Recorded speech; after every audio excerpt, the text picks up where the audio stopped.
Kalli wakes up on the ground, his entire body aching after beating. His vision is blurred, and his limbs feel weak and unfamiliar. He just can't understand what's going on. In his previous life, he had everything to become a professional boxer: talent, physique, powerful punches. But after choosing the wrong path, he died in a dark alley, surrounded by gangsters. His last wish was simple: to box one more time. That wish is answered. His soul awakens in the body of a boy named Kalli, a weak slave who has been beaten and bullied for years. As Kalli slowly sits up, he immediately understands the problem. This body is fragile, low stamina, no strength, completely unsuited for boxing. A few days pass in this new world. Kalli stands in line with the other slave trainees. In front of them, the instructor announces the final match. Whoever loses will be sent to the mines. Everyone understands what that means. The mines are a death sentence. Names are called one by one. Each weak trainee is paired against someone clearly stronger. It's obvious what they want: to get rid of the inferior ones. Then Kalli's name is called. His opponent is Solid, big, muscular, one of the strongest among the trainees. Murmurs spread through the line. Some trainees protest, asking if the instructor wants them to die. Kalli stays silent. He already knows the answer. The match is scheduled for 1 week later. After the announcement, the stronger group approaches him. Solid kicks Kalli without warning and mocks him. More blows follow. This is nothing new. Former Kalli usually breaks here, but this time, he doesn't. When Solid throws another punch, Kalli clearly sees it. The fist moves slowly in his vision, and his body reacts before his mind does. He dodges, everyone freezes. Kalli steps in and punches Solid in the stomach, hitting him where his guard is down.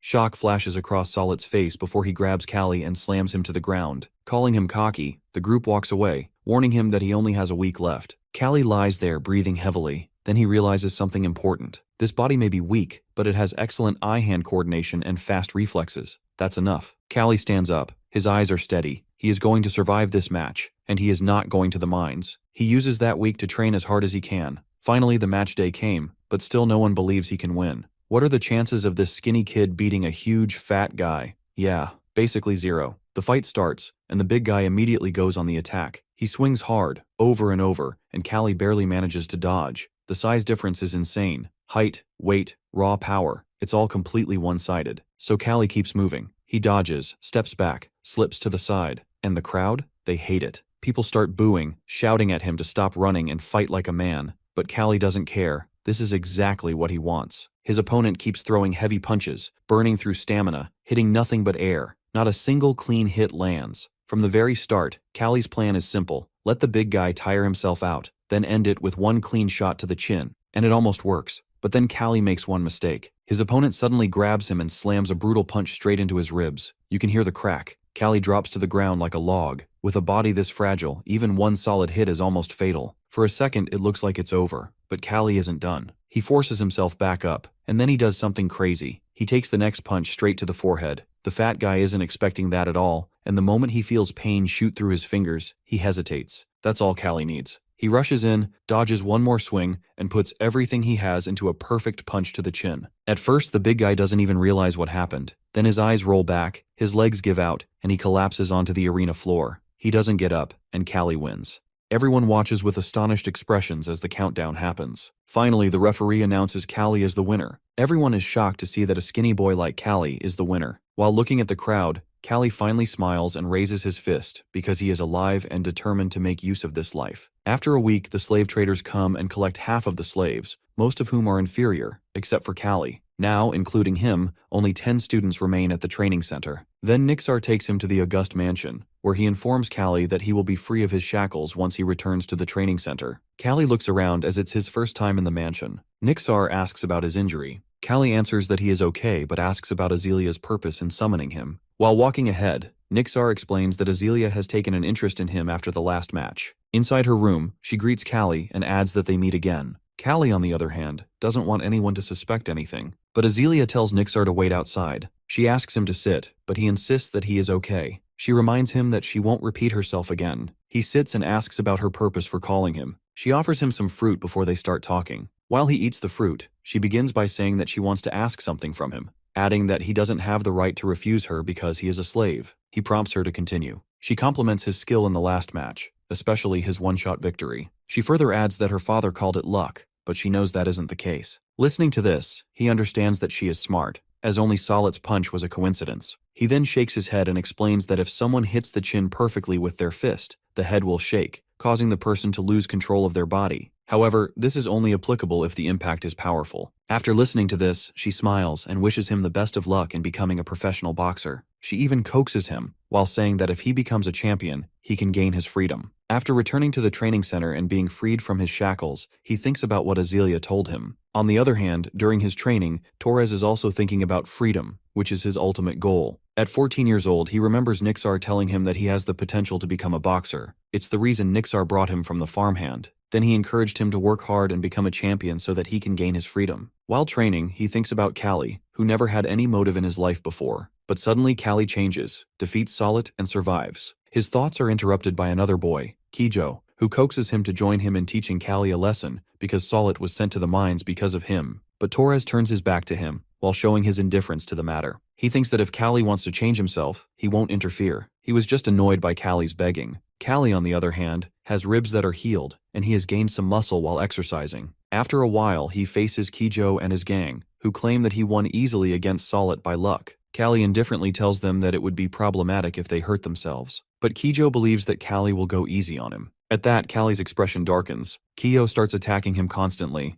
but Kalli dodges every attack. Then he finally lands a punch on Kijo's jaw while thinking about how Kijo believes that he won by pure luck. In the end, Kalli thinks about how complacent they are. Kijo, nicknamed Mantis, has a tall height and overwhelming reach, which is advantageous for boxing, as it can help him land punches without the opponent being able to reach him. However, Mantis doesn't know how to take advantage of his reach because of his large movements and bent swings. This leaves him as nothing but a punching bag for our boy. Without giving him any break, Kalli constantly punches him while keeping up the pressure. Seeing their companion getting beaten up, his peers fire up and attack Kalli, but he dodges every one of their attacks. Mantis warns him not to get arrogant just because he landed a punch by chance. Kalli retorts that he is outnumbered because Mantis's group thinks they are at a disadvantage against him. At that, all of them attack him again while Kalli thinks about how these people keep bullying him just to maintain their self-esteem. Looking at them, he remembers people like them whom he encountered in his last life. His thoughts are interrupted by Torres, who challenges his peers to start over. But they think Torres is taking Kalli's side. He clarifies that he isn't taking anyone's side but is annoyed by Mantis, who was beaten by Kalli and is still acting arrogantly. Mantis protests that it happened because he let his guard down.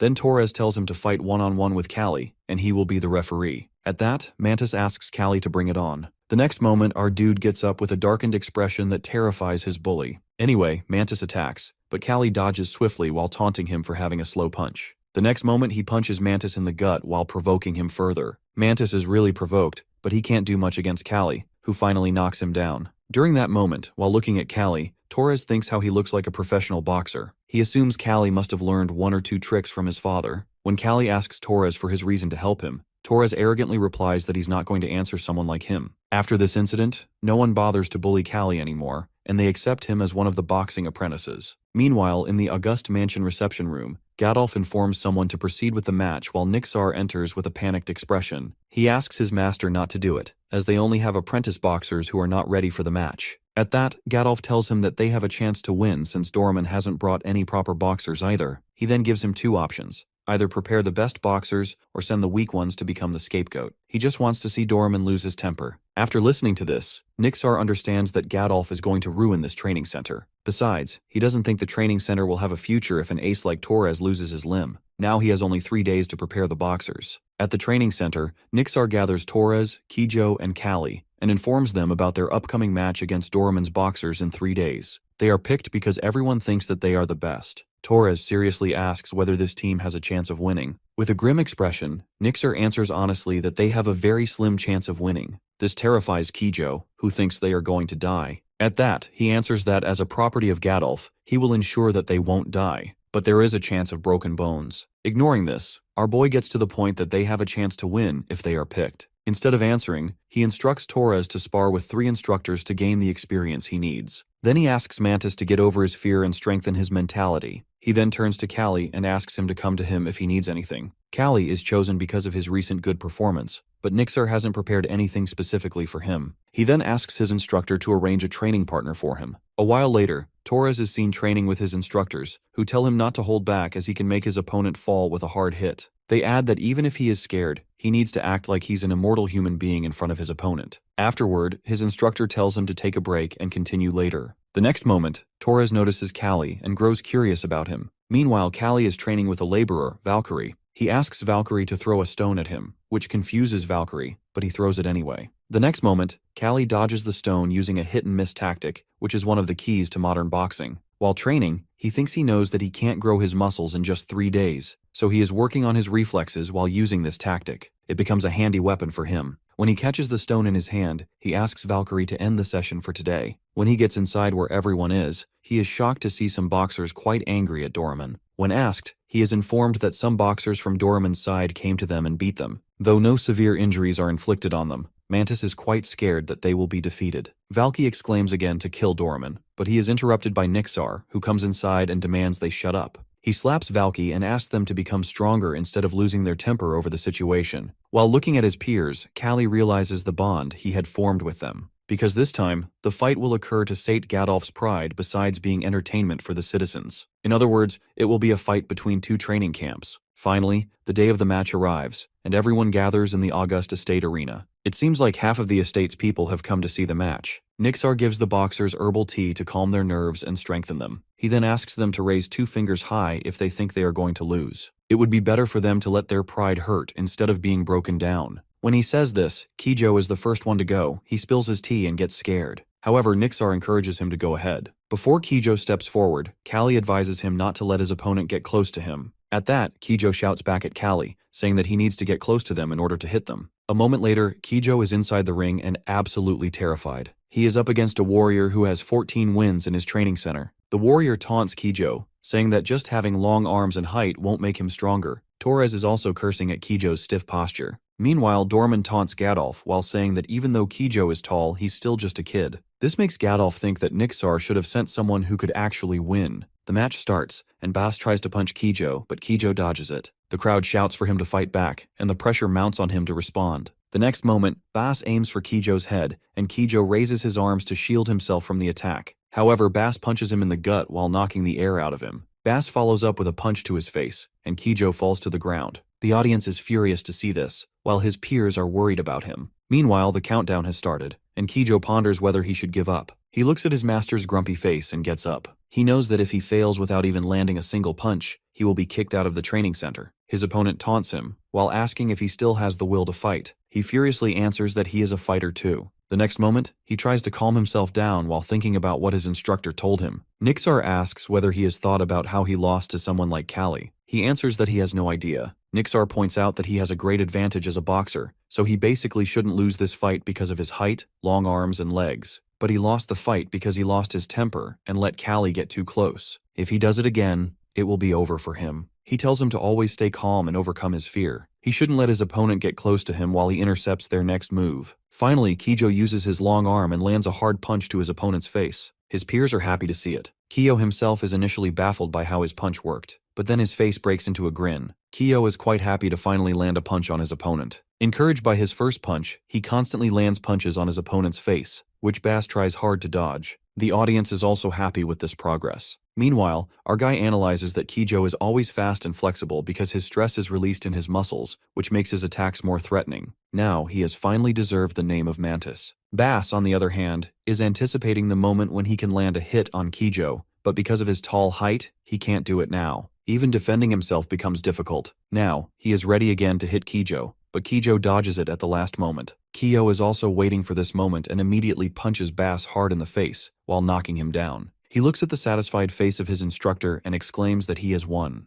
At that moment, Gadolf laughs manically as his apprentice wins, taunting Doraemon with the victory. Doraemon tries to downplay it by reminding him that there are still remaining matches. With a haughty expression, he instructs Valkyrie to tell Nixar that the loser will go to the mine. When Valkyrie delivers the message, Nixar turns to his apprentice and relays the message. He adds that the master is drunk, so he will pursue him later, but they need to surrender immediately if they sense danger. However, Torres dismisses his concern by telling him that he will definitely win. While looking at the fire in Torres's eyes, our boy thinks about Torres's opponent, Mulga, who is on the next level compared to Bass. Inside the ring, Mulga advises him to give up, but Torres is determined to continue the fight. The fight starts, and to everyone's curiosity, both of them land a hard punch on each other. Mulga tries to hit Torres, but Torres dodges it, only for Mulga to land a hit on him the next moment. Torres acts tough, taunting Mulga about how many hits he has landed on him. While looking at him, Mulga remarks that it seems like Torres is used to fighting active fighters, but he declares that it won't help him win. With that, he attacks Torres again, but this time hitting his head with his elbow. Torres' tone darkens and he reminds him that using the elbow counts as cheating. But Mulga, in a nonchalant tone, tells him that it was just an accident. He shakes his head and his expression darkening because if it turns out like this, he will also do everything. Mulga thinks about how he has defeated 18 people and become that veteran fighter, even though he can't become A-class fighter. But now he is having a hard time fighting Torres, even though Torres is only an apprentice. Torres is constantly hitting him, which makes Mulga wonder why he isn't going down. Meanwhile, the audience is fired up to see the match as they compare Torres to a wild boar. Our hero is thinking the same. Then, after hitting Mulga without giving him any break, Torres finally knocks him out. When Torres is outside the ring, he is praised by Nixar for his boxing skills, as well as his performance in satisfying the audience. When our boy is about to go back to the ring, Torres stops him and reminds him that their victory depends on his performance, which prompts him to assure Torres that he will end it well. On the other side, Burrito is the last fighter from Doraemon's side who has 11 victories. To see him, people taunt about how their own kids are bigger than Kalli. Valkyrie wishes him the best of luck, which is noticed by Azealia. She asks him about his acquaintance with Kalli. Valkyrie answers that he has helped him train as he throws a pebble at Kalli, which Kalli dodges. While looking at Kalli, Doraemon remarks that this time his boxer has a chance of winning. This raises a mocking remark from Gadolf again. Meanwhile, Azealia is also looking forward to Kalli's fight. Burrito apologizes to Kalli that he can't let him win, and with that, he starts fighting. Analyzing his speed, Kalli becomes cautious as that is something he didn't anticipate, because Burrito's speed can be dangerous. Burrito doesn't understand why Kalli is able to dodge his punch. Kalli, on the other hand, is thinking about an escape plan if things go south. When Kalli punches Burrito, he scoffs at him because it's a weak punch. Meanwhile, the audience is provoked by how someone like Burrito, with 11 victories, isn't able to land a punch on someone like Kalli, who is literally a kid. Kalli also provokes him to just use his fists. Burrito understands Kalli's tactic, while realizing that Kalli is using the audience to get to him. He doesn't understand his motives, but he is going to crush him anyway. Afterwards, Burrito constantly tries to punch Kalli, and Kalli dodges each of them every time. Everyone is astonished to see this fight. While fighting with Kalli, Burrito thinks that Kalli can't really be an apprentice because his senses are quite sharp. Doraemon is also furious with Burrito for not hitting someone like Kalli, who is an apprentice. Hearing this, Azealia thinks about how Kalli is not just a random fighter. She encourages him in her heart, confident that he will show them that he is different from the other fighters. During the fight, Kalli analyzes the enemy's movements. He notices that the opponent only uses his right hand while fighting. He also studies the pattern of the blows. Kalli avoids the left hook and then the right uppercut, but he questions if it's okay to keep dodging. He wonders if letting the hits land would be better, as his fragile body struggles to handle the strain. But at the same time, he remembered a tip from his friend that he can't win without landing a hit. So immediately he decides that dodging is the best way to analyze the opponent's movements and observe patterns while waiting for perfect moment to hit back. He focuses on the enemy's footwork, chest, shoulders, and waist, finding it helpful to anticipate punches and prepare for a counterattack. Meanwhile, Burrito prepares another strike, searching for Kalli's weak point. Kalli doubts whether his fragile body can endure the blow, but his experience in boxing and aim to win give him confidence in his victory. Next moment, Kalli slips under the raised fist and lands a hit on Borat. He strikes a second blow, stronger than the first. Everyone is amazed to see a child with weak strength fighting against an experienced fighter. This is only possible because he reads the patterns of his opponent. Burrito cannot believe that such a fragile-looking boy can deliver such strong blows. Kalli was wishing that Burrito should now give up, while knowing that his right hand is badly injured. But suddenly he found Burrito standing back up. He glares at him with anger, while Kalli readies himself to face the next attack. Burrito realizes he cannot defeat Kalli in a fair fight. He grabs a handful of sand from the ring and throws it into Kalli's eyes, hoping to blind him and take advantage. Azealia screams at the unfair move, but Doraemon is pleased and sees the tactic as normal, claiming that it happens when fighters fall. Kalli begins to lose his strength and feels like giving up. Practically blind, he becomes vulnerable, which allows Burrito to deliver a strong blow, knocking him to the ground. However, Kalli gathers his remaining strength and rises again, determined to continue. The enemy, who is filled with rage, rushes toward Kalli, intending to end the fight decisively. Kalli remains calm, having already finished analyzing the moves of Burrito. He concludes that the opponent always starts with his right hand. Timing his move perfectly, Kalli ducks under the attack and counters with a powerful blow which knocks him out. Kalli emerges as the winner of the fight. He feels pleased with pride and a sense of relief washes over him. He exclaims with joy. Azealia is amazed and does not regret coming to watch the match. The coach stands in disbelief. He was proud that his training center has claimed victory. After the fight, Baron Doraemon leaves the territory, and Gadolf treats them with 3 whole pieces of pork. 2 months later, the harvest season arrives. The students collect potatoes from the field. Kyo dislikes the task, but Kalli considers carrying the potato boxes a form of muscle training. Now Kalli's body undergoes many changes, becoming larger and stronger. The peasants ask him to carry some loads with him, praising his hard work. They then question whether the students are the boxers for Duke Wesley's Harvest Festival. Kyo clarifies that they can't come, because as apprentices, they are not allowed to participate and must wait another year. They begin to wonder what they will do at the Harvest Festival. The main feature of the festival is boxing. Gadolf, who is a relative of Duke Wesley, organizes the event. The training center of Doraemon and Auguste compete under the Duke's sponsorship, but the students are excluded from participation. Kalli thinks that he will have to wait a year to join the battles, but the year passes quickly. In the reception room of Gadolf, Nixar asks his master for giving him 1 more year to train his students. The Baron refuses while explaining that the Duke has personally requested, in a letter, that 3 famous apprentices from the training center should participate in the festival. He believes that the Duke must have heard of their victory in the last match. Duke Wesley is one of the 5 dukes of the kingdom and cannot be refused. The Baron adds that they must arrive at the Duke's house the day after tomorrow on time, and from that moment, the 3 apprentices will be considered professional boxers. The Baron decides to give all of them to stamp with a mark which symbolizes their belonging to the school of Gadolf. Kalli's mark is still sore, but it signifies his comparability to box. On the way to the Duke's palace, Azealia addresses Kalli and congratulates him on becoming an official boxer. She mentions that, because of him, she can now walk alongside nobles. Kalli asks if she is really addressing him, and she admits it. They walk together towards the Duke's palace. She advises him to show the results of his training at the festival, as he has changed a lot. Kalli's friend then whispers in his ear, admiring the lady's beauty. He describes her red hair and thick lips, to which Kalli acknowledges her beauty. At that, Torres warns Kijo not to invite trouble from their master. He then questions Kalli about what is worrying him, but Torres silences him with his darkened mood. As night falls, the travelers decide to rest before continuing their journey. Kalli's restless peers grow annoyed by the sticking bugs and wonders why they are traveling around the mountains. Inside the carriage, Gadolf suggests Azealia rest first, as she seems tired, while her father steps out to speak with the guards. The guards urge him to hurry, reminding him that bandits are more active during harvest season. He refuses, questioning why he pays them if they cannot handle the threat of bandits. In the bushes, the boxers hear rustling and notice movement. Kalli urges the Baron to leave, but he angrily tells him to mind his own business. At that moment, a sharp object pierces the head of one of the knights guarding them. The Baron's detachment is ambushed by unknown attackers. As the rain of arrows gradually subsides, a gang of bandits leaps out from the bushes. Their numbers are large and their intentions are serious. Kalli pleads with the instructor to release them so they can help protect the group because the guards are outnumbered. Recognizing the severity of the situation, Nixar quickly unlocks the boxers, instructing them to prioritize the safety of the Baron and his daughter. One of the bandits spots the boxers and attacks them. A huge sword flashes in the night, but he dodges the strike, causing the bandit to stumble aside. He sprints with all his might to find and protect Azealia and Gadolf. The guards escort the Baron to a safe place, but he shouts that Azealia is still in the carriage. Kalli rushes toward the carriage but is intercepted by a strong and cunning bandit also heading for the carriage. Unable to stop him, Kalli is thrown several steps back by the bandit's strength. The bandit reaches the carriage and opens the door to find Azealia trembling inside. Meanwhile, Kalli was struggling to recover and desperately shouts Azelia's name from behind. Grabbing Azealia, the bandit easily runs in an unknown direction. Gadolf screams in panic while questioning what they are doing.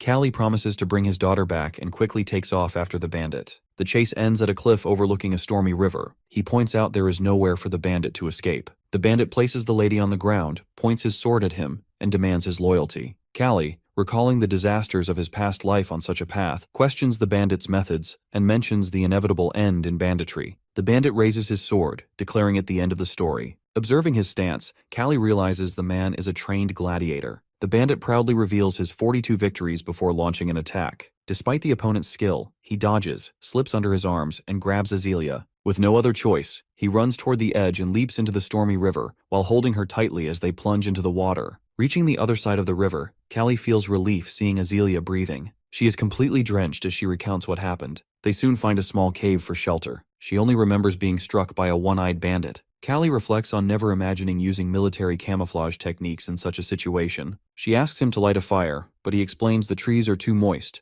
and it would reveal their location. She shivers from the cold because of her soaked clothes. He explains that the only way to help her is to dry the clothes, which means taking them off. The suggestion angers Azealia, but Kalli firmly explains it is better than freezing. He assures her he will turn away. She accuses him of being bold, but he insists his priority is her safety. He adds that if anything happens to her, it will cost him his life. Reluctantly, Azealia agrees and warns him not to turn back. Kalli, who is confused, wonders if his head is spinning from the cold. On the other hand, she finally follows his advice, removes her outer wet clothes, and places them on a stone to dry. Kalli shivers from the cold and realizes the current method won't last. He decides there are only two options: keep moving or stick their bodies together. Azealia refuses, while insisting she is fine. He begins doing exercises to warm himself, but she continues freezing. He approaches her and takes her arms looping in his, which shocks her. He explains that sticking their bodies together is necessary to stay warm, as it is a technique soldiers use to survive the winter cold. He adds that protecting her is essential for his own survival. Lacking the strength to move, they decide to sit through the night with their arms tied together for warmth. When morning comes, they feel relieved to be free from the cold. Kalli asks if Azealia can walk, to which she sarcastically responds,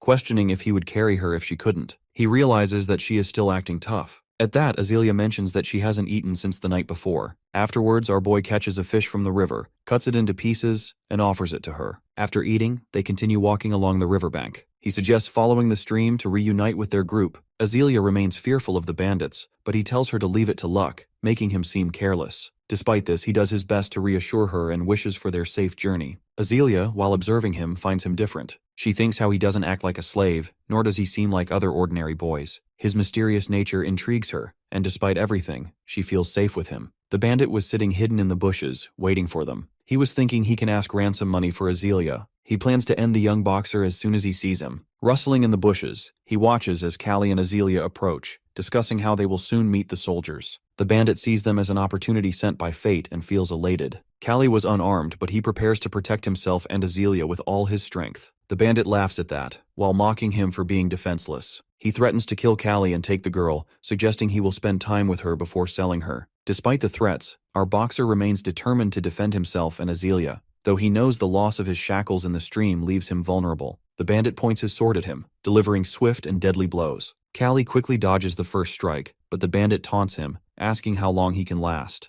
The long reach of the sword poses a deadly challenge as they continue like this for a while. Kalli falls to the ground as Azealia screams, urging him to dodge the attacks. Suddenly, he remembers a past fight where he achieved victory. He realizes that to win barehanded against an armed opponent, he must move toward the enemy. The bandit sees Kalli charging and thinks he is sealing his own fate. With unwavering determination, Kalli closes the distance, while knowing that he must endure the threat of the blade to succeed. He uses the enemy's blind spots to his advantage, and he punches his gut, which infuriates the bandit who comes to him once again. However, our boy is ready as his fist connects with the bandit's jaw with crushing force. Without wasting time, he immediately hits him with his elbow that sends him flying to the ground. The sword drops from his hand as he collapses. He then sits on the ground while feeling exhausted. The bandit, clutching to life, considers another attack. Before he can act, Azealia quickly takes the sword from his reach and drives it into his chest, while considering the fact that he tried to disgrace her. Kalli, observing her resolve, realizes she is far from typical lady. Exhausted and drained, he finally allows himself to rest. Then a rescue party appears, which was sent by Gadolf to find Azealia. While tending to his wound,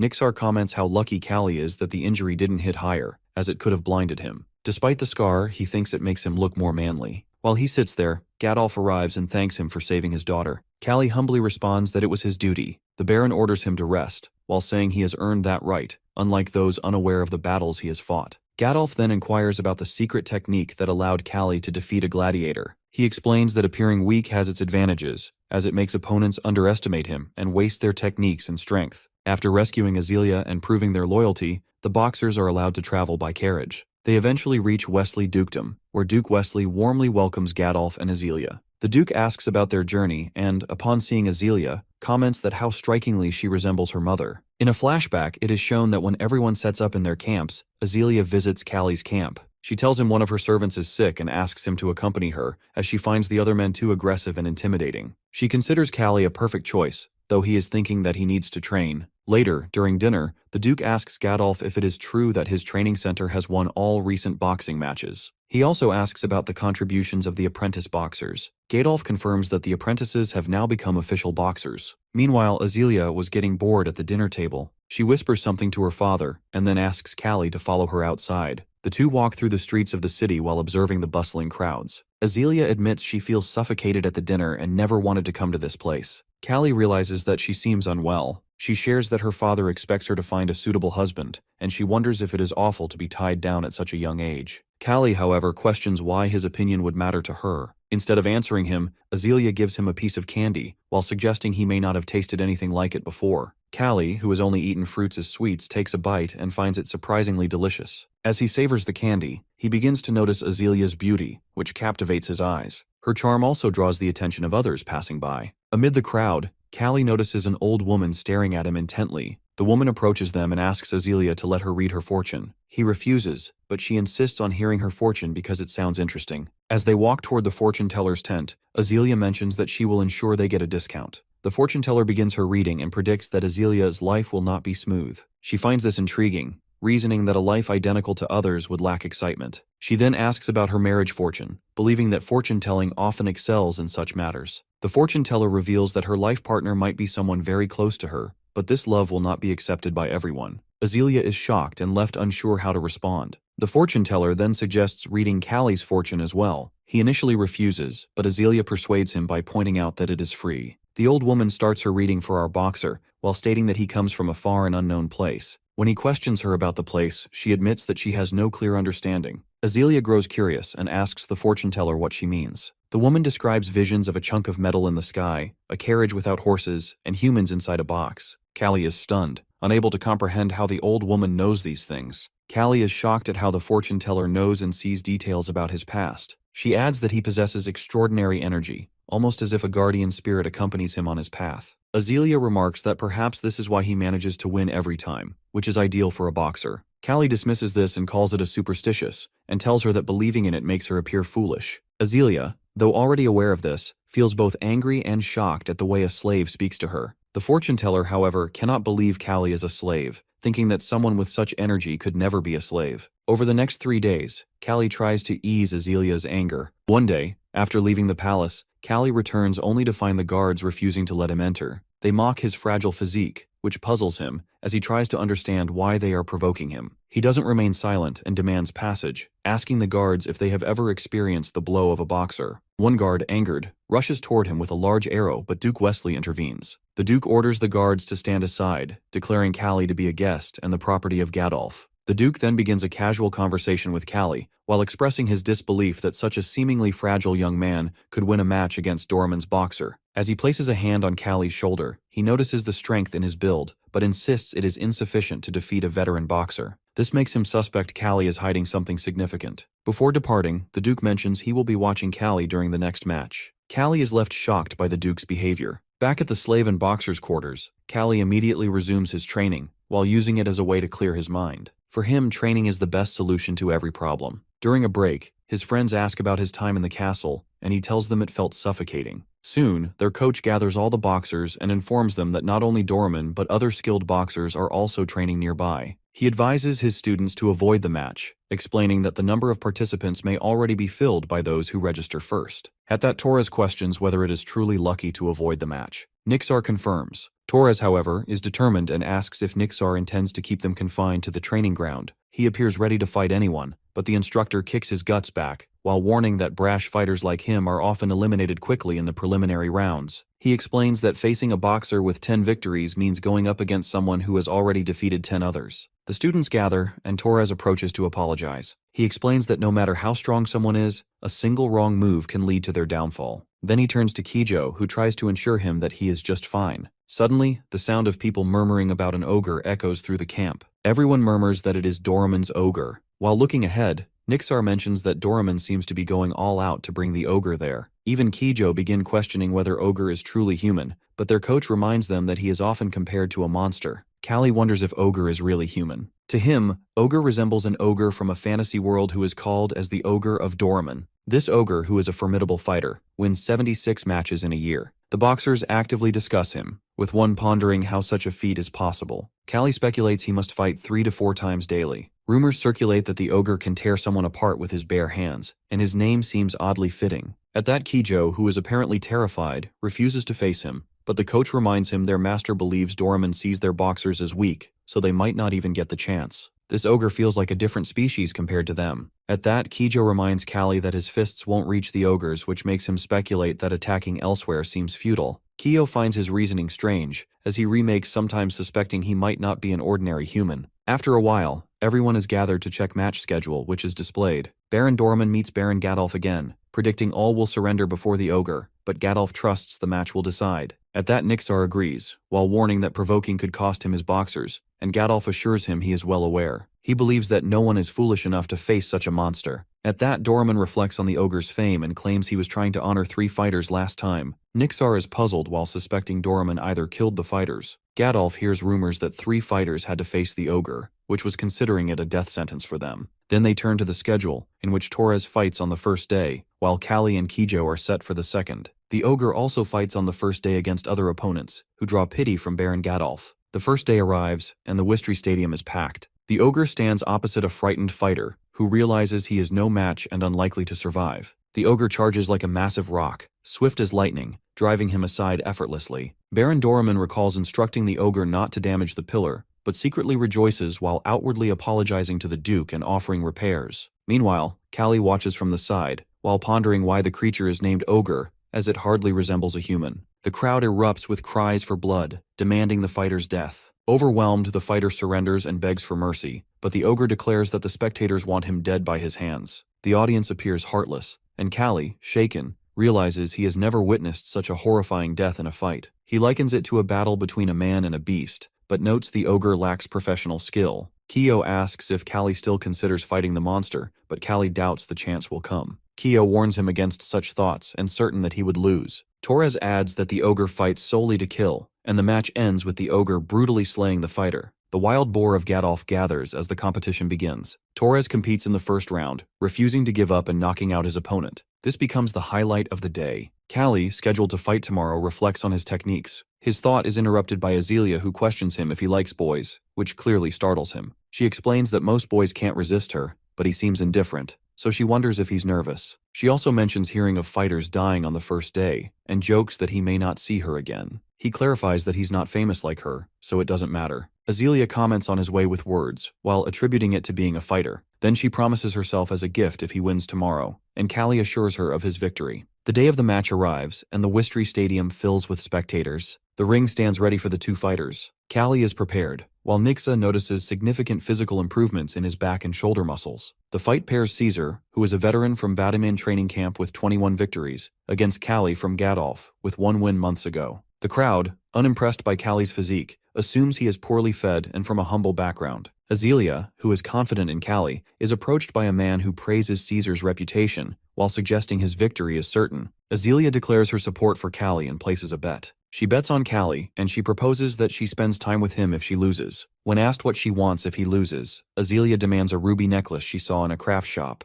The man finds the bet intriguing, convinced she will lose. As the match begins, Caesar, confident, blames Kalli's master for putting him in this fight. Kalli, clearly irritated, accuses Caesar of talking more than fighting and prompts the match to start. Caesar, enraged, delivers a powerful right-hand blow while sending Kalli to the ground. Kalli realizes Caesar's iron-like muscles and thick skin require a different strategy than aiming for his jaw. Caesar notes Kalli's skill at dodging and disrupts his movements, landing a heavy punch that floors him. The man who bet with Azealia brags and questions her about the reward, but his words are interrupted when the crowd gasps as Kalli is dodging each punch with efficiency. At that, the nobleman wonders if Kalli is the same fighter who defeated the Doraemon man and questions the rumors of his closed-eye strikes. Meanwhile, Azealia watches the match with unwavering calm. The crowd is shocked to see Kalli fighting so well. He wonders if he can knock out his opponent in one shot, or if he needs to stack up damage to break through the muscles. He also questions whether his stamina will last until the end. Overall, our boy is determined and decides to target the opponent's weak points, which are his back and liver. The opponent growls in anger and frustration, and Kalli stares at him while knowing that he cannot miss this opportunity. He delivers a powerful blow to his middle with all his strength while aiming at the rib cage, which takes heavy damage. The punch lands hard, while hitting deep into the opponent's ribs and muscles. Meanwhile, Nixar notices the explosive force of the punch and the perfect weight shift. He realizes that the results of Kalli's constant muscle training are now evident. After the punch, Kalli reflects on how he has never delivered such a powerful strike before. This punch isn't based on the opponent's movements, but is an attack fueled by his own full strength. At that, Nixar acknowledges Kalli's growth and feels he must keep pushing to secure the victory. Meanwhile, Azealia and the boy watch the match intently. Kalli feels pain in his fist from the powerful blow, noting that the opponent's thick muscle armor seems to break him apart. Then he punches him again on his back. This punch is more like a sharp spear piercing through everything.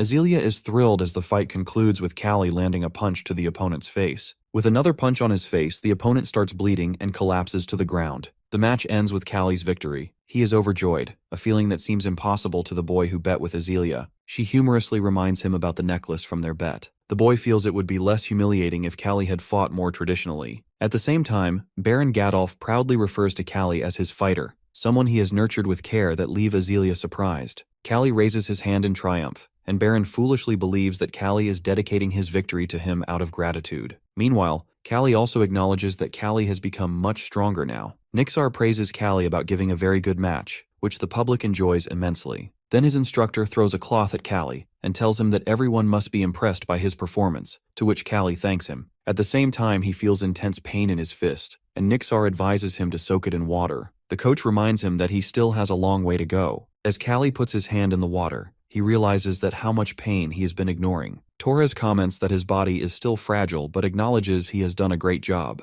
Kijo congratulates Kalli and nervously states that he will also win his match. Torres stops him, while reprimanding him to stop shaking. The coach asks Kijo if he can punch with the same strength against his opponent. Kijo replies that the noise of the crowd is still ringing in his ears. At the same time, he feels suffocated and suddenly realizes he is losing control. He thinks he might be having a panic attack, which is not surprising given his weak body. Kalli advises him not to overthink and simply use his long arms to strike, just as he did in his last match. He follows the advice and secures victory in the match. He feels ecstatic while Torres finds him annoying, but Kalli is also happy for him. He thanks Kalli for his guidance, acknowledging that it led to his win. He even declares that he must be the best because of his exceptional skills. At that, Kalli thinks that he might have a special talent. Later, Azealia teases Kalli about the nobleman's face turning red and hands trembling. Kalli asks what she would have done if he had lost, but she confidently believed in his victory. She suggests he could now be her bodyguard, to which he replies that she has a big heart, and she thanks him. She then asks him to accompany her outside. As they step out of the room, her father spots her and approaches in a hurry. He informs Azealia that some guests are waiting for her. Confused, she learns that the guest is the second son of Count Joseph. This boy turns out to be the same one she made the bet with. He introduces himself as Willin Joseph, the second son of Count Joseph. Azealia immediately realizes that he knows she belongs to a powerless baron family. Meanwhile, the Joseph family holds significant influence in central politics. She reflects on how her father constantly searches for potential grooms for her, finding joy in the process, which annoys her deeply. Whelan hands her the ruby necklace which he promised as the reward for their bet, fulfilling his word.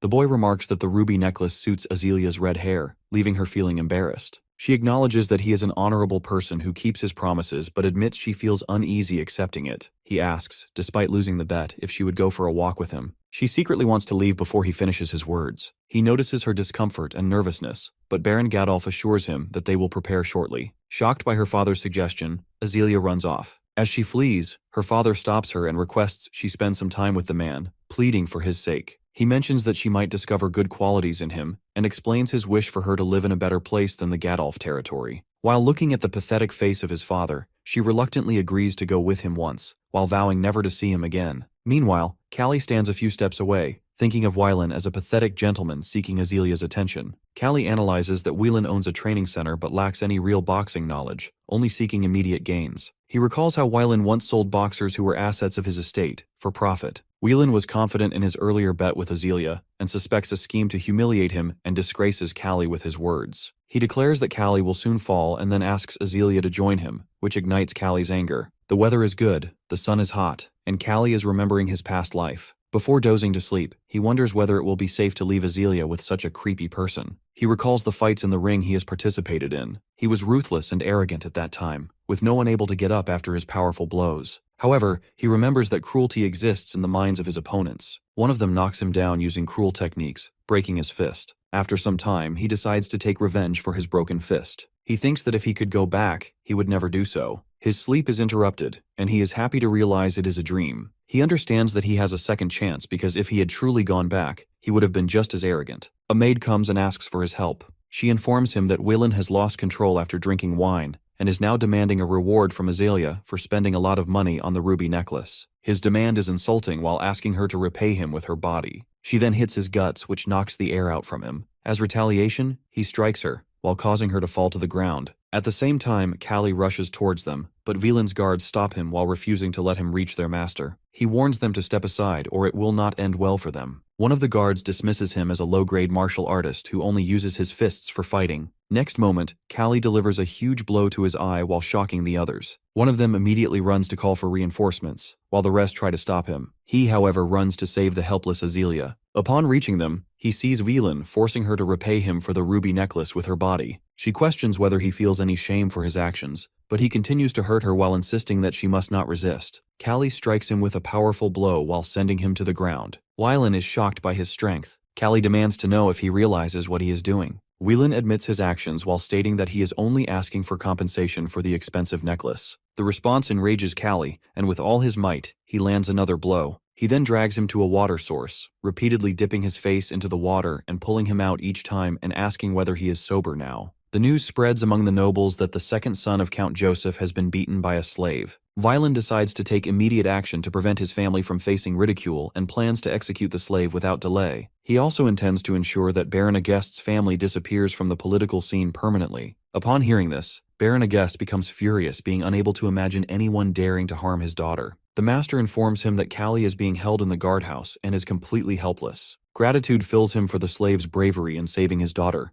yet he knows he cannot protect him. Any attempt to do so would lead to the ruin of his own family. Nixar agrees while believing that such is the fate of a slave. Next moment, the door opens and Azealia enters. Her father urges her to rest, but she refuses while insisting that Kalli deserves justice for saving her life twice. She reminds him that even a beast is rewarded for protecting its master. However, he remains firm and assures her that the matter will be handled. At that, Nixar intervenes while reminding her that their hands are tied and no choices remain. While in the Wesley guardhouse, everyone praises Kalli for having the courage to beat a noble. Many consider him a hero. He asks a person nearby about the reason for his imprisonment, and the man reveals that he is a pickpocket. Kalli finds it pathetic. As he sits in the guardhouse, he realizes that once again, he has lost the chance to become a boxer. However, the thought of not saving Azealia fills him with even greater regret. He knows that protecting her was the right choice, no matter the consequences. Finally, the day arrives when he is brought before the courtroom. The judge asks Kalli, who was a slave of the Agist family, that whether he admits to hurting Joseph. Whelan Joseph stands nearby, along with 4 witnesses and all bearing bandages and visible marks on their faces. They are present there to testify against Kalli and confirm his crime. He admits his guilt. The people in the courtroom grow restless while demanding his execution. They call for his head to be cut off and his body to be displayed before the entire city. To Kalli, their words feel meaningless, like mere noise. He wonders if it was truly right for Whelan to harm Azealia without consequence. The judge delivers the verdict while sentencing him to death and asking if he has any objections. At that moment, Duke Wesley enters the courtroom and requests permission to speak. He acknowledges the gravity of Kalli's crime but reminds everyone that the Harvest Festival is a time of mercy. While addressing Baron Doraemon, he clarifies that he is not defending Kalli's innocence, but insists that he should die like a slave. He proposes a fight between Kalli and Ogre, who was a notorious executioner. Turning to Baron Doraemon, he confirms that Ogre has carried out executions many times, to which the Baron agrees. The Duke then announces that the match will take place on the last day of the festival for the crowd's entertainment. His cunning words make it clear that the fight itself will be an execution, which will be pitting a fragile man against a beast. He suggests that dying in combat would be an act of mercy. The decision is made, and Kalli is left in shock at the thought of facing such a monstrous opponent. He requests permission from Count Joseph, which is granted. The Duke, who is satisfied with his plan, believes it to be the perfect compromise for both sides. The Duke is well aware of Kalli's artistic skills, and would have bought him if not for the current situation.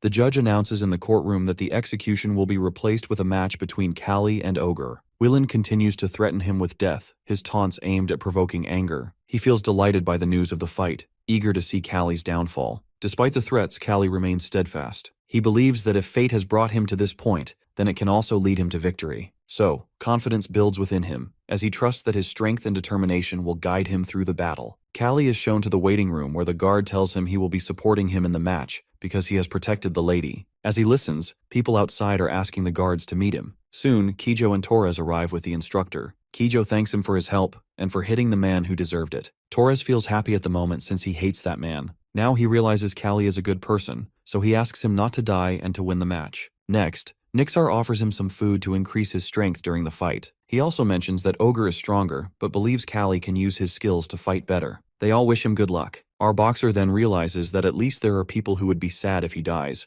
and that thought is enough for him. Later, Azealia arrives at the guardhouse where he is waiting. She knocks on the door, and he asks why she is there. She responds that she never ignores someone's help. He tells her to take care of her modesty instead of worrying about him, as she has been kidnapped by bandits and caught by the jerk, both of which were very harmful to her. She then asks him to protect her from now on if he really cares. As she steps closer and kisses him, he feels frightened by her actions, but she remains unaware and asks him to promise that he will win the match. He admits that she is making it difficult for him to die, even if he wants to. She reassures him that she will be supporting him in the match. Now it is time for the fight with Ogre. Baron Dorman asks him to be cruel and kill Kalli, as this is an execution. Ogre is fully prepared with all his might to face him. On the final day of the Harvest Festival, Ogre stands against our condemned boxer. The guards bring Kalli to the arena, where the crowd eagerly demands his execution. The entire public calls for his death while declaring him a convict and urging the monster to show him what he deserves. Ogre is completely ready while moving closer as Kalli's restraints are removed. Standing before him, Kalli finds his opponent enormous. He realizes that Ogre does not rely on skill, as his massive physique gives him a natural advantage. Despite this, Kalli prepares himself to fight back. As the battle begins, he delivers a powerful blow,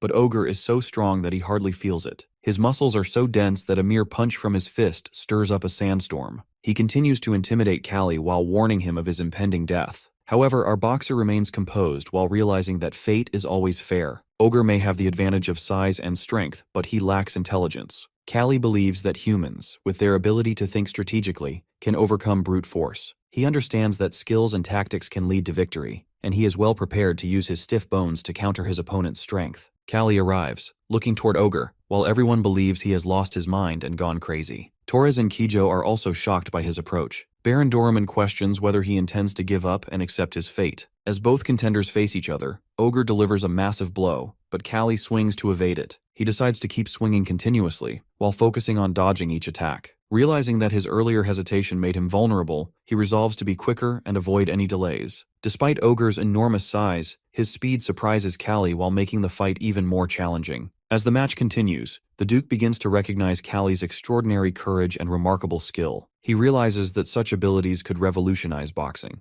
Both fighters engage fiercely, with Kalli constantly dodging rather than delivering a final strike. He patiently gathers the courage needed to land a decisive punch while observing Ogre's movements closely. He understands that if the monster becomes too aggressive, it will make him easier to predict and avoid. The crowd watches in shock as the fight unfolds. Eventually, Kalli strikes Ogre with a powerful punch, while leaving Duke Wesley thrilled at the potential transformation in boxing. Despite his strength, Ogre retaliates with full force, but Kalli counters with precise attacks. He notices that while Ogre possesses immense destructive power, his moves are predictable. Clenching his fist tightly, he delivers a devastating blow that shocks Baron Dorman and stuns the audience while shifting all expectations in Kalli's favor. Kiyo and Torres feel overjoyed while witnessing his strategy in action. This time, instead of targeting the brain and neck with heavy blows, Kalli focuses on accumulating damage and fatigue. As the match progresses, Ogre begins to suffer from a lack of oxygen while reducing his muscle strength. However, Kalli makes a critical misjudgment while underestimating his opponent's endurance. Despite being exhausted, Ogre continues to move while surprising Kalli. Although he has drained much of Ogre's stamina, the monster remains dangerous. With renewed power, Ogre strikes with force, leaving Kalli breathless and collapsing to the ground. He realizes that if he had not used his hand to block the impact, it would have shattered under the force of the blow. As the fight intensifies, Ogre appears more dangerous than ever while determined to finish him off. Struggling to his feet, Kalli observes that his opponent is also reaching his limits. For the first time,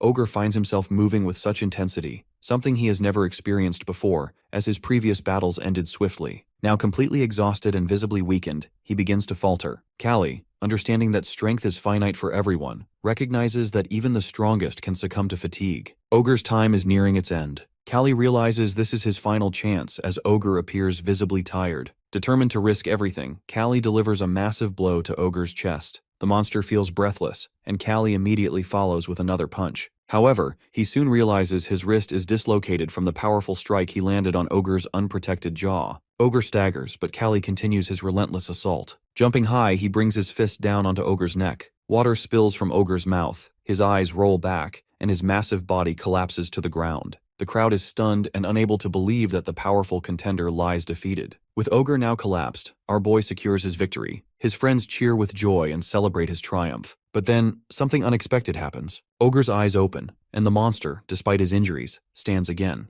Our dude is shocked as Ogre regains some strength and delivers a devastating punch. Ogre initially tries to kill him but then pushes him like a football with his paw. Kalli is sent flying through the air before crashing to the ground. The sound of a crack echoes, and his companions shout in protest while claiming it is a foul. However, another reminds everyone that this is an execution match. Kalli, still in shock, watches as Ogre grows more furious. He cannot comprehend how the monster moves with such speed after sustaining so many injuries. Meanwhile, Kalli himself is weakened from his own injuries and his body struggling to keep up. At last, Ogre lands a final punch while sending Kalli crashing to the ground. The monster stands tall, reveling in his perceived victory, while Kalli screams in pain. Ogre grabs him by the neck while tightening his grip and lifting him high into the air. Kalli feels breathless while realizing this is no longer a boxing match, but an act of murder. Kalli hangs helplessly in the air while trapped in Ogre's grip and struggling to break free while pleading for release. Ogre grows even more furious, but suddenly Kalli bites down on his ear while ripping it off. The monster lets go and Kalli crashes to the ground. Blood flows from his mouth due to his barbaric act,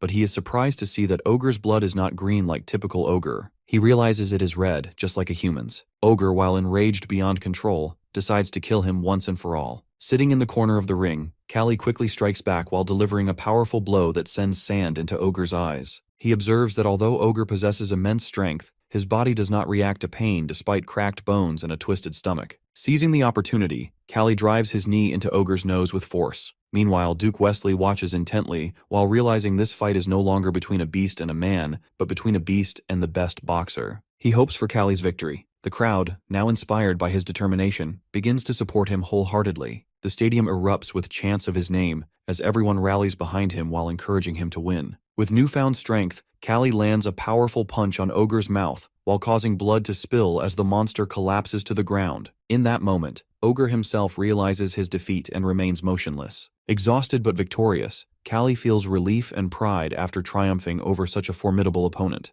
The entire stadium echoes with his name while celebrating his victory. Then Baron Doraemon stands in shock, unable to believe Ogre's defeat. As Kalli prepares to leave, Count Joseph's soldiers intervene while demanding that his execution continue. Smiling, Kalli understands that the battle might be over, but his fight is not. However, the crowd turns against the soldiers while throwing stones and demanding mercy for the victorious boxer. They accuse them of cowardice and insist that he be set free. Seeing the public's overwhelming support, the soldiers themselves hesitate, wanting to let him live. Count Joseph, while observing the chaos, seeks an explanation, but Duke Wesley intervenes while urging him to spare Kalli's life. He explains that during the Harvest Festival, it is crucial to win the sentiments and emotions of the people. Killing Kalli now would ruin the festival's purpose. After much contemplation, Count Joseph realizes that denying this request could lead to political trouble with Duke Wesley. Reluctantly, he allows Kalli to go free. As he leaves, Count Joseph silently vows revenge, determined not to forgive the Agesta family and planning to destroy them in the future. His frustration growing as the boxer walks away triumphant. The doctor and Nixar discuss Kalli's condition, with the doctor expressing that his survival is nothing short of a miracle. Despite having such a fragile body, he has managed to endure, which the doctor attributes to his remarkable willpower.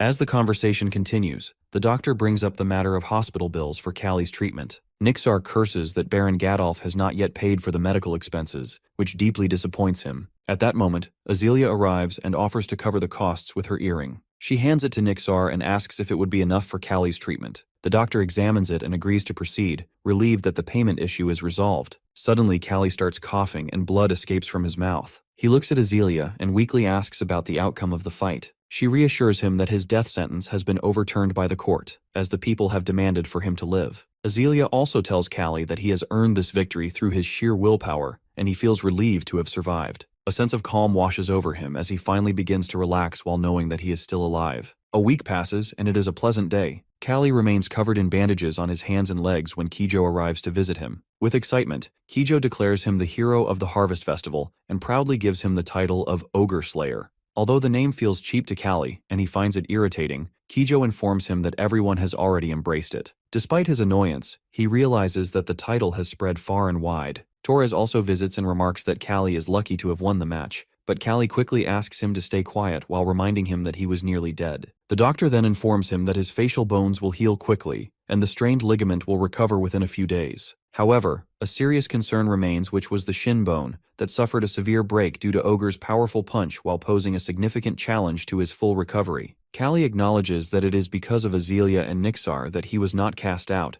but he still feels that he is not receiving proper treatment. He reflects on how exhausting the journey to the kingdom had been, yet the return felt much smoother. Time passes, and after 3 months, winter sets in. The once lively surroundings are now covered in snow, and the air grows colder. Baron Agest, standing by the window, mentions that he has been waiting for 3 months, but before finishing his thought, he suddenly pauses, lost in contemplation. Sensing his hesitation, Nixar steps forward and asks what has been on his mind. The Baron's expression remains thoughtful. Kalli enters the room with a stick in hand, his movements slow and deliberate. Baron Aghast looks at him and asks whether the misaligned bone in his leg will ever fully recover. Nixar, deep in thought, realizes that the injury has overlapped with Kalli's growth period, and that the bone was shattered beyond proper healing. The Baron, while growing impatient, directly questions Kalli about the truth of the matter. With a heavy heart, Kalli confirms that his leg will never heal properly. Hearing this, the Baron's frustration boils over. He declares that it is over for Kalli, as he can no longer work despite his fame. Outside, the snowfall continues, adding to the tension inside the room.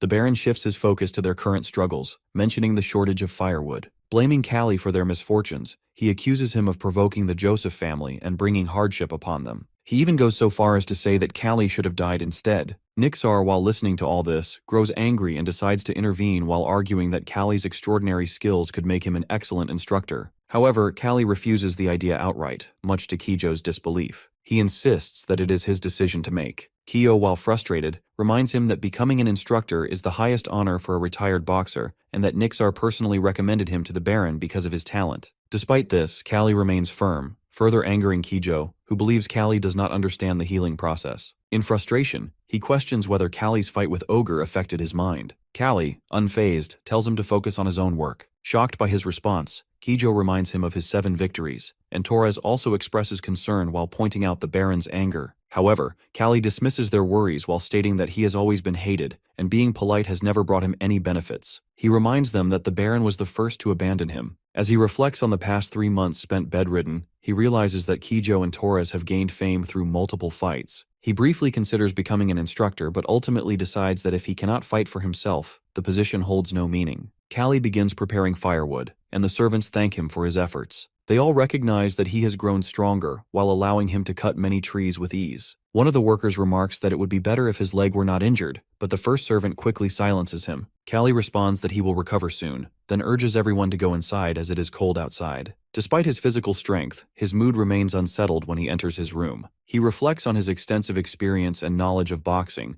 but his frustration grows as medical treatments have been unable to heal his injured leg. To his surprise, Azealia is already sitting in his room and questions why he is slamming the door so forcefully. She finds his behavior unusual, while Kalli struggles to meet her gaze, remembering their previous encounter in the guardhouse waiting room. Azealia informs him that she has come to say goodbye. When he asks if they are leaving, she explains that the Aghast estate has fallen into poverty, with business halted by the Joseph family. The rising costs of living and the decline in luxuries compared to basic necessities make it increasingly difficult to survive, especially with the approaching winter season. Kalli contemplates the dire situation while realizing how much conditions have deteriorated to the point where staying is no longer an option. He asks what their next course of action will be, and Azealia explains that they must fend for themselves to meet their needs. Concerned, Kalli inquires if the master will accompany them, but Azealia reveals that he has grown weak and is unable to travel. She explains that the master is frightened of Count Joseph and has isolated himself in his room for several days. He is deeply ashamed of the harm inflicted by the Joseph family and has come to the painful realization that power dictates everything. As Kalli listens, he realizes how much she has matured and how wisely she is thinking about their situation. She expresses her frustration while explaining that if she had power, she could protect and support her family. Kalli understands the gravity of their circumstances and begins to reflect on his own role in helping them overcome these challenges. Grateful for him saving her twice, Azealia insists that she wants to repay him. Realizing that a young girl is willing to take a step forward, Kalli decides that he should not stand in her way. A few days later, some people approach him and ask if he is a boxer. He admits it and explains that he is there for rehabilitation training, though he questions whether logging will truly aid his recovery. He begins cutting trees with an axe, but quickly realizes that his boxing skills are of little use in this task. Determined to regain his strength, he takes up the axe and starts working. A worker notices that he is using the axe incorrectly and shows him the proper technique. He explains that raw strength alone is not enough. It is only effective for a moment, while skill matters far more. Kalli is surprised by this insight while realizing the importance of technique over mere power. Adjusting his grip, he swings the axe with greater precision and efficiency, quickly chopping logs despite the pain in his back and waist. He pushes himself through the discomfort, driven by the desire to heal as soon as possible. Suddenly, a woodcutter arrives and instructs everyone to leave the area. Kalli questions his urgency while noting that they still have time to finish their work. The woodcutter points to bare footprints on the ground while suggesting that a bear has been nearby in search of prey. The workers discuss among themselves while estimating from the size of the tracks that it is a small bear. Despite this, they decide to complete their work quickly and leave. The woodcutter then inquires about Kalli, while noticing his injured leg. One of the workers introduces him as a newcomer, and mentions that he is a boxer undergoing rehabilitation. The woodcutter, after recognizing the name, realizes that Kalli is the one who fought and defeated Ogre during the Harvest Festival. He recalls that his own son witnessed the legendary match. Upon hearing this, the workers feel more at ease while believing that if Kalli could defeat Ogre while handling a bear, would be no challenge for him. Kalli, feeling embarrassed, asks them to stop using the strange nickname Ogre Slayer for him. In the evening, Kalli sits in his room when Torres arrives to ask what is bothering him. He is surprised to learn that Torres wants him to teach his techniques, despite being known as the Boar from a jest. Torres admits that although it feels shameful, but he admires Kalli's boxing techniques. As he reaches for the mug of water on the table, it suddenly slips from his hand and shatters into pieces on the ground. Kalli wonders how Torres could miss it so easily. Torres acknowledges that sometimes his body does not respond to his commands, and at certain moments, his vision becomes unclear. This realization surprises him while prompting him to throw a stone toward Torres. However, Torres fails to catch it while reaching in the wrong direction. Our boy considers whether Torres' condition is due to the impact of extreme punches or a retinal detachment. As a seasoned boxer, Torres has delivered many hits, but has also taken numerous blows in return. Kalli explains that continuous hits to the head could eventually cripple him, to which Torres responds that this is precisely why he has come to seek guidance. He asks Kalli to teach him effective boxing techniques. He first instructs him on a defensive position by keeping the body and arms closely aligned. He explains that rather than focusing solely on dodging, building a strong defense can be more beneficial in withstanding an opponent's attacks. Torres questions whether maintaining this position will make it difficult to launch his own attacks, but Kalli reassures him that while it is effective in blocking straight attacks, striking from the sides requires coordinated movement of both the body and head. Kalli further teaches Torres to move his upper body while blocking punches and to counterattack once the opponent's assault subsides. However, he advises him to take a break while noticing signs of strain on his eyes and brain. Torres, however, insists that his schedule is too demanding to allow any rest. He explains that there are upcoming fights, and if he rests, he might fail. Kalli wonders why their instructor has imposed such an intense schedule and questions whether their master is becoming reckless. Despite their struggles, they consider leaving the training center, but this decision could bring more trouble to the estate, which is already in a dire condition. Meanwhile, the woodcutter observes the freezing weather while realizing that the Doran family has already fled, leaving the estate in further distress. The workers realize they cannot leave because they have to continue working, while the engineers can easily relocate. As the workers search for Kalli, they discover that he has already left for the train, having completed his quota ahead of time. The woodcutter notes Kalli's speed and efficiency, while realizing that he has finished his task earlier than expected. They consider calling him back once they complete their work. Meanwhile, Kalli continues his training by punching trees while delivering powerful blows with his fists. He finds this method highly effective while believing in the Wolf's Law, which states that repeated impact on bones increases calcium levels and make them as hard as weapons. Determined to grow stronger, he punches the trees forcefully while focusing on training his waist and back to enhance his overall strength. As the workers and the woodcutter prepare to leave, they suddenly spot a bear lying on the ground with its cubs. The bear is dead, and the sight shocks everyone. Despite their initial surprise, they feel pity for the bear's death, likely caused by another wild animal. Their concern grows for the cubs while realizing that the harsh weather and lack of food will make survival difficult for them. Kalli observes the scene closely as one of the cubs approaches him and clings to his leg. The workers notice this and comment that the cub seems to have taken a liking to him. Everyone asks Kalli to take the cub with him because it looks desperate. He also considers taking it in. When he brings it home, Kijo finds it very cute but worries that if the instructor finds out, it could become a big problem. Kalli assures them that he will feed it from his own portion. When the instructor arrives, he scolds them for adopting a wolf. Kalli apologizes, but the instructor demands the cub, intending to throw it out. However, Kalli pleads with him to wait, insisting that it is just a cute puppy. He also clarifies that it is a wolf and not a dog. At that, Nixar calms down and allows him to keep it while instructing him to train it properly so that it does not harm anyone. Before leaving, the instructor reminds Kalli to get some rest, as he has work on the mansion construction site starting the next day. He suspects that Kalli might finish his task by demolishing the mansion, but insists that the work must be done properly. Meanwhile, Baron Agest sits alone while contemplating his plans to achieve success by renewing his old alliances. Baron Agest has an amazing idea to invite the nobles and conduct a boxing match to rebuild relationships. He has professional boxers, including Torres and Ogre Slayer, and believes no one will refuse to watch a match that is free of cost.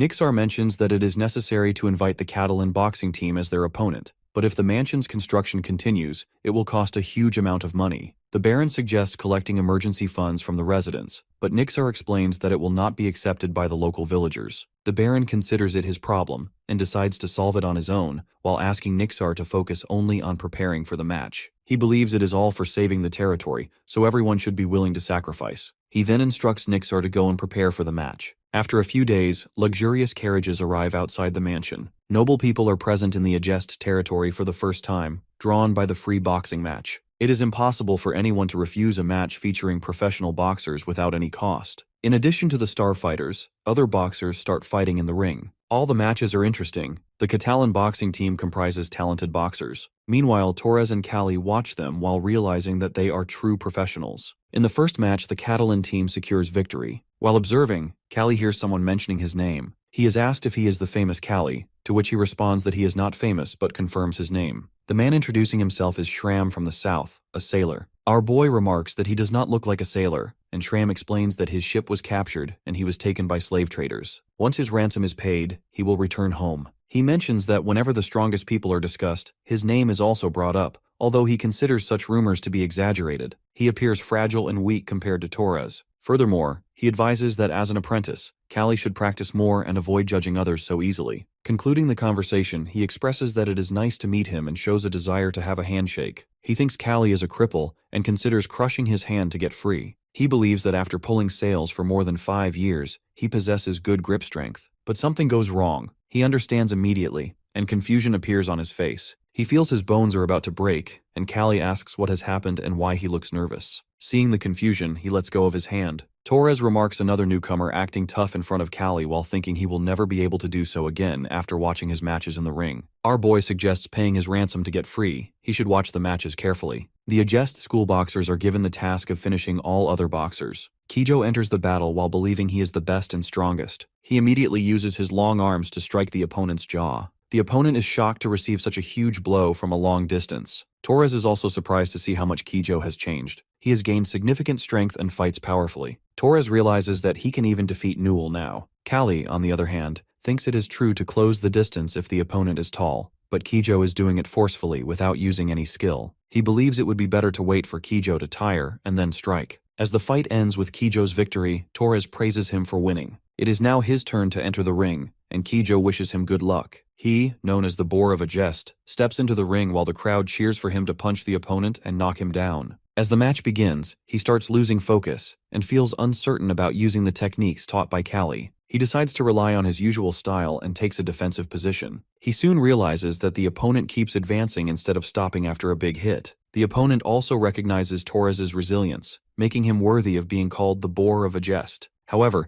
the opponent looks furious and is determined to crush him. The opponent, filled with confidence, dodges Torres's blows effortlessly. Kalli watches the fight while feeling concerned about his companion's victory. Suddenly, Torres misses a huge blow from the opponent and falls to the ground. The audience enjoys the unique fighting style while recognizing it as the new Whistly style they have never seen before. Kalli observes closely, while trying to understand this new approach to fighting. In this style, the upper half of the body avoids the blows. Kalli realizes that it is his technique Torres is using in the fight. He thinks that Torres is using the technique he has used in previous matches. This boxing technique is known as the Whistly style, which was introduced by Duke Wesley, who instructed his boxers to adopt it after the Harvest Festival. Now, all boxers can show their techniques, and it is not limited to traditional boxers. Many people think this technique was created by Duke Wesley, but those who have encountered pugilist fights know it was invented by Kalli. Torres rises from the ground with difficulty. He rushes to attack again, not worrying about his feelings. His opponent asks whether he knows about the Whistly technique, but he doesn't seem to know about it. Torres is now furious, and his opponent understands that this time he is different. Ready to give a final blow, the opponent finds the technique interesting. They exchange positions, and Torres dodges the first blow. The new defensive position helps him ignore the opponent's blows, which only makes him angrier. He is frustrated to see that, no matter how hard he hits, Torres doesn't move. He also thinks that he has covered his whole body, but if he gets closer, he can surely knock him out. Only Torres's side and abdomen are exposed, and the opponent believes that, by closing the distance, he can land a powerful punch. Then the opponent realizes that he should avoid Torres's blow. Although his fist is slow, it moves with all his strength, and his leg is firmly planted on the ground while making him more stable. He decides to defend and block all of the opponent's blows, a new trick he has learned during the fight. Torres delivers a huge punch while sending his opponent to the ground. The spectators in the stands are happy with Tora's victory. Kalli looks at the fighter lying on the ground and is surprised to realize that the style is almost similar to his own. He also thinks that boxing doesn't include footwork, only hand-to-hand fighting. Meanwhile, Torres has regained his strength. Kalli realizes that while he has taught him the defensive position, Torres has done a lot on his own and is a very good boxer. The fight ends successfully, and Gadolf is pleased to see this. Baron Agest asks Count Joseph if he can make him fall, as all the nobles are again supporting Gadolf. People praise the Baron for holding a great match. He is very happy to see his state becoming lively again, like before. However, the guests leave, and contact with them is once again cut off. Baron tries to reach them, but he doesn't receive any response. Now he only scolds his servants because he has no other choice left. He realizes that it was just a free service, so no one paid any attention to helping him, and all relationships ended with the match. He also realizes that the spectators were present only to watch the free match, which annoys him because he reconstructed the mansion for those nobles. In a furious mood, he wants to drink alcohol and keeps asking the servants to bring it. After a few weeks, the worker was sitting in a room, and he thinks about the future of the territory. He believes that Baron Agest is not only a tyrant, but also a poor manager, which is why the territory isn't functioning properly. He finds it hard to believe that the Baron chose a knight to handle the mansion's repairs. Meanwhile, a knock is heard at the door, and Kalli enters the room where the instructor sits. He informs him that he has returned from training and will now be helping them. The instructor asks him to take a break as it is a religious day, but he refuses while saying he prefers to work. Our guy is accompanied by the small wolf he adopted. The instructor notices the wolf and asks its name. He tells him it is called Rovo, who looks more like a fat dog than a wolf. He tells Kalli that once his training is complete, they can go together. Kalli then goes for a walk with the little wolf. Kalli trains as usual in the forest while thinking about how Kijo and Torres have gained more strength. Meanwhile, Rovo focuses on the strange sounds coming from the forest. He soon realizes that it is not the wind but the bushes that are shaking. Our boy has already sensed the presence of something earlier. He is then shocked to see a large bear standing in front of him. It is unbelievable to him, as the bear appears small but radiates power. He thinks the bear looks weak, but as it approaches, he finds it impossible to escape with his injured leg. The wolf stands by his master and growls loudly. At that, our dude considers the wolf better prepared than himself and regrets not bringing his axe. The bear begins to growl loudly. He decides to trust his fists and skills. The bear attacks with primitive fury. Kalli dodges the first blow and, taking advantage of the bear's distraction, lands a powerful punch on its sensitive nose, causing blood to spill. Rovo watches the bear intently, growling in response. Kalli then delivers another strike to its jaw, a powerful blow that further enrages the bear. It immediately attacks him while tearing through his clothes with its claws. Our dude, on the other hand, prepares to face another powerful blow. Meanwhile, the captain sleeps peacefully in the hut. The evening is cold outside. Suddenly, a sound wakes him up, and he goes to check what is happening outside. He holds his axe and opens the door of the hut. As he steps outside, he is completely speechless to see our dude standing there with torn clothes and covered in blood. Our dude softly mentions that he was worried because the instructor had not opened the door for a long time. The instructor immediately asks about his wounds. He responds that they will be having bear stew for dinner because he has killed it in the forest. The instructor is shocked to hear this, and then his eyes fall on the bear lying on the ground. The news of Kalli killing the bear spreads quickly. The workers discuss that the bear did not look like a fully grown adult, but it was not weak either. They also realize that capturing it with bare hands would have been impossible. Some consider it a lie or a rumor, but other loggers, who are familiar with Kalli's strength, believe it immediately. They have seen him training in the forest during the harsh winter, while using only his fists to break many trees. As the winter season comes to an end, the Agest estate becomes full of life. The people discuss the arrival of the lady, and the gates are opened to welcome her. Carriages carrying bags full of salt and wool enter the estate. Azelia arrives and inquires about her father. A knight replies that he is in the mansion. She then realizes that after such a long time away, he has not come to meet her. While she stands there thinking, a woman and a child pass by. They are happy to see her back in town. The little boy smiles at her, and a bandage covers his nose. While looking at him, she hopes to meet our boy soon. Kalli inquires about Azelia's return, to which a worker responds that she has arrived and is much more talented now. He also mentions that a party will be held at the mansion to celebrate her arrival. He thinks about having meat for dinner, which will be a welcome change from the usual bear meat. Kalli then tells Rovo that it cannot accompany him to the mansion but promises to bring it some food. During dinner, they enjoy a variety of delicious dishes. As they are eating, a knight arrives and informs Kalli that Azelia has called for him. Baron Agest encounters him and is pleased to see him after such a long time. Azelia asks about the condition of his leg, and he replies that he does not feel uncomfortable, although it has not healed yet. At that, she thinks that it is impossible to feel comfortable with an injured leg. She then shares her story of success. She explains how Count Joseph created hurdles for her, which angers Baron Agest. However, she did not allow him to interfere in her work and went to the Imperial City. In the Imperial City, she faced no pressure from Count Joseph and found it easier to purchase supplies. Baron Agest is pleased to hear this, knowing that the Imperial region possesses strong military power. Azealia then mentions an interesting story, which is why she has called our hero there. She talks about a famous doctor in the Imperial City who served as a family doctor and was known as the God Doctor. He is highly skilled in reattaching limbs. Baron Agest realizes that if he can perform limb amputations, he must indeed be an Imperial doctor. However, he doubts that an Imperial doctor would treat a noble from the Agest kingdom. Azealia reassures him that she knows the Imperial family, and if she asks them, they will arrange treatment. She adds that during battles, when Imperial soldiers are injured,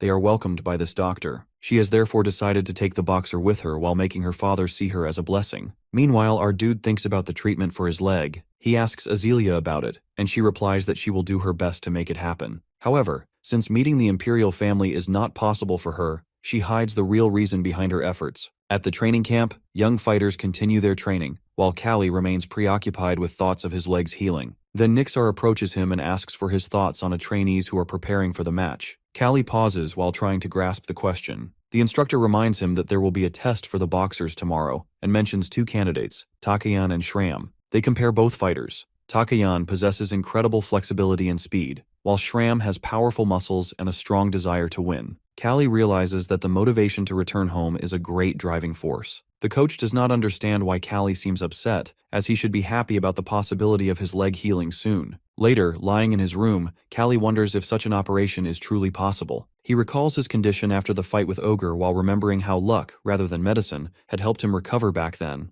Doubts creep into his mind while making him feel that healing his leg might just be an empty dream. However, he strengthens his resolve and decides to stay optimistic while knowing how hard Azealia is working for him. Kyo notices Kalli hitting the table too hard and asks why. He tells him to leave the room and focus on training. However, Kijo replies that he will be taking the pugilist test tomorrow, so he plans to take a break. Kalli is surprised by his decision and struggles to understand his motivation for participating in the test. Kyo explains that it is the only thing he can do. While playing with the baby wolf and finding it cute, he asks Kalli if he will be participating in the match. Our boxer does not respond and is left wondering why Kijo feels the need to do this. The next day, the pugilist test begins. After taking the test, the apprentices have the opportunity to become full-fledged pugilists if they receive satisfactory remarks from the instructor. The test is an occasion where it is determined who possesses the greatest strength. Apprentices who pass will officially become pugilists, which is a fact that many people are unaware of. Each student selects an opponent by drawing lots, and the choice falls on Kijo. He is pleased to be the first to take the test. Kijo demonstrates his exceptional footwork techniques. He swiftly jumps toward his opponent, causing the opponent to miss his blow. Kalli observes him closely and realizes that he can never compare himself to Kijo and Torres in terms of strength. Both have become incredibly strong, and although his own training has been rigorous, but his injured leg prevents him from fully utilizing his skills. He is unable to perform them at all. However, he resolves to become stronger despite the pain in his leg. Next, it is Shram's turn. He approaches Kalli and asks him to fight. He insists that Kalli should not avoid the fight because of his injured leg, and his words have an effect. Kalli accepts the challenge and agrees to the match. Kalli is fully prepared for the fight. Nixar discusses that although he could be disqualified, they also want to see if he can perform with his injured leg. They believe that he is just bluffing and stalling for time. However, our boy asks Shram why he chose him as an opponent. He replies that since Kalli defeated him last time, he now wants to take revenge and prove his strength. At that, our dude assures him that he will not avoid any attacks, then wraps a leather strap around his fist. Both contenders now stand face to face in the ring. Shram wonders why Kalli wrapped his hand with cloth. Kalli asks if he has enough strength in his abdomen. Shram remembers that Kalli is known for combining techniques and skills with his powerful fists. He considers himself lucky because Kalli's injured leg has weakened his abilities. Shram throws the first punch, but Kalli easily dodges it. Frustrated, Shram attacks again,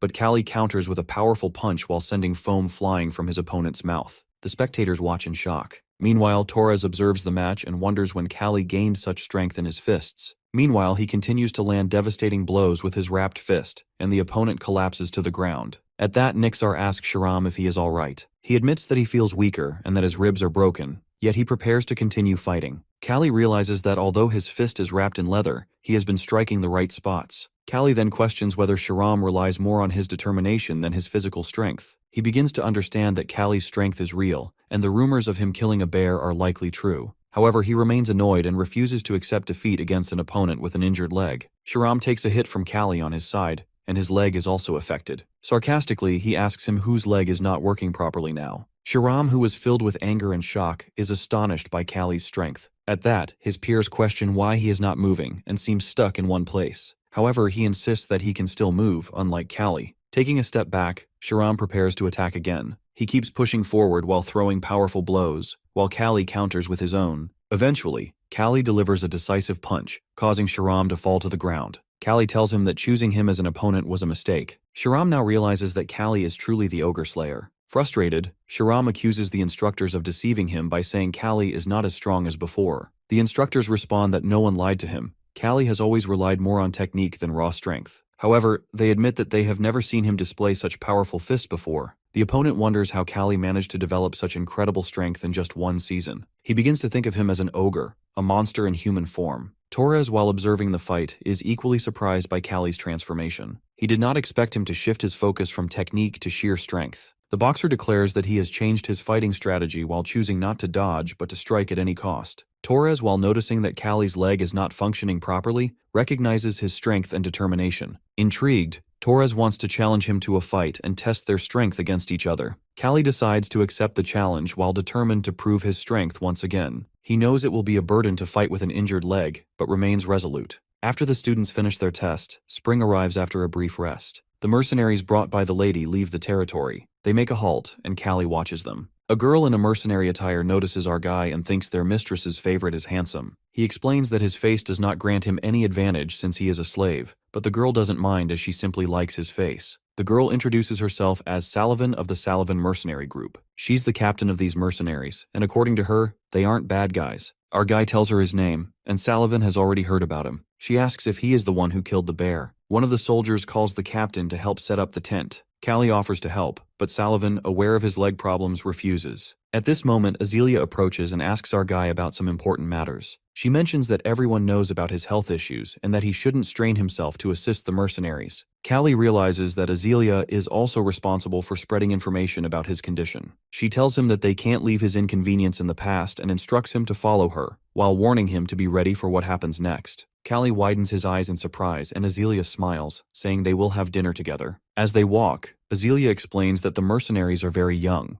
Most of them are teenagers, and the oldest is 20. No group of mercenaries would typically follow a young girl like Azealia. Additionally, there is a belief that having a woman as a captain brings bad luck. Kalli strongly denies this notion, but myths like these persist. Azealia shows her desire to team up with young mercenaries who were similarly disregarded because of their age. Inside the tent, our guy brings food, and Azealia insists he have dinner with her. Kalli feels embarrassed about the situation. Azealia asks his purpose to fighting. Kalli replies that, like any other slave, he fights to gain freedom. Azealia doesn't believe him. She notes that Kalli is different from other slaves, suggesting he could run away or find himself in a better situation. Kalli has no response. Azealia continues, saying that she doesn't understand why Kalli still wants to be a boxer. She argues that his life won't fall apart if he quits wrestling. She then asks if he had to choose between a healthy leg and freedom, which would he pick? Kalli dislikes the word if and directly says so. At that, she then tells him that if he stops ignoring his injured leg, she will convince her father to set him free. Kalli, however, doesn't care about freedom. He only wants to prove that he is the strongest by winning one match after another. He prefers seeing defeated boxers lying in front of him more than having gold, silver, or jewelry. So he chooses a healthy leg over freedom.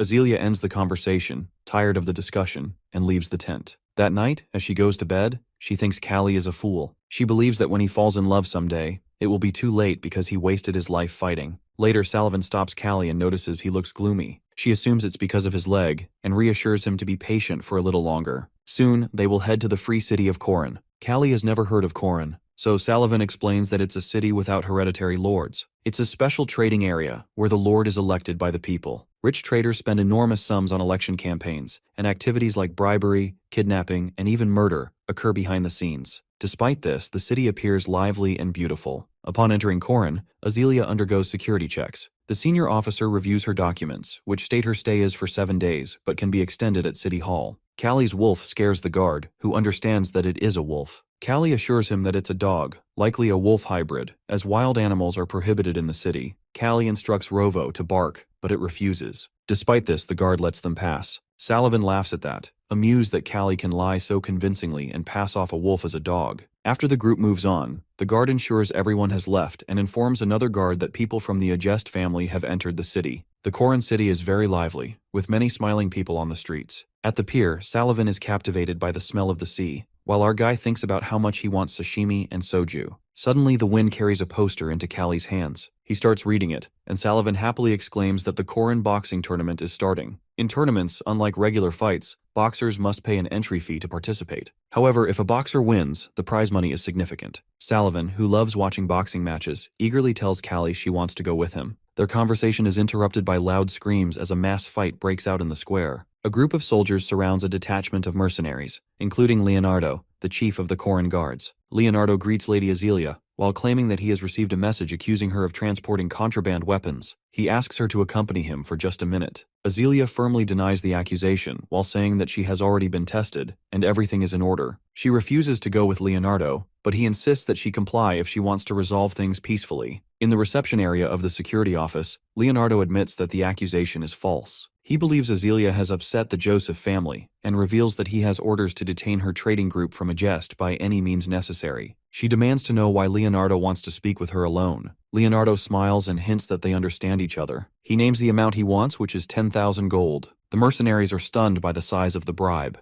They protest, saying that it's impossible to raise 10,000 gold, even if they sell everything they own. Azealia knows their trading group has a tight schedule traveling across the empire. She sits in deep thought, fully aware of the situation. She only has 5,000 gold on hand. Where can she find the remaining 5,000? She realizes that the Joseph family is likely trying to sabotage her efforts. Our guy then turns to Salavan, meanwhile becomes despondent, worried that the trading group is finished and that she needs to find new employment. Kalli shifts the conversation by asking for more details about the tournament. Salavan explains that participants don't need special qualifications. All they need is 100 gold and to pass the test of an active boxer. The reward is 8,000 gold. Our guy makes a decision and shares it with Azealia, but she immediately rejects the idea. The soldiers try to persuade her, reminding her that Kalli defeated Ogra. If he wins the tournament, they will only need to find 2,000 more gold. Azealia, however, indignantly declares that everyone has lost their minds. She refuses to send Kalli, especially with his injured leg. Salavan remarks that Azealia seems to care deeply for her slave, while joking that this feels more like a romantic novel than reality. Despite her objections,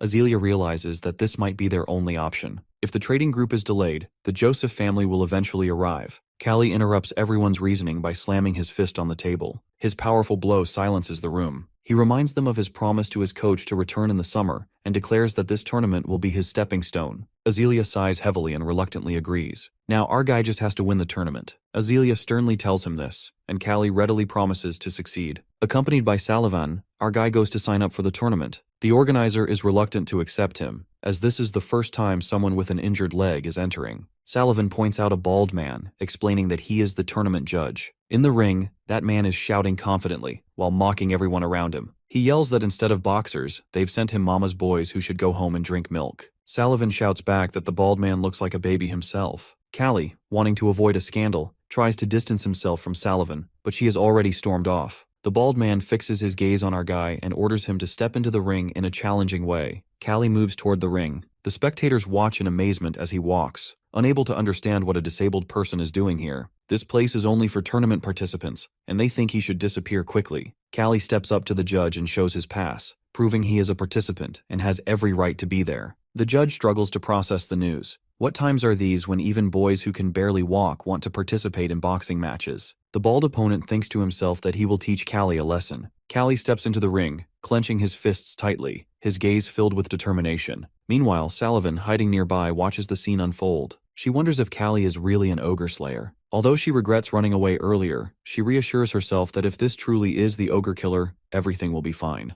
Kalli knows he just needs to win, and that's all. Within seconds, the audience, including Salavan, jumps in surprise. No one can believe what they are seeing. Kalli remains standing in his spot while the bald opponent lies sprawled in the ring, unable to comprehend how someone with an injured leg defeated him. Kalli calmly asks if his opponent wants to continue. Salavan bursts into laughter, celebrating Kalli's victory. She realizes that this win isn't a fluke, that it's the first time she's seen such a powerful blow. However, Kalli isn't as optimistic, while attributing his success to his opponent's carelessness. Salavan argues that lowering an opponent's guard is a skill in itself and calls Kalli magnificent. Suddenly, she looks at Kalli with her inner vision and sees his aura. She realizes it is nothing like the aura of a slave. It is bright and dazzling. Now Salavan understands why the noble lady has fallen for this guy. As Kalli lays asleep that night, he reflects on the fight. He thinks his opponent was easy to defeat because his opponent relied solely on his size and strength. However, Kalli worries that if future opponents exploit his lack of mobility, it will create problems. The next day after lunch, the tournament officially begins. A list of participants is posted, and strong trained fighters prepare to compete. The training room reeks of sweat, and Azealia covers her nose in disgust. Kalli doesn't understand why she is following him here. Sullivan, also covering her nose and mouth, accompanies them. The draw begins to determine the first matchups. Kalli pulls the number 4. His opponent is number 3. Sullivan explains that this tournament differs from regular fights. Kalli will have to fight every day, except for the women's bouts in the semi-finals. To win, he must secure 5 victories in a row. She worries about what will happen if he faces a strong opponent early on. Kalli realizes that this could be a disadvantage since injuries could accumulate. The draw ensures fairness and prevents manipulation, especially with the large prize money at stake. As they talk, numbers 1 and 2 are called onto the stage. The 2 boxers lock eyes, their gazes filled with tension. Then, numbers 3 and 4 are told to prepare. Boxer number 3, Spyron, scans the room for his opponent. Sullivan remarks that Spyron looks like an amateur boxer. Kalli and Spyron meet face to face. Spyron is taller and more powerful. Then both of them greet each other, extending their hands and wishing for a good fight. Spyron seems friendly, and the two shake hands. The spectators mock them. After Spyron walks away, Sullivan speculates that he might come from a wealthy family and is merely testing his skills by entering the tournament. Kalli notices that Spyron's hand doesn't feel rough, which makes him think Spyron might indeed be an amateur. Sullivan, on the other hand, is relieved that Kalli's first opponent seems easy to defeat. Sullivan, who has no love for nobles, pulls out a bag full of money and asks her soldiers if they believe in her judgment. The mercenaries assume she is about to pay their salaries and like the idea. However, Sullivan stuns them by announcing that the money, equivalent to half a year's wages for the entire squad, will be bet on Kalli's victory. The soldiers protest, reminding her that Kalli is no longer the fighter he once was and has significant problems with his leg. Sullivan persuades them, reminding them that she has never deceived them before. She assures them her gut tells her this is the right move. One mercenary raises his hand, agreeing with her, stating that without their captain, he wouldn't have survived as a mercenary. Gradually, more mercenaries raise their hands in agreement. Azealia watches the meeting of mercenaries from behind a wall. She is deeply curious about what they plan to do next. The tournament begins in the morning. The first stage consists of 32 rounds. The stands are filled with spectators. In the ring, a pair of huge boxers exchange furious blows. One of them takes a direct hit to the jaw. Kalli watches the fights and clearly sees that the level of the tournament participants is higher than he expected. For instance, one fighter currently in the ring plans to block his opponent's view, and as soon as he succeeds, he hits the blind spot. In modern boxing from Kalli's past life, this tactic is basic knowledge for all boxers. But here, this kind of fighting seems unusual. He concludes that this boxer must be very experienced. In the ring, events unfold exactly as Kalli predicts. The boxer gets hit in the face and falls. The judge announces contestant number 2 as the winner. In the stands, the spectators are divided in their opinions. Some cheer for the winner, while others are angry because they lost the money they bet on the defeated opponent. The noise from the crowd distracts Kalli. Before he has much time to think, his number, which is 4, is called into the ring. Kalli limps toward the ring. His appearance is not at all intimidating.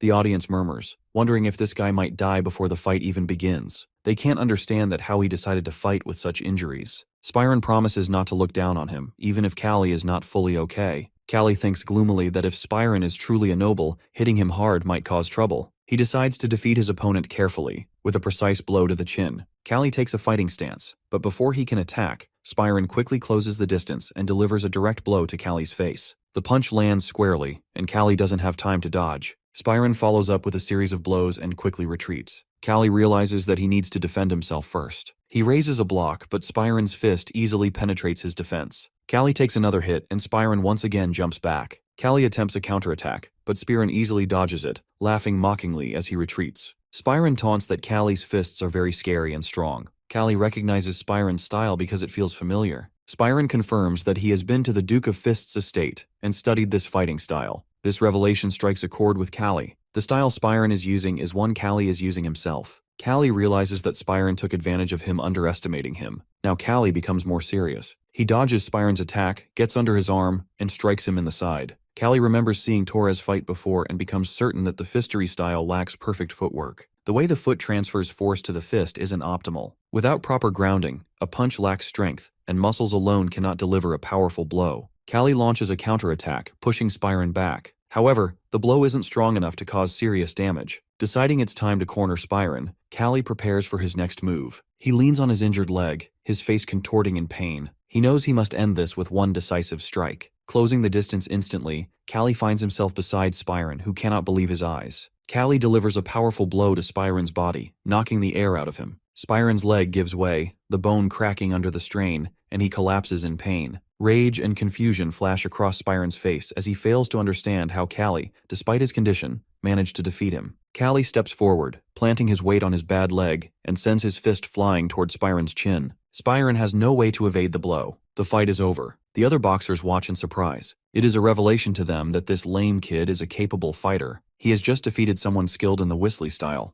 As Kalli walks back to his place, a sudden scream makes him turn around. Spyron bursts into the room and shouts that it is dishonorable to win in this manner. The other boxers listen to the outburst with interest. One of them grows indignant and declares that a noble son has no right to speak to a boxer in such a tone. He reminds Spyron that the ring is a place for fighting, and there's no point in complaining about someone stepping on someone else's foot. He says such behavior won't surprise anyone here. Spyron doesn't have an answer to this. Kalli thinks that he has experienced much worse in his life. His eyes were filled with sand, his arm was nearly torn off, and his leg was crippled. If a fighter isn't experienced enough, they'll think it's cheating. Our guy places his hand on Spyron's shoulder and suggests they talk in the courtyard. Spyron asks why Kalli has brought him out and wonders if he really wants to fight again. Kalli tells him that if they fought on the street, Spyron would already be dead. Spyron responds manfully, saying that the boxer Vist recognizes Kalli's skills. Kalli replies that he recognizes Spyron's skills too, but he studied them incorrectly. Spyron freezes in confusion, asking what Kalli means by wrong. Kalli explains that moving quickly doesn't mean moving correctly. The way Spyron moves shows that he'll tire out first. Our guy demonstrates the correct stance and tells him to use his leg strength when striking. Spyron adjusts his feet into the proper position and delivers a quick blow, which turns out much stronger and faster than before. Kalli tells him to keep practicing, emphasizing that it's hard to make a strong punch using only upper body strength. Spyron thanks him warmly, realizing Kalli is actually a great guy. They part on a friendly note, with Spyron wishing Kalli victory. As Spyron walks away, he suddenly remembers hearing Kalli's name before but can't recall where. 2 days later, Azealia and Salavin watch as Kalli leaves the ring. Azealia is speechless.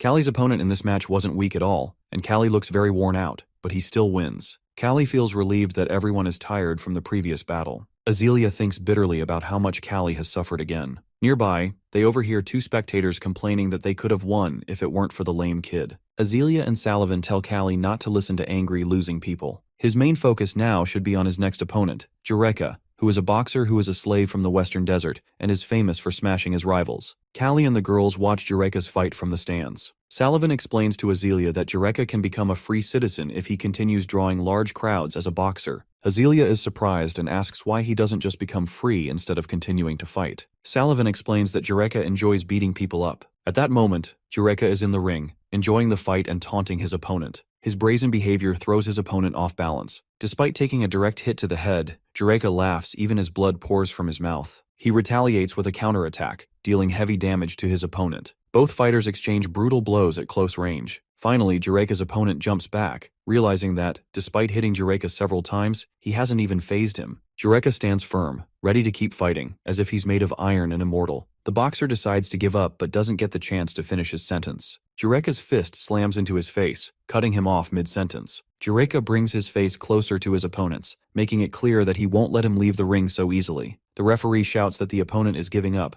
but Jureka ignores him and continues to strike. After the opponent is knocked out cold, Jureka claims he simply didn't hear anything. The judge announces Jureka, contestant number 8, as the winner. The other boxer is carried out on a stretcher. Our guy watches the entire scene carefully. The girls anxiously ask if he can win against Jureka. Kalli doesn't think he will lose, but something about Jureka gives him pause. Kalli concludes that Jureka lacks technical skills but is extremely strong physically. Jureka reminds Kalli of Ogre, not in ability, but in the unsettling aura that makes Kalli uneasy. 2 days later, the 4th round of the tournament is underway. The stands cheer loudly for Jureka, eagerly waiting for the fight to begin. They shout for him to push forward and finish his opponent. The mercenaries sit silently with Azealia and Salavin. Azealia feels upset that everyone is supporting Jureka, thinking it might give him an advantage. Salavin reassures her that our guy isn't the type to be affected by such an atmosphere. Salavin bets everything they have on Kalli and eagerly looks forward to his victory. Our guy hears the enthusiastic screams of the spectators, but that isn't what worries him. He knows Jureka doesn't strike randomly. Instead, he targets vital points. The judge announces the start of the much-anticipated semi-final. Jureka and Kalli walk to the middle of the ring, locking eyes. Jureka looks at Kalli with arrogance, mocking him and laughing loudly. He doubles over with laughter, but Kalli silently watches his enemy's antics. Suddenly, Jureka strikes with lightning speed at Kalli's head,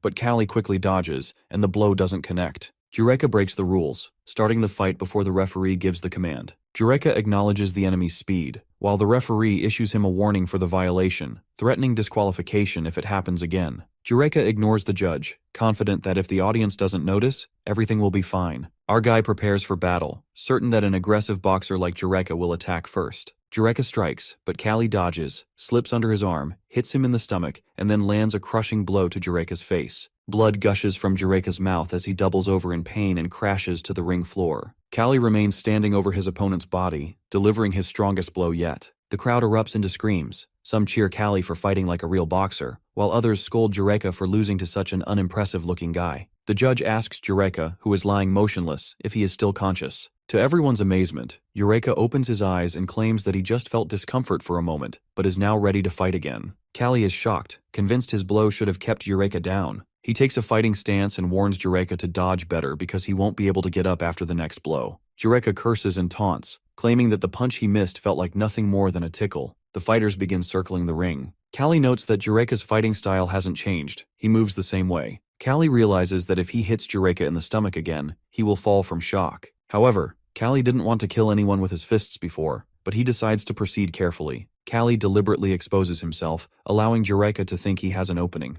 Jureka raises his fist, and Kalli blocks the attack. The enemy's blow is so strong that Kalli barely manages to dodge in time. He slips under Jureka's arm again but doesn't get the chance to land his stomach blow, forcing him to jump back and create distance. Then Kalli dodges another powerful blow and slams his fist into Jureka's stomach. He feels Jureka's ribs crack under the impact, but instead of screaming in pain, Jureka laughs. He doesn't even feel the damage and approaches Kalli. This time Kalli cannot do anything, and the opponent's blow hits him in the face. Our guy is sure that Jureka has broken ribs, but nevertheless, he remains very dangerous. Jureka hits Kalli again and advises him to just die. Kalli puts a block out with his hands. Jureka breaks his block, and the blows rain down one after another. He goes into a rage and shouts that he is invincible. He notices that the enemy opens up and immediately launches a counterpunch to the stomach. Jureka spits blood from his mouth into Kalli's eyes. At that, our guy is temporarily blind. He cannot see the enemy's fist rushing toward his face. Neither block nor dodge properly can kill Kalli. He can only tilt his head. He flies to the far end of the ring. Jureka is triumphant. The spectators cheer for the boxer and shout for him to finally finish off his opponent. Sullivan and Azealia sit in intense silence. Sullivan tries to cheer herself up, but she is having trouble doing it. Our guy lies motionless in the ring. He continues to analyze the fight and sees that his opponent finishes by punching the opponent in the chin, just like last time. Fortunately, Kalli bows his head and dodges. At this time, Jureka is raging in the ring and yelling that he has an immortal body, and that he is different from those whose bodies are crippled. Our guy rises to his feet and says, while wiping the blood from his eyes, that Jureka's body is already broken in several places, and he doesn't have any immortal body. Kalli adds that he will prove it when he finishes him off. Our guy abandons all planned strategies for this fight. He stands in front of his opponent and clenches his fists tightly. Leaning on his leg, he decides to simply hit Jureka with all his might. He needs to keep his leg from cramping. He raises his fist. His opponent is sure that no tactic will work against him. Kalli carries out a blow and grabs the opponent's hand, which is against the rules. Thus, he prevents him from counterattacking. Jureka doesn't understand what happens at first. This little brat takes him by the hand and does it so quickly that the spectators do not notice anything. Kalli strikes another blow to the enemy, who dodges. Kalli's leg gives distress signals, but the guy does not pay attention to it. He only leans harder on her. Another blow distorts Kalli's face when he performs this technique. Jureka fires a monstrous blow into the stomach. Blood pours out of Kalli's mouth again. Kalli jumps back to a safe distance and looks at his opponent. Jureka grins through his bloody mouth. He understands the boxer's weak point, which is his leg. This is how he needs to act. He clenches his fist to the loud roar of the spectators in the stands and walks toward his opponent, continuing to laugh. At that, our guy waits for the attack. His face is inscrutable, but his leg pain is already unbearable. Still laughing, Jureka approaches our guy. He does not take a fighting stance and does not block. The judge sees something strange in the boxer's behavior. Our guy pushes Jureka in the chest with his palm, and he lies down in the ring without resistance. There is a bloody smile on his face. The scene then shifts back to 7 years ago. In the western desert, 15-year-old Jureka is working in a quarry. A large stone falls down where he is working, and the boy is hit by this stone. 3 days later, he opens his eyes and feels as if he has received God's blessing. He becomes stronger than anyone else, and his body no longer feels pain. He beats up the overseers and leaves the western desert, then comes to Korin. Now he is the strongest, invincible, chosen one of the gods. The said strongest chosen one of the gods lies in the ring, and the judge feels his pulse. After a few seconds, he announces that Eureka cannot continue the fight.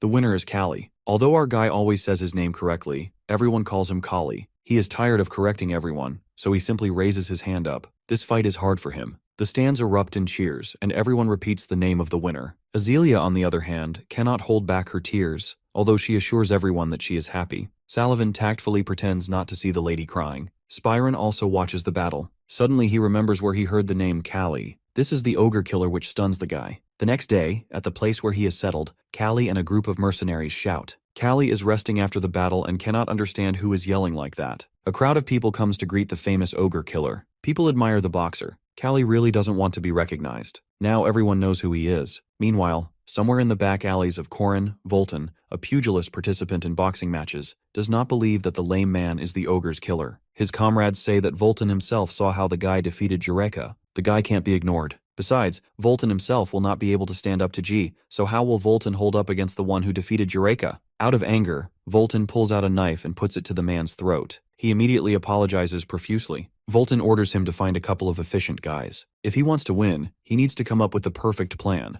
For example, cutting off a scoundrel's leg. I advise the same thing to Kalli, the doctor to whom Salavin takes him. The bandit and the doctor have the same thoughts. Kalli really doesn't like the treatment method. The doctor says that it is impossible to heal the knee. The broken bones are digging into the flesh. Just cut it off. The good doctor arms himself with a cleaver and promises that it will only hurt a little and not for long. Salavin and Kalli roar viciously at him because tomorrow Kalli has a boxing match. The doctor is surprised to learn that his patient is a boxer. He beats people but ignores medicine. He takes the guy's injured leg and splints it, but still does not give up the thought of cutting it off. In addition, he gives a strong medicine that could help Kalli feel no pain and last the entire fight. As they are leaving, the doctor calls Salavin. He says that he offered to cut off the guy's leg for a reason. He is a good surgeon. He has cured a lot of people and knows what to do. Our guy says that nobody can cure his leg. Salavin asks if he knows about the imperial god. The doctor replies that he has often heard about him and even knows his name but now has forgotten his name. Salavin taunts him, asking if he has dementia. Kalli toi. The next day, before the tournament final, our guy sits waiting for the fight. His leg feels much better. The guards are calm because there is only one person sitting in the waiting room, and there is no need to ensure that the boxers do not fight each other ahead of time, so they decide to leave their place and go eat. Our guy has the visitors as Salavin and his wolf cub, Rovo, come to meet him. The puppy is so fond of Kalli. They have not seen each other for a long time, so Salavin doubts whether Rovo is really a wolf. Their meeting is interrupted by fans who come to see the ogre killer. They ask if Kalli will allow them to shake his hand. They admire him so much that they want just one handshake before a fight. Rovo listens carefully to the conversation. Suddenly, he shows his teeth and growls menacingly. Salavin watches in amazement as the cute puppy turns into a formidable predator. She immediately rushes to Kalli, pushes him away screaming and puts her hand forward. The knife clutched in the hands of the men who arrived cuts Salavin's hand. The faces of the attackers are distorted with frustration and anger. Salavin kicks the guy in front of her in the chest. He flies into the corner, but the second one clutches a knife in his hand and pounces on Kalli and the girl. Our boy them has no time to think. He only manages to deviate from the trajectory of the blade. The attack is thwarted by Rovo, who jumps on the bandit with a threatening look. The bandit is frightened by the bared mouth and begins to randomly wave the knife. One of the blows is able to reach Rovo. The wolf squeals and jumps. Rovo lands between the bandits and his master, showing with all his appearance that he will tear the bastards to pieces. All they have to do is run away, which they do. Our guy asks if Salavin is seriously injured. She replies that it is not dangerous. Her thoughts are occupied with who carried out this attack. Most likely it's Volton. If so, then everything falls into place. She didn't expect this and scolds herself for making a mistake. Kalli and the girl look at Rovo. He is lying on the floor. Our guy is very worried, but Salavin looks at the wound and says that it is just a scratch. She advises Kalli to focus on the fight. After all, she bet all her money on him. Not only this, but also her retirement. Kalli knows this very well and promises that he will return victorious. He is ready to fight in the finals. Later, inside the ring, Volton's eyes widen when he sees our guy alive and unharmed. His plan didn't work, and this bastard is completely fine. This unsettles Volton. When the boxers come to the center of the ring and make eye contact, Kalli notices Volton's reaction to his appearance. He immediately realizes that everything that happened was his doing. Kalli is very angry. Then the referee gives the command to start the fight, and the boxers take fighting stances. Meanwhile, Volton assesses his opponent. He is shorter than he thought. In addition, he noticeably limps on one leg. Volton throws a left hand, and Kalli doesn't have time to dodge. His defense weakens, which doesn't escape the attention of his opponent. Volton sees weak points in our guy, and now is sure that he will win. He throws a straight right to the head of Kalli, but Kalli blocks it and interrupts the enemy's attack, blocking Volton's hand. Kalli addresses him by name, and his tone does not bode well. On the other hand, Volton has no intention of engaging in conversation. He jumps back and tries again with a straight right punch. Kalli blocks it with his hand again. All of Volton's attempts to attack seem to be unsuccessful. Kalli leans on the stone wall. Volton loses his calm and becomes agitated. His attacks become erratic. He puts all his strength into the blow and tries to hit his opponent. Our guy immobilizes the enemy's hand with an instant blow and slams his fist right into Volton's open mouth in surprise. Then Kalli unclenches his fist. Volton cannot move from the pain, and Kalli tears out all of Volton's teeth. The teeth fly into the ring. Volton covers his face with his hands and staggers to the corner of the ring. Kalli promises him that Volton will never be able to eat meat again.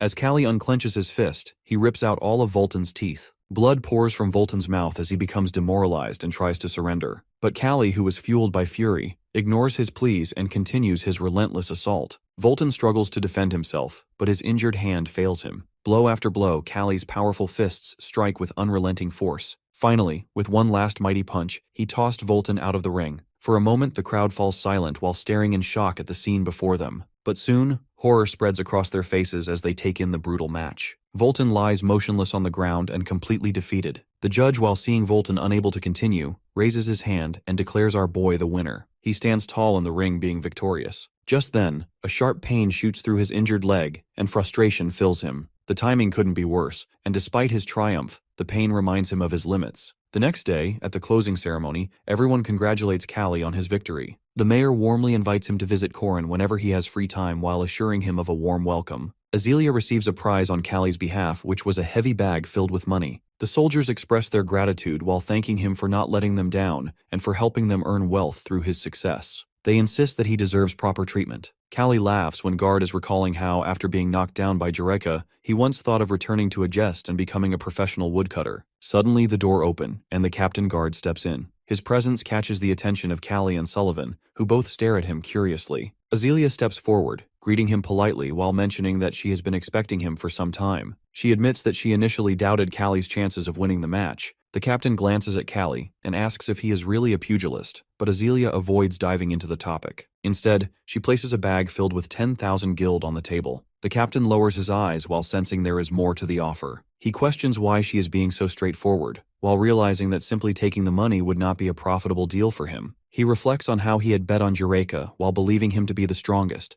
unaware that Kalli, who was known as the Ogre Slayer, would be his opponent. Had he known, he would have placed his bets differently. Kalli listens while finding the conversation absurd. Azealia, without hesitation, raises a finger and signals Sullivan to bring another bag. With both bags placed before him, a total of 20,000 guild now sits on the table. The captain stares at the wealth in disbelief. In a flashback, it is shown that Azealia, being determined and fearless, had bet all the merchant money on Kalli's victory. The Lady Knight was standing beside her, hesitates and questions if she is afraid Kalli might lose due to his injured leg. However, Azealia confidently interrupts while stating that Kalli will never lose. She remembers how he has always triumphed, even when his body was covered in injuries. Sullivan watches in awe while finding Azelia's boldness unsettling. In present, she then looks at the captain and asks with a smirk if this offer is still not enough to satisfy him. As Azealia asks if the money is enough, the Captain Guard hesitates before admitting that it is indeed a huge amount. He picks up a few coins from the bag and says it will suffice. She is surprised by his response. Just then, a knock echoes at the door. Another person requests entry, and a familiar voice greets Kalli. It is none other than Spyron. Our boy is shocked to see him and asks about his well-being. Spyron, while turning to the Captain Guard, remarks that he will no longer overlook his schemes. As the Chief Guard of Korin, he is expected to support only Spyron, yet he wonders what will happen if his uncle hears about this situation.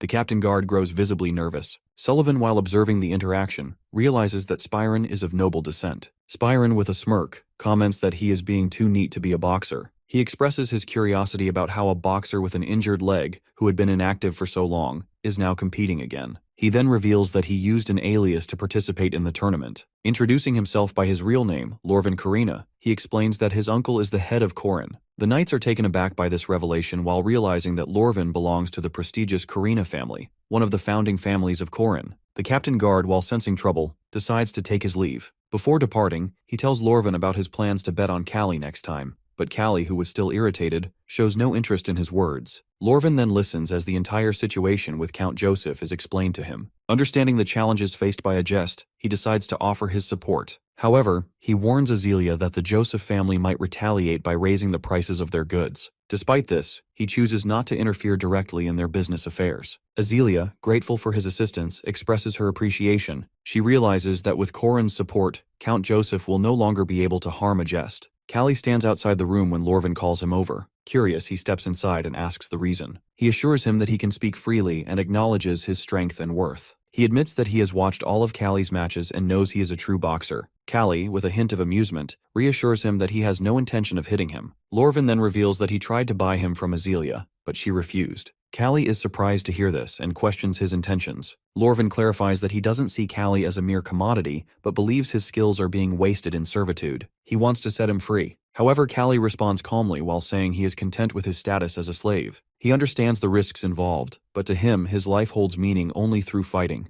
Lorvin is taken aback while struggling to comprehend why Kalli values battle over freedom. Our dude explains that, in his eyes, it is better to die fighting than to live with failure. Lorvin watches him in silence while realizing the depth of his resolve. This time, Kalli's guards are twice as many as before, thanks to Corin's support. Azealia realizes that entering the Imperial territory brings them many advantages. A worker mentions that they will soon reach the Empire's capital city. She keeps watching the road ahead, eager to arrive. The weather is pleasant when they finally reach the grand city of Macedon. Sullivan observes the surroundings and remarks that all the roads are paved like those of an ancient city. Suddenly, Imperial troops appear, and the gates open for them. The Lady Knight is amazed by their presence. Kalli notices her expression and asks if she has seen them before. She nods and shares her experience. She explains that before Azealia hires her, she encounters bandits. At that time, the Imperial troops are returning from a campaign, and she is fortunate to cross paths with the prince, which ultimately saves her life. Kalli is surprised to hear about the prince's involvement. The troops clear their path while allowing them to proceed. Azealia hands a letter to a soldier and instructs him to deliver it to Iskandar, who is the third prince. She then turns to Kalli and asks him to meet her in her room once they arrive. Upon reaching their destination,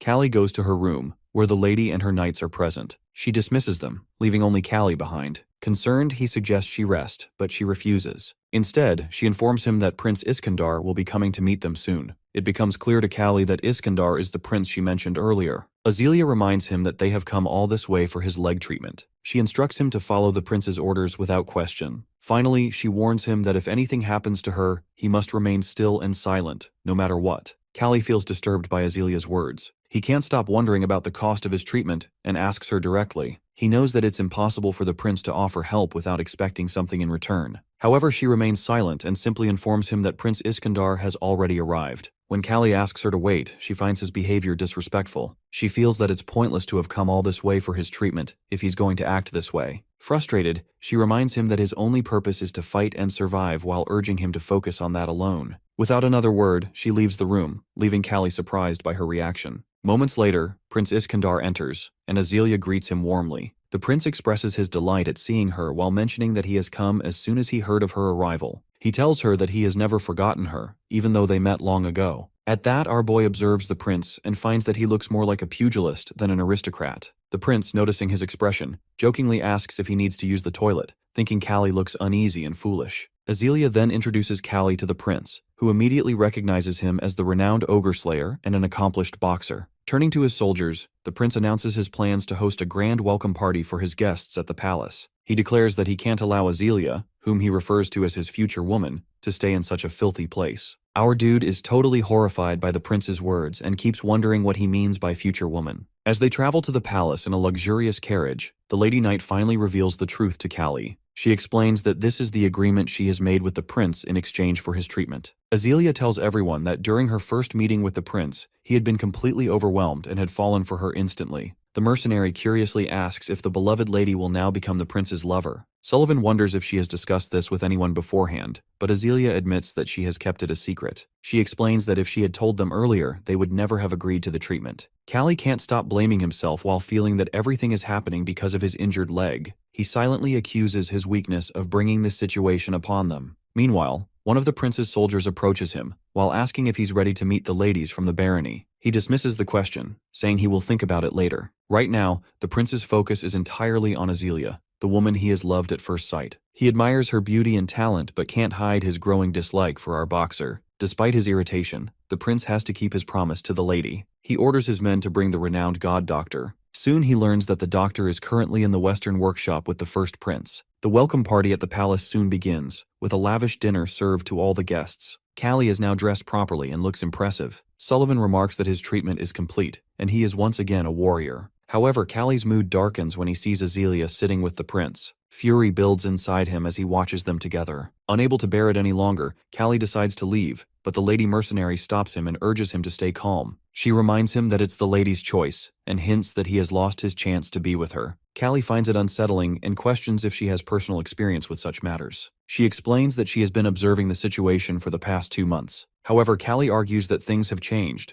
and the Adjust estate is now thriving. Meanwhile, the prince, enjoying the festivities, suddenly recalls Azealia mentioning Kalli as an experienced pugilist. Though she has praised him as a famous boxer, she has also informed the prince about his injury. Curious and amused, the prince calls Kalli forward and asks him to liven up the party. Confused, Kalli questions what he means, to which the prince suggests a demonstration of his bare-handed fighting skills. Azealia immediately objects, reminding the prince that Kalli is injured and not fit for combat. The prince, however, insists that since Kalli's hands are fine, he will order the participants not to use their legs. Azealia grows anxious, and Kalli feels a deep sadness settling within him. To the prince, it's all entertainment for his guests. He even warns his soldier that if he loses to Kalli, he will be dismissed. Then, turning to Kalli, he commands him to showcase his skills. Despite his anger and frustration, Kalli realizes that the only way to protect Azealia is to fight and win. Kalli stands ready for the fight, his stance firm and unwavering. His opponent, sizing him up, notes how young and disciplined he appears. Confidence flickers in the opponent's eyes as he remarks that if Kalli collapses, the match will be over. The tension in the air thickens as both fighters prepare themselves. Our boy clenches his powerful fists, determination burning in his gaze. His opponent believes he can provoke him into making a reckless move. The prince, watching from his seat, suddenly throws his wineglass to the floor and signals the start of the fight. The opponent launches a powerful punch, but our dude effortlessly dodges it. Responding swiftly, he strikes back, his opponent raising his arms in defense. However, with the next opening, Kalli delivers a devastating blow to his chest, his fist landing with crushing force. Pain shoots through the opponent's ribs as he staggers and collapses to the ground, unable to continue. The crowd falls silent for a moment before erupting into murmurs. Our dude stands victorious, but his expression remains unchanged. He isn't here to celebrate, he only wants to prove his strength. The prince observes him closely, while expecting triumph in his demeanor, yet realizing that Kalli's power is something beyond ordinary. He has not understood until now why our boy is called the Ogre Slayer. A thoughtful expression crosses his face before he announces the end of the entertainment. He thanks everyone for their participation. Rising from his seat, he places a hand on Azelia's shoulder and walks away with her by his side. As night settles over the palace, silence fills the halls. Suddenly, Prince Iskandar appears outside Azelia's room, his steps unsteady and his eyes clouded with drink. Frustration lingers in his expression as he realizes that Azealia doesn't seem fond of him. Knocking on her door, he waits until she opens it, meeting him with cautious eyes. She notices he is drunk, and though she has much on her mind to tell him, concern for Kalli's treatment weighs heavier. She can't allow anything to happen before Kalli receives proper care and leaves the palace. The prince suggests they share a drink, and after a moment's hesitation, Azealia agrees. Seated together, she brings up the topic of the god doctor. Prince Iskandar praises the doctor, describing him as an extraordinary man in every way. He mentions that the doctor is not only his father's trusted friend,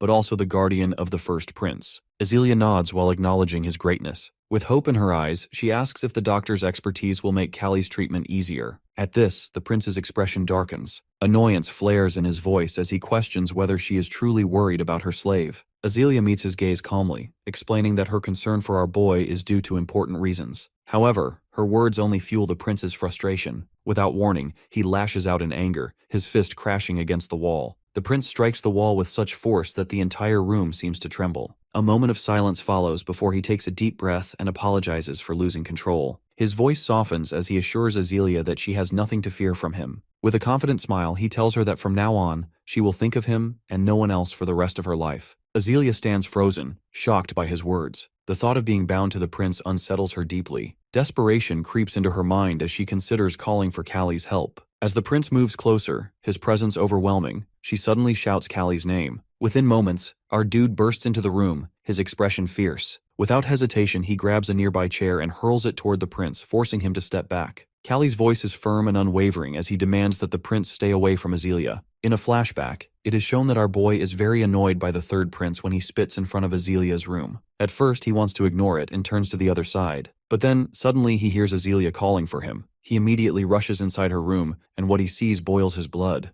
Kalli's anger burns fiercely as he clashes with the prince. When he strikes him with the chair, both of them crash to the ground. The prince, stunned by Kalli's sudden attack, demands to know what he is doing. Ignoring him, Kalli seizes a broken chair leg and strikes him with it. Their eyes lock, both consumed by rage. Kalli's voice is sharp as he questions how the prince dares to threaten the lady. However, the prince dismisses his words, finding them meaningless. His gaze shifts to Azelia, who sits quietly, watching the confrontation unfold without a word. Without hesitation, the prince grabs a broken piece of the chair himself. He no longer cares about appearances. He is ready to fight. Eyeing Kalli's stance, he aims for his thighs and strikes with force. But before he can react further, our boy lands a powerful blow to his head, sending blood spilling from his mouth. Despite the impact, the prince remains standing, retaliating with a powerful push that sends out Dude crashing into the wall. As he falls to the floor, Kalli realizes the prince's strength is greater than he had expected. The prince smirks, his voice filled with newfound understanding. He claims that Kalli's actions have revealed everything he needs to know. Then, with unwavering confidence, he declares that from this moment on, Azelia belongs to him. Determined to put an end to the fight, our boy focuses on his next move. His eyes lock onto the prince's jaw, which is his target. Without hesitation, he charges forward and delivers a devastating punch straight to the prince's face. The impact sends shockwaves through him, but instead of falling, the prince grabs Kalli's hands, gripping them tightly and refusing to let go. Both men stand their ground, their determination unshaken, ready to see the fight through to the end. The prince demands that our guy follow his rules and, without warning, locks his arms in a crushing grip. His hold is so tight that Kalli struggles to break free. Pain radiates through every joint in his left arm. He feels the strain intensifying, realizing that if the lock continues any longer, his arm might break. Just as desperation sets in, the prince suddenly releases his grip, staggering back in pain. Blood trickles down his forehead as Azelia strikes him with a lamp, her expression tense and determined. Before they can react further, the sound of armored footsteps echoes through the hall. The knights rush in, their eyes scanning the scene before surrounding Kalli. The prince, his face dark with rage and humiliation, clutches his bleeding head. The soldiers close in, ordering Kalli to surrender. Prince Iskandar and Azelia stand in the grand hall before the first prince, Philippos. With a stern expression, Philippos asks his brother how it all happened. Iskandar, feeling that his brother has arrived at the worst possible moment, hesitates. However, Philippos demands the full story, warning that if he doesn't speak the truth, he will ask Azelia and punish him just like in their childhood. Reluctantly, Iskandar confesses everything, that how he made a deal with Azelia to treat Kalli in exchange for her companionship. She is stunned to hear him admit the truth so openly. She expects him to lie, but he reveals the entire situation without hesitation. Despite her concern over Kalli's actions, she remains hopeful that he can avoid the death penalty. Philippos, furious with his brother's behavior, decides to teach him a lesson. He takes up a stick and begins beating him, ignoring Iskandar's pleas to stop. He scolds him harshly, while reminding him that a prince should never act so irresponsibly. He questions how Iskandar could enter a woman's room at night, especially in a drunken state, pointing out how any woman would naturally be terrified. Iskandar endures the punishment in silence as his brother continues to reprimand him. Once Philippos finishes disciplining him, he announces that a trial will be held on behalf of the emperor. He orders Kalli to be brought before him. When Kalli stands in front of the prince, Philippos examines him closely and asks if he is a pugilist. Kalli nods in response. Philippos notes that Kalli is taller than he expects. Iskandar, still reeling from the scolding, tries to downplay the situation by calling himself incompetent and claiming that Kalli defeated him effortlessly. But Philippos silences him with a sharp look. Turning to Iskandar, he demands to know how he could exploit the services of the god doctor by making such an inappropriate demand from Azelia. Philippos continues scolding his brother, telling him that his actions are shameful, including sneaking into a woman's room in the middle of the night, which is beyond disgraceful. Meanwhile, Azelia, who has come from her kingdom and entered into a covenant with the third prince without truly accepting it in her heart, has also committed a serious offense. As Philippos raises his hand toward Azelia, Kalli's anger flares, and he clenches his fists in frustration. Azelia, while realizing the gravity of the situation, admits that everything is ultimately her fault. Philippos then turns to our boy, his expression stern, and reminds him that the crime of attacking the third prince is severe. Prince Philippos wonders how much courage Kalli possesses to fight his brother despite his injured leg. He acknowledges that while Kalli has acted impulsively, Third Prince has every right to claim himself as Azelia's future husband. However, the prince emphasizes that the matter ultimately concerns the lady and the third prince. Turning to Kalli, he urges Kalli to understand that if he truly considers himself a warrior, he must stand by his responsibilities until the very end. He asks our boy about his final wish. However, Kalli firmly states that he has no regrets, as it is his duty to protect the lady. To everyone's surprise, Philippos uses his sword to cut the ropes binding Kalli. He praises the boxer's courage and loyalty while commending him for his brave actions. With a stern yet approving look, he instructs our boy to always protect the lady, while acknowledging his worth as her guardian. Prince Philippos then declares that, according to royal law, there will be a match, and the one who loses will have to accept defeat. Both Kalli and Prince Iskandar want to claim Azelia as the prince orders the match to take place. It is decided that the fight will be held in 1 week. Afterwards, the mercenary tells Kalli that Prince Philippos is known for being merciless, but his decision surprises her. He agrees and is also surprised that the third prince has not fled from the challenge. The knight admits that she felt uneasy that night and secretly sent some people to check on Azelia's room. She jokingly tells Kalli that if she had been in his place, she would have knocked down the prince and escaped. Suddenly, a group of soldiers arrives and asks if Kalli is the man who has beaten Prince Iskandar. They praise his bravery and encourage him to defeat him again. Our boy finds the situation strange, as the guards are loudly calling out the third prince's name so casually. The soldiers then instruct Kalli to follow them. When he asks why, they reply that they are taking him to meet the god doctor. Excitement fills him as he realizes they are finally moving toward the true purpose of their journey. He feels eager and hopeful while anticipating the long-awaited healing of his injured leg. The scene shifts to the sage's abode, which is in a high tower. The guard knocks on the door and announces that a boxer has arrived. The man sitting at the table says that he is interested in meeting the troublemaker that Philippos has told him about. The doctor looks at Kalli and asks if he is having fun with Iskandar. Upon examining the leg, it becomes clear that bone fragments are stuck in the muscles. The fracture is displaced, which puts pressure on the muscles and nerves. Our guy grimaces in pain. The doctor says that he is surprised how the boxer is holding on all this time with such injuries. Even walking hurts. He asks when the injury happened, and the guy replies that it happened last fall. The doctor thinks for a long time. His silence drags on, and Kalli begins to worry that the doctor might not be able to cure him. So he asks if there is really no hope for recovery. The doctor decisively answers that there is hope. He is just surprised that the leg is in unusually good condition. Now he is thinking about how to temporarily improve the condition of Kalli's leg, because in a few days, Kalli has a fight with Iskandar. The doctor says that everyone calls him Sage, but he doesn't like that name. So our boy can just call him John. John is American. Least of all, Kalli expects the doctor to be American. In surprise, he falls from his chair and can't say a word for a while. He just looks at the doctor in amazement. John realizes that something strange is happening and orders the guards to leave. Turning his back to our guy, he reveals that he has been looking for a man like him for a long time, but couldn't find him. In the end, they meet. Apparently, this is fate. Kalli asks John if he also belongs to Earth. John answers affirmatively and tells our guy that his real name is John Bradley Clark. He came here 40 years earlier. Kalli talks with John for a long time. John was a U.S. Army major who died during the Korean War in 1950. He was a military doctor and performed surgical operations. He helped the emperor with his knowledge and began to be compared to a deity. Not only this, John is interested in events on Earth because 60 years have passed since his death. Kalli is surprised that 40 years here is really equal to 60 on Earth. John isn't sure. He wants to compare everything with other data. He explains further that there are cases in the books of people to whom the same thing happened. Every one of them lose consciousness, and when they wake up,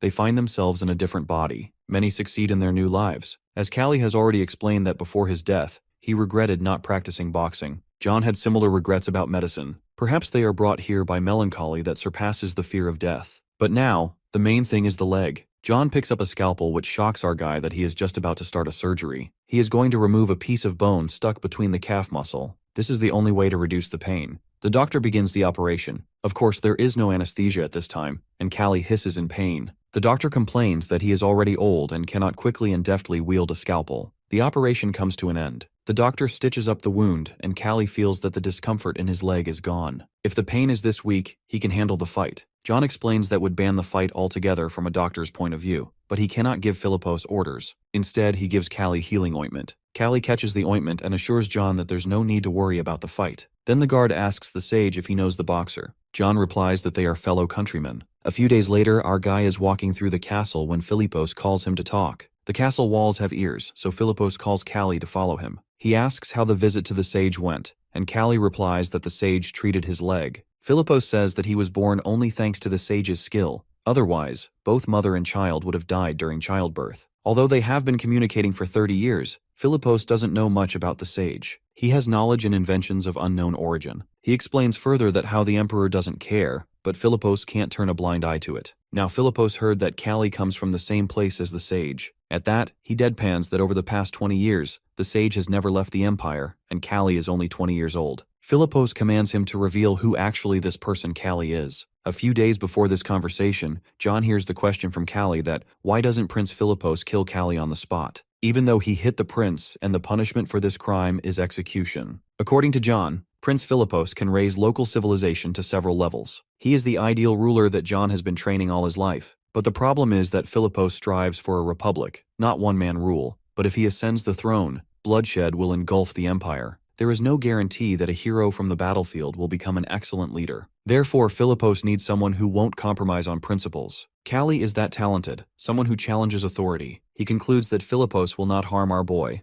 In the present, the prince's conversation with our boxer continues. Philippos is sure that Kalli is hiding something. He won't force Kalli to tell him everything, but if Kalli decides, he can come to him any time. Kalli replies that he knows nothing, but if he finds out, he will tell the prince. Philippos suddenly bursts out laughing. He recognizes the courage and bravery of his interlocutor. He gives Kalli a book to strengthen his spirit. It is a collection of imperial fighting techniques and tells him that Iskander is a master in this area. Kalli doesn't understand. Is Philippos waiting for his brother to lose? Prince explains that Iskander is Bus' beloved younger brother. The prince will be glad if Iskander wins, but if Kalli wins, the boxer will be in Philippos's debt. Both options benefit him. After a while, inside his room, Kalli notes that Philippos is very smart and much scarier than John thinks. He tries to read the book the prince gives him. It includes real fighting techniques based on different situations. In particular, there are many ground fighting techniques. If Iskander had not been drunk, he would have been defeated that night. This is very bad. Suddenly he realizes that there is one problem, that Kalli does not know the local written language, so he cannot read it. All he understands are his name and some frequently occurring words. The letters resemble English ones. He turns to Sullivan, but she also doesn't know how to read texts written for the upper classes. John doesn't have time. The mercenary advises Kalli to ask Azealia for help. He hasn't seen her for several days. After a while, he knocks on her door, while assuring himself that he is only here because of the book. Azealia opens the door with a scared look on her face. She half thinks that Kalli has gotten into something again.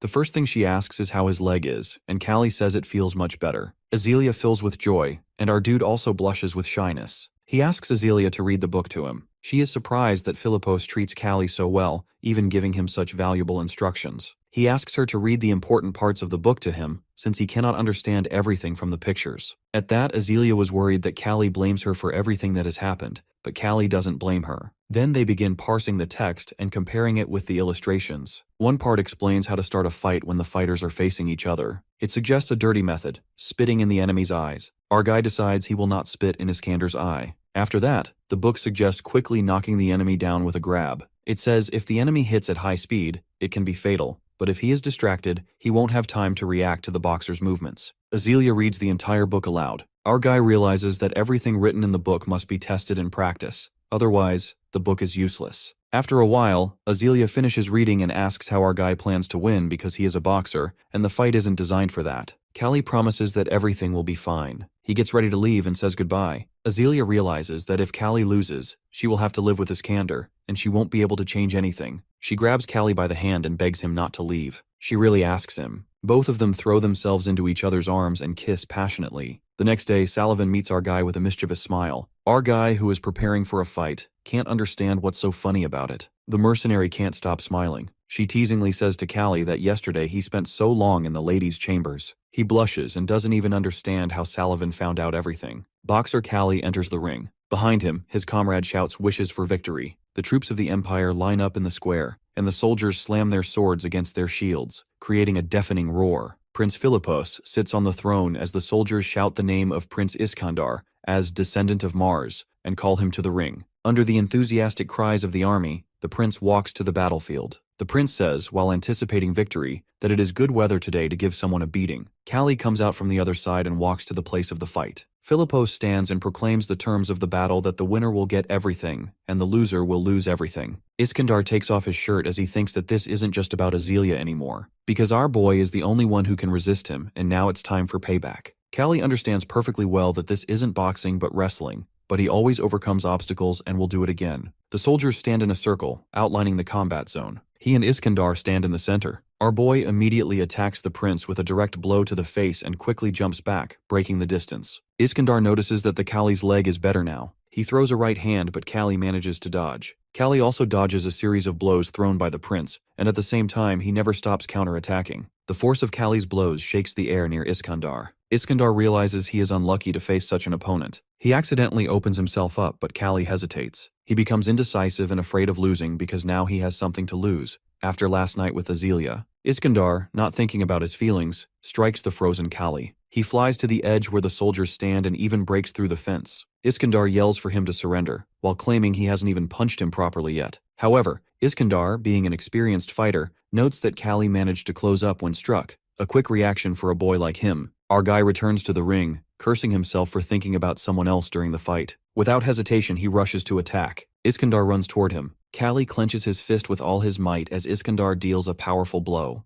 Our guy dodges, leaning on his bad leg. The doctor's treatment has helped him a lot, and his leg doesn't hurt much anymore. He takes a step forward and responds with a terrible counterblow. Iskandar screams in pain. It's hard for him to believe that a lame kid can hit like that. He reaches out, trying to grab Kalli and use a wrestling technique. Our guy knows he can't fall for these tricks. If Iskandar catches him, Kalli will lose. Our guy's fist slams into his opponent's body, and his second blow hits Iskandar in the jaw. Kalli tries not to give the prince even one chance to grab him, and launches one series of blows after another. Meanwhile, Philippos always thought boxing wasn't a good enough skill, but Kalli lasts a very long time. Still, it will not be easy to defeat Iskandar with just blows. Philippos believes Iskandar will do whatever it takes to win, and has no doubt about who the victor will be. Basically, all the princes of this empire undergo brutal training with warriors. No one is recognized as a prince if he is physically weak. The emperor and members of the imperial family must always come first. Members of the imperial family are seen by warriors as loyal comrades in arms, fighting alongside them. The Prince Philippos is thinking that how Iskandar is a born warrior. When he meets a strong opponent, he isn't afraid, but tries to defeat them. Now he meets his equal in Kalli. Our guy sees that Iskandar is looking for the best opportunity to strike. He doesn't leave Kalli any choice. Kalli rises to his feet and staggers. Iskandar realizes that his enemy's legs have reached their limit of endurance and rushes at him. Prince Philippos clearly sees that it's a trap and regrets that his brother is such an idiot. The prince charges at Kalli like a bulldozer. Kalli stands motionless, waiting for the attack. He knows that if his timing is off, he's finished. Calculating everything down to the second, Kalli throws a right hand at Iskandar's head. The blow is strong and accurate. Iskandar staggers, blood spraying from his mouth. His eyes light up with red fire. Instead of falling, he grabs Kalli and knocks him to the ground. After such a blow, Iskandar shouldn't be able to get up, but it's not Iskandar lying on the ground, it's Kalli. The prince raises his fist over Kalli, intending to finish him off. Blows rain down endlessly on the fallen Kalli. Iskandar manages this because of his rigorous training. He unknowingly uses a technique designed to knock down and immobilize the enemy, mercilessly destroying them. Our guy urgently needs to free himself. He tries but can't, as Iskandar grabs his arm in a painful hold. Our boy feels like his arm is about to break. Lying on the ground, unable to do anything, he notices a fresh wound on Iskandar's shoulder, which is the one Kalli inflicted that fateful night. Bending over, Kalli hits the prince in the wound. Iskandar's face contorts in pain. He growls and unclenches his hands, allowing Kalli to free himself. Before Iskandar can react, Kalli punches him in the jaw from below. Iskandar jumps back, and Kalli manages to get back on his feet. Our guy feels the ligaments in his arm are stretched, but he keeps going. Iskandar is also in bad shape, staggering. Kalli shouts, mocking him, asking how it feels to be in his position. Iskandar notes that Kalli is surprisingly persistent. Philippos observes the fight and notices that Iskandar looks pleased. He's never seen a member of the imperial family put so much effort into a fight. He hopes that Kalli's skill matches his courage. At this moment, Azelia arrives to watch the fight. She sits next to Philippos and apologizes for being late. When she sees the beaten Kalli, she can't contain her feelings and becomes overwhelmed. Philippos, seeing her reaction, unexpectedly asks her to sell Kalli to him for any price.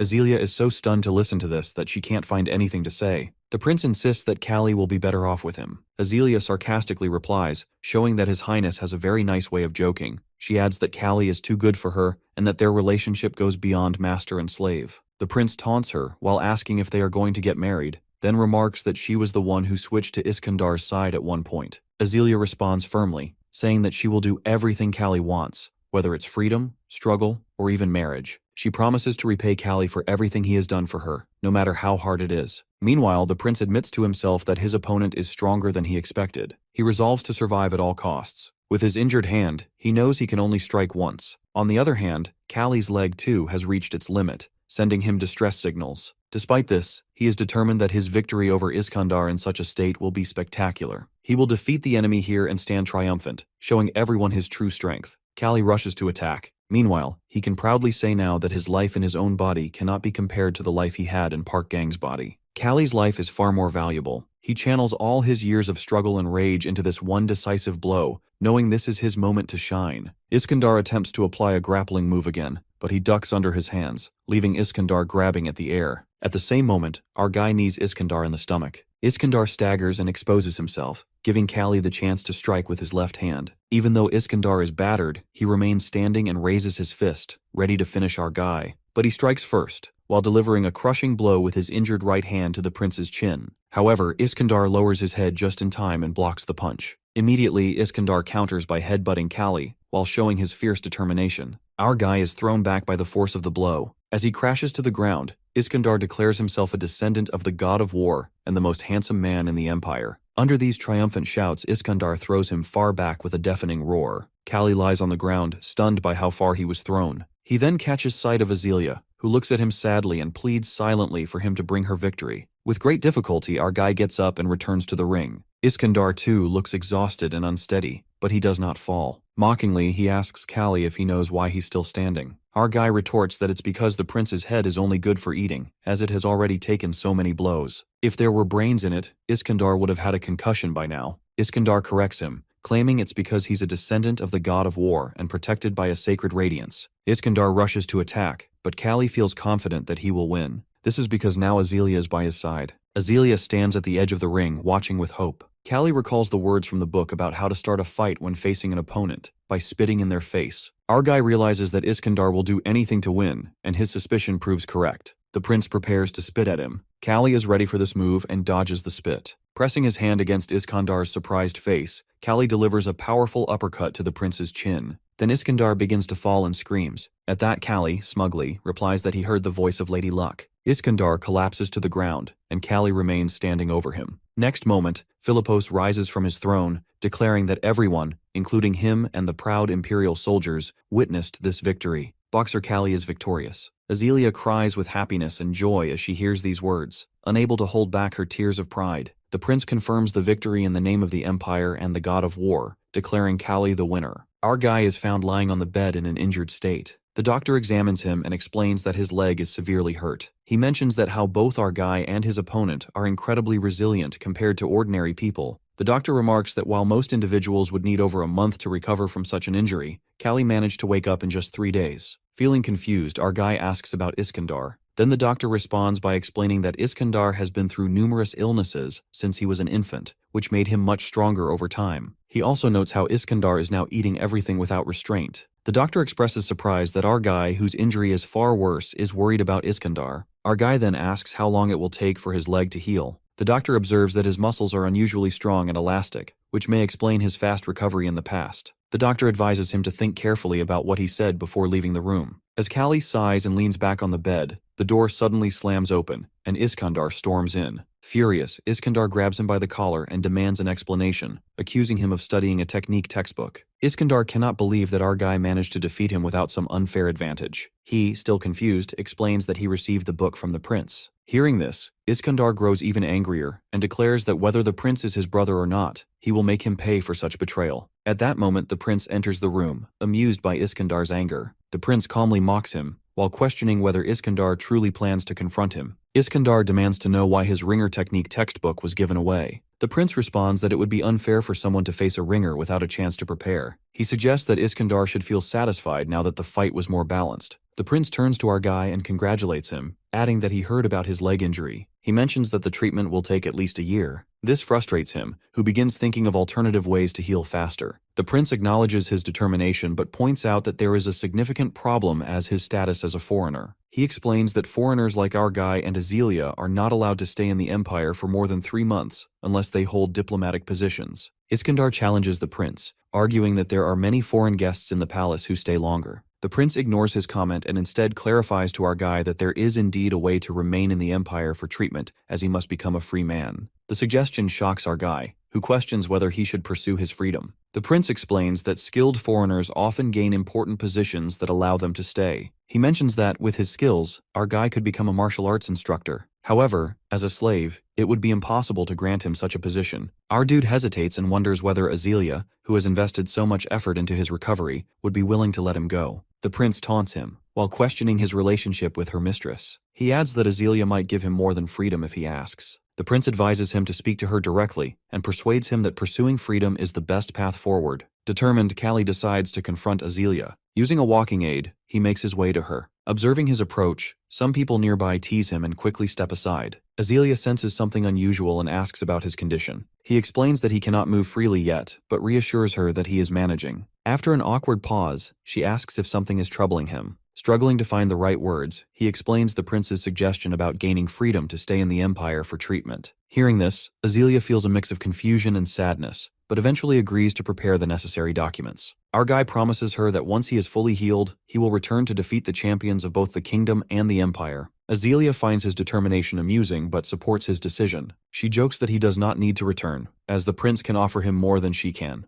However, our guy makes it clear that it is not about what the prince offers. He emphasizes that he will live life on his own terms, free of restrictions, and vows to return someday. A few days later, our guy gains his freedom, though he feels surprisingly indifferent about it. Salavin bids him farewell, mentioning her plans to open a store in Korea. She asks him to visit her someday, and they part on friendly terms. Azealia also comes to see him, showing concern for his condition. Our guy reassures her to stay safe and jokes about her not getting kidnapped by bandits again. Azealia humorously replies that she will call him if she ends up having children with bandit leaders. Before leaving, our guy entrusts Rovo to Azelia's care, explaining that he will not be able to look after him during his treatment. He instructs Rovo to watch over her, confident that the animal will understand his words. Although he initially expected his stay in the Empire to be short, it extends to 2 years. By the time he leaves, Philippos VII has taken the throne, and our guy's presence becomes a forgotten part of the Empire's history. The former emperor of the Empire steps down from the throne following the end of the Northern Conquest when his strength diminishes. The first prince, Philippos, takes the throne as emperor. He ruthlessly eliminates any opposition, even from his own bloodline.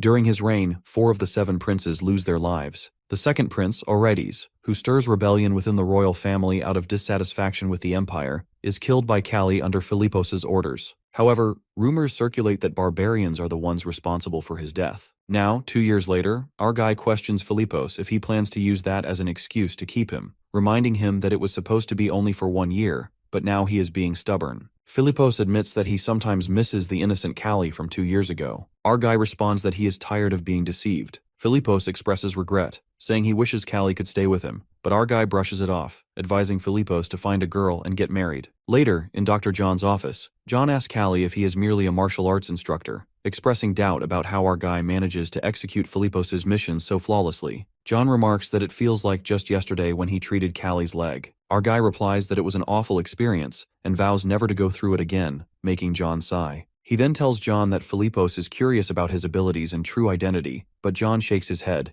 explaining that the time to reveal it hasn't come yet. Kalli asks if he's right in thinking that Philippos would be thrilled rather than afraid to discover the truth, and John agrees. Our guy's disciples are part of a special unit serving directly under Philippos's shadow guard. They are loyal to each other, bound by shared life and death experiences. Our guy grows attached to them, making his impending departure bittersweet. One of his disciples gives him a sword, urging him to take it as a gift and to take care of himself. Surprised, Kalli remarks that they know he doesn't use swords and adds that it looks far too costly. His disciple explains that it cost 3 months' salary for the 3 of them, shocking him even more. He tells them that if he ever has a child, he will pass the sword down as a family heirloom. When the time comes for him to leave, Philippos and John bid him farewell, and his disciples wish him a safe journey back home. Kalli recalls Iskandar and explains that he can't say goodbye to him because Iskandar is still busy conquering the West. With that, he says his final farewell and sets off. Later, he arrives at the western frontier city of Arzan and recalls its reputation for fine jewelry, deciding it would make a great gift for Azealia. He asks an old man where the best gemstone shop in Arzan is located. The old man replies that all stores in Arzan sell top-quality gemstones, but Kalli clarifies that he's looking for something truly special. The old man suggests Kalli go to the auction house, as most shops only deal in lower-quality gemstones. Kalli heads to the auction, but a guard stops him, demanding an entry fee of at least 2,000 guilds. Kalli pulls out a bag of guilds and asks if he can enter now. The guard, surprised, lets him in. Once everyone gathers, the host unveils a ruby crafted by Mr. Quers, explaining it's of the highest grade due to its vivid red color. The bidding starts at 5,000 guilds. The bids rise quickly: 10,000, 15,000, 20,000, and finally 25,000 guilds. Only one bidder remains, and the host asks for higher offers. Kalli raises his hand and bids 30,000 guilds, surprising the host. Other bidders accuse him of bluffing, but then another bidder offers 33,000 guilds. The host reveals this bidder as Count Boralmarl, the kingdom's wealthiest noble. The host announces Boralmarl's 33,000 guild bid as Kalli and Boralmarl lock eyes. Kalli raises the bid to 40,000 guilds, but Boralmarl counters with 45,000 guild, mocking Kalli and claiming the ruby is for his wife. Furious, Kalli storms out, frustrated that the ruby would have been the perfect gift for Azelia. As he walks away, he notices nobles lurking nearby and realizes trouble is coming. A nobleman accuses Kalli of theft, prompting Kalli to show his bag of guilds. The nobleman, accompanied by large guards, presses the accusation, making Kalli wonder if he's being followed. He taunts the nobleman, throwing down his bag and sword, challenging them to attack. The nobleman orders his men to teach Kalli a lesson, but when one guard is knocked out with a single punch, the others freeze in fear. Kalli apologetically explains that he struggles to control his strength and hopes they understand. Kalli quickly takes down all of the nobleman's guards and appears behind him, shocking the nobleman. When the nobleman asks if Kalli knows who he is, Kalli slaps and kicks him, dismissing his noble status as meaningless.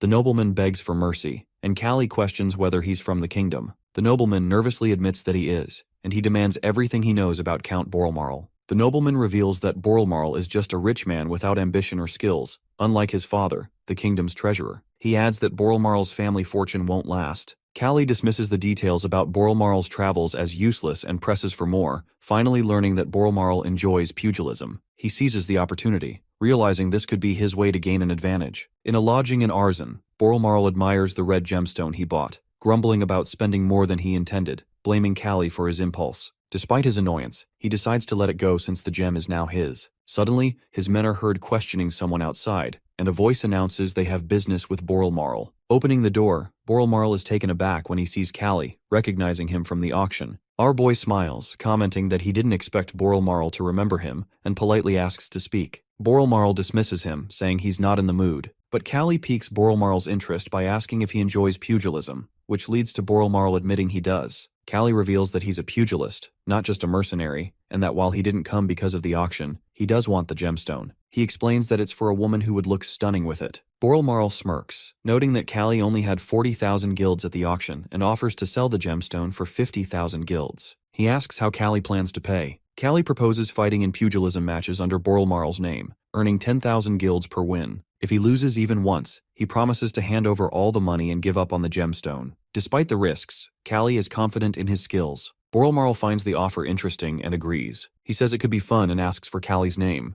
With pride, Kalli introduces himself. 2 days later, at the arena, another count asks Boralmarl if Kalli is truly fighting under his name. Boralmarl replies casually that it's just to pass the time. The count warns that Kalli's opponent is very strong, but Boralmarl shrugs, saying that Kalli can return home if he loses. In the ring, Kalli smiles, feeling excited. It has been a long time since his last fight. He studies his opponent, who is shorter than Kijo but has long arms and legs. His muscles are well balanced, and his scars show that he is experienced. When the match begins, Kalli's opponent attacks immediately. Kalli dodges easily and notices the man is very fast. The man's intense gaze makes Kalli feel like he's being closely watched, which is unsettling. Suddenly, the man throws a punch, and Kalli dodges again but gets a small scratch on his face. Ignoring it, Kalli focuses on finding an opening. Kalli realizes that his opponent's long arms and legs give him an advantage at a distance. Covering his face, Kalli notes the man's power and understands why he is called the strongest fighter in Arzen. When the man throws another punch, Kalli quickly dodges and strikes the man's side, making him cry out in pain. The crowd, including Boralmarl, gasps in surprise. Our guy then closes the gap and tells his opponent that he won't let him take control of the fight. With a powerful punch to the chest, Kalli forces his opponent to his knees, leaving him gasping for air. Feeling victorious, Kalli pounds his chest and raises his fist, shouting praises for Boralmarl. The nobles in the audience cheer loudly, and Boralmarl stands proudly, calling Kalli's performance amazing. As Boralmarl smiles at him, Kalli smiles back. He feels confident that he has earned Boralmarl's trust and approval, which is exactly what he wanted. When the fight ends, they return to Boralmarl's mansion, both drunk. He laughs and tells Kalli he should have seen everyone's shocked and amazed faces, adding how delighted he feels. Kalli replies that he's glad that he is satisfied. Boralmarl then says he'd love to make Kalli his personal pugilist, but since our guy is heading back to his hometown, he asks where he has been and what he's been up to all this time. A little later, when Boralmarl is asleep from drinking, Kalli quietly leaves the room. As he walks out, he reflects that he is quite a nice person, though a bit dim. As our guy moves through the mansion, someone calls his name. Turning around, he sees the chief guard.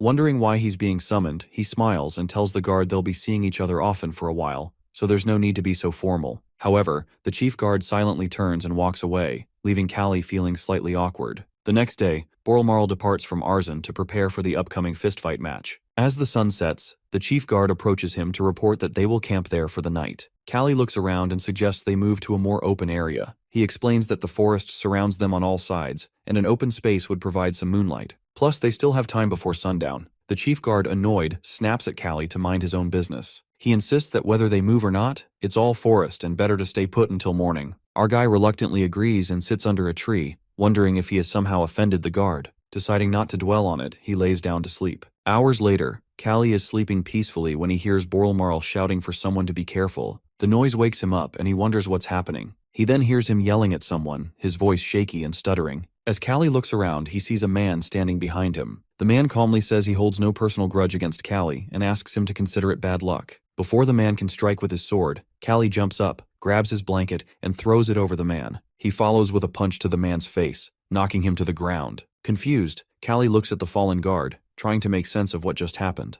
Meanwhile, Boralmarl, holding a sword with trembling hands, shouts at the attackers, asking why they want to kill him. He wonders if it's because of the jewel and offers to give them as many as they want. The chief guard calls him a foolish count and says he'll explain the reason as a gift for the afterlife. He reveals that it's because Boralmarl's nephew is old enough to inherit his fortune, shocking Boralmarl. Horrified, Boralmarl asks how the boy he raised could betray him. The chief guard says he'll start by taking the red gemstone. Boralmarl, realizing he might die at the hands of those he trusted, begins to despair. Just then, someone hits the chief guard on the head with a rock. It's Kalli, dragging the unconscious guard from earlier. He tells the others they're in trouble if they try to take the jewel because it's already reserved for him. Noticing there are 10 heavily armed guards, Kalli realizes he can't fight them barehanded. He quickly grabs gloves and a sword from the unconscious guard, although he admits to himself that he's not confident with swords. The chief guard orders his men to attack. One swings at Kalli, but he blocks with the sword. Seeing an opening, Kalli punches the attacker's face while still holding the sword, breaking the man's bones and knocking out a few teeth. Turning to the man, Kalli asks if he wants to live. Trembling, the man nods, hoping Kalli can protect him. Kalli picks up some stones and throws them at the guards blocking Boralmarl's path. He yells at Boralmarl, telling him to break through and run toward him if he wants to live. Boralmarl stutters that he can't do it. Realizing he needs help, Kalli knows he must deal with the guards himself. He shouts at him again, urging him to move if he still wants to survive. Boralmarl, sweating and shaking with fear, stands frozen. Count Boralmarl's life is like a neatly packaged road, smooth, tranquil, and devoid of any obstacles. Living comfortably in a world shaped by his ancestors, he has never achieved anything through his own efforts. Kalli's words pierce his heart, shaking him from his complacency. With newfound determination, Boralmarl swings his sword repeatedly while running past the guards. The chief guard yells at the others, calling them stupid jerks and demanding to know why they aren't stopping him. He manages to catch Boralmarl and raises his sword to kill him, slashing one of his arms. Shocked and in pain, he drops his sword but keeps running toward our guy, tears streaming down his face. Our guy rushes to meet Boralmarl, who begs him to save him. He grabs him, compliments his spirit, and carries him on his shoulder. They run as fast as they can, knowing that if they're too late, Boralmarl will bleed to death. The chief guard shouts at his men not to let them escape and orders them to shoot. A guard fires an arrow, but Kalli notices it and tells him to hold on. As the arrow nears, Kalli punches it in half and deflects others with his hand. The chief guard and his men are stunned. Our guy is exhausted and lifts Boralmarl again and runs at top speed. 3 days later, they arrive at the western desert. He curses, unable to believe how the terrain has changed overnight. They have entered the desert to avoid being tracked. Our guy plans to enter the kingdom through the desert,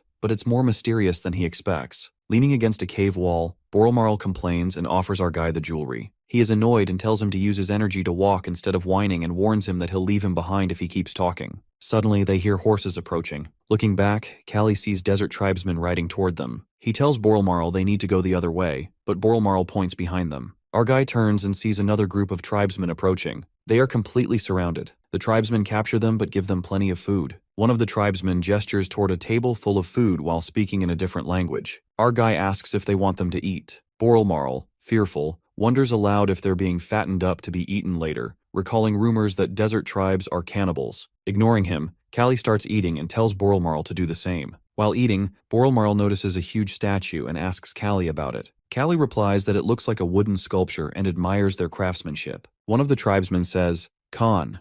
Kalli asks if it's Khan, and the man repeats, "Khan."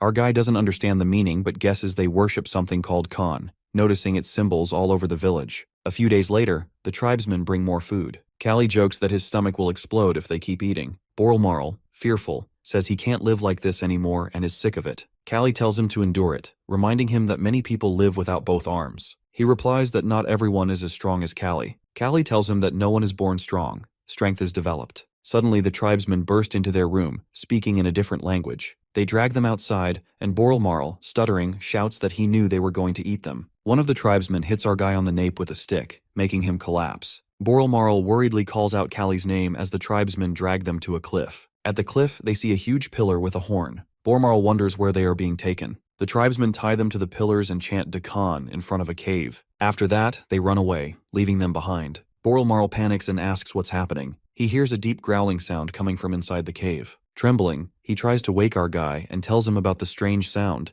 but Kalli doesn't respond. Boralmarl begins to cry in fear. Despite his terror, he tries to gather himself, realizing it's now up to him. It is almost dawn when Kalli wakes up. Boralmarl explains how they are dragged there when he faints. He further adds that there must be some monsters inside the cave. Our guy also hears a growling voice and concludes that it must be Dakan and that they are presented there as a sacrifice. But they don't understand why the monster doesn't eat them yet. Boralmarl explains that it must be warming them up with the daylight. Suddenly, our boy notices Count's bleeding lips. Count explains that how he had cut Kalli's ropes with his teeth last night, and with that now he can escape. Seeing that, he immediately thanks Boralmarl and gets free from the ropes.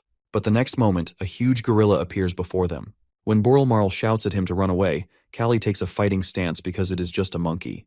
Boralmarl tries to reason that there is a huge power difference. At that, Kalli understands that it is the same situation as him and the ogre. But no matter how huge the monster before them is, it is just a monkey.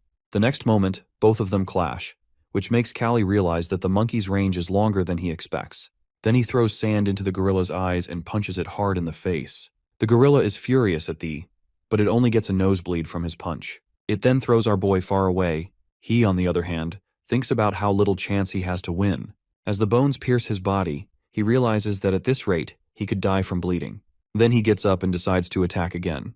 While looking at it, he understands that the monkey is quite intelligent, as it observes the bone in his hand as a weapon and halts its movement. He rushes toward it, while knowing that he doesn't have time to delay the battle. This time he pierces the bone into its thick skin. In retaliation, the gorilla tries to pry it away, but he comes back and pierces the bone completely into its stomach, while making it growl in pain. Boralmarl, who is witnessing this scene, is astonished to see Kalli battling someone stronger than him. Our dude once again punches the Monkey King and dodges its attack immediately.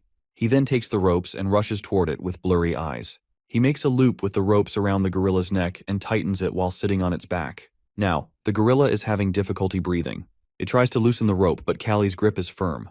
But our boy is also struggling to keep strangling the gorilla because of its power, so he takes out the bone knife and attacks its eyes. Finally, after some struggle, the gorilla collapses on the floor, and our boy comes out of the cave, victorious. Boralmarl immediately asks about his well-being, to which he replies with sarcasm. Anyway, he unties Boralmarl, who expresses his disbelief at Kalli defeating the monster. But the next moment, our dude dozes off from exhaustion. Boralmarl then scoops Kalli onto his back and steps ahead. After a while, he finds a large group of people coming toward them. He guesses whether they are assassins or the desert tribe, but they are too many to be an assassin group. Suddenly, he recognizes the flag of the army and tries to turn his back on them. But one of them spots him and demands that he identify himself. He introduces himself, and the soldiers immediately notice his missing arm, which makes some of them chuckle. Then, someone asks about the beast that the barbarian there is worshipping. This person turns out to be none other than Iskander, who is the leader of the Western Conquest Army of the Empire. As he gets down from the horse, he is shocked to recognize Kalli on the count back. After that, he is even more shocked to learn that Kalli is the one who defeated the monster he intended to defeat. He kicks Kalli from the bed and shakes him vigorously, which panics the army physician, who tries to reason with him that Kalli is injured. But he nonchalantly replies that our boy is a monster himself, so he wouldn't die from a stomach wound. The next moment, Kalli wakes up and punches Iskander hard. In return, he kicks him out of the tent, while reminding him that he is the one who treated him. Kalli then asks his reason for being there. Iskander explains that he comes here to conquer this region. He also reminds him that Kalli left the Empire without even saying goodbye to him, which makes him grumpy. Seeing Kalli's casual behavior with Iskander, Boralmarl is quite shocked. Later, inside Kalli camp, he tells Boralmarl to get back as soon as possible. The Count expresses that at first, he is scared by the fact that his nephew tries to assassinate him, but now he really wants to listen to him face to face. Kalli also agrees with him on that. Back at Boralmarl Castle, the Count's nephew Began is sleeping peacefully. Next moment, he wakes up when our boy calls his name and confronts him, while calling him ungrateful for trying to kill his own uncle. As soon as Began understands the situation, he tries to call for help, but our dude shuts him up and asks whether he should finish him off quickly. After a while, Kalli stands in front of the guards, holding Began hostage. Began orders his guards to step aside. Our boy also tells them to follow their master's order as they head toward the castle gate. When they reach the castle gate, our boy orders the same thing to the gate's guards. Began warns him that they are surrounded by guards and even tries to lure him with a large sum of money. But Kalli is not interested in money and instead commands the guards to open the gate. When guards don't budge, he then asks whether Began wants his left or right arm, which Began doesn't understand. He then breaks his right arm and warns him that if he wants his other arm intact, he should order his guards to open the door. Began complies immediately. The gate opens, and Boralmarl stands in front of it. He orders his guards to lower their weapons, warning that they will be executed otherwise. The guards are shocked to see that Count Boralmarl, with this new personality, who was once a timid person, has become daring. At that, Began tries to claim the Count title, but Count Boralmarl furiously challenges him to a duel for the title. Began protests that the duel is unfair because of his broken arm. In response, Boralmarl shows him his own ripped right arm. At first, Began picks up the sword with a smirk, but when he sees the fiery expression on his uncle's face, fear overtakes him. He then drops the sword and apologizes to his uncle. Count Boralmarl, on the other hand, orders his guards to take his nephew to the prison. Afterwards, he reclaims his rightful position as Count and executes the traitor. A few days later, our boy is ready to depart from the Count, who remembers that he is none other than the Ogre Slayer, which embarrasses Kalli. He then shows him the necklace he has prepared hastily but wholeheartedly. This necklace is made with the same ruby our boy wanted. While taking the necklace, our boy reminds the Count that it's better he doesn't regret not to be paid for it with matches, but the Count assures him that he has paid him enough. With that, they bid farewell to each other. Meanwhile, in a jest mansion, a servant informs Azelia about the arrival of Lord Jethro, who is the merchant group leader. She lets him in and he praises her beauty. After that, they sit down, and Lord Jethro conveys that he has checked the barony, which is in poor condition while the farmers are struggling. Meanwhile, she thinks about how Lord Jethro, despite coming from a common background, has become a powerful merchant. He is famous for making other people miserable. She asks about his purpose for being here. He then demands that she pay back his 30,000 guild, which he needs immediately because he is short on money. He even adds that with interest, the amount has become 40,000 guild, but he has given her a discount of 5,000, so it is now 35,000. She is infuriated to learn that the interest amount has increased so much within half a year. 2 years ago, when Azelia returned from the Empire, Gadolf was sick due to his drinking habit, leaving her in huge debt that couldn't even be paid off through merchant trips. She is still unable to repay the debt she took from different merchants. She asks him to wait until autumn, but he declines her plea, instead suggesting that she sell her fighters. She immediately refuses because they are her only source of money. He is infuriated by her response, as she needs to take action for the sake of her people. She then hears someone approaching and asks not to let anyone in, as she is having an important conversation. But the approaching person tells her that he was going to wait, but he could not wait any longer after seeing the situation outside. Azelia is shocked to see that this person is none other than Kalli. Jethro also protests against his interruption while reminding him his status as slave, but Kalli ignores him and asks about the amount of her debt. She tries to remind him to mind his own business, but Jethro answers that it is 35,000 guild. Our boy then throws a bag of 40,000 guild in his face, with an extra 5,000 for his treatment. The greedy merchant is quite happy to get the extra 5,000 and assures them that he will use it wisely. Both our hero and heroine are quite annoyed by his behavior. He then thanks Azelia and gives her a receipt, which she tears up. Before leaving, he comments that he has heard Kalli's name somewhere. Kalli haughtily tells him to remember the name, as it belongs to the next champion of the tournament, which makes the merchant scoff at his arrogance. When the merchant leaves, both of them settle down for tea. Azelia assures him that she will repay his money, which he tries to shrug off. She expresses her disbelief at his return, but he reminds her that, despite being late, he never breaks his promises. He then looks at her beauty and blushes. She then explains her situation after her father's death and asks about his 2 years in the Empire. He answers that he was working for Philippus. She asks whether he came here to fulfill his promise. He answers affirmatively, as he doesn't have anything in this place. After listening to this, she asks whether he is going to continue fist-fighting. When he answers affirmatively, she asks him to leave his place. This infuriates him, but she coldly tells him to leave. He asks whether she is seeing another man, but she denies his claim. Then he understands that she must not want to involve herself with a slave, which she confirms, while stating that she can't involve him with her if he can't offer anything to her territory. Disheartened, he asks about her confession 2 years ago. She answers that it was the naivety of her young age. However, she offers him to take a rest and meet his friends while he stays there. When he leaves, she is broken, while thinking that she can't hold him with her family.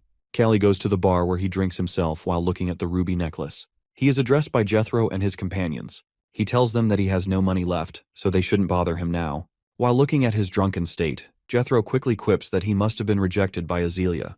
He then turns the conversation to our boy's title of Ogre Slayer, but Kalli immediately knocks him down, which infuriates his companions. At first, Jethro is angry at his outburst, but then he controls his emotions and even asks the bartender that he will pay Kalli's bill. Our boy then reprimands himself for venting his anger and even apologizes to Jethro, who brushes it off. Meanwhile, Jethro is thinking about monopolizing Kalli's fame because people are eager to see him fight after 2 years of his disappearance. Then Kalli asks about Azealia and her 2 years while he was away. Jethro tells him that she is not in good condition, as other families severed ties with her barren family due to pressure from the Joseph family. Since her only situation to better her circumstances is to marry into a prominent family, but she has rejected potential proposals, now every young lord has turned their back on her. Kalli then inquires about the Joseph family. Jethro informs him that they have lost interest in the Agest family because of their dire financial situation and debt complexities, which cannot be solved by money alone. Our dude comments how he didn't expect her to face such hardship, which prompts a comment from the merchant that it was because of her father that she had to hide from society. After he gets outside, he reflects on the information he got from Jethro and concludes that Azealia must be hiding something from him. Inside the training center, everyone is very happy to see Kalli back. He then turns to Nixar, who welcomes him warmly while expressing his envy over not being able to be as active as Kalli because of his leg and old age. Kalli observes him, noticing how he has lost his muscles and gained white hairs. Kalli then asks about his companions, and Nixar answers that Kijo is at the lodging and Torres is away. Torres, who will soon become a free man after winning 67 matches, has going to pay off his debt. Kalli asks whether Torres will leave the territory. Nixar assumes that he is a loyal person, so he might stay. Their conversation is interrupted by Kijo, who greets Kalli warmly. When Kalli turns to him, he is startled to see that Kijo has lost one eye. Kijo explains that how he gave the biggest loss to his opponent, who attacked his eye. While reminiscing about Kijo's fighting style, he confirms that Kijo must be at a disadvantage in fighting. Both of them are happy to see each other after so long. Then he asks about Rovo.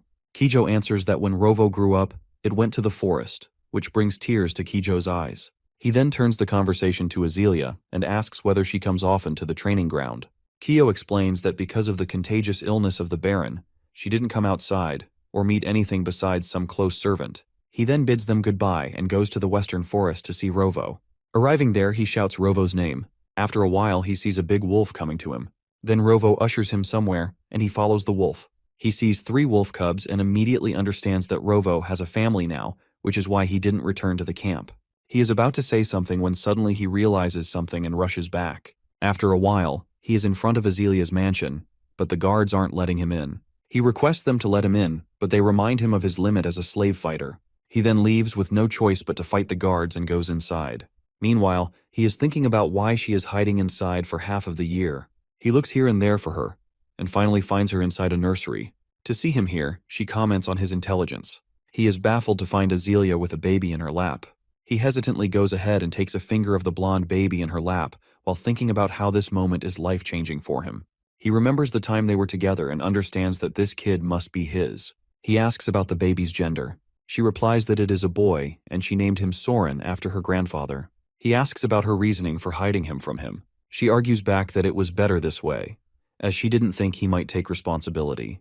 When he protests, she asks him to quit fighting and take over the estate. He pleads with her not to ask something like this. She tells him to leave, as she is not going to tell her child that his father was killed during a fight.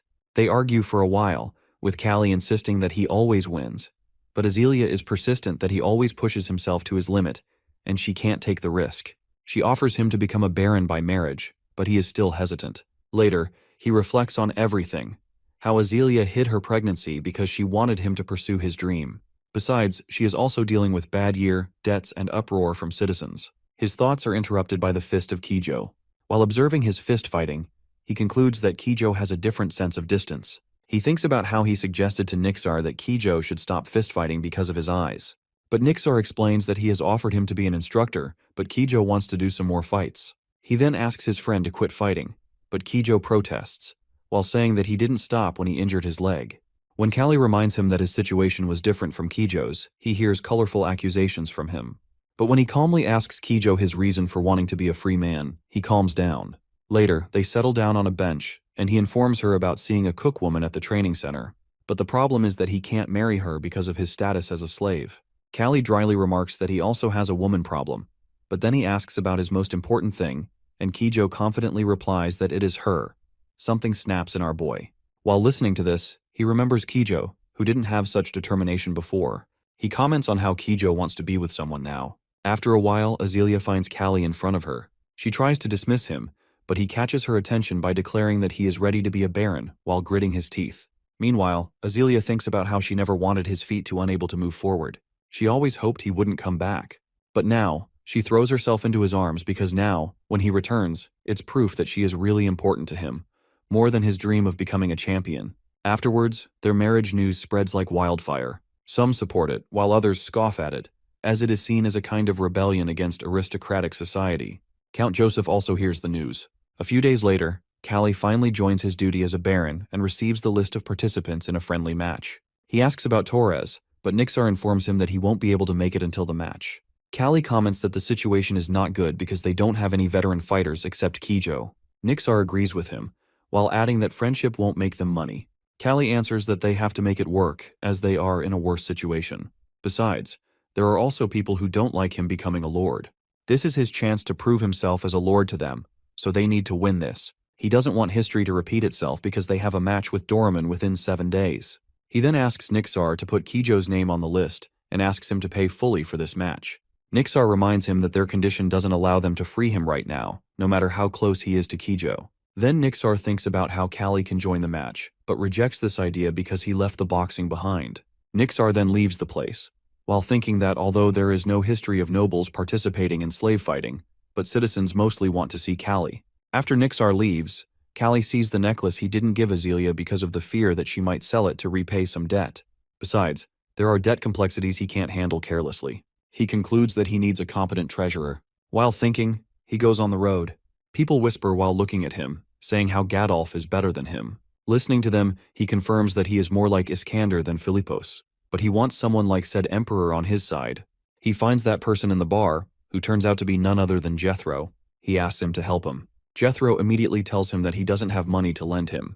When he is about to leave, Kalli immediately stops him angrily, which scares him down, and he agrees to discuss business with our boy. He then asks Jethro to roll money under him, which leaves him totally baffled. More annoyed is Azealia, who doesn't like that person. Kalli reasons that he doesn't have knowledge of economics, so he wants Jethro's cunning. They both don't like him, but he can do some nefarious work for him. So now, he can make him understand the situation closely, and then Kalli can do something about it. He thinks about how he never liked the ugly and dirty way Philippos managed politics, which many times extended to assassinating dangerous individuals. That's why he immediately left that empire, but now, he himself has to do it. Azealia then hands over everything to him. Usually it's rare for the power to be given to someone noble by marriage, but in Azelia's case, it is only debt and burden. After the following days, she sees Kalli doing everything in his power to handle the situation, which he always does. Now looking at the fighters, Kalli doesn't seem happy. 4 days later, after taking a shower, he thinks about how he has been living for only his boxing career for the last 3 years. But looking at the mirror and reminding himself of his past self, he realizes that he hasn't done anything related to boxing since he becomes a baron. Now he doesn't understand the purpose of his second life. After a while, he welcomes Count Doraemon, who expresses his disbelief that Kalli has really become the baron. Then both of them greet each other while Doraemon is still in disbelief, shaking hands with a slave. During the tea, he informs Doraemon about his hand-picked pugilist while intentionally mentioning the ogre, which irritates Doraemon. He then informs him about the broken mental state of the ogre after getting into a fight with Kalli. Kalli then tells him that the arena will be ready until 3 days before the match date. While looking at him, Doraemon assumes that he might be fighting as well and asks whether he is participating. While looking at Azealia, he declines, which brings relief to Doraemon. He is quite happy that they have only blind Kijo and rookies, so he can easily destroy them. On the day of the match, Jethro is distributing bread to everyone while asking them to maintain discipline. Jethro is quite angry that the bread, which is bought with his money, is being given to everyone. He asks our guy whether he is really going to give him money. Kalli answers that he can't deceive a cunning man like him, which Jethro takes as a compliment. However, he is still doubtful about Kalli's acquaintance with Borlmarl. In the audience, everyone has different opinions regarding Kalli as a new lord. Some have good ones while others have bad. The match starts with Sharam being the first one to go. While looking at the ring, Kalli understands the urgency to win this match as it helps people relieve their anger before the harvest season. He also realizes that the fighting style of the boxers has transformed into modern boxing with a Whistly style and centering around precision technique. He confirms that this development happens because of his transfer to this world. Meanwhile, Sharam's opponent punches him hard, but Sharam immediately pinches his arm, which distracts him, and the next moment, he punches him so hard. His enemy concludes that his punch was so fast that the audience can't even notice. But Sharam continues punching, which is defended by his opponent. Other participants are happy to see the match, while our boy is tense, wondering when Sharam will be done. He will be exhausted, only to get beaten. It really happens that Sharam gets exhausted, which is taken advantage of by his opponent, who punches him hard. Sharam still tries to punch back, but his opponent dodges it immediately and punches him back, knocking him out. Regardless, Sharam can't attack back. He keeps hitting him. Kalli concludes that it must be because Dorman really wants to crush them. The opponent asks Sharam to just die because of giving such a lame match. Doreman laughs while apologizing for his fighters being rough. Kalli comments that it can happen during a match, which prompts a remark from Doreman that he understands this thing because of his prior experience as a boxer. He looks at his fighters and concludes that there is a huge power difference between them and Doreman's. He doesn't have anyone besides Kijo. Sharam is good, but he just isn't prepared to win within a week. His other fighter is also afraid to fight and gets beaten by Doreman's fighter. Seeing that, everyone is shouting about how they can lose a match when their Baron is himself a famous boxer. They loudly curse Kalli's fighters. Doreman is quite satisfied to see it because he has already won 2 matches. He asks whether Kijo is his last contestant, which Kalli confirms. While looking at Kalli, Azealia is shocked to see his darkened mood. Then she tries to calm him down. Unbeknownst to him, Doreman keeps informing him about his next fighter, who is his top boxer, whom he has trained diligently over the years. His name is Charon. When he enters the ring, everyone is cheering for Kijo and asks him to win this match. Kalli knows that they have already lost the match, but they need to win this round to save face in front of their audience. Before the match, Kijo recalls our guy telling the pugilists not to be intimidated by their opponent's strength, reminding him that every blow hurts both sides equally. He advises the boxers to block with all their might, to which one pugilist replies with a firm, yes. Our guy then turns to Sharam, encouraging him by saying that he has both perseverance and skill, urging him to fight calmly and not let his emotions take over. Sharam, although stutters that he understands. Kyo then looks at his own fist, confiding in our guy that he doesn't want to become as strong as him. All he desires is to escape the life of a slave fighter and live a normal life like everyone else. Kyo knows that to achieve that freedom, he needs to win. As the match begins, the crowd erupts in cheers. Our guy carefully observes Kijo, aware of the difficulty of gauging distance with only one eye, but Kijo is determined to give his all. Kyo initiates the attack, throwing punches from a distance with his long arm, but Charon blocks them effortlessly, mocking Kijo for being a one-eyed pugilist. Kijo notices Charon's feet inching forward, and our guy panics, knowing that if he gets too close, the fight will devolve into a slugfest. Kijo swiftly steps back to maintain distance, but to his shock, he closes the gap with incredible speed. Kijo launches another punch, realizing that Charon is trying to exploit his blind spot. Charon, now serious, steps back, dodging his punch, leaving him in disbelief. Our guy observes that Charon is reading Kijo's movements. Charon dashes forward, frustratedly declaring that only a challenge like Ogre Slayer is worth his time. Kijo, shouting that he is enough of a challenge, tries to punch Charon, but Charon ducks under it and closes in even more, making Kijo realize that keeping his distance is futile. Even if he creates space, Charon will close it instantly. With no other options, Kijo charges forward to meet Charon head-on, launching his fist. Charon lands a punch to Kijo's face, but he retaliates, striking Charon in the side. Kalli stands up worried, knowing that if Kijo engages in a slugfest with Charon, he will surely lose. If only Kijo had both eyes, he could win.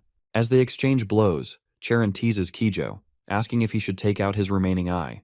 Kijo, desperate to protect himself, distances himself from Charon, but he quickly follows up with a hard punch to Kijo's stomach, then another to his side, hitting his head.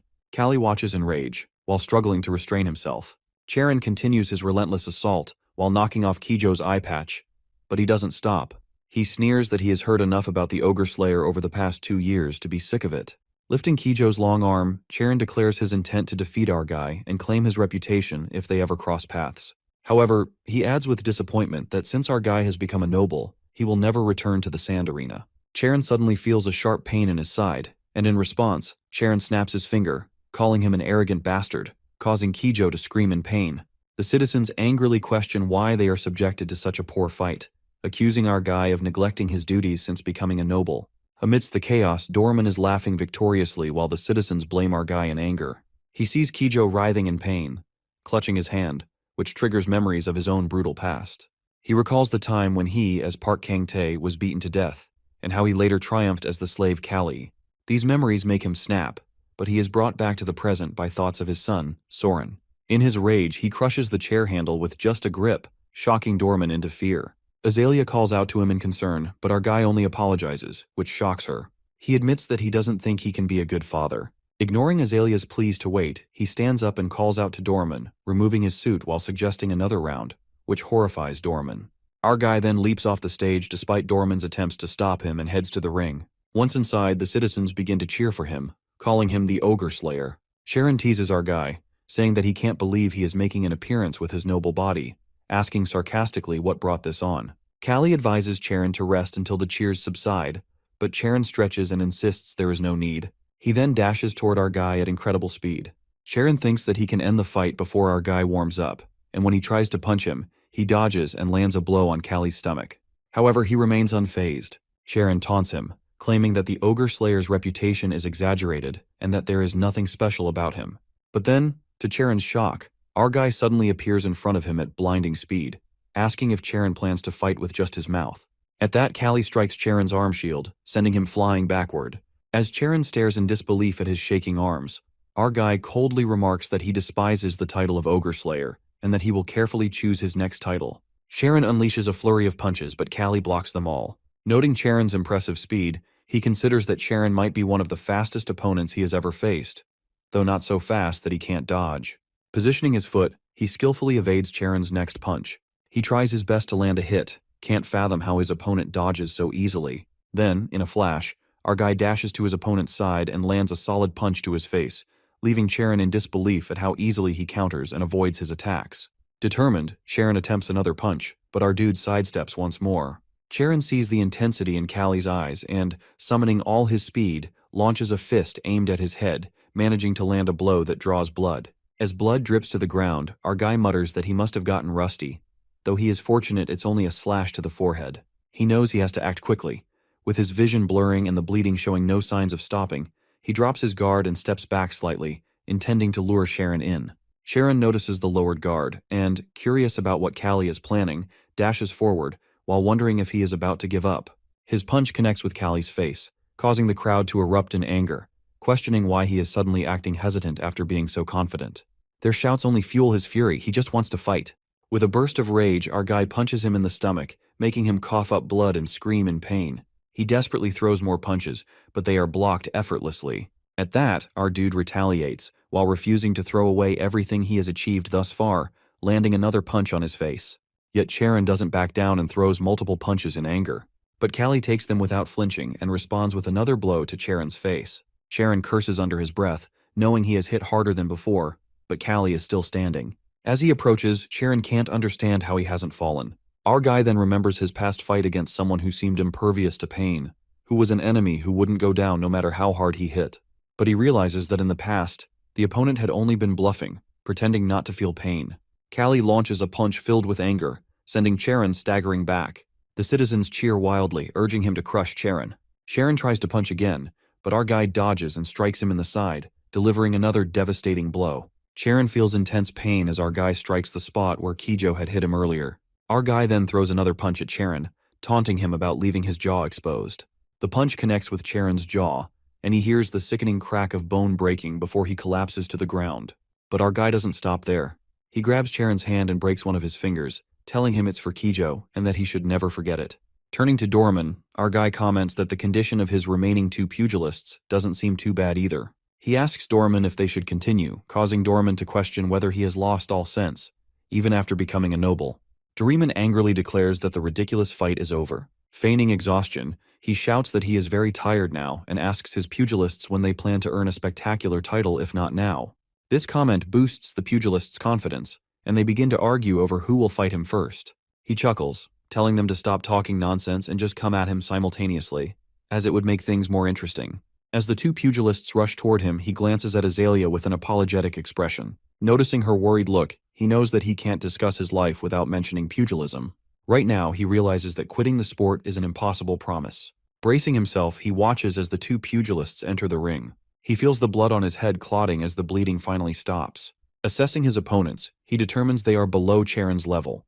When one of the pugilists throws a punch at him, he ducks down to avoid it and counters with a blow to the pugilist's stomach, defeating him easily. The other pugilist then appears at his side and tries to land a punch. But he understands that what people need right now isn't bread or material things.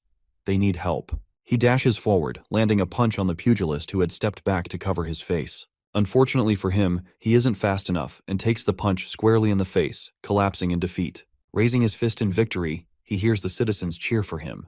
He knows they need someone to trust, someone who can carry their hopes for the future. He then shouts to them that, just like them, he has experienced hunger and has once laid his face down, enduring the stench of the nobles. Doraemon turns pale as a ghost in shock. Our guy then addresses the citizens, telling them that he has come this far with his fists, and it will remain the same in the future. He reminds them that he has never lost a fight, and that if they find it hard to believe in him, they should at least believe in his fists. A moment later, the friendly match is over, and everyone starts leaving the venue while Kalli rests in the clinic, catching his breath in exhaustion. Kiyo approaches him, commenting that, in the end, he just couldn't stay away from the match. He asks if Kijo has heard about it, to which Kijo replies that it's impossible not to, and everyone is shouting about it. He curses under his breath and admits that he promised never to do pugilism again, but Kijo reminds him that he is different, and pugilism is his life's purpose. Our guy is surprised and tells Kijo that he has quite a subtle insight, and Kijo asks, how can he not know that? Kijo then remarks that, in his current state, he will have to delay his dream of becoming a free man.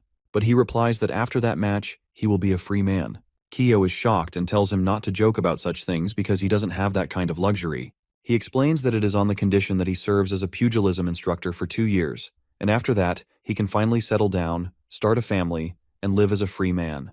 With his experience, he believes he can definitely do that.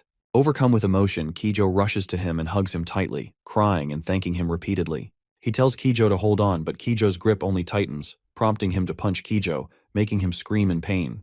Later, back at the mansion, Azalea treats our guy's wounds. Worried, he asks whether she is angry that he broke his promise. She simply tells him to forget about it, adding that she knew he couldn't keep that promise anyway, which makes him realize that she is truly upset. He then apologizes seriously, telling her that she and their son are precious to him, but he can't give up pugilism because living the rest of his life feeling empty is not an option. Azalea then asks what will happen if he ends up dying because of it, and what she should tell Soren when he asks where his father is. He admits that he isn't sure but imagines Soren asking why he quit pugilism. If he replies that he stopped because he couldn't do it because of Soren and his mother, it would sound so lame. He then explains that, at the very least, he wants to become the kingdom's champion. That way, he can tell his son that he quit because there was nowhere higher to go, while preserving his dignity as a father. Azalea sighs and hugs him, while wondering aloud how she fell for such a crazy guy. He wraps his arms around her, apologizing again and promising her that he will try not to die. Her eyes fill with tears as she begs him not to die. He knows that Park Kang-tae's life is over, and the only connection he has to a life beyond death is pugilism. If he loses the chance to be a pugilist, he feels as though he would truly die. A few days later, Torres and the instructors return after finishing the match. While they were away, many changes have taken place in the Agesti barony, the most significant being that Kalli has become Baron Agest. Torres approaches his office, hesitating before knocking as he wonders how to be respectful. Eventually, he manages to knock, reassuring himself that treating Kalli with respect won't kill him. Kalli invites him in, and upon seeing Torres, he is surprised at how much bigger Torres has become, though he still maintains his balance and composure. Torres enters and then asks if he's been with Azalea since the caravan merchant's trip 2 years ago, to which he stutters and agrees. Without warning, Torres punches him hard on the nose, causing him to yelp in pain. Suddenly, he remembers Kijo mentioning that Torres admires Azalea. He shouts at Torres, reminding him that he is now a baron and, on top of that, injured, showing his bandages as proof. But Torres just tells him to shut up, insisting that Kalli is still the same to him. Torres then sits down in front of him, cursing under his breath, and admitting that he has suspected something was off ever since the caravan trip 2 years ago. After a moment, Torres smiles and says the past is the past, making Kalli sigh in relief. Kalli then congratulates Torres on earning his freedom, noting that he is the first pugilist from a jest to do so in nearly 5 years. Torres apologizes for making him bleed, explaining that seeing his annoying face after so long just irritated him. Kalli calmly sips his tea and suggests that maybe it's because he is now a noble and his face isn't soaked with sweat anymore. Torres scoffs, telling him to shove his nobility, and teasingly mentions that he heard Kalli recently stormed into the arena in a fit of anger, sarcastically calling him a grand lord. Kalli notices that Torres doesn't seem genuinely angry, which makes sense since Torres rarely speaks to people he isn't close to. He then tells Torres to feel free to curse him all he wants, adding that, in truth, he should be the one bowing to Torres. After all, a free pugilist isn't obligated to sign a contract with the training camp they were affiliated with before. He knows that Torres, the wild boar of a jest, has become one of the kingdom's most famous pugilists, but despite his fame, Torres is a loyal man.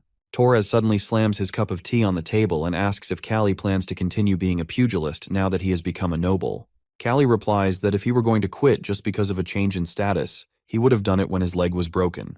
Torres then tells him that he won't be affiliated with a jest anymore, making Kalli stare at him seriously. Torres tells not to make such sarcastic faces, while explaining that he had originally planned to stay with a jest. Kalli asks if it's because of him or because he married Azalea, which makes Torres angry. He shouts that, yes, he did line Azalea, he would not leave over such a trivial relationship issue.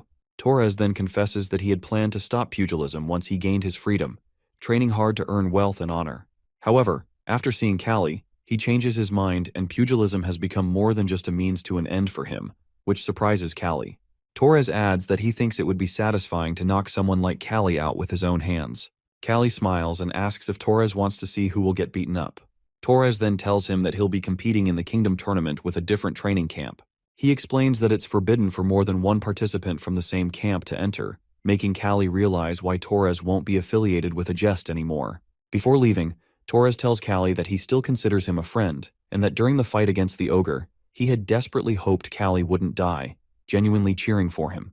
But Torres reminds Kalli that they are both walking the same path, and only one person can enter the narrow threshold of success. He then tells Kalli that he doesn't like him enough to give up that narrow threshold. To that, Kalli replies that the feeling is mutual. They say their goodbyes. A few days later, Baron Doraemon leaves a jest, and Torres is among his party who was once known as the boar of a jest. Count Doraemon asks Torres if he really wants to join him, while thinking that the trainers at the training center must have been giving Torres a hard time. However, Torres insists that he does not care since the training center is the closest one available. He also tells Doraemon that he has changed a lot. Doraemon wonders that he cannot believe the most coveted pugilist has come to him on his own. Determined not to miss the opportunity, Doraemon asks Torres if he would like to rest after their arrival, as his territory is just over the hill, or if he would rather meet the other slave fighters. Torres takes a moment and says he wants to meet Ogre. This shocks Doraemon, but he agrees and takes him to meet Ogre, who is seen holding huge wooden sticks. Torres feels as though Ogre might be crazy. Doraemon informs Torres that Ogre is no longer able to compete in matches and has completely lost his fighting spirit. He explains that it has been a while since he last saw him, so he got curious. Doraemon further shares that a year ago, he was confused about what to do with Ogre because he was not participating in matches, while wasting food and resources, and when he went on a rampage, no one could control him. But eventually, he got better and started helping with work. Doraemon asks Ogre about his work, and Ogre replies that it is fine. Doraemon reminds him to stay aware of his surroundings while working, and not to crush anyone like before. Torres then wonders loudly if Kalli can knock down a monster like Ogre. Hearing Kalli's name, Ogre becomes furious and starts shouting. Everyone realizes that Ogre has lost control and begins running. Meanwhile, Torres is still wondering what exactly happened. Doraemon explains that it still haunts him since he lost to Kalli 3 years ago. He says that whenever Ogre hears Kalli's name or the word pugilist, he loses control like this. Torres now understands that Kalli destroyed not only Ogre's body but also his spirit. He decides that he must face Kalli someday. Meanwhile, the harvest season arrives after the friendly match between the kingdoms of Agest and Doraemon.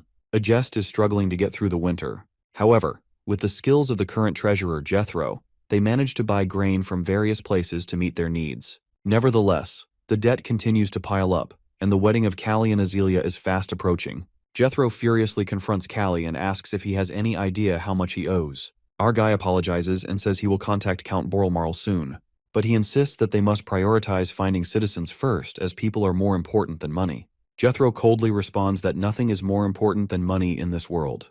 He explains that for a few bucks people sell children or even kill their parents. He says that Kalli, of all people, should understand this better, being from a slave root.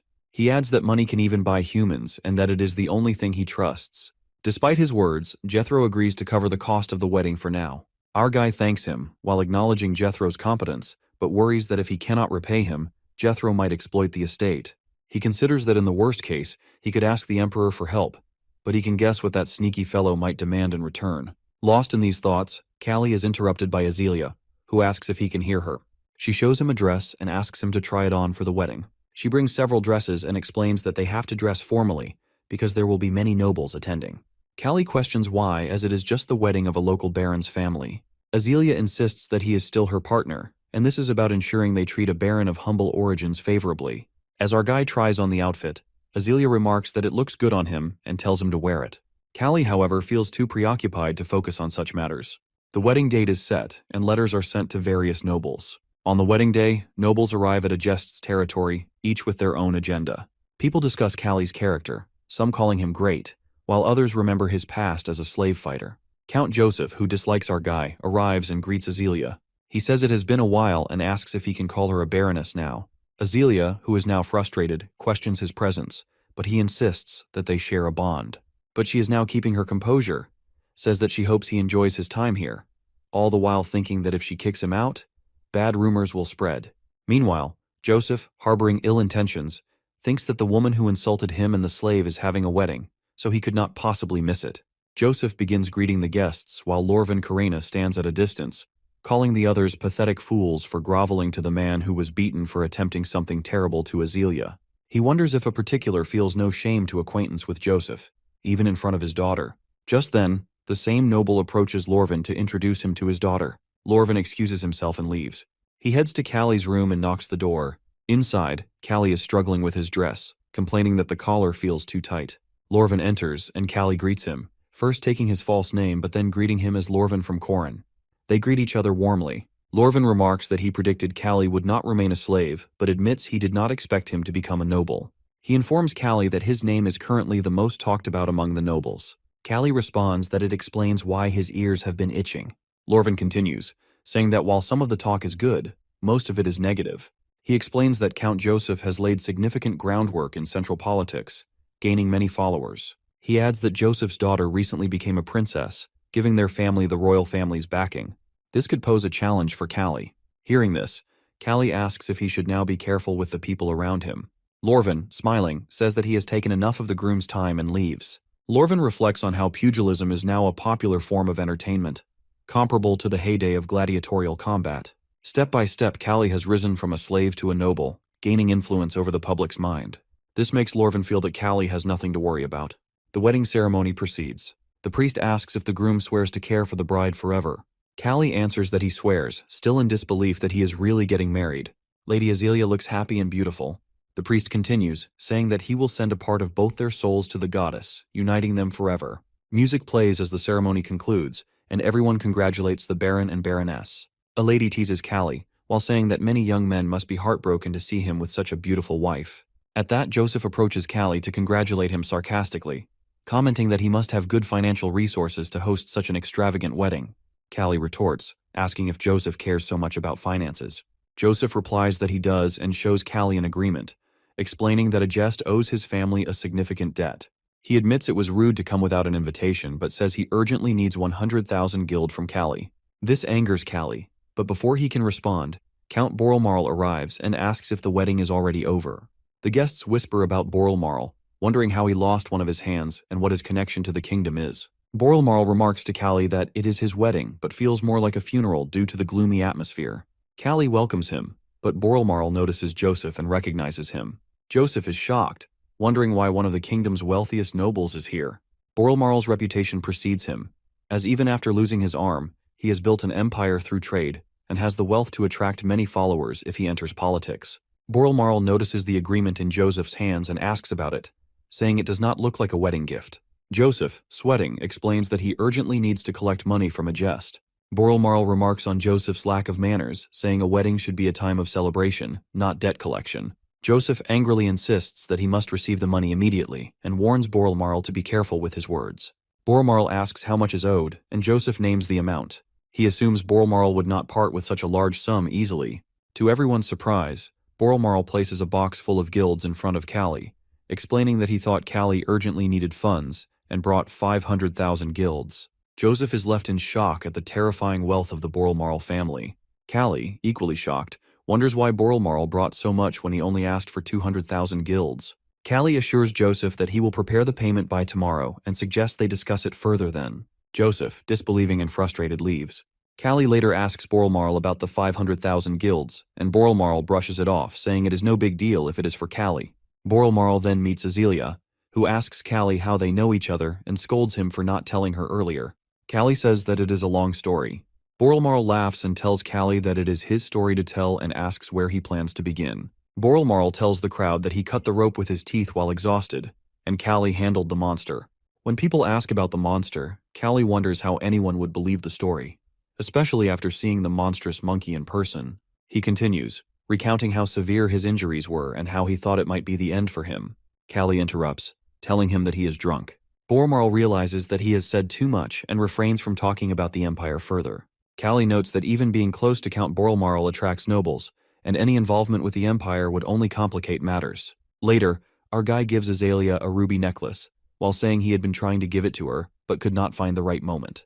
She loves the gift and learns it was crafted by Arzen's master artisan Quill. Azalea already knows about Quill, the most famous artisan, and tells Kalli she sold all her jewelry except for his mother's belongings. She thanks him for the thoughtful gift. The next day, Joseph leaves a jest after drinking all night. As he departs, Kalli feels relieved, thinking that he no longer has to worry about Joseph. Jothero approaches Kalli and asks if he slept well. Bowing respectfully, Jothero declares his loyalty to the Baron. Kalli stops him, saying that it feels burdensome, but Jothero insists. Our guy realizes Jothero's loyalty is not truly towards him, but towards the 400,000 guilds he received. However, our honors his promise to give Jothero a large amount of money. Joseph had carefully budgeted enough to survive the winter, but despite the massive sum of 400,000 guilds, they could only partially pay off their debt. Agest, with its mountainous and barren lands, relies heavily on its pugilism training academy for income rather than serfs and manors. However, a significant number of ace pugilists had left. Kalli concludes that if they paid off all their debt with the 400,000 guilds, they would be unable to bear the financial burden. Meanwhile, Jethro, walking through the mountains, gets the idea to make a raspberry drink can make them rich. Back at the estate, Kalli watches his baby and finds the child fascinating every time he sees them. Azalea shows Kalli a letter from the kingdom, announcing a pugilism competition in celebration of the Crown Prince's wedding and his 17th naming day. The news leaves Kalli confused. Azalea clasps her hands and tells him that she would prefer he rests for another year or two, but she knows he will go anyway. Kalli confirms her assumption, while saying that he will leave after winter. After that, our guy begins training for the competition. While running, Kijo taunts him about trying to move faster, but apologizes when he realizes it is Kalli. During practice, Kalli punches a wooden post, and Nixar stops him, while warning that they are already short on supplies and cannot afford to smash anything. Nixar appoints Kijo as an instructor, who admits that he did not realize instructing would be so difficult. Nixar replies that work is never easy, remarking on Kalli's remarkable journey from a limping slave to a noble, and from the least trusted one to an instructor. He feels grateful that Kalli came back alive. Our guy continues his rigorous training, honing his body. By the time spring arrives, his physique has undergone a complete transformation, tempered and perfected like a sharp blade. Finally, he prepares to leave for the competition on horseback. Azalea asks if he is sure he does not need guards. Kalli replies that he will go alone. She sighs, saying he always keeps her worried to the very end. Calling his name, she adds that he understands her feelings without her having to say them aloud. Kalli smiles and departs for the competition. 2 days after leaving Agest, our guy hears a voice calling for help. He notices a man who is tied with ropes, surrounded by others holding swords. Looking at our guy, one of them steps forward and speaks of sparing his life if he hands over everything he has. Our guy hesitates, his face showing nervousness. He observes their tattered armor, makeshift weapons, and farming tools modified for combat. They appear to be struggling serfs, likely runaways who are facing financial hardships. The leader repeats his demand and makes it clear he isn't joking. Slowly, our guy draws his weapon and questions the man, asking what would happen if he refused. Another one in the group remarks confidently that there is nothing to fear since it's only one man against them. Instead of attacking, our guy plants his sword into the ground, causing confusion among the group. The leader questions his actions, only to receive a sudden punch to the face. This enrages the others, and they shout about killing him. They attack in unison, but their strikes miss as our guy swiftly dodges and counters with punches. Within moments, all 4 attackers are on the ground, groaning in pain. Turning his attention to the tied man, our guy asks if he is all right. As he takes a closer look, he recognizes him as Baron Kalli of a jest. Curious, our guy asks if they have met before. The tied man acknowledges that he had expected to be forgotten and introduces himself as Began Borrelmarl. This name sparks a memory in our guy as he recalls Began as the nephew who had once tried to kill Count Borrelmarl. Without hesitation, our guy points his sword at Began's throat and questions him about his presence, asking if he is seeking revenge. Began denies this, while explaining that he is there under the Count's orders to deliver a letter but was ambushed by bandits. Our guy examines the letter, which begins warmly from the Count and mentions Began. The letter explains that Began had been imprisoned in the past but was being given a second chance. The Count requested that Kalli use Began as a squire and work him hard, but if he proved useless, Kalli was free to kill him. The letter further stated that if Began improved and straightened himself out, he should be sent back.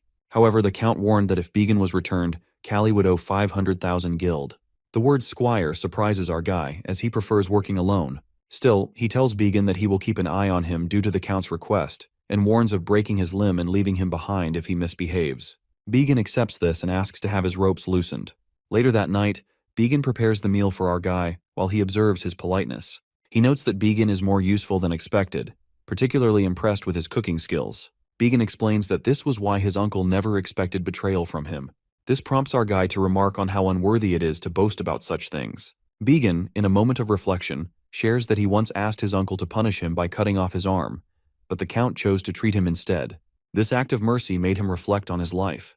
The honesty in Began's confession puzzles our guy, who wonders how much people can truly change. Despite these thoughts, Began proves to be a diligent squire, even setting up a place for Kalli to sleep. During their journey to Drago's gates, Kalli decides to teach him pugilism to pass the time. As the lessons continue, the two grow closer, and when they arrive at the gates, Began points out the beautiful streets of Wings of the Dragon. He mentions that most nobles live there and suggests heading to a nearby mansion once used by our guy's predecessors. Their progress is interrupted when a tomato is thrown, splattering onto Began's head. A man from a nearby group shouts at Began, questioning how he dares to return to the area. The group mocks Began, calling him a disgrace and demanding he leave the district. The crowd recognizes Kalli and addresses him, confirming his identity as Baron Kalli of a jest. They complain about Began's presence, calling it an insult to their district. Kalli remarks that the treatment seems harsh, given that the Count has already forgiven Began. He speaks of being entrusted with Began's reform, adding that if anyone wishes to question Began's crimes, they would need to go through him.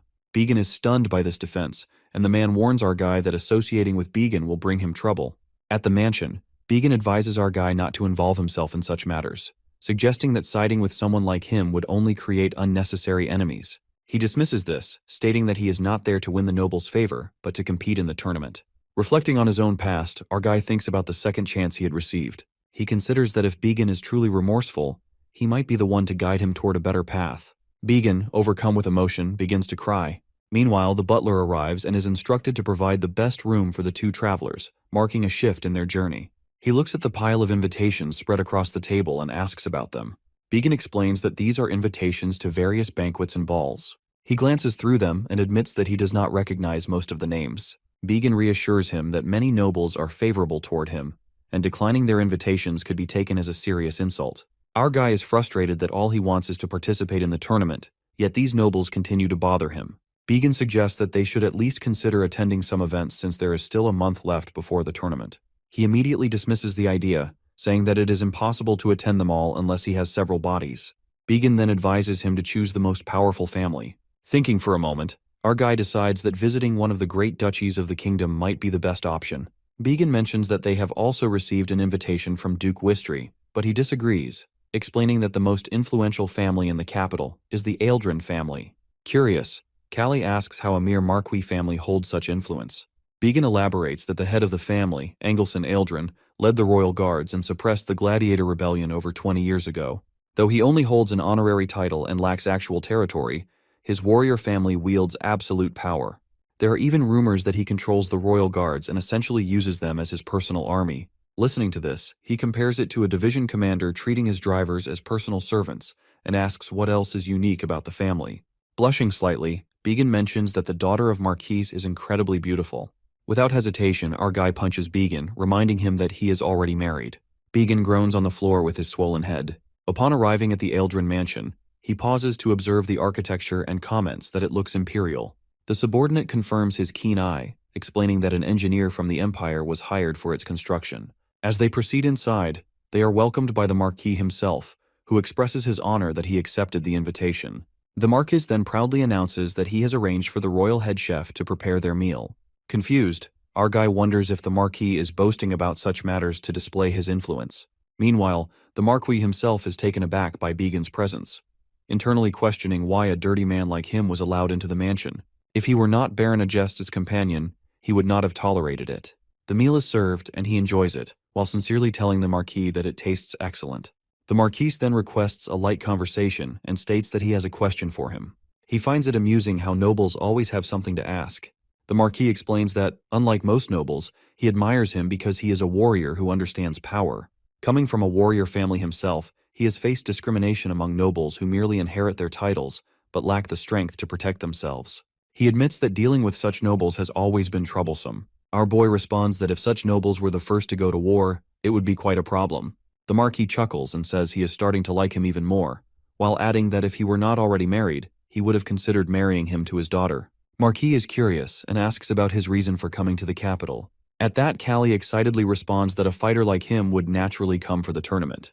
The Marquis pauses for a moment before stating that he has never heard of a noble personally competing in a tournament, as nobles usually send sponsored fighters to represent their honor. Without hesitation, our guy clarifies that he was a pugilist before becoming a noble, so it is more than just a competition for him. The Marquis bursts into laughter, remarking that while most nobles would have taken such a statement as an insult, he finds it refreshing. He then instructs his servants to guide him to the banquet hall, where he will introduce him to his family and associates. As they enter the hall, he observes the guests and realizes that many of them are officers of the royal guards, confirming Began's earlier claim that the Marquis treats them as his private soldiers. Began whispers the same thought into his ear. Soon after, the Marquis introduces his daughter, Nasha Eldrin, who is as beautiful as rumored. However, he immediately notices that she looks emaciated. Her face is pale. When he inquires about it, he is told that she has been sick since childhood. Looking into her eyes, he feels a strange sense of dissonance. They exchange introductions, and Nasha acknowledges his reputation as a pugilist. She then notices the scar on his nose and asks if it was from a sword. He replies that life as a slave is unpredictable and full of dangers. She further questions whether he fought his opponents with bare hands back then, to which he admits that he nearly died. Impressed, she turns to the others and announces that Baron Agest once defeated a sword-wielding opponent while unarmed, asking if they would like to hear the story. He finds himself confused as several noblewomen suddenly surround him, eager to hear the tale. Annoyed by their interest, he explains that the noble he saved back then is now his wife. Women find it incredibly romantic while saying that she also desires a love story like that. Feeling slightly embarrassed, our guy tries to shift the conversation when a noble steps forward, the same man who had thrown a tomato at Began's head earlier. The noble acknowledges his story but insists that something about it remains unclear. Instinctively, he wonders if the man is seeking revenge and offers to clarify any confusion. The noble shakes his head and says that words are not enough. Since he has spent his life handling weapons, he finds it hard to believe that someone could defeat a swordsman while unarmed. He simply states that it is the truth. The noble then proposes a reenactment, offering to use a dull practice sword for safety. He sighs but ultimately agrees, stating that it is easier for him to explain with his fists than with words. Nasha attempts to stop them, but the Marquis intervenes, saying that this is a good opportunity. He too wants to witness firsthand what kind of pugilist Baron Agest truly is. The man warns him that, despite it being a practice sword, a single mistake could still break his bones. Kalli remains unfazed, stating that any fractures he suffers will be his own responsibility, and that his opponent should go all out. The noblewomen watching are stunned, their eyes fixed on him. A crowd quickly gathers, eager to witness the fight, as he has only participated in a handful of official matches despite his fame. Our guy raises his hands in a defensive stance. His opponent observes him closely, contemplating whether to use his full strength. Before he can decide, he calls him impatient. Without warning, our guy charges forward. The noble attempts to react, but a swift kick lands on his side, sending him stumbling back in pain. He protests, questioning why he used his feet, and calls our guy a coward, and our guy taunts him in return, pointing out the irony of a swordsman calling an unarmed man dishonorable. Frustrated, the noble mutters that perhaps it would only be fair if he used his fists as well. The Marquis watches with amusement, musing that Kalli must have gained real combat experience outside of official matches. His confidence is too refined to be purely theoretical. and he might even stir the stagnant waters of noble society. Determined to take the match seriously, the noble gathers himself and launches an attack. He dodges effortlessly. The noble tries again with a precise stab but misses once more. Every move is evaded with ease. Frustration builds as exhaustion takes over. Finally, breathless and defeated, he admits his mistake. The Marquise is impressed, while Nasha watches in awe, seeing him as a man brimming with raw vitality. After that day, the Marquise frequently invites our guy while he remains in the capital. One evening, he asks if he has any formal training in swordsmanship. He replies that he never had the luxury to learn it. Laughing, the Marquis declares that noble martial arts must now acknowledge pugilism, as pugilists fight for honor rather than survival. The conversation shifts to politics. The Marquis asks if Kalli has met the king yet. He replies that he has not. The Marquis smirks, explaining that the king is nothing more than a puppet. True power lies with the great lords, and the military strength is under his control. However, he admits that the king is wise enough to disperse power to maintain balance. Marquis continues that the real issue is the crown prince, who is young, arrogant, and naturally cruel. He is bound to be a disaster for the kingdom. He asks if the prince will become a tyrant. The Marquis admits that he would prefer to see the second prince on the throne, but the boy is only 5. A succession crisis will lead to civil war, with nobles fighting over bloodlines and regency rights. He warns him about an impending invitation from the crown prince and advises caution, as the prince is unpredictable. Our guy remarks sarcastically that his bad luck will somehow keep him alive. The Marquis chuckles, observing him closely. He compares him to a mercenary who lives with death always by his side, stating that he carries the scent of death. The words unsettle him, and he leaves deep in thought. As he walks through the halls, he wonders why he felt something strange when he first saw Nasha. Just before he reaches the door, Nasha stops our guy and asks if he is leaving. He confirms. She grabs his arm, questioning why he is being so formal with her and telling him to call her Nasha, not Miss Nasha. Her request horrifies Kalli, leaving him unsure of how to respond. Nasha insists that he call her by name instead of addressing her formally. He pulls away with an irritated expression, telling her to let go. She asks about the upcoming tournament qualifiers and promises to cheer for him, adding that she will bring along more pretty girls. He welcomes her but firmly tells her not to bring them. Laughing, she jokes about bringing handsome men instead, pretending not to know his preference. Without hesitation, he makes it clear that whatever her intentions may be, he has already vowed himself to a woman and has no interest in entertaining such jokes. He warns that this will be the last time he tolerates it. Nasha, now angered, reminds him that she is the only daughter of the Marquise, and that there is just one reason she is holding back from striking him. Before she can finish, his expression darkens, and he cuts her off. It is not because of her noble status that he refrains, but because she is a woman.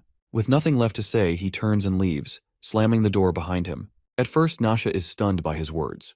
But then, she bursts into laughter, calling him the most confident and spirited man she has ever met. She orders Blair to write something about him next. Next morning, at Boralmarl Mansion, he shows Began the training equipment for the morning session, which is a log. After some training, Began, while bowing in regret, exclaims that learning pugilism was a mistake. But our boy firmly tells him that this will be his daily routine now. Began protests, claiming he might die from the intensity, but he dismisses his complaints, insisting that foundational strength is necessary. A blade can be refined by a skilled blacksmith, but there is no substitute for training when it comes to strengthening the body. He acknowledges that Began has done well so far, and Began finally understands. His mind drifts to his encounter with Nasha the previous day. He wonders if he was too harsh, but reminds himself that she had started bringing up Azealia, making it necessary to stop her. Shaking off the thought, he refocuses on the upcoming tournament. He informs Began that he will be stepping out and tells him to clean up in the meantime. When asked where he is going, he simply replies that he needs to buy leather straps and ointment. Upon arriving at the marketplace, he notices a tent that feels strangely familiar. It takes a moment before he recognizes it as a gypsy tent, the same kind where he once had his fortune told alongside Azealia in Wistry. Deciding to give it another try, he steps inside. The fortune teller welcomes him, stating that she has been expecting him and calling him a warrior. The title confuses him, but she quickly clarifies that she only speaks as she sees things. If he finds it unpleasant, she offers to change her words. He tells her it is fine and asks if this place is truly meant for fortune-telling. He recalls an old woman reading his fortune in a tent just like this before. The woman confirms that their kind does not offer readings to just anyone. The old woman must have seen something in him, just as she does now. Taking his hand, she begins to speak of visions. Flying hunks of metal, a human inside a box, a wagon moving without a horse. She admits that she has never seen such things before. His body tenses as he recognizes the words. These are the same visions he once heard from the old woman. He starts to wonder if gypsies truly possess divine powers. But then he remembers that he himself is a supernatural being, reincarnated as a slave in another world. The existence of mysterious abilities should not surprise him. The woman continues, sensing an unusual guardian behind him, which is a sign that his fate is significant. He disagrees, stating that he was not saved by any guardian but by his own fists. She smiles and tells him that this is precisely why she called him a warrior. Life is a constant battle, and he too fights against hardship and adversity. She already knows that he will be joining the pugilism tournament. Surprised, he asks how she knows about that. She simply says that news reaches her. Before he leaves, she warns him to be careful, as there will be many disruptors in the tournament. As he steps out of the tent, he recalls Began's words, that the capital is the most corrupt place in the kingdom. He wonders if this means someone could bribe the referees. Shrugging off the thought, he reminds himself not to put too much faith in fortune-telling. Time passes, and the tournament qualifiers begin. A fierce match unfolds between Torres and his opponent. Torres dominates, attacking relentlessly until his opponent collapses unconscious. The referee announces Torres as the winner, securing his place in the main round. On the second day of the qualification tournament, Kalli steps into the arena. Behind him, participants are already fighting, even though the match has yet to begin. He observes the commotion, wondering why they are so impatient. Nasha arrives to watch the match, waiting for his turn. Blair accompanies her. Nasha instructs Blair to use dark magic to eliminate him, and she acknowledges the order. However, deep inside, Blair mocks her, thinking that she is foolish for believing in something like dark magic. To her, death is right in front of Nasha, but she remains unaware. Blair's true intention is to take as much money from her as possible. Once she no longer has a use for her, he plans to get rid of her without hesitation. Meanwhile, our guy quickly realizes that there are no rules or ropes in this round. The qualifying match is a chaotic brawl with 20 participants fighting at once, and only the last 3 standing will advance to the final. He has heard that competitors often gang up on famous pugilists. As the drum signals the start of the fight, our guy chooses to wait, expecting an immediate attack. However, instead of targeting him, the others begin fighting amongst themselves. His patience wears thin, frustrated that no one is coming for him. When he questions them, one of the fighters responds that no one is foolish enough to attack a noble. Annoyed, our guy demands they attack him. Another man warns that if he stays quiet now, he will only be ambushed later. His frustration reaches its peak, and he lunges forward, attacking both of them. They call him insane for not taking advantage of an easy path to the next round, but he refuses to sit still. He challenges them once more, but one opponent hesitates, suspecting that he will take revenge later if they attack him. He dismisses the thought, calling it petty. To remove all hesitation, our guy loudly declares that he will reward 10,000 guilds to anyone who defeats him. The arena erupts with excitement as the fighters rush toward him, eager for the prize. One initiates an attack, but he is ready. Before the opponent can strike, he counters with overwhelming strength, stunning the entire crowd. As more challengers rush in, Kalli taunts them, asking what they will do now that he is being petty. He counters their attacks effortlessly, dodging and striking with precision. Demonstrating his skills, he tells them to watch and learn how battles are fought in the Empire. His opponents dismiss it as bluffing, claiming they have never seen such a technique before. He simply states that it is the truth. The audience murmurs among themselves. Some believe he has lost his mind, while others acknowledge his remarkable performance, realizing that the rumors about him were not exaggerated. Seeing that none of them are able to take the reward, he provokes them again. Enraged, an opponent attacks, but he resists effortlessly, countering with a powerful punch that sends the man crashing to the ground. Just then, our guy notices Nasha and Blair watching him. Nasha asks Blair for her opinion. Blair outwardly praises his life force, claiming she has never seen anyone like him before, but deep inside she is already scheming. To make it appear as though dark magic worked, she plans to kill him. However, after witnessing his strength, she realizes that it is impossible. Poison becomes her only option. The fight ends with his victory, securing his place in the main round. At Ealdrin Mansion, the Marquis tells Kalli that he enjoyed watching the qualification tournament. However, he appears to be thinking something. Our guy asks him about it, and he informs him that the Crown Prince watched his match, referred to him as the dark horse of the tournament, and expressed his desire to meet him. Apologizing, he acknowledges that his earlier words have come true. He dismisses it, saying that this was bound to happen. Marquis assures him that if any issues arise, he will do his best to prevent them, but advises him to remain cautious. Later that night at the palace of Crown Prince Creon Laregis, Kalli arrives with Began. The prince welcomes him, while expressing gratitude for accepting the invitation. Praising his performance, he commends him for taking down filthy scoundrels. Finding his words unusually rude for a crown prince, he wonders if Creon truly holds such a position, thinking that even Iskandar seemed more dignified in comparison. The Crown Prince explains that the tournament is part of his wedding celebration, and that he would be offended if a lowly man won. With that, he unsheathes his sword and swings it, stating that a noble as excellent as him should win. Observing his arrogance, our guy recalls the Marcus's words and concludes that Creon is both foolish and lacking as a person.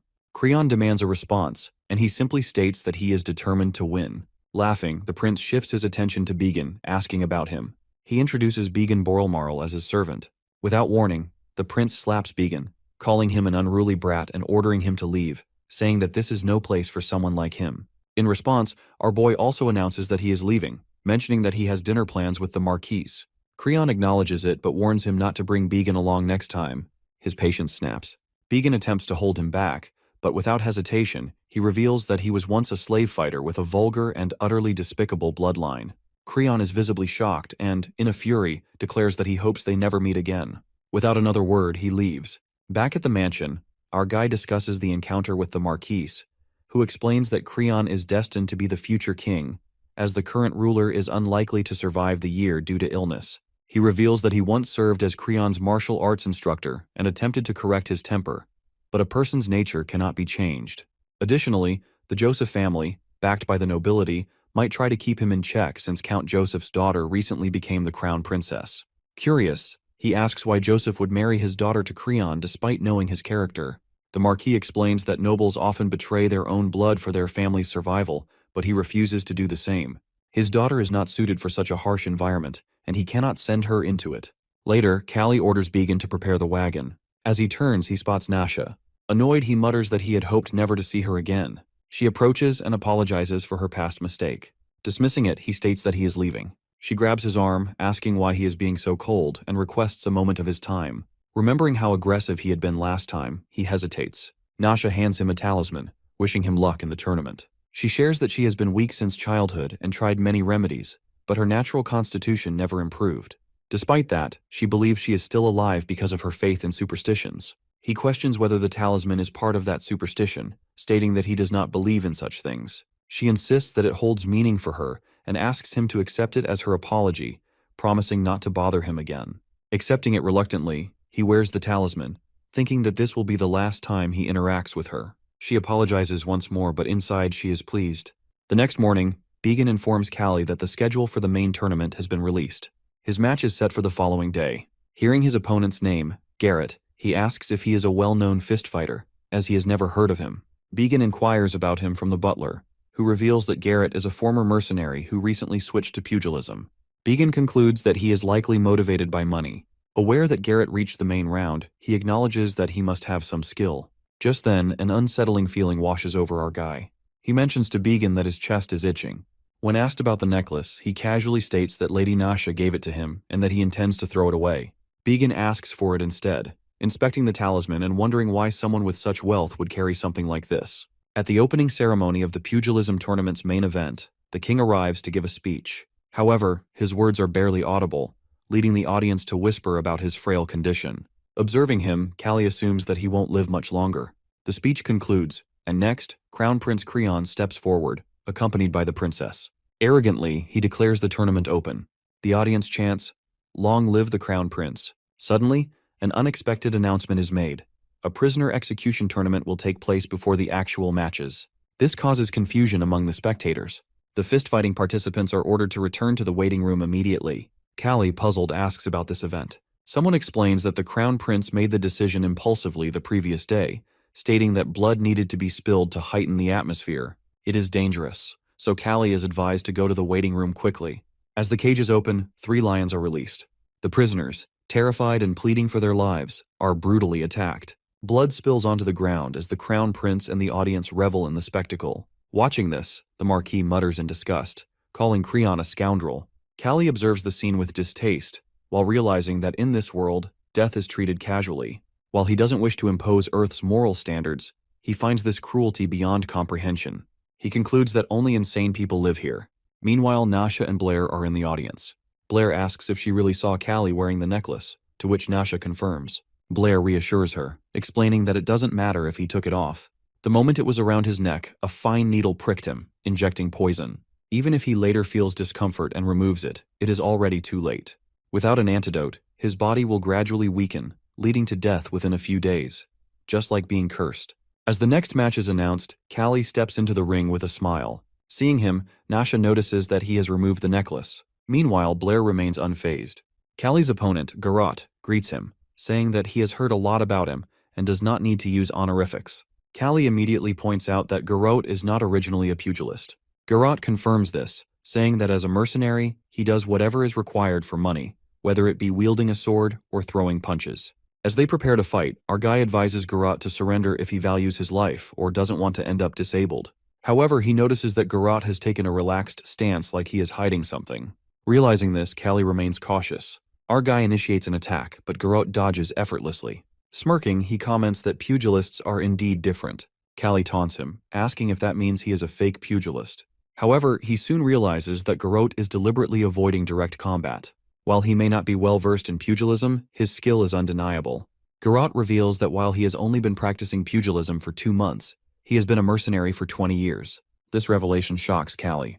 He understands that both mercenaries and fistfighters have short careers, and only the extremely skilled or lucky survive for decades. In this case, Garot is clearly among the skilled. Physically, our guy is superior in fistfighting techniques. However, Garot holds decades of combat experience, which allows him to read his opponent's movements and predict attacks with remarkable foresight. Garot makes the first move while throwing a punch. Kalli attempts to dodge but fails and takes a hit. He quickly realizes that the punch came from an awkward angle, making it difficult to avoid. He retaliates with a punch of his own, but Garot effortlessly evades. Impressed, Kalli remarks that Garot is highly intelligent in battle. While Kalli has fought countless powerful opponents, his edge has always come from his previous life's boxing experience and strategic thinking. However, this time, he faces a mercenary whose psychological edge and adaptability surpass even his own. This is the first time that Kalli feels his mental superiority being challenged. Determined to end the fight quickly, Kalli plans to land a single decisive hit. However, Garot sees through his intentions and warns him not to be overconfident before throwing another punch. Our guy notices something strange, that Garot's attacks don't follow a normal rhythm. His left and right punches feel completely unpredictable. Basically, orthodox and southpaw are the primary techniques in fighting. In the orthodox stance, the right hand stays at the back while the left hand leads. In contrast, the southpaw stance places the right hand forward and the left at the back. Orthodox is a natural choice for most right-handed boxers, as it provides an advantage when facing left-handed opponents. However, the footwork in both stances often creates challenges with timing and defense. Right-handed boxers frequently encounter southpaw fighters while making the experience unique and demanding. The ability to switch seamlessly between both stances is a valuable skill. Garot and Kalli face off while both ready to compete. Kalli quickly grasps his opponent's style while realizing he can utilize both hands with ease. Garot, on the other hand, also notices Kalli's awareness but wonders how much of an edge that knowledge gives him. After all, adapting to a completely different boxing style in such a short time is nearly impossible, even for a trained fighter. Our boy realizes that with his sharp perception, he can easily evade the punches coming his way. Deep inside, he knows he has faced easier opponents before, and he now has the courage to take on this challenge as well. Garot is stunned to see Kalli standing still, a stark contrast to his usual constant movement. It almost feels unnatural, as if some unseen force has rooted him in place. Garot begins to suspect that something has changed. He recalls how, when Kalli first arrived in this world, he fought as an evasive boxer, relying on agility to avoid hits. But over time, as he adapted to the fist-fighting style here, Kalli transformed into a fighter who sacrificed movement for raw power. Now, it's clear that he has shifted once again while evolving into a relentless swarmer. This swarmer style allows Kalli to unleash hard hits and aggressive forward punches while overwhelming his opponent. Garot can't help but be impressed by how much Kalli has changed. Fully embracing his new style, Kalli fights with unyielding aggression while embodying the very essence of a swarmer. In his mind, Kalli knows he has unraveled every trick and strategy his opponent relies on. Confident and determined, he pushes forward, ready to prove his dominance. The opponent looks furious, and his frustration evident in his every move. Suddenly, Kalli delivers a massive punch while forcing Garot to realize the full extent of his power. But just as quickly as Kalli advances, he halts in the middle of the fight, throwing his opponent off guard. In that moment of stillness, Kalli unleashes a devastating punch that lands squarely on Garot's jaw. The impact is undeniable, and Garot feels the shift in Kalli's approach. He senses this isn't the same fighter he faced before, and Kalli's unpredictability is becoming his greatest weapon. Garot knows that if he loses focus for even a second, Kalli's evolving patterns will guarantee his defeat. As the fight intensifies, Garot's mind races while trying to predict Kalli's next move. He wonders what distance Kalli will strike from and how he can counter such a versatile opponent. The crowd watches in awe while captivated by the fierce energy and strategy unfolding before them. Even the Marquis, seated high above, is enthralled by the sheer brilliance of his ever-changing style. The guards quickly realize that Kalli is positioning himself at mid-range, while preparing to spin around them and dismantle their defenses. They can sense his intent to break through with speed and precision while knowing their barriers won't hold for long. Garot, meanwhile, begins to doubt that Kalli can secure victory with ordinary fists. He believes that Kalli will need to adapt his style to win. Without hesitation, Garot delivers a massive punch, following it with a flurry of relentless blows, each one fueled by his sheer strength. Suddenly, a sharp crack echoes through the arena. Garot's hand falters, and Kalli steps back with a smirk while asking if he has heard the unmistakable sound of bone cracking. Garot's expression shifts, but before Kalli can deliver another punishing strike, he shocks everyone by surrendering. Kalli stands frozen for a moment while stunned by his opponent's unexpected submission. Opponent confesses while his voice trembling that he felt his life was at stake and could not endure further punishment. The crowd erupts in protest while shouting for the fight to continue until the very end. The air buzzes with tension as Kalli glances toward the roaring audience, his victory tinged with disbelief and defiance. The crowd clamors for Kalli to finish his opponent and their voices demanding blood. Kalli, however, calmly tells his opponent that the fight cannot end here, not with the people and even the crown prince wanting a decisive conclusion. He gestures toward the prince's cold, expectant demeanor, while making it clear that surrender alone will not satisfy anyone.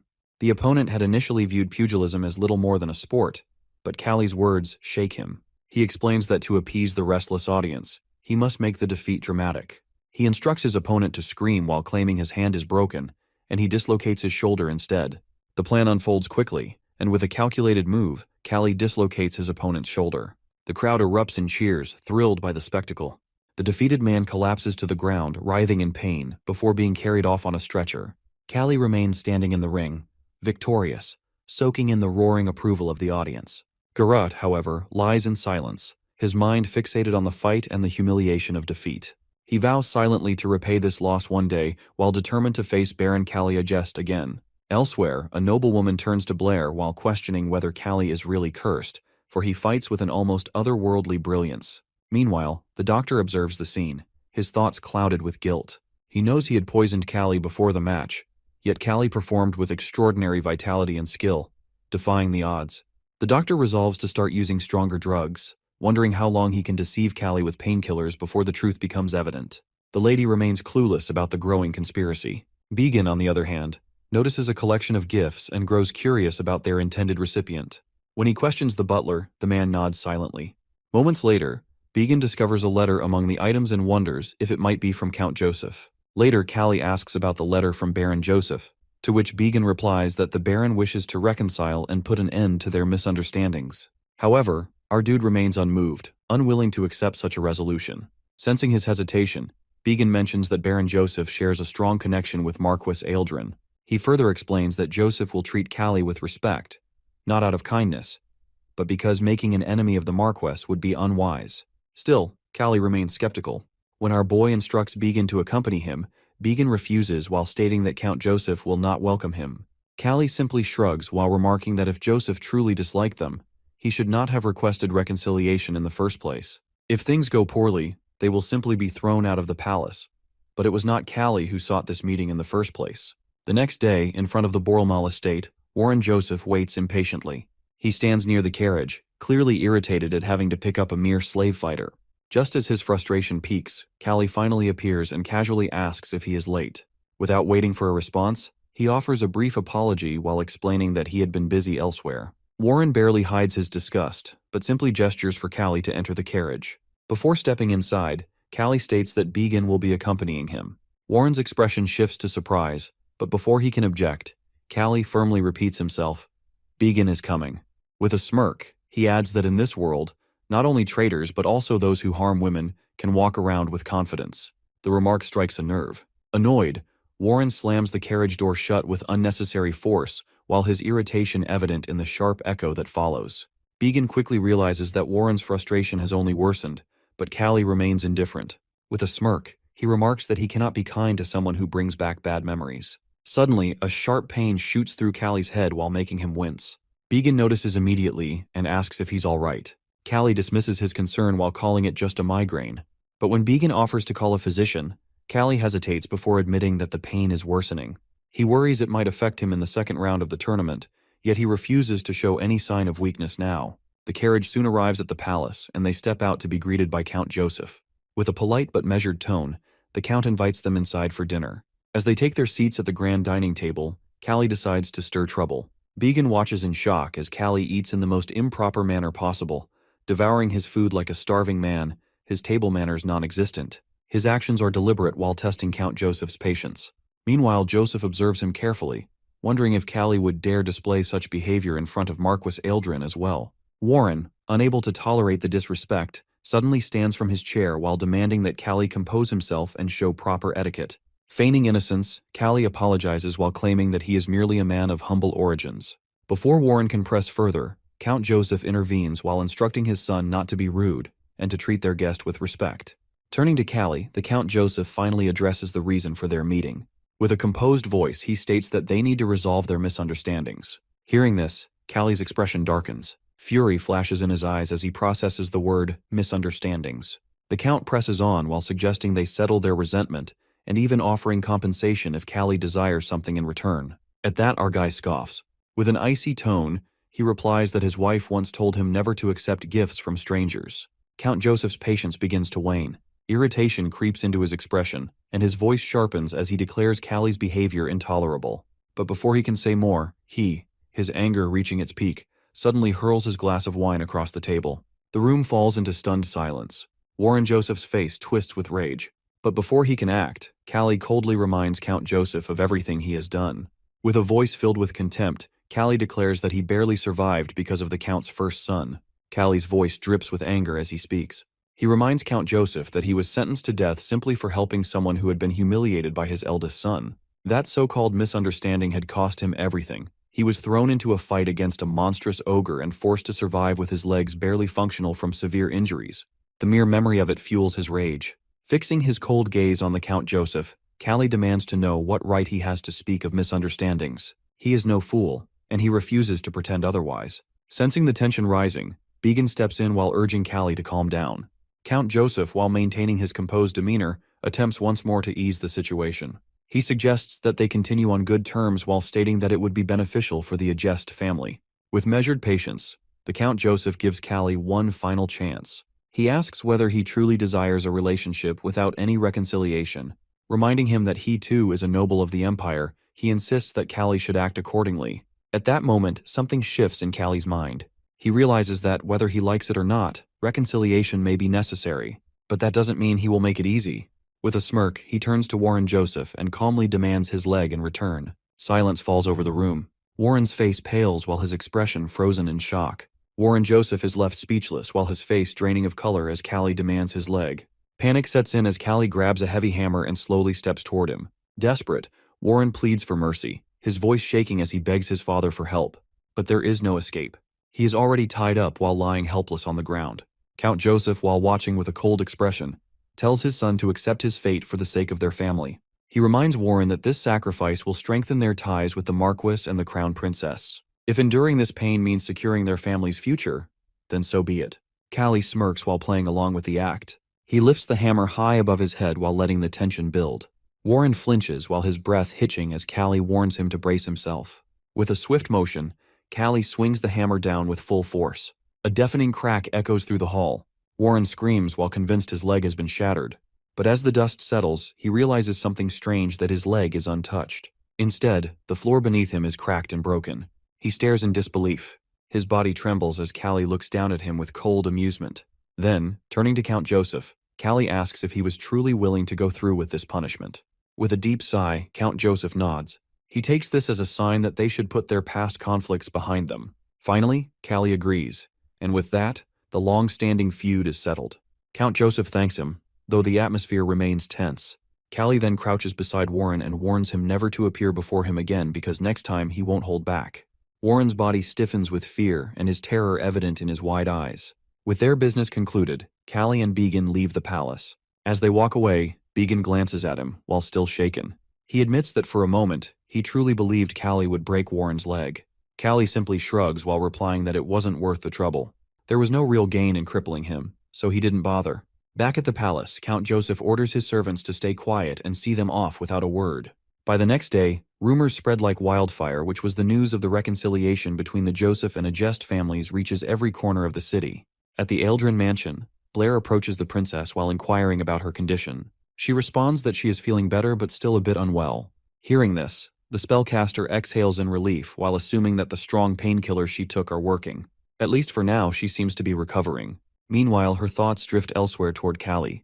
She wonders if he truly is just a fist fighter or something more. Sensing her concern, Blair beside her smiles while attributing her recovery to her own strong spirit. She is grateful for the words and admits that before meeting him, she was always in pain. But now, things have changed, and her condition has improved significantly. At that, he thanks her while insisting that her support made all the difference. Yet, as he watches her, his mind drifts to a different thought. Had Kalli and the princess been left alone, he is certain they would have killed each other by now. He smirks at the idea while amused by their fiery tempers. But more importantly, he envisions the fortune awaiting him once this matter is finally resolved. With a deep breath, he realizes that this long, tiresome ordeal is finally coming to an end. A few days later, at the Borelmal mansion, Began Borelmal searches for Kalli while suggesting they resume training. It has been days since their last session, and he insists they can't afford to slack off. He knocks on the door, but there is no response. Growing concerned, he peeks through the window, and what he sees shocks him. Kalli is sprawled on the floor while his body drenched in sweat. His breathing is heavy and his muscles tense with exhaustion. Alarmed, Began immediately calls for a doctor. When the doctor arrives and examines him, his expression turns grim. He reveals that Kalli's body is covered in wounds, the clear toll of a life spent as a pugilist. He explains that the intense strain on his body is the cause of his condition. To ease his suffering, the doctor prescribes painkillers. But as Kalli listens, his mind races with unease. He knows the painkillers of this world carry severe side effects. Memories surface of 3 years ago. A doctor had once given him a similar medication. At the time, he had been warned to take only one at a time. When he had asked if it would make him drowsy, the doctor had simply told him it would bring relief, but might also cause hallucinations. Now, staring at the new prescription in his hands, Kalli's frustration deepens. Kalli realizes that, despite his strength, he lacks the medical knowledge of trained doctors. There's little he can do about his condition except endure it. Began, however, is more concerned. He reminds Kalli that the second round of the tournament is tomorrow and asks what their plan is now. But Kalli remains unfazed. His fists are still strong, that's all that matters. The next day arrives and the ground is packed with spectators. The energy in the air is electric as the second round begins. Kalli sits in quiet contemplation. He knows he must fight, but if things take a serious turn while returning to the Empire will be impossible. The journey is too far, and the only divine doctor which is not a solution for now. He clenches his fists while pushing the thought aside. A loud call echoes through the arena while summoning Kalli Agest to the ring. He steps forward, his mind made up. A prolonged battle would be dangerous in his current state. There's only one solution: that he must end this fight immediately. Among the crowd, Blair watches Kalli closely.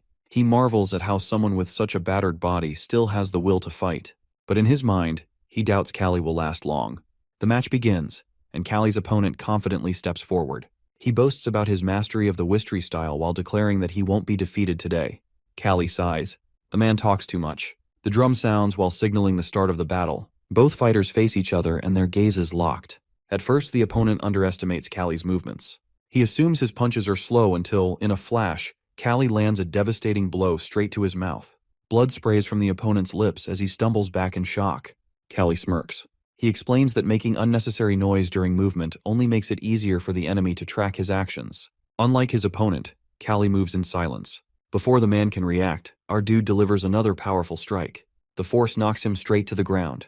The crowd erupts in cheers. A single hit, and the fight is over. Spectators stare in astonishment while struggling to believe what they've just witnessed. Even Blair, who was the one who doubted Kalli's endurance, is left totally stupefied. The crowd erupts while chanting Kalli's name, their voices filling the arena. Among them, Blair watches in disbelief, struggling to comprehend the strength Kalli displays. With such a fragile body, participating in the match itself seems impossible. Yet securing victory makes the situation even more suspicious. Uncertainty clouds his mind as he questions his next move. Meanwhile, Nasha's condition worsens, dizziness taking hold of her. Observing her state, the man assures himself that he will cast another spell soon. However, a sinking realization settles within him that only one chance remains. On the other side, Our boy's condition continues to deteriorate after the fight. Lying motionless in his bed, his breathing is slow and heavy. Began and the others gather around, their expressions grim. The doctors have exhausted all possible treatments, leaving them helpless. Next moment, the door creaks open, and a servant enters, addressing Lord Began with urgency. A woman has arrived and is requesting to meet Kalli.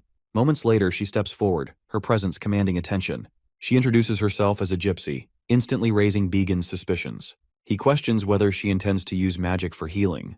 His skepticism deepens as he demands to know how she has learned of Kalli's condition. She reveals that she has seen it with her own eyes. Her knowledge confirms what she fears. A curse has been placed upon the Baron. The weight of her words settles over the room as she explains that if the spell remains unbroken, Kalli has only 3 days left to live. Therefore, she needs to meet him immediately. Began hesitates, uncertain of her true intentions. Yet with no alternatives left, he allows her inside. As she steps closer, she introduces herself as Snoren. Began decides to test the woman's abilities, asking her to locate Kalli without guidance. Without hesitation, she moves to the door and pushes it open, revealing the Baron lying unconscious on the bed. A wave of shock and suspicion washes over Began as he questions whether she is using magic to navigate so effortlessly. As she steps closer to Kalli, she suddenly pulls out a knife which left Began's alarmed, unsure of her intentions. Before he can react, she assures him that she means no harm. Her only intention is to examine Kalli's blood as she makes a small incision on Kalli's hand. As soon as she touches Kalli's blood, the blood evaporates into thin air. She explains that her suspicion is correct. This is the same poison gypsies use for self-defense when facing danger. Began stands frozen, absorbing the revelation. She explains that due to Kalli's numerous wounds, determining the exact point of injection is nearly impossible. There is even the possibility that the poison has been ingested rather than injected. At that, Began demands a solution. The gypsy calmly states that an antidote can be prepared, though it will take time to take effect.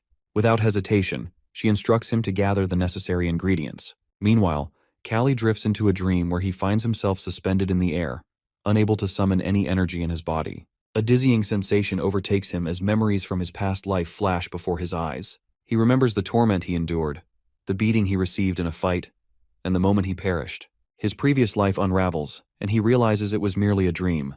He recalls that despite his strength back then, his mentality had been non-existent. Now, in this moment, it feels like the end of his life. The dream continues, and once again, people are attacking him in anger. His body, while fragile and weak, cannot defend itself. He remembers how others despised him while hitting him and wishing for his death. Despite it all, he held on to the desire to become stronger, understanding that even the discarded have their value. With a sudden realization, Kalli understands what must be done. He is now Baron Kalliagest, the strongest in the world. He comprehends that he is not dead and still has a long journey ahead. Kalli wakes from the dream and anxiety clouding his thoughts. Began and the gypsy are present while holding the antidote ingredients. In a flurry of emotion, Began embraces him tightly, tears streaming as he confesses that he feared Kalli was gone.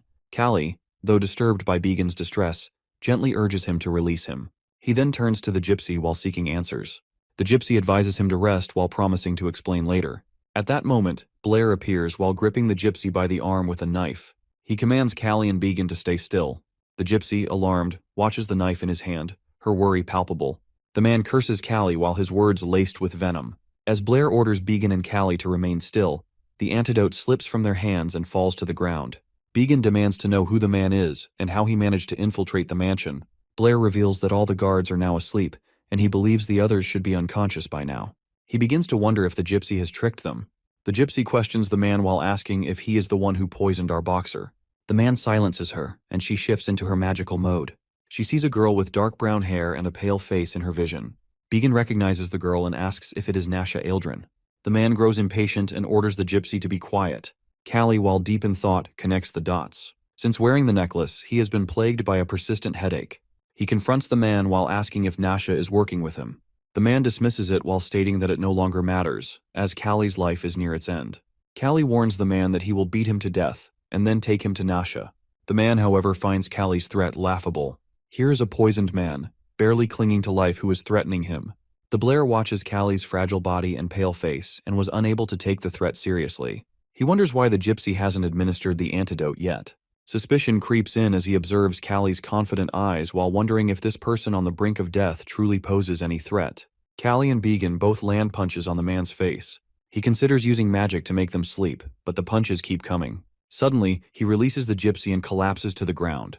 Kalli, while impressed by Began's strength in fist fighting, praises him.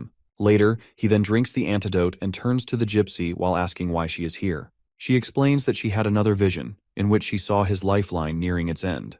Grateful, Kalli thanks her and asks why the man tried to kill him. She reveals that she saw a voodoo doll in her reading, along with Nasha, who appeared very weak. She further explains that the man tricked Nasha Aldrin into using dark magic to exchange her life for Kalli's. She suspects this may not be the first time he's done such a thing. Kalli then instructs Began to ready the carriage because they are going to see Nasha. They head to the Marquis's kingdom, where the guards stop them while questioning why they have arrived so early. Kalli shows them the necklace, and they allow him and his companions to enter. Inside, Marquis Aldrin is present and surprised to see our guy. He asks that if it's true that his daughter has dabbled in dark magic and killed someone. Kalli suggests that the Marquis ask his daughter for the truth himself. The Marquis enters Nasha's room while asking if she is awake, but his guard informs him that she is tired and requested not to be disturbed. Furious, Kalli kicks open the door. They find the room in disarray, and Nasha has already left the palace. Enraged, the Marquis punches Blair while demanding to know where she is. The man remains silent. The Marquis, his anger rising, accuses him of tricking his innocent daughter. He draws his sword and warns the man to speak within 3 counts. As the Marquis continues, Kalli intervenes while urging him to stop and examine the contents of the room. Though unsure, Kalli suspects these items may be signs that Nasha has been involved in dark magic. After confirming with the nanny, it was confirmed that the blood writing in the letter belonged to Nasha. The Marquis asks Kalli if it's true that his daughter used black magic. Kalli explains that she was deceived by the man, which led her to use the dark magic. Also, the man ordered her to kill him and he was poisoned. The Marquis confirms if the poison was in the necklace Kalli had shown him, and he was revealed that it was Nasha's mother's necklace. The Marquis is shocked and unable to believe that his daughter used her mother's last possession as a weapon to kill someone. He thought she should never have used it. He then turns to our boy while knowing what the request will be.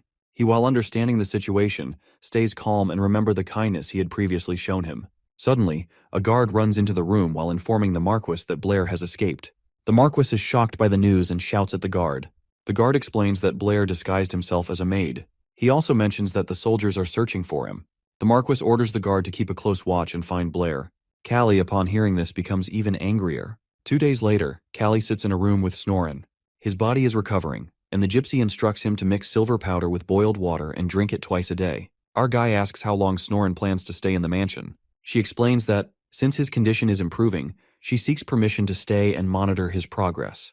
He agrees while offering her a room on the 1st floor. Snoren reflects on Kalli's strength while noting how he has survived the poisons and overcome the ogre monster despite a leg injury. She also observes how he won the battle with the monsters. She wonders whether his survival is due to his incredible luck, his strong mentality, or his physical strength. As she contemplates this, Kalli asks her about her deep thoughts. She tells him to call if he needs anything. Then, Kalli wonders if Blair gave Nasha painkillers, which might have caused her to suffer from hallucinations. He also thinks about what the Marquis said while deciding that he too will search for her. Once Kalli has fully recovered, he heads towards the slums to find Blair and Nasha. As he arrives, he realizes that it won't be easy to locate her there. He sees a little girl selling flowers and recalls that it's the time his second child is about to be born. He gives her money to buy some flowers. The little girl is surprised by the amount, but Kalli tells her to give him just one and keep the change. She thanks him. He finds it fitting, as he's now an adult man. He also notices the area feels different from the city. Suddenly, people begin running, and a gang appears. Our boy inquires about them from the shopkeeper.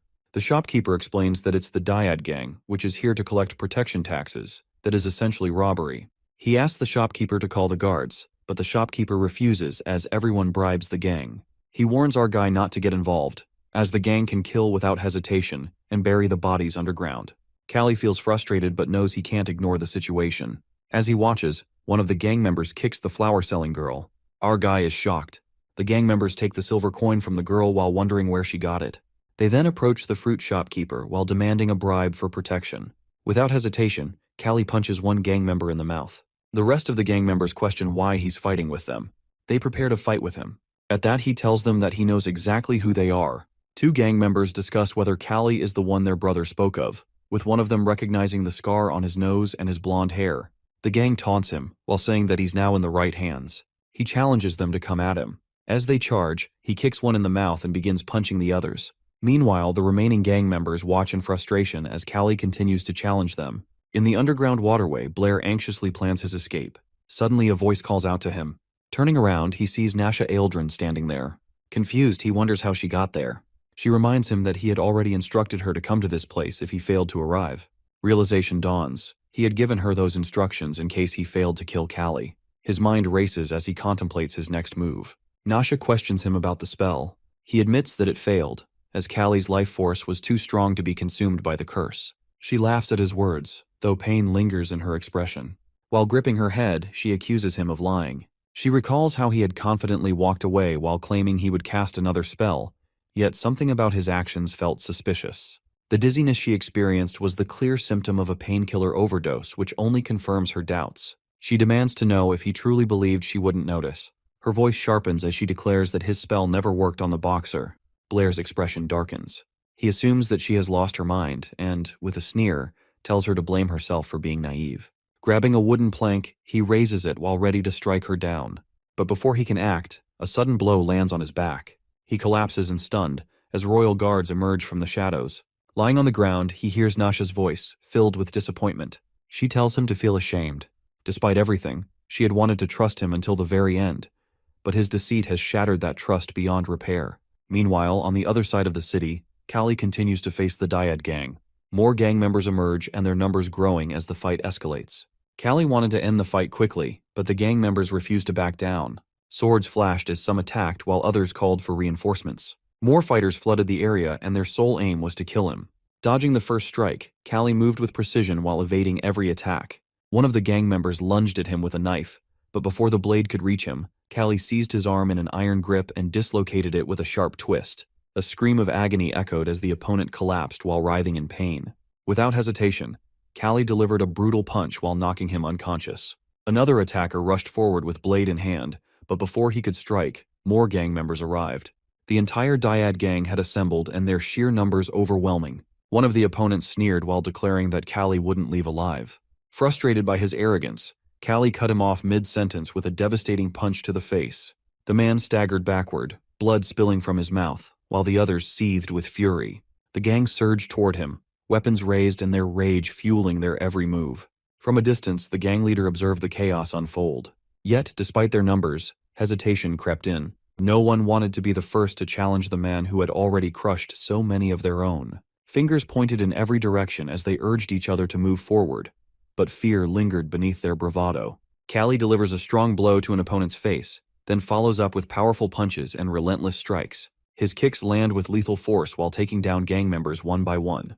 The fight shifts into a narrow alley while limiting how many can attack him at once. They come at him in pairs or alone, which works in his favor. He secures his position while striking them down as they approach. One of them hurls a knife his way, but he swiftly dodges. In response, he grabs a wooden piece and hurls it while embedding it straight into an opponent's eye.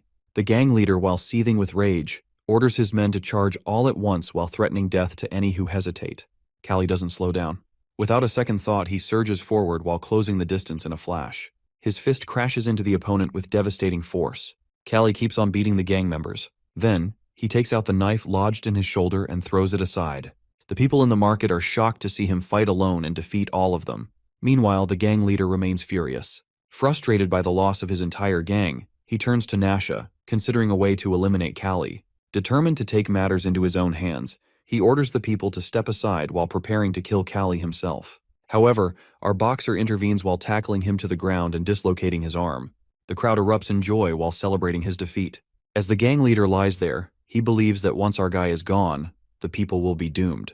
Kalli, unwavering, refuses to abandon them. His opponent continues to make noise while prompting Kalli to silence him with a strong punch. Without hesitation, he signals the fruit seller to call the guards. The shopkeeper informs Kalli that the gang has already bribed the guards. However, Kalli insists on calling them, knowing they will still come for him. When the guards arrive, they take the gang leader into custody. He arrogantly declares himself as the head of the Dyad gang, but the guards quickly silence him while warning that harming a noble will not earn him any protection. Kalli reassures the people that they will no longer have to face the gang's threats. The shopkeeper, grateful and astonished, realizes that Kalli is a noble. Among those thanking him is a flower girl as well. The next morning, while having breakfast, Began questions his whereabouts the previous day. Curious about the inquiry, Kalli listens as Began explains that rumors have spread about him single-handedly wiping out an entire gang. Kalli explains that he did not find those men trustworthy. At the same time, he has also been searching for Blair and Nasha. Before Began can say much, the sudden ringing of the kingdom's bell interrupts him. Confused by the sound, Kalli remains uncertain about its significance until Began informs him that the bell tolls only in the event of a death. With this, he realizes that the tournament might be put on hold due to the passing of the king. Soon, crowds gather for the funeral. At the ceremony, Kalli meets Marquis. When asked about his well-being, he admits to searching for his daughter. Meanwhile, Kalli reflects on the consequences of the king's death, realizing that a child will now take the throne. His attention is then drawn to Creon, whose demeanor stands out completely devoid of sorrow. He wears a smile, eager for his ascension. Rumors circulate that the tournament will resume alongside the coronation, with the matches taking place during the enthronement. This makes Kalli wonder whether victory in the arena could determine the next ruler. Amid these thoughts, the Marquis inquires about the letter he had sent. Wanting to know whether it has been shown to the Baron, he turns to Began. Apologetically, Began explains that he intended to deliver the message but was interrupted by the news of the king's death. The conversation takes a grim turn when Marquis informs Kalli of Blair's death. Shocked by the revelation, Kalli struggles to process it. He further explains that the body was severely damaged, with torn clothing making identification difficult. Blair had been discovered in the underground sewers. Upon hearing this, Kalli rushes out in a hurry while realizing something. He heads straight to the guardhouse where the head of the Dyad gang is imprisoned. Inside, the gang leader pleads for his life, claiming ignorance of Kalli's noble status. Nasha stands nearby, is disappointed that an entire gang failed to eliminate a single person. She sees no reason to spare him. Knowing that he is now useless and aware of her intentions, she decides to silence him permanently. Without hesitation, she kills him just as easily as she had disposed of the guards at the door. Blood spills onto the floor, and he dies instantly. Turning to her own guard, she acknowledges that the royal guard has informed her of her father's search for her with Kalli. Realizing that they are now aware of her involvement with Blair, she reflects on how everything has spiraled out of control ever since crossing paths with Kalli. A grim understanding settles over her. The time is running out due to her illness. Yet despite this, she remains confident. With a loyal team at her command, she knows Kalli will not walk away unchallenged. Argai remembers the gang leader regretting taking the money and seeming to follow someone's orders. His reaction suggests someone was trying to kill him. Kalli wonders who could have a grudge against him. Entering the guardhouse, he sees bodies scattered across the ground. Everyone is dead. He searches for the guards and finds the head of the Dyad gang lying among them. When he asks what happened, the man weakly responds that Nasha killed him and has lost her mind. Frustration builds within him. The Dyad gang incident soon concludes as the corrupt guards involved in bribery and murder are caught. In the slums, people discuss the thugs and what has transpired. Meanwhile, King Bargain's funeral takes place. Also, Marquis and Kalli continue pursuing Nasha, while the gypsy mobilizes her underground network to track her down. He warns her to be careful while knowing these people kill without hesitation. Doubt lingers that Nasha alone couldn't have done this. He must find her quickly. Suddenly a man approaches while informing him of a guest. His next tournament opponent has arrived. Shock washes over him as he faces Bogdu, who greets him with respect. They sit for tea. The fighter, nearly matching him in height, has muscles far surpassing previous opponents. Bogdu then expresses gratitude while recalling how Kalli's fight with Ogre changed his life. Once bullied, he found strength in that battle while pushing himself forward and becoming a successful boxer. Respect fills the air, but determination remains. Bogdu sees no need to thank him, because he simply states that respect will be shown through victory. At that, our dude also recognizes him as a formidable contender. 3 days later, the tournament begins. Applause erupts for the king as he takes his seat while preparing to address the crowd. Criminals, including the late king's doctor and servants, are brought forth. Holding them responsible for negligence, he declares they must pay with blood. Cries for mercy ring out, but the doctor admits his failure while pleading for the others' lives. The king, unmoved, decides to spare 86 and execute 14. Disbelief flickers in the doctor's eyes as he calls him a fool. The accusation earns him immediate death at a guard's hand. The others follow. Kalli arrives while watching the scene unfold. He concludes that madness fills this city, including Nasha and Creon, even its ruler. Then determination hardens within him. He must fight harder, win, and rise above this chaos. As he steps forward, the crowd's cheers seem louder than ever, which really confuses him. The king grows frustrated with the applause favoring Kalli. Turning to his servant, he demands an explanation for the crowd's energetic cheers. He is informed that Kalli's defeat of the market thugs has greatly enhanced his reputation among the people. Displeased by this, he watches as the excitement continues to build. Meanwhile, Kalli's opponent observes the scene while acknowledging that Kalli is drawing all the crowd's admiration, just as expected. Stepping into the arena, Kalli immediately senses the opponent's imposing presence. Bogdu, known for his strength and honor, stands before him, making the challenge even greater. Kalli remarks that the fight will likely be an easy victory for his opponent. However, Bogdu dismisses the idea while stating that if he truly wishes to show respect, he must surpass our boy in battle, which is something that would make him even prouder. With absolute confidence in his own victory, Bogdu strikes first while delivering a powerful punch. Kalli, however, reacts swiftly while managing to defend himself just in time. Our guy moves toward his opponent with incredible speed. In response, Bogdu adopts a peekaboo guard while leaving our boy wondering where he learned such a technique. Closely analyzing each movement, he watches for an opening before charging forward. Recognizing Kalli's destructive power, Bogdu quickly decides to close the distance and restrict his attacks by tying up his fists. Sensing his opponent's approach, Kalli counters with full force while delivering a powerful blow to his face. Blood drips from Bogdu's nose, but he immediately retaliates with a punch to Kalli's side. A sharp pain surges through his body as he absorbs the hit, while realizing just how exceptional his opponent's techniques truly are. The opponent realizes that Kalli is trying to buy time to recover, so he refuses to give him the chance. Pressing forward aggressively, he delivers a powerful punch with spitting the blood into Kalli's eyes while creating an advantage for him. Despite the situation, our boy remains impressed by the precision of his opponent's movements. Determined to finish the match quickly, the opponent increases his pace, but something tells him that the fight cannot end just yet. Meanwhile, Kalli grows frustrated with the peekaboo guard, while recognizing the level of training required to master such a technique. Curious, he questions his opponent about where he learned it. In response, he explains that he once fought a boxer, suffered a defeat, and later adopted the technique from him. Our boy immediately suspects that the boxer must have been Torres, who is the only one to whom he ever taught this skill. However, he also realizes that his opponent does not possess complete knowledge of the technique. Kalli moves quickly from side to side while making it difficult for his opponent to catch him. Frustration grows as Kalli lands a punch, but the opponent's defensive technique allows him to evade it. He soon realizes that Kalli is targeting his sides. Aware of Bogdu's training, he also recognizes the opponent's strength. Bogdu continues using the peekaboo guard, which Kalli notices is strong for front defense but weak against side attacks. The limited coverage of the fingerless gloves makes these attacks even more effective. Seeing this flaw, he strikes, while landing a punch to the opponent's face. Then, he demonstrates his swaying technique, which proves impossible for Bogdu to block. Frustrated, his opponent throws a punch, but Kalli swiftly ducks while avoiding the straight attack. Moving with speed, he dodges effortlessly while shocking the crowd. With a final powerful punch to the chest, his opponent crashes to the ground. Kalli acknowledges his skill and the crowd erupts in applause. Both fighters are seen as strong competitors, but the chants for Kalli fill the air. The prince watches in anger, displeased that his name is overshadowed by another. However, the king grows angry as the crowd continues to praise Kalli, especially on the day of his coronation. Frustrated, he orders the execution of the defeated fighter. His servant hesitates while pointing out that both have shown great skill, but the king steps forward himself while repeating the command. Shock spreads through the crowd at his reaction. Bogdu stands ready to accept his fate, but Kalli refuses to accept the decision. He steps forward while urging the king to spare him.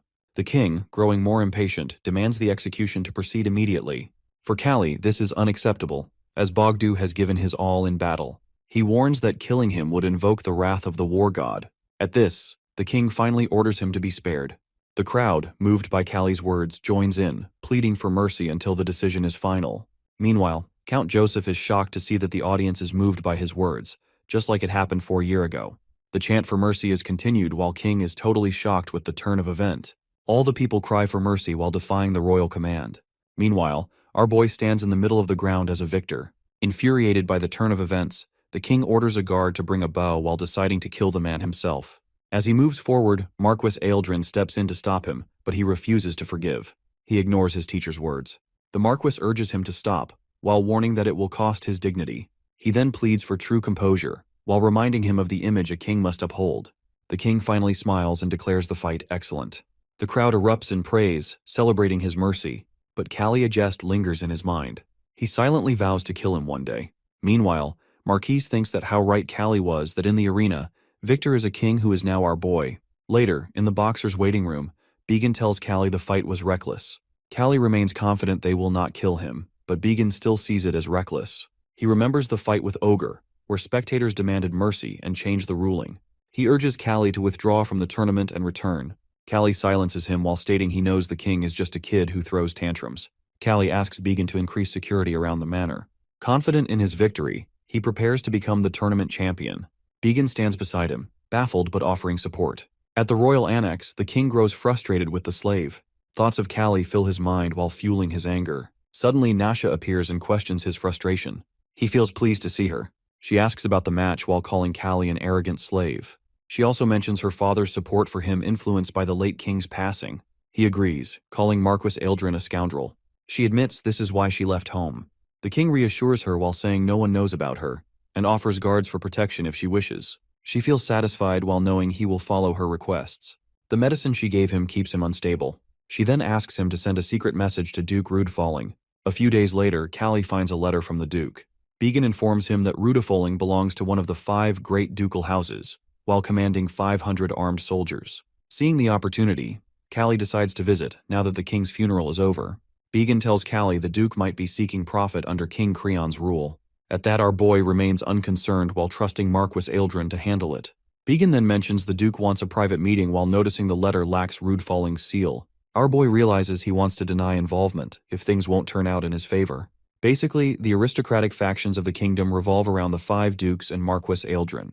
Marquis holds the title and commands the royal guard and army, while the 5 dukes control their own territories and hold more power than a marquis. However, their influence remains confined to their regions. Now, Duke Rudefalling has used the king's funeral as an excuse to act. Kalli wonders if the Duke seeks profit under Creon, but also recognizes he will have to face Eldrin. Doubt lingers over whether he aims to defeat the Marquis and take control of Creon.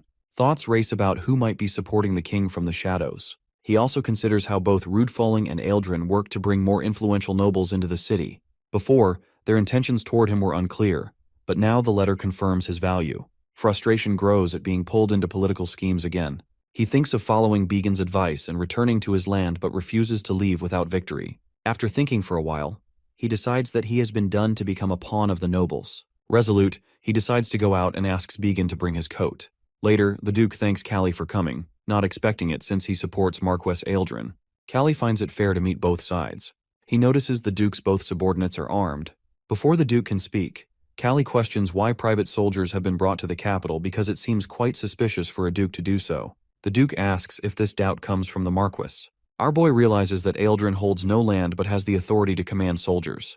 The Duke explains that money comes from the royal treasury while allowing Eldrin to control the royal family and secure his power. He acknowledges the Marquis's efforts to protect the kingdom, but Kalli knows Eldrin will not allow its ruin. The Duke responds at that he also does not wish for its downfall and seeks to reverse unjust changes made by the Marquis.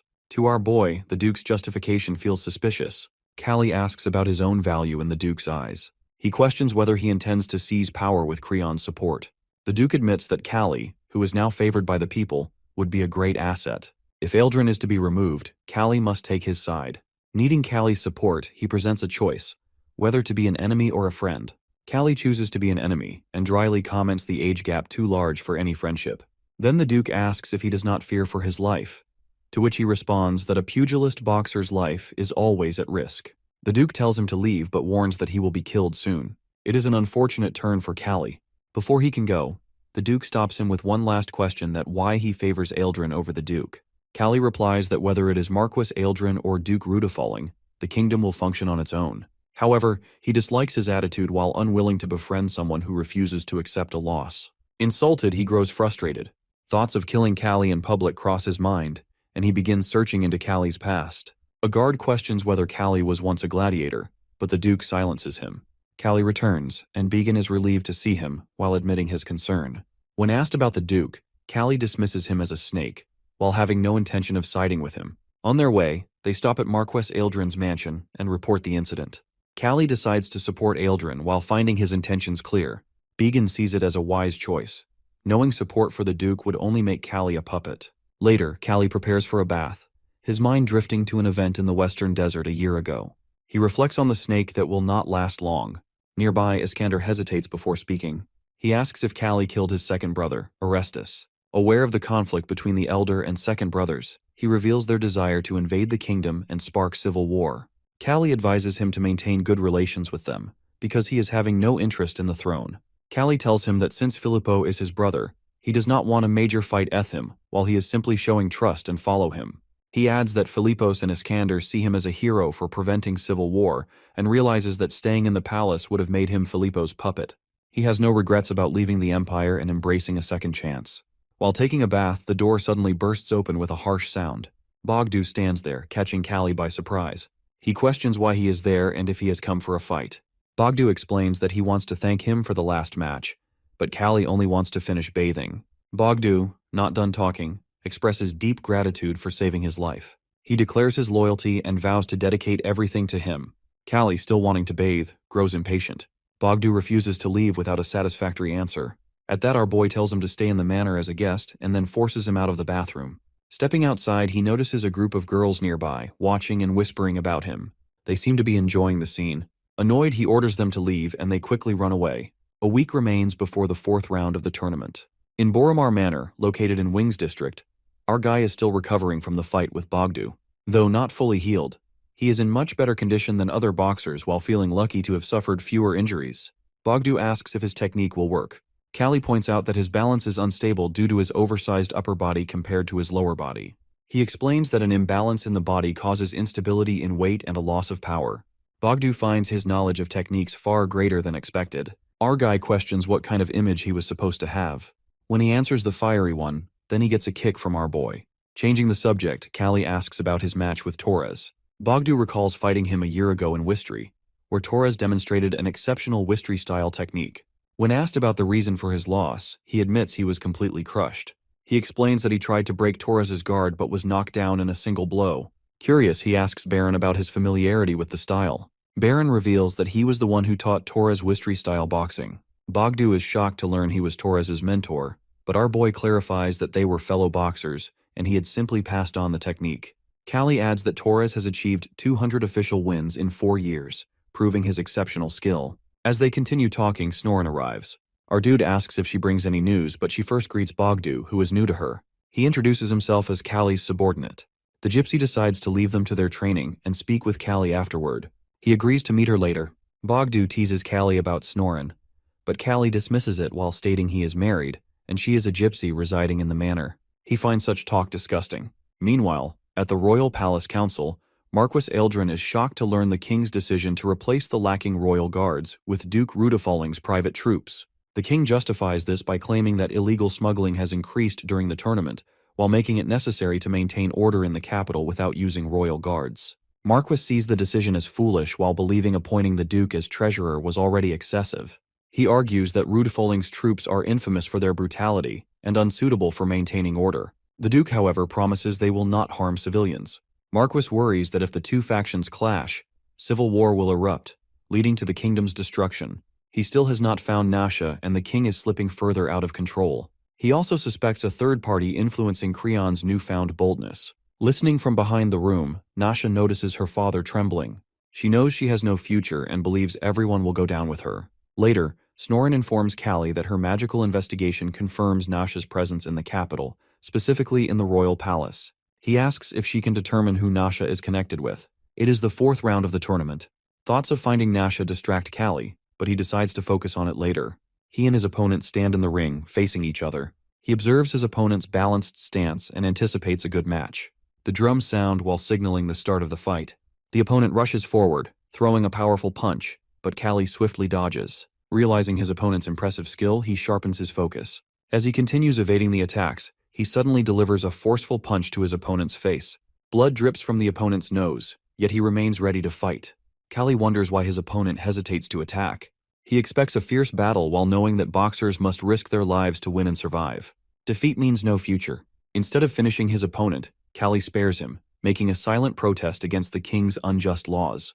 The crowd erupts in applause. From his seat, the Duke watches while recognizing Kalli's growing popularity. He realizes that our dude holds the support of both young nobles and commoners, which allows him to remain as too dangerous. Turning to a servant, the Duke demands confirmation of the order for Kalli's elimination. The servant reassures him that everything is in place. Still unsatisfied, the Duke commands him to ensure Kalli is silenced forever. Our boy asks his opponent why he refuses to attack.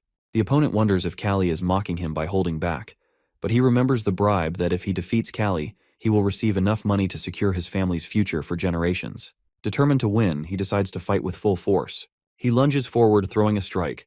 Kalli dodges, but a sharp pain shoots through his hand as a shallow cut appears. He immediately realizes his opponent is concealing a hidden weapon, something the crowd cannot see.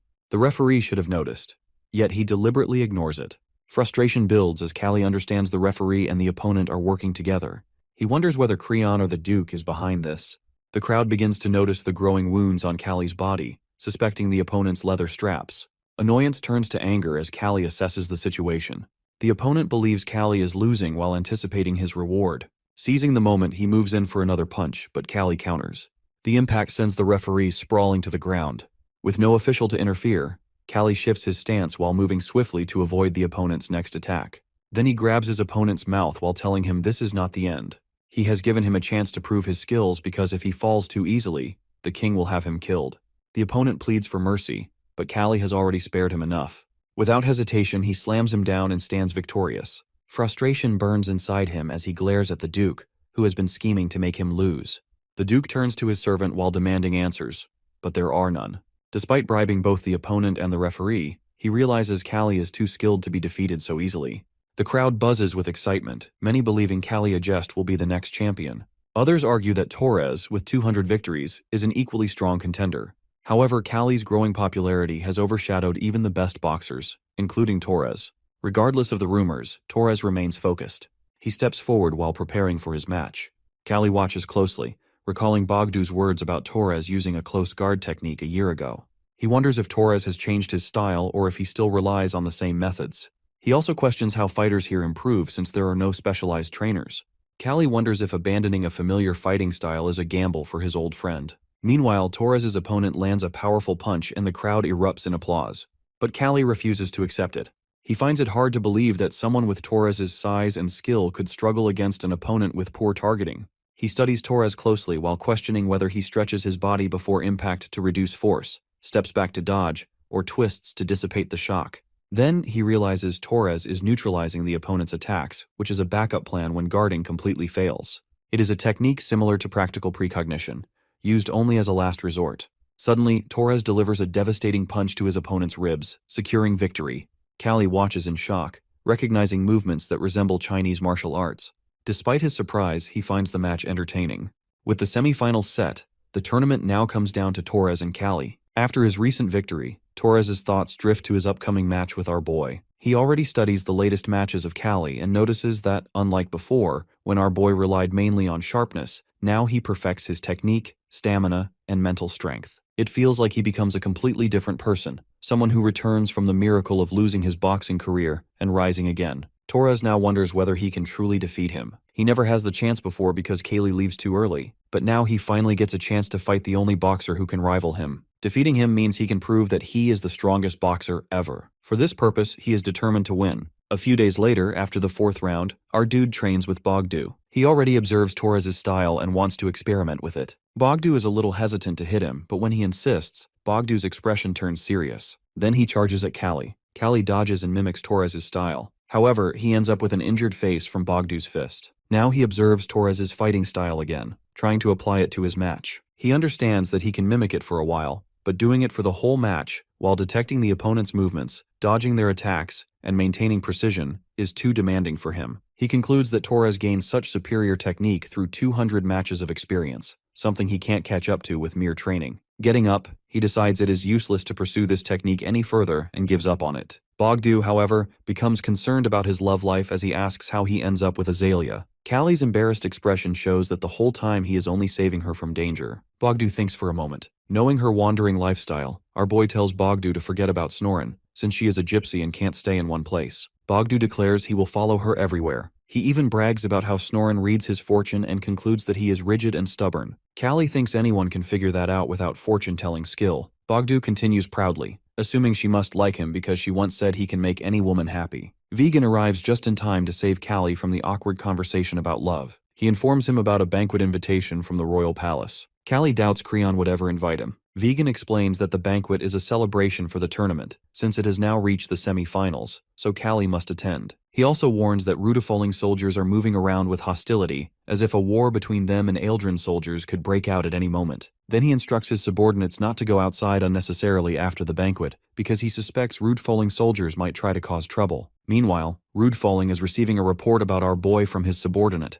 The subordinate repeats Kalli's history up until he earns the title of Ogre Slayer. However, he doesn't know much about Kalli's 2 years in the Empire after his leg injury. To uncover that period, he needs more time. Rude Foling grows frustrated because he gains nothing substantial from this investigation. His mind keeps spiraling toward conflict with Aldrin. Kalli's failure in the tournament seems like the best option for him. Eliminating Aldrin is his last option while winning public opinion. He already prepares for it by bribing palace guards and readying his troops. Not to mention, Creon backing him up helps him too. Now, in the Royal Palace banquet hall, everyone gathers to celebrate. However, the scene turns embarrassing for Torres when he declines a noble lady's offer and receives a sharp slap from her. She threatens him with her family's influence. Poor Torres knows that with his upcoming match, messing with nobles is not right for him. Having no choice, he tells her to hit him again if it satisfies her. The lady takes his words as an insult. She grabs a butter knife, ready to kill Torres, but before she can do much, Kalli steps in to rescue his friend. He charms the lady and sends her away. Then he turns to Torres and teases him about how grateful he should be. Torres teases him back. They settle in a quiet corner where they discuss their old comrades. First Nixer, who becomes thin but still fit. Then Kalli reveals how Kicho not only gets married but also becomes an instructor to boxers and an apprentice brewer. Torres instantly comments on how Kicho is still just an apprentice.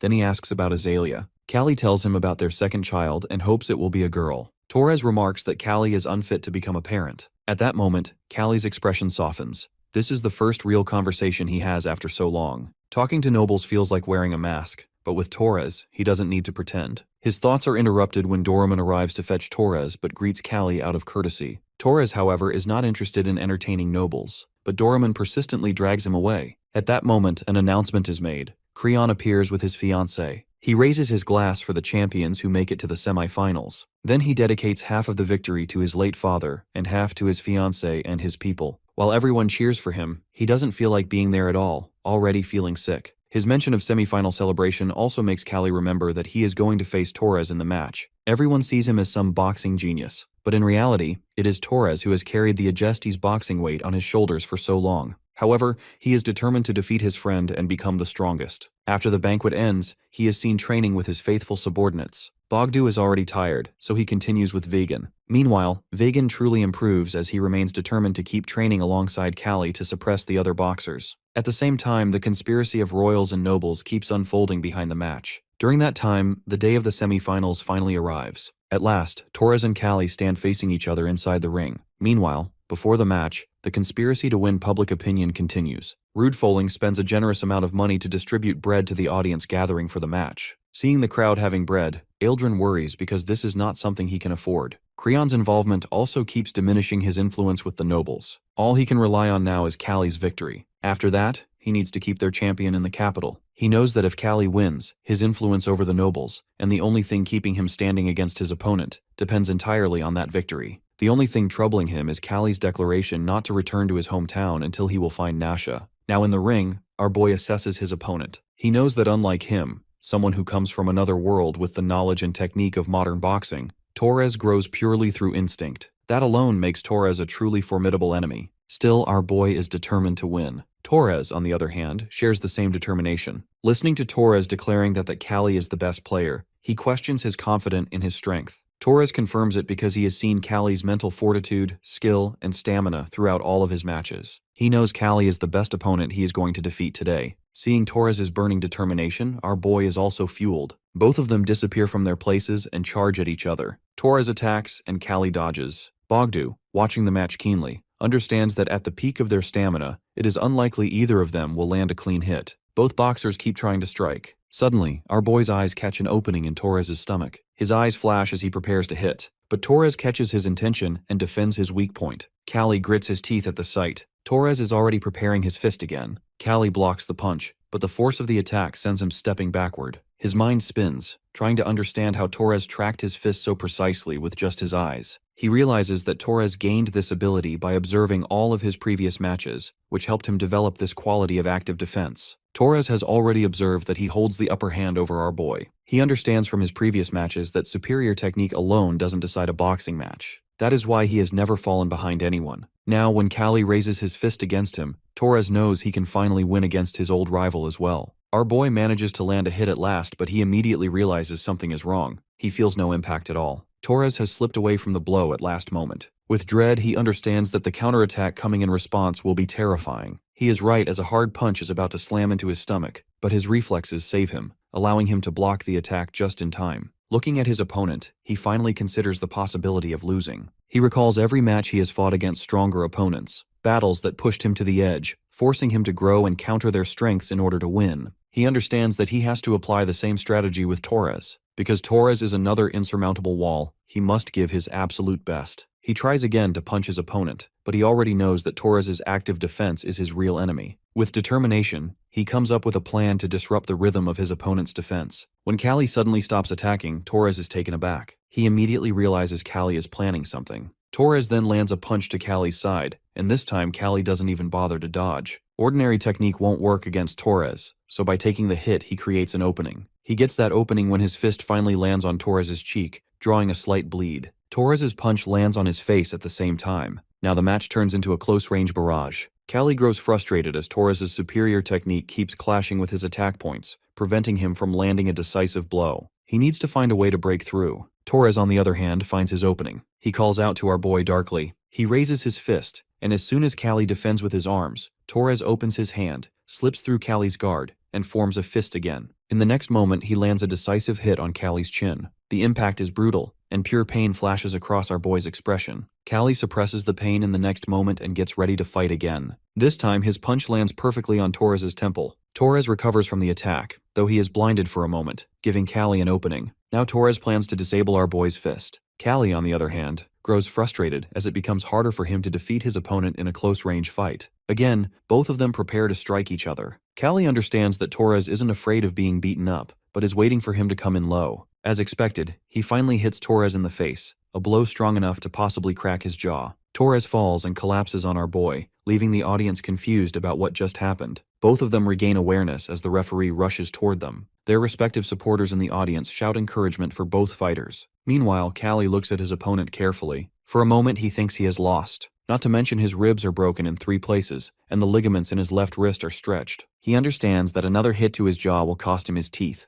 On the other hand, Torres is also not unscathed. There is definitely a broken bone. Torres looks at Kalli's face and comments on how deadly he looks. They tease each other, but deep down Torres is occupied with the thought of always being behind our boy in every aspect of life. This time, he intends to surpass him in boxing to protect his pride. With that resolve, he attacks again, and Kalli manages to save himself by stepping back. Kalli's next attack is an upper hook aimed directly at the chin, confident that Torres won't dodge it. He strikes, but the next moment Torres is already there, stepping forward with his fist ready. He finally finds the opening and punches our boy in the gut so hard that his bones break. Kalli falls away, clutching his side. The referee immediately rushes to him, asking if he can stand. With trembling fingers, he tries again. Torres hopes Kalli won't get up, but he does. Injured, staggering, but determined. Torres can't believe it. Kalli says he can't apologize for it. Besides, that punch was Torres's finishing blow. Torres curses his big-mouthed. The next moment, he charges at him at full speed. Kalli tries to keep focus with his one working eye, but still the punch lands squarely on his face. He understands his body is in terrible shape and hurting like hell. There's even a chance he might die. The audience grows worried as the match turns into the worst kind of gladiatorial death match. Vegan understands that they keep pushing because they value victory more than their lives. The spectators, however, are absolutely captivated. It feels like watching primal human instinct, 2 men fighting for nothing but strength itself. Even though they gain nothing from this, even though there is no logic behind this urge, they keep going while blood splatters across the ground. Torres punches him hard again. Kalli barely stops himself from falling and gets ready once more, because for him, feeling strong feels like justice itself. He punches Torres again. Torres tries to punch back, but ends up taking another hit instead. Their fists keep colliding. Kalli grits his teeth as he suddenly realizes something. He punches Torres in the face with all his strength, sending him to the ground. Looking at his fallen comrade, Kalli finally voices what he has realized that Torres can't see. Torres, however, admits defeat, saying Kalli has always been stronger than him. He asks him not to make any excuses on his behalf. He smiles, happy that his last match is with his friend. The next moment, the announcement echoes through the arena that Kalli is the champion of the semi-final. Kalli is declared the winner, but Aldrin is not happy. He understands that Kalli is injured. Even though there is a chance the public will remember him, even if he won't win the final match, Aldrin knows he wanted Kalli victorious for his own cause, because the winner matters. Public only remembers winner every time. Rude fooling, taking advantage of the situation, comments that it's impossible for Kalli to recover before the next match. In this condition, he will either fail or die. He is quite pleased with Kalli's state. Later, after tending to his injuries, our boy complains about the meal, which contains no meat. Vegan reminds him that he had thrown up the meat. He emphasizes that he needs to focus on recovery first. In his thoughts, he realizes that both he and Torres would have struggled to survive in this condition. At that moment, he remembers his friend and admits that Torres is the best boxer. Unlike the monstrous fighters he has faced until now, Torres can be called a pure boxer, one who has reached the highest level through his own efforts. He is satisfied with his match against Torres, knowing that even in death, he wouldn't regret it. However, his thoughts drift to his wife, who would surely scold him for thinking about such things. Vegan asks him about the final match, even though the doctor advised against it. Kalli, however, doesn't care about the final match. The semi-final was worth it because Torres was the best. This time, he is determined to end the final in a single blow. 2 weeks pass after the semi-final. Next month, the final of the tournament will take place. Until then, Creon decides to hold a banquet every day leading up to the final. However, Creon makes a fatal mistake. After one banquet, he burns with rage and jealousy because instead of him as king,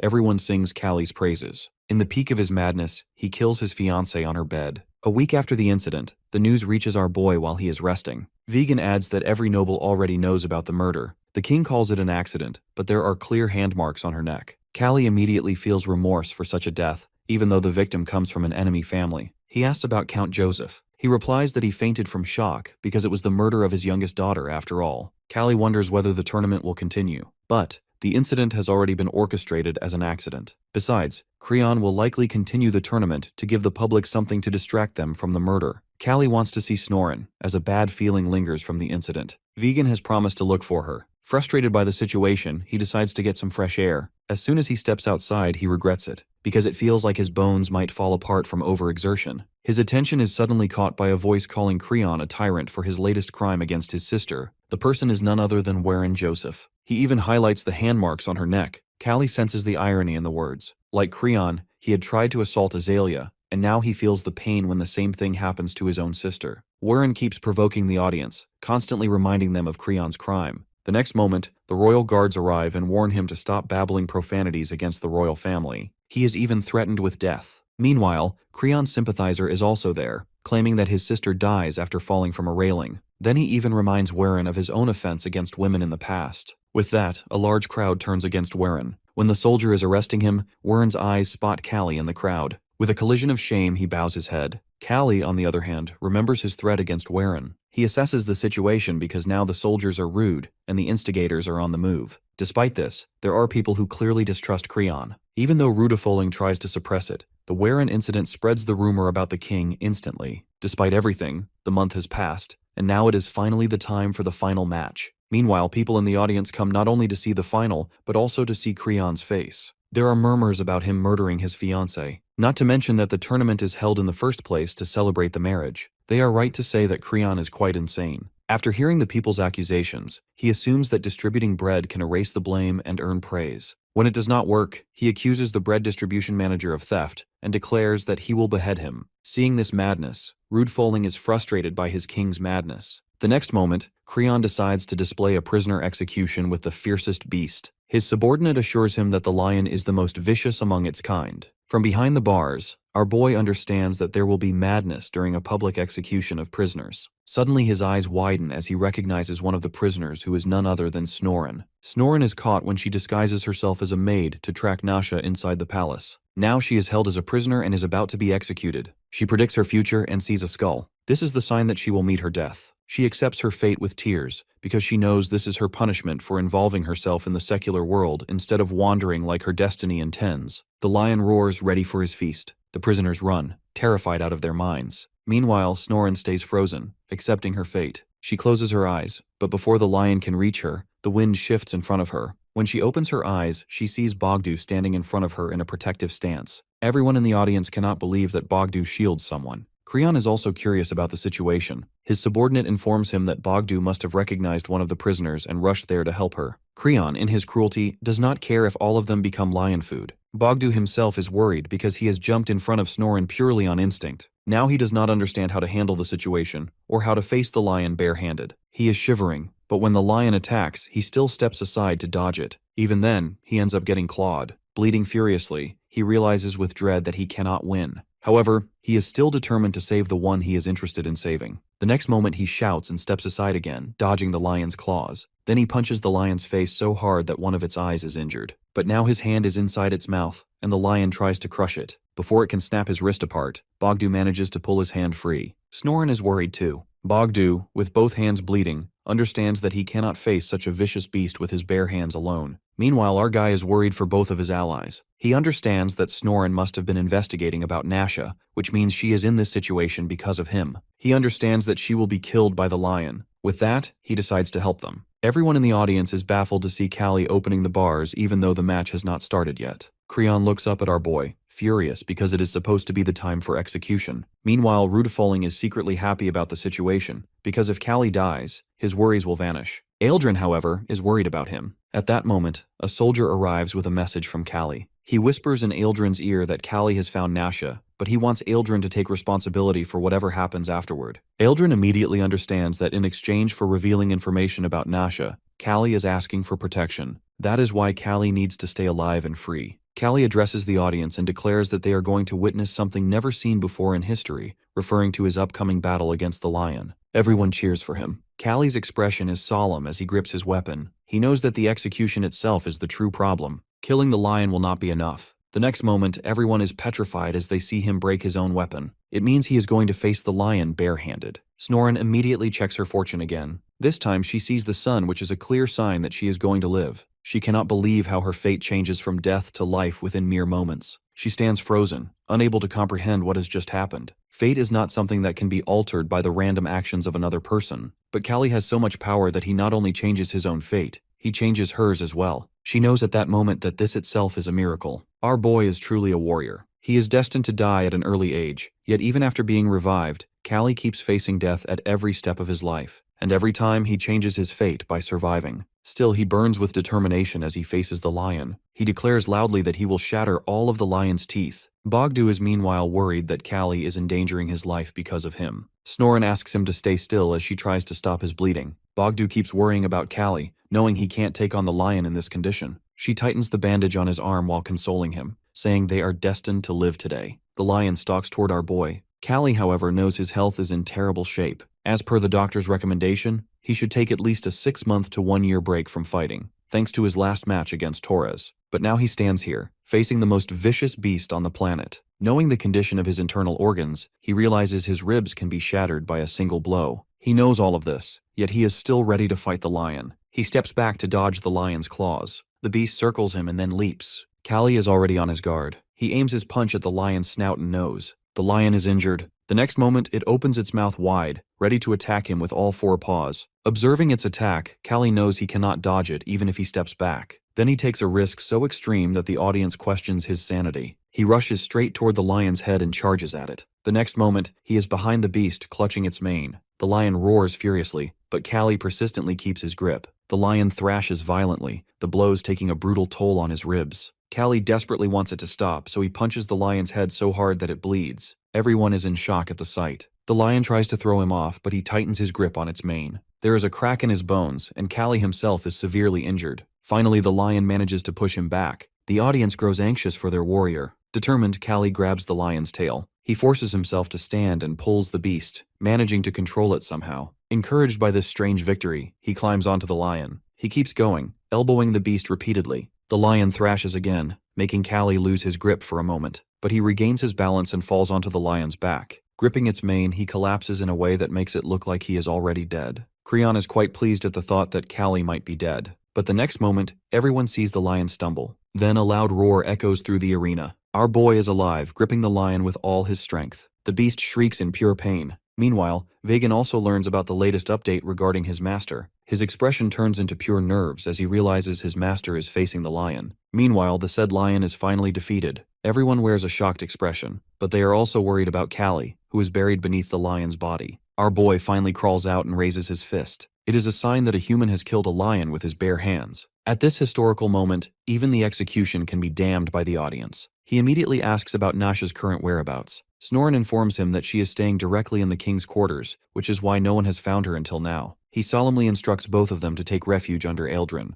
He tells them to mention his name to the guards, and they will help them. Snoren feels grateful to him. When she expresses her gratitude to Bogdu as well, his face brightens. Then they are pushed back by the guards along with the other prisoners. Creon, meanwhile, is furious at the outcome of the execution. Kalli looks at his expression and instantly understands that he must be demanding Kalli's execution again. Not giving him a chance to act, Kalli makes his move. He demands that the final match start immediately. Both nobles are shocked to hear this declaration. He orders the guards to bring his opponent. The guards hesitate, unsure what to do. After the execution, the finale is supposed to begin, but there has been no execution at all. Another guard worries about our boy's health condition and whether he can continue like this. Creon, however, is livid and furiously demands that Kalli be killed. He even orders Rudefoling to execute him with his forces. Rudefoling now knows he cannot simply kill Kalli here. Championship title aside, there will be a massive public uproar if they attempt something like this. Leaving no choice, he makes an excuse on Creon's behalf, saying that Creon is tired and needs rest. The guards drag him to his quarter despite his protests. The next moment, the bar is lifted from the other side and Hector, the other finalist, steps out. This finalist is no longer confident about the match. Before facing our boy, he was certain of his victory. But now, after seeing Kalli defeat a lion with his bare hands, he doesn't want to continue the fight. Still, public pressure forces him to stay. Kalli challenges him to start the match anyway before he collapses from exhaustion. He is also relieved that Creon is nowhere in the audience, so all he has to do is stay standing in the arena. At that moment, Hector thinks about his strategy. He already senses that Kalli's bones are damaged and that he is utterly exhausted, so all Hector needs to do is defeat him without getting too close. As the match begins, he spends his time dodging Kalli's slow punches. Kalli, on the other hand, easily senses his opponent's strategy. He understands that Hector didn't reach the finals by pure luck. He needs to finish this quickly before he falls from exhaustion.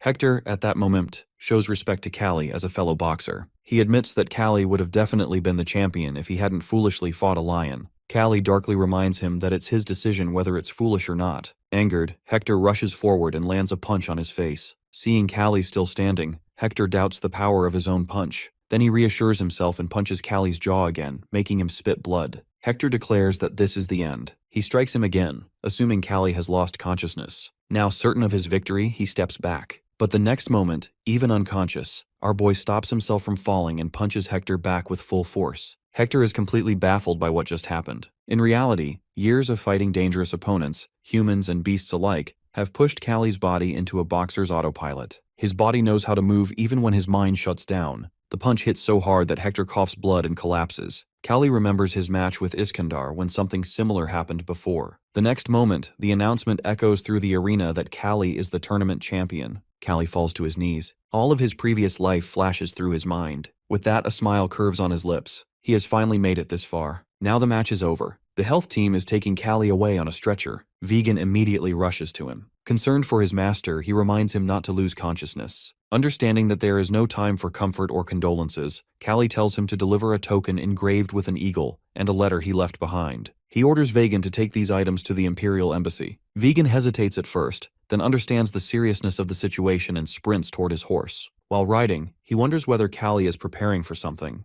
Whatever it is, he prays for his master to hold on. Inside the king's palace, Creon is furious about today's events. He vents his rage on the furniture. Finally exhausted, he sits down. His thoughts drift toward madness as he realizes that despite being king, he cannot control a single man in his own kingdom. He declares that his loyal soldiers obey him, yet he instantly remembers that those troops actually belong to Eldrin. Not to mention that now even Rudefoling is no longer listening to him. As he spirals further into frustration, Nasha quietly observes him. She is pleased with her handiwork as she has pushed him so far into rage that he even killed his own fiancée. Ever since that incident, he has been losing his mind more and more. With a charming smile, she approaches him and pretends to inquire about his troubles. He desperately explains his situation, admitting that even though he is king, Rudefoling no longer considers him one. She consoles him, insisting that neither Eldrin nor Rudefoling can take his authority away. He keeps shivering, unconvinced. His hatred toward Kalli burns him from the inside. She consoles him again, this time hinting sweetly that she can arrange Kalli's death. After all, the capital is destined to become a battlefield between two powerful nobles soon.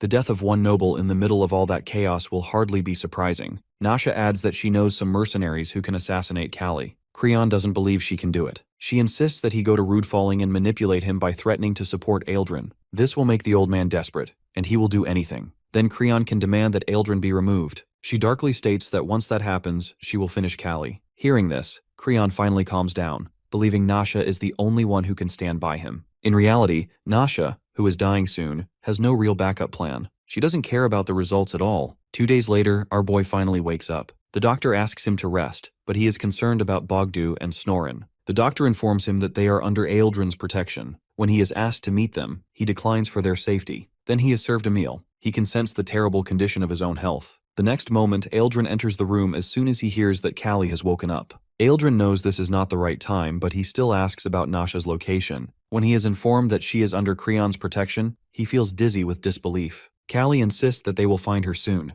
Eildren is also thinking about Creon's plan to ally with Rudefalling, something that should be impossible considering how stupid Creon is. He wonders whether Nasha is behind it. Then he turns to Kalli and warns him to stay away from Creon as the closing ceremony approaches. He even suggests that Kalli return to his hometown quietly, because after what happened during the match, the political tide has shifted in his favor. Once the closing ceremony is over, Rudefalling will be expelled. Kalli understands that Eildren is trying to send him away before his daughter is found, so he firmly states that he won't return without completing his business. There is also a real chance of civil war before Rudefalling's elimination. Eildren points out that Rudefalling won't dare attempt anything right now. Kalli reminds him that his daughter can pull strings to make anything possible. Eildren, however, doesn't believe it. Kalli gives him a harsh reality check about Nasha. She contaminated her mother's keepsake. Even if she can present herself as a victim, in reality, she has committed countless crimes. Kalli declares that Nasha doesn't care about the future of the kingdom because she herself is dying. It's better to kill such an unstable person. Eildren firmly tells him to do as he wishes if he finds Nasha first. Otherwise, he will handle the matter himself. He decides to confine his daughter after the closing ceremony. Meanwhile, Kalli doesn't believe Eildren will take action against his own daughter, so he decides he will take care of her himself. After a while, the closing ceremony is underway. A Royal Guard military parade marches from the royal castle and now heads toward the arena. However, the champion is nowhere to be seen because of his injuries. The crowd is busy discussing his journey, from slave to champion. The audience in the arena cheers loudly for our boy. Creon, as usual, is not happy to see them cheering for Kalli instead of him. Eildren reminds him that he needs to show the composure of a ruler in front of his people. Meanwhile, Eildren's mind is occupied with the noble votes that have turned the tide in his favor. All he needs to do is expel his rival after this closing ceremony. On the other hand, Creon is planning Eildren's doom. With a smirk, he hints at how well he has trained his royal guard. This catches Eildren off guard. Creon continues speaking about the 3 major military forces of the capital: the Royal Guard, the Capital Standing Army, and the Capital Security Force. The last one is an independent section. He comments on how Eildren has monopolized the remaining Capital Standing Army and the Royal Guard. Now Eildren wants to know his point. Creon finally reveals his scheme that he has already replaced the Standing Army with Rudefalling soldiers,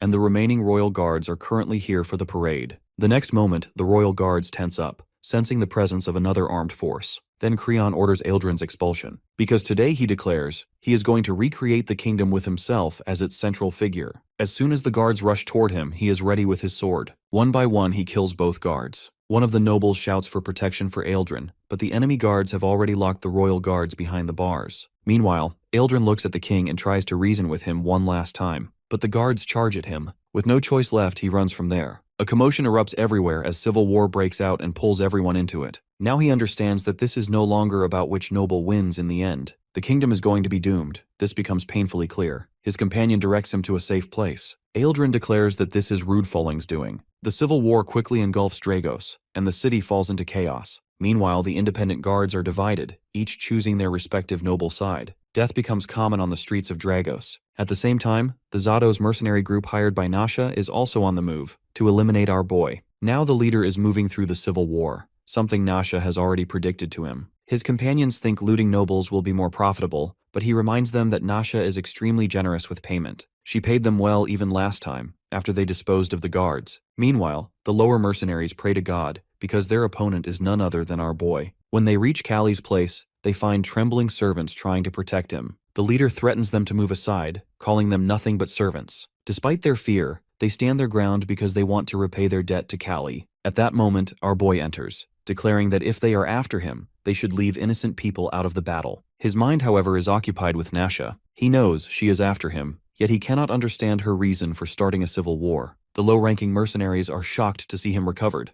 Another whispers that he must be the incarnation of a war god. The leader is certain of Kalli's bad health condition. Besides, he knows Kalli isn't particularly skilled with a sword, so he politely asks him to surrender his life on his own. Kalli declares that he is already wasting away his energy in bed. Then, unsheathing his sword, he announces the start of their war. On the other hand, Kalli no longer has any regrets in his life. He has already achieved his goal. Yet, for a brief moment, his mind drifts to his family. He also knows that death is inevitable. That doesn't mean he will sit idly and wait for it. That's why he rushes toward his enemies to defend himself. But before he can even clash with them, a hooded figure appears between him and his foes. Kalli is shocked as he recognizes the person. It is none other than Garrote. Garrote declares that he is going to repay his debt by protecting him. The mercenaries also recognize Garrote and hesitate to fight. The leader comments on how foolish it is for Garrote to risk his life for an acquaintance. Garrote, however, declares that Kalli is a tough nut to kill, as anyone can see from the incident when he fought the lion and survived. They can feel that he is protected by some invisible force. Normally, Garrote works for money, but today he fights for his belief. He challenges the mercenaries, daring those who want to kill him to come forward.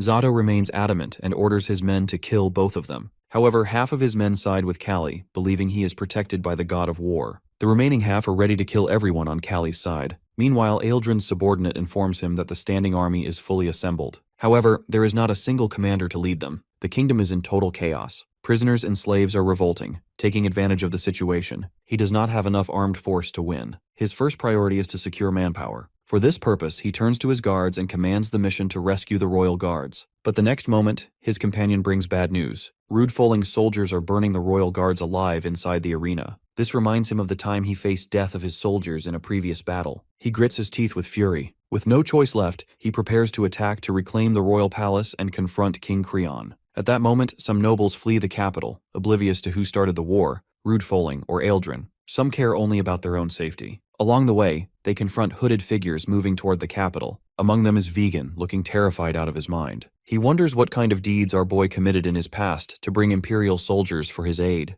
The fight breaks off. Zato mocks Garrote for his twin blade technique as shallow while trying to attack him, while Garrote taunts him back while their weapons clash. He wonders how many of his allies still stand when a mercenary suddenly drops from the upper floor and draws every eye. Among the chaos, he spots our guy standing tall. Enemies drift toward Kalli, shocked. They wonder whether he is really the war god's incarnation. Another consoles that someone unworthy of such a name because of his inability to handle a sword. Their attitude shifts the moment one of them trades swords with him facing his strength. Kalli drives a punch into the man's face, then slams his sword on his face, and follows with rapid strikes that force him backward. Another opponent rushes in with his weapon high, but Kalli blocks the swing and kicks him aside. A crack splits across Kalli's sword. Two of them notice the weakened blade and step forward, convinced the fight is reaching its end. Kalli readies himself as two enemies close in at once. An order halts everything. An officer marches in with soldiers at his back, demanding to know which one is Baron Kalli a jest. Relief washes through Kalli at the sight of the arrival Imperial army, and he internally shows gratitude toward Vegan.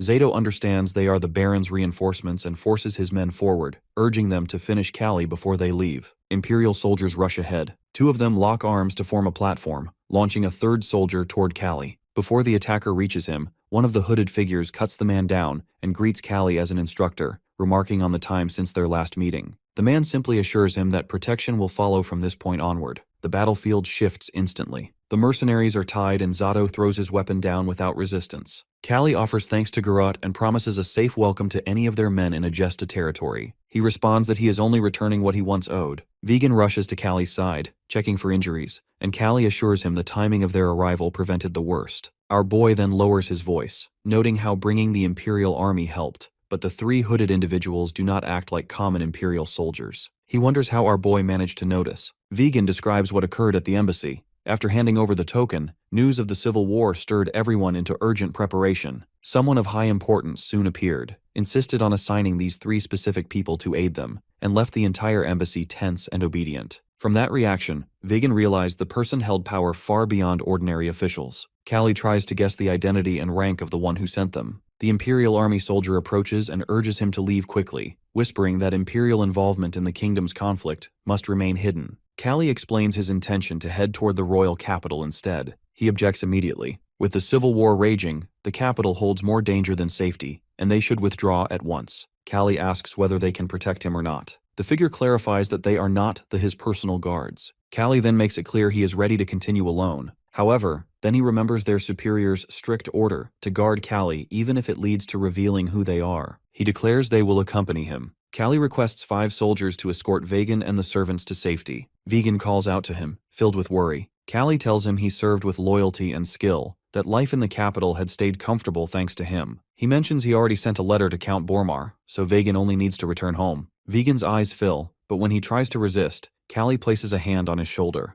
Kalli reminds him that he once lived under the weight of being labeled a slave, and now Vagan must face the burden of being judged an unfilial son. If he wishes to change the perspective of people, he must reshape that image through action. Kalli walks away after giving him one announcement that Vagan earned his respect through his own efforts. Meanwhile, fighting continues around the capital's walls as Eldrin hides behind a wall. One of his subordinates reports that Rudfoling's trained soldiers are wearing down their forces, and the front line can no longer push through the gate. He recommends pulling back to reorganize. He declines that long battle would give other lords time to interfere, and Rudfoling still has supplies coming in from his own territory. He decides the fight must be concluded before night. He calls the remaining commanders together and informs them that he will be leading the next advance himself. His decision surprises those around him. The officer announces to the troops that he will be at the front to remove Rudfolling and recover the king. Eldrin gives the order to move. Soldiers advance. Archers from King's side also release their arrows at them. Voices rise from the enemy ranks, claiming that Eldrin has already entered the castle and urging their side to eliminate the traitors. He responds that they are the ones who have betrayed the crown.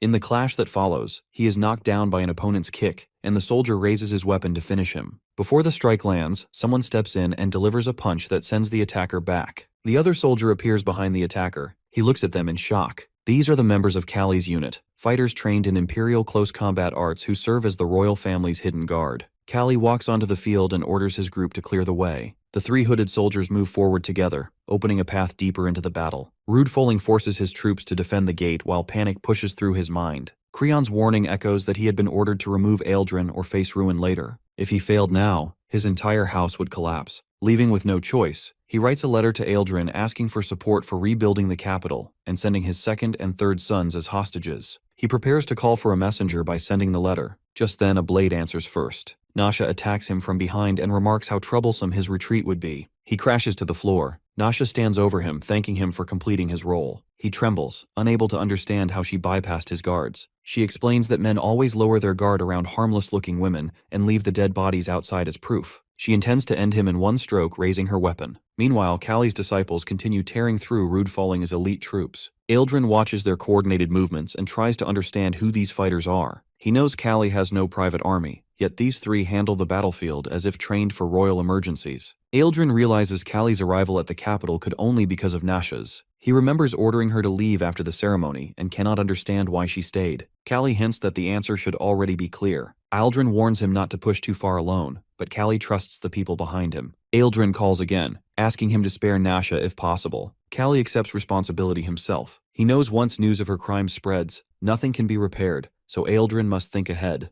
Kalli mentions that he intends to be gone before nightfall. He understands what he has to do, and it is not out of personal anger. Nasha has taken lives, misled the king, and allowed her own fears and beliefs to drive her actions. If he still has any strength left, he feels obligated to stop her. His knees suddenly give out, and one of the soldiers catches him. The Imperial soldier urges him to get away while he can, but Kalli refuses. He asks the man for his rank. When the soldier confirms that he is a centurion, Kalli tells him he will recommend him for advancement if their mission succeeds. The centurion snaps back in disbelief, and Kalli calmly says he will bring the request directly to the emperor if necessary. The soldiers nearby exchange quiet, puzzled comments at this. Elsewhere in the castle, guards rush down corridors, shouting for people to clear the way. The confusion quickly spreads through the rest of the troops. Kalli grabs a guard and demands the king's location. Recognition flashes in the guard's eyes as he points toward a staircase. Kalli rushes on, ignoring those already running for their lives. Another soldier stops him and asks to shake hands for luck. Kalli questions the request. His companion can't believe that many believe he embodies the war god's incarnation.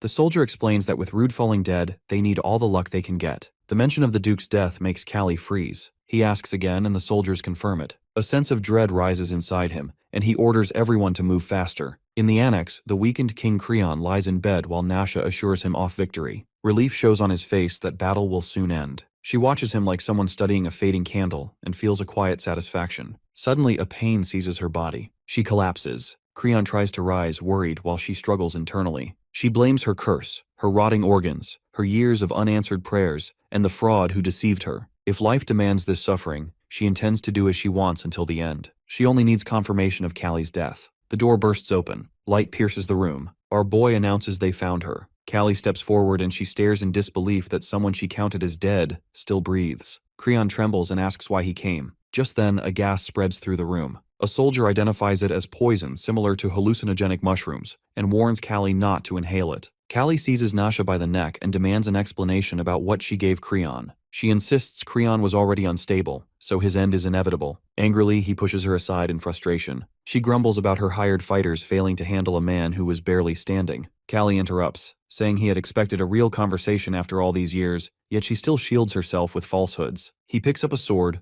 points it at her, and tells her to offer her life. He accuses her of exploiting people's vulnerabilities and calls her a witch for it. She responds that her only fault was being born to die and that anyone else in her place would have acted the same way. Kalli dismisses this entirely. To him, desperation does not excuse the crimes she has done. Even gladiators enter the arena knowing death is part of the deal, but she took lives without ever risking her own. He admits his own life was flawed, yet he was given a chance, and he wanted others to have that same chance, just not her. Nasha refuses to accept his judgment and insists there must be a real witch somewhere who can rescue her. Then she abruptly cries out for her father. Kalli remarks that she finally remembered him. Eildren enters the room at that moment. Our boy gestures toward Nasha, showing him her true nature. Nasha stiffens completely the instant she sees him. A little while ago, when a soldier informed Kalli about Duke Rudafalling's death, unease rose in him immediately, pushing him to move faster. At that moment, Eildren appeared then, calling out to him, determined to witness with his own eyes what his daughter had done. Our boy made it clear that his presence would not change the outcome. He dropped his weapon in front of him in full submission and pleaded for the permission to follow without interfering. In the present, he is before Nasha and confirms whether she provoked the civil war, ruined Creon's rule, and sent assassins after our guy. Her silence, shaped by terror, gives him every answer he needs. Creon breaks into the moment, shouting at the soldiers to protect Nasha.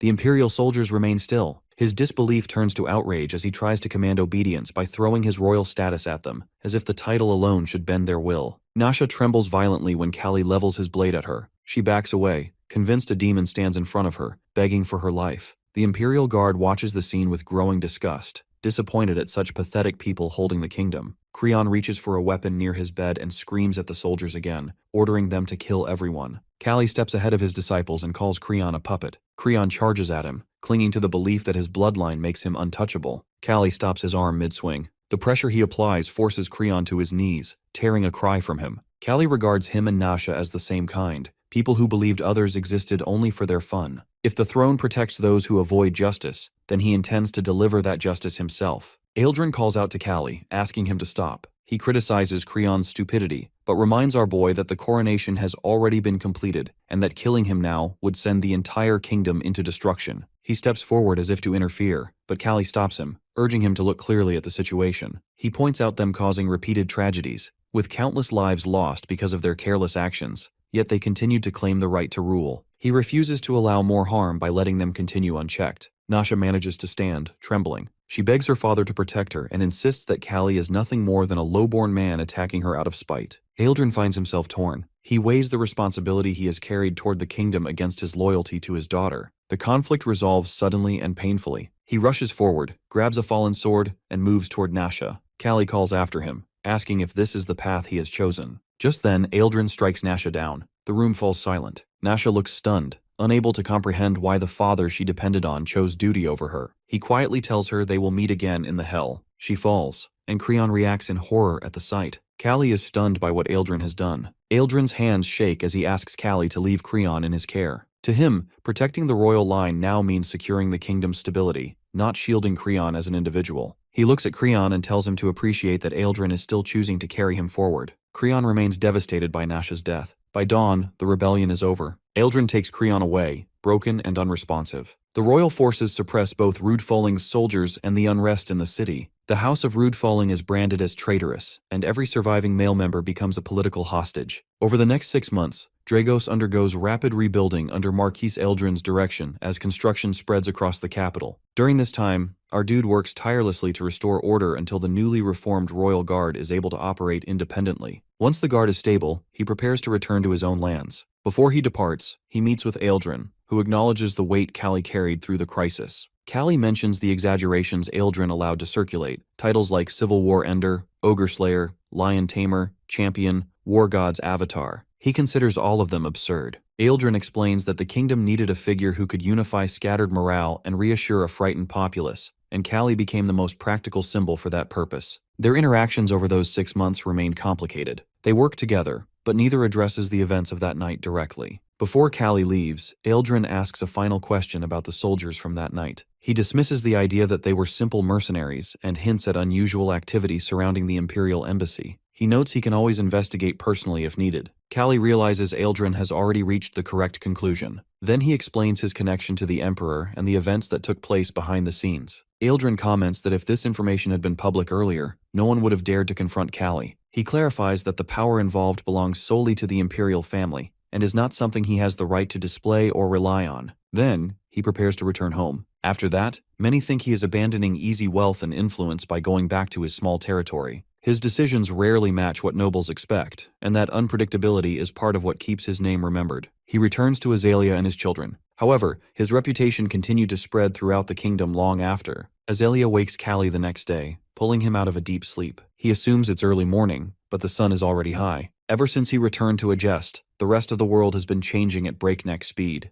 Soon after he left the capital, Creon was killed at a banquet by Wyron Joseph, who claimed to avenge his sister. With the king dead, the 6-year-old second prince was crowned immediately, triggering another civil war. Powerful nobles fought viciously over the regency, while the kingdom fell apart. Farms were abandoned, families starved, and countless nobles escaped to the empire to avoid the chaos. The empire finally stepped in, claiming they were restoring order. Within a month, every competing faction was swept aside, and the kingdom was reduced to a subordinate territory. Agest, being far from the political center, escaped the harshest changes. Wistry never tried to draft men there, and the major lords chose not to involve themselves with Kalli at all. His name alone kept disputes away. The unexpected result was growth. Travelers starts passing through in large numbers. Every inn filled to the roof, and Agest's raspberry wine became so sought after that the supply never quite caught up with demand. While Kalli prepares for the day, Azalea reminds him about errands at the training center. He agrees, hoping to finish quickly. The place looks nothing like before. It has shifted entirely to boxing classes.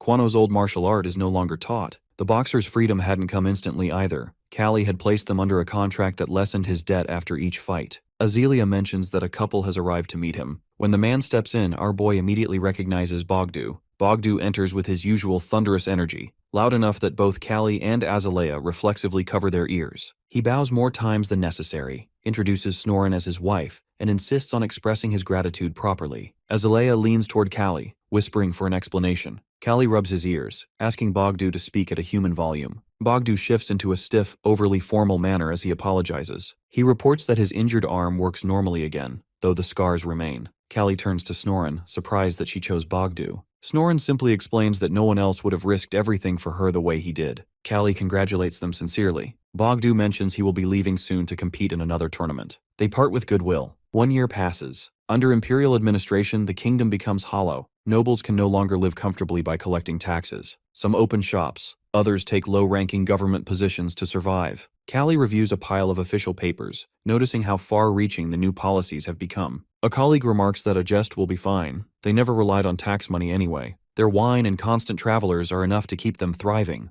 A subordinate suddenly rushes in, announcing an unexpected visitor. The moment he hears the name Philip, his expressions change. Philip enters with the same composed authority he has always carried. He asks everyone but Kalli to leave. He starts with a light remark, teasing Kalli for abandoning the empire to live quietly in the countryside. Kalli tells him to save the mockery if he plans on staying long. Philip comments on Agesta's raspberry wine, and the two sample a few. Then Kalli notices someone waiting behind him, the colonel who once supported him. Kalli expresses his gratitude, but the man waves it off, explaining that he is now the chief colonel, and still can't believe the emperor himself visited him. Philip sends the numb outside. When the room is quiet, he shares difficult news that Mr. Shinui passed away peacefully in his sleep. Kalli stops breathing for a moment. He had known the old man was aging, yet the news still cuts unexpectedly deep. Philip apologizes for failing to keep an old promise and for allowing the kingdom to fall under imperial control. Once the Second Civil War spun out of control, he had no other choice. Our boy sighs, remembering how the collapse began the moment he accidentally killed Philip's brother, breaking the treaty between them. Philip moves past that history. His reason for coming is different. He wants the entire truth about Kalli and Shinui's connection. Kalli asks if it needed a personal visit, and Philip says he wouldn't come otherwise. So Kalli tells him. Halfway through the explanation, Philip drops the glass he had been holding. The idea of another world leaves him speechless. Kalli clarifies that both he and Shinui died once, and only their souls crossed over, arriving in this world with everything they remembered. Philip asks if that makes Kalli divine. Kalli quickly denies that they were never gods, only pawns caught in powers beyond their grasp. Philip reflects on all the strange things about Shinui, the knowledge, the unusual skills, the the effortless understanding of alien concepts. Suddenly it all makes sense. Had the truth surfaced sooner, society would have shattered. Shinui bore that burden alone. Kalli explains their original world wasn't much different. Same physics, same flow of time. Shinui believed Philip could lead this world forward. Kalli wonders if Philip feels like a tool shaped by another's design. Philip stands and firmly rejects the notion. Regardless of its origin, the knowledge is his, and he will build his nation on his terms. Our boy tells him to follow that path. Philip then offers one last thing,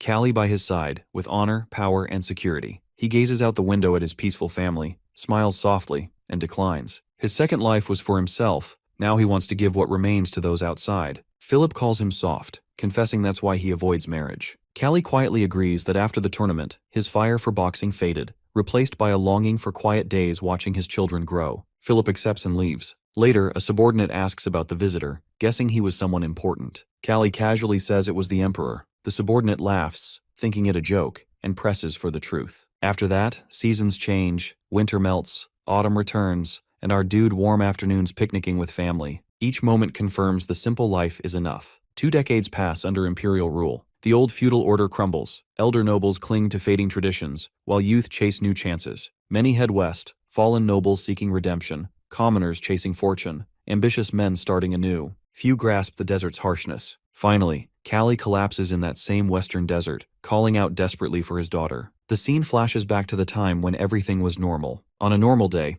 Branda shakes her father awake, telling him morning has passed. His armor and swords lie nearby. Under 2 decades of empire, he raised 2 children, Soren and Branda Ageste. During that time, whenever he feels pain in his knee, sensing rain, Branda offers his cane. Humid days make old injuries ache, especially the leg the ogre once broke. Pushing himself in youth left a permanent toll. Kalli lifts a family picture, noting how much Branda resembles her mother. Azalea died 5 years ago, leaving their home hollow. Branda sets Kalli's meal down, but he immediately complains about the tiny portion. She tells him he's become obese despite his bad leg, and warns that ignoring his health will end badly, like how Kicho collapsed. Since Azalea died, Kalli's body has weakened. His comrades have passed away too. He stopped exercising and started drinking heavily. He lost the will to recover. Kalli reluctantly agrees to stop nagging. She can't help but think how different he once was, a fierce boxer known across the land. Now he acts more like a stubborn child than the warrior he used to be. He mutters about raising children who only fuss over his meals and asks about Soren, puzzled by his restless energy. Soren has made a name for himself out west. After Azalea's funeral, he struck out to build a new life, founding the settlement of Agestina. His influence grew quickly, and he's now a leading candidate for mayor. Kalli admires the boy's success but feels the tangled weight of its consequences. He admits to himself that he was more companion than father. Azalea was the true matriarch, raising not 2 but 3 children with unmatched strength. A messenger arrives, handing Kalli a letter. As he reads, Branda's face lights up. It's from Soren, inviting them to visit the West. The promise of milder winters and warmer air excites her, and she insists they must go. Kalli's mind flickers with worry that rumors say native tribes still roam those lands. Branda brushes off his fears, assuring him Soren has guards along the borders. She jests that he's grown cautious with age. At 46, Kalli prefers the familiar comfort of a jest, but Branda warns that hesitation could cost him the chance to see Soren again. He refuses to accept that fate. She ends the debate, commanding preparations to begin. A week later, they arrived. A man spots them and hurries over. Branda watches silently from the carriage while Kalli comments on the comfort of official hospitality with a chance to rest. Branda teases him, suggesting he must have been quite the figure in his youth. Kalli recalls how crowds once hung on his every word.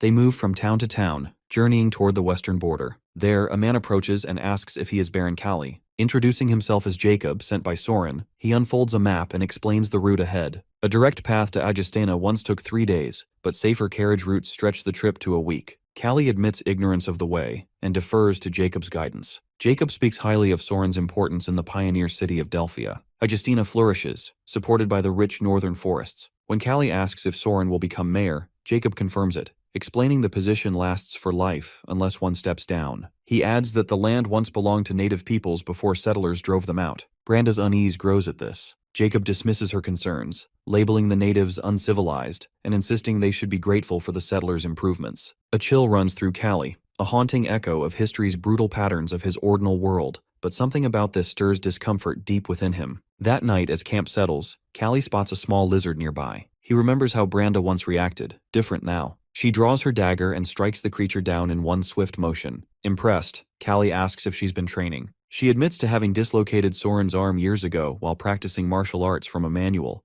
Kalli recalls Soren's story about a fall down the stairs. Branda confesses she tested the moves on Soren when he was just 10. Suddenly, voices echo nearby. Kalli tenses, glancing toward the darkness. Two figures approach, casting long shadows. The moment pulls him back to a grim memory involving Count Bormar. One voice calls out, asking if Kalli is awake. Jacob steps forward, weapon drawn, and Branda stiffens. He warns them not to panic, that they're hostages, not targets. They are bound and shoved into a carriage. Branda asks about the servants. Kalli urges silence and tries to understand Jacob's motives. Jacob shrugs, claiming ignorance, and commands Kalli to behave. Days blur as they drift through the desert. Heat saps Kalli's strength. Branda stays close. Jacob lashes out at a companion for killing their guide, who apparently resisted capture. Without the guide, their plans unravel, leaving them directionless. Supplies dwindle, exhaustion takes hold. Someone notes the last camel pulling their carriage. Jacob decides to kill it at night and collect its blood to survive. He turns to Kalli, who Branda struggles to keep upright. Jacob states bluntly that Kalli is near death and warns both man and beast will soon lose their heads. They should say their goodbyes. Branda calls them mad, reminding Jacob of their worth. Jacob coldly replies that losing limbs won't diminish their usefulness,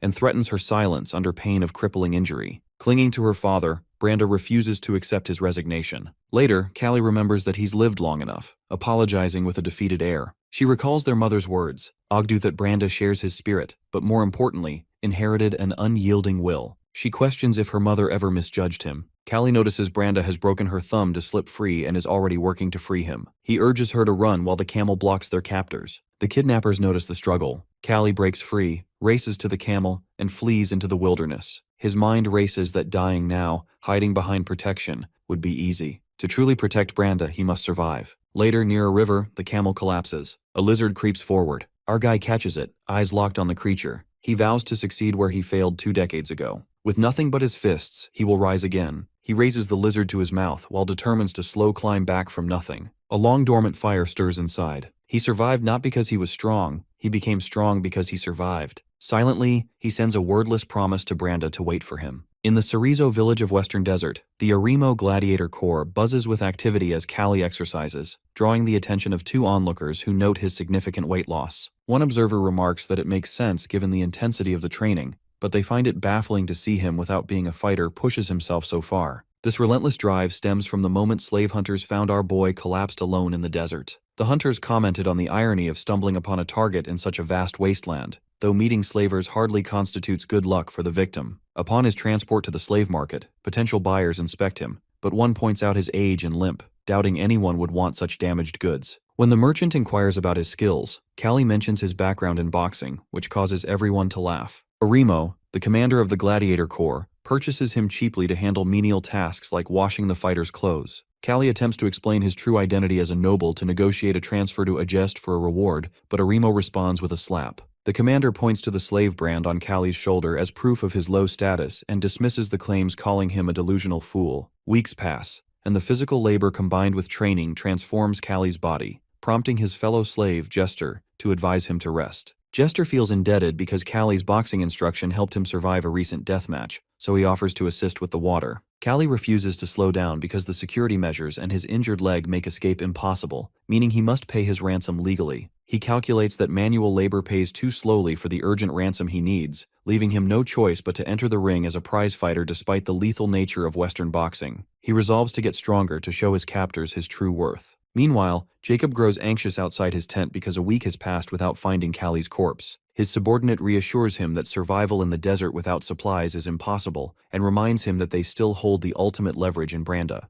Branda previously sacrificed herself by breaking her own hand and surrendering to ensure Kalli could escape on their only camel. Recognizing that Soren has a soft corner for his family, Jacob orders his team to keep Branda unharmed to use her as bait, mentioning her strength. He then orders them to leave. Back in the gladiator camp, Kalli approaches Arimo and requests a match. Arimo laughs at the idea and doubts that a laborer could offer anything other than humiliation in the ring. Kalli points out that he trained Jester, who recently survived and even won a return fight. Arimo questions Jester, and Jester confirms it. Even so, Arimo doubts that Kalli's age and condition suit him for the role of a fighter rather than a trainer. Kalli's thoughts reveal his urgency. Working as a trainer would take too long to gather enough money for his ransom. He needs to fight directly. He asks for 2 weeks to prepare and proposes a test match against Hua Ren, their strongest fighter. Hua Ren reacts with visible shock. Arimo hesitates because losing a laborer would be a financial waste. Kalli suggests using kingdom-style leather gloves to reduce the chance of death. Hwa-ren interprets the request as a reckless challenge. Aremo eventually agrees to the match and grants them 2 weeks. During training, Jester questions his decision, and Kalli redirects concern back toward Jester. Another slave comments that Kalli is simply choosing his own method of early death. Kalli keeps his focus and accepts his physical limitations while committing to improve whatever he can in the time available. The 2 weeks pass quickly. When the match begins, Kalli immediately strikes Hwa-ren in the face.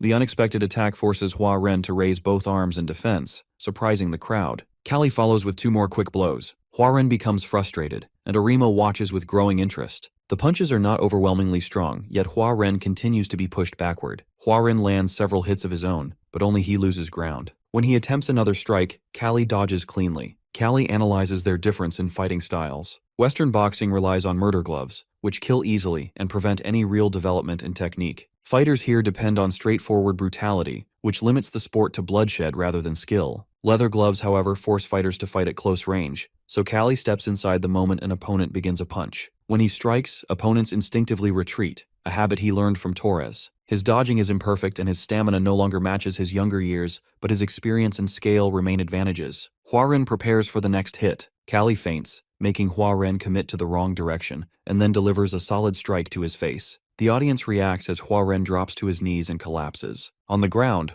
Hwa-ren struggles to understand his defeat. Kalli stands over him and clarifies that sharing the same name for their combat style does not make their systems equal. He also rejects being seen as an old man. Kalli tries to steady his breathing, but his body shakes. He becomes aware of how much his stamina and lung capacity have declined over the years. Even in this weakened state, he insists that Aremo schedule his match immediately. Aremo refuses and reminds him that he never promised anything firmly, and only mentioned the possibility. He remains unconvinced that his boxing can work in the Western arena and wants certainty before taking any risk. The reply ignites Kalli's frustration, and he steps forward in anger, but soldiers move instantly and block him with raised weapons. Aremo instructs him to stay patient and gives him a hope of freedom. Our dude stands there boiling with anger. The guards chain Kalli again. He realizes Aremo never planned to let him fight. He intends to keep him permanently as a coach, not as a gladiator. His thoughts stop when he overhears nearby voices. They mention the arrival of Khan, a dangerous monster who has been captured. The news snaps Kalli's attention immediately. Later, Aremo gathers all the slaves and fighters. He informs that 3 Khans have targeted Cerezo village recently, and they now have a chance to fight one.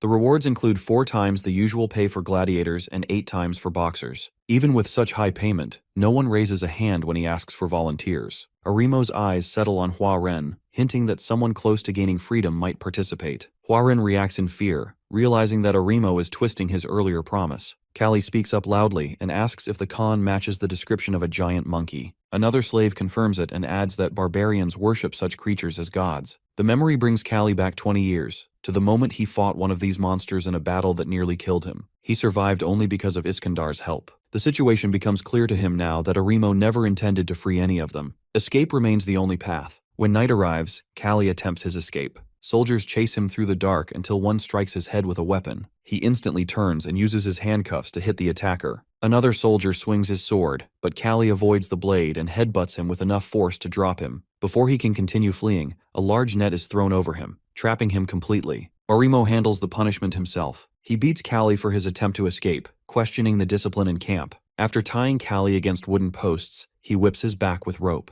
He comments that he considered cutting off Kalli's ankle but decided against wasting someone with useful abilities. The other slaves watch in fear as Kalli's back is torn open by the repeated strikes. Later, the camp doctor treats the wounds and applies medicine while asking why Kalli would make such a reckless attempt. He answers simply that his daughter is waiting for him. The beating leaves him unable to move well for days. Even so, Jester visits to check on him. During recovery, Kalli still guides the enslaved fighters, teaching them skills they rely on for survival. Over time, they begin to support him in return. Aremo eventually comes to check the healing wounds. He explains that he needed to make an example but offers rewards if Kalli cooperates: meat, a personal tent, or any reasonable request. Kalli accepts the offer and chooses meat because he has gone too long without it. Many slaves react with disappointment. One remarks that even Kalli has submitted, while another defends him by pointing out that he nearly died trying to escape and has no real options left. Some grow distant from him, especially after seeing him behave politely toward Aremo. But inside, Kalli works with a clear plan. He acts compliant only because he needs better food to regain physical strength. News spreads through the camp that the Khan has arrived. Standing beside Jester, Kalli watches the massive, monkey-like creature locked inside a cage. Its eyes follow them closely. Kalli can hardly believe he once fought such a monster without any weapon. Jester comments that even desert natives were captured, meaning their situation could be worse. Kalli disagrees, believing that captivity is equally terrible regardless of where it comes from. That night, guards lead him into his new tent and bring a woman with them. They describe her as a barbarian and a gift from Arimo. She trembles in fear. Kalli feels disgust rise inside him and questions who the real barbarians are in this situation. When she begins to remove her shirt, he stops her immediately and motions for her to keep her clothing on. He explains as best as he can that he has a daughter her age and hands her food instead. She eats quickly. Kalli shows her his handcuffs to explain that he is also a captive and that feeding her is the only help he can provide. She thanks him and reveals that she understands their language perfectly. Kalli is surprised and mentions she could have received better treatment if she had spoken earlier. She answers that she refuses to act submissive for privilege. Guards return and collect her. As she is taken away, she silently hopes that the kindness he offered returns to him someday. Later, the desert wind sweeps across the sand where a group of barbarian warriors stands. Kalli hears noises outside and moves toward the tent opening to see what is happening. Barbarian warriors rush through the camp, cutting down anyone who tries to resist. By the next morning, the attack is over. All surviving slaves stand in chains, and even Arimo trembles helplessly in captivity. Kalli is also among the captured ones. Those who fought back died on the spot. Those who surrendered were chained and dragged away. Even the raiders who once captured their own people now face the worst punishment.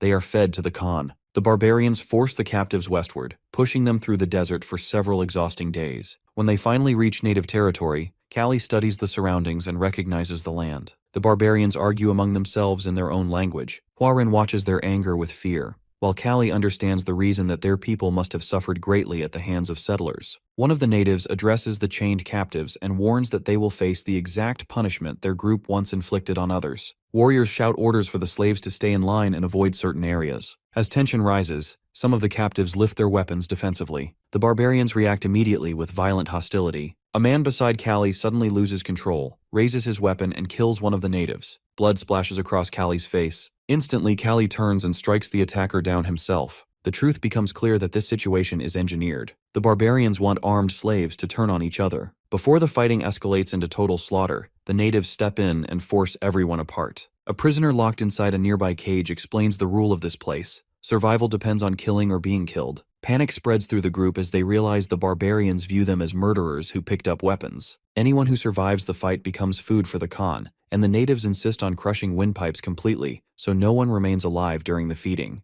The slaves understand then that their lives now exist solely for entertainment and eventual death. Our boy reflects that his situation under Arimo may have been less terrifying than this fate. By the morning, our dude sits inside the cage when he notices the woman he met on the night of the raid, the same woman brought to his tent. She recognizes him instantly and orders the guards to pull him out. They obey and release him into her custody. He questions their hatred towards them, and she justifies it as calling them invaders. When he asks where she is taking him, she explains only that the tribal council awaits and refuses further questions. Kalli remembers her name as Yen in their first meeting. Her position becomes clear through how the other warriors treat her. Throughout their march, she had been the only person providing him water and food. Whether he likes it or not, she remains the only person he can rely on. Yen brings him before a circle of tribal leaders. A chief with one eye covered examines Kalli with sharp focus, triggering a faint recognition in Kalli's mind, though he cannot place it. Yen instructs him to bow quietly while she speaks for him. She recounts the events of the raid in her own language. The council reacts with anger, but when she explains how Kalli refused to harm her and offered food instead,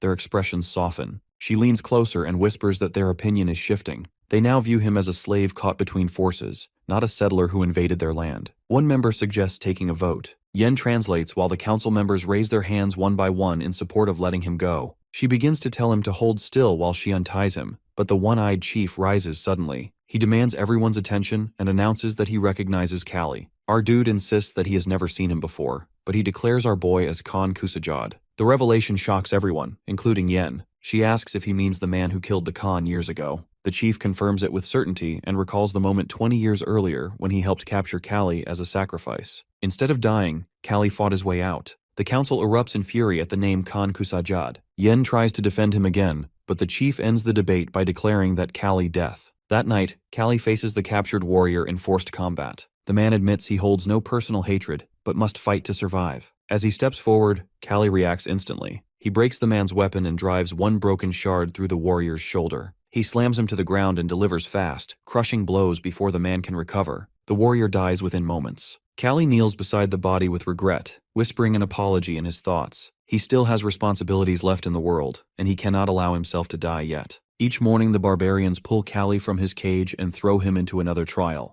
The opponents change constantly, sometimes a lone fighter, sometimes a circle of men, and at times 3 attackers rushing him at once. No matter the setup, he survives every round and returns breathing. During one of these days, Jester and a few slaves push through a tight crowd while carrying Hua-Ren's body. They drop him on the hard ground, revealing a chest wound torn open again. Jester calls out for help, begging the natives for cloth or medicine, but the crowd stays silent. Our dude moves closer and asks if any tools for stitching remain. A slave lifts a small box that once belonged to the doctor. Kalli takes it and scolds them for bringing it only now. When he opens it, he finds almost nothing left, just a few basic items. The supplies cannot fully close the wound, and the thread barely covers half of what is needed. If infection spreads, Hua-Ren will die. Someone suggests letting him pass peacefully instead of forcing him to suffer through a hopeless procedure. Kalli admits that option would be easier but refuses to give up. He tells Hua-Ren to breathe slowly so the wound stays stable. When he finishes wrapping the bandage, the watching slaves exchange puzzled looks. Arimo, with bitterness gathering in his eyes, claims Hua-Ren is dying because of Kalli, and he hurls blame for everything that happened. Our boy accepts part of the guilt while standing soaked in sweat from the trials. Elsewhere, the chief reviews the past week of fights. He has never seen anyone move or strike like Kalli. The thought that this same man once killed their Khan tightens something inside him. As he stands before a statue of the Khan, he questions whether that figure ever held true divinity. Memories surface from 20 years earlier when the Empire captured him and forced him into their army. Since then, he has learned how differently each land shapes its gods. Soon he walks toward Kalli's cage along with a few companions. Kalli watches their approach while the chief introduces an elderly man, his tribe's shaman. The shaman gives his name as Shaken. Kalli studies him, reminded of old gypsies he met long ago. After offering his own name, he asks if the man truly holds divine abilities. The chief reaches for his weapon, offended by the question,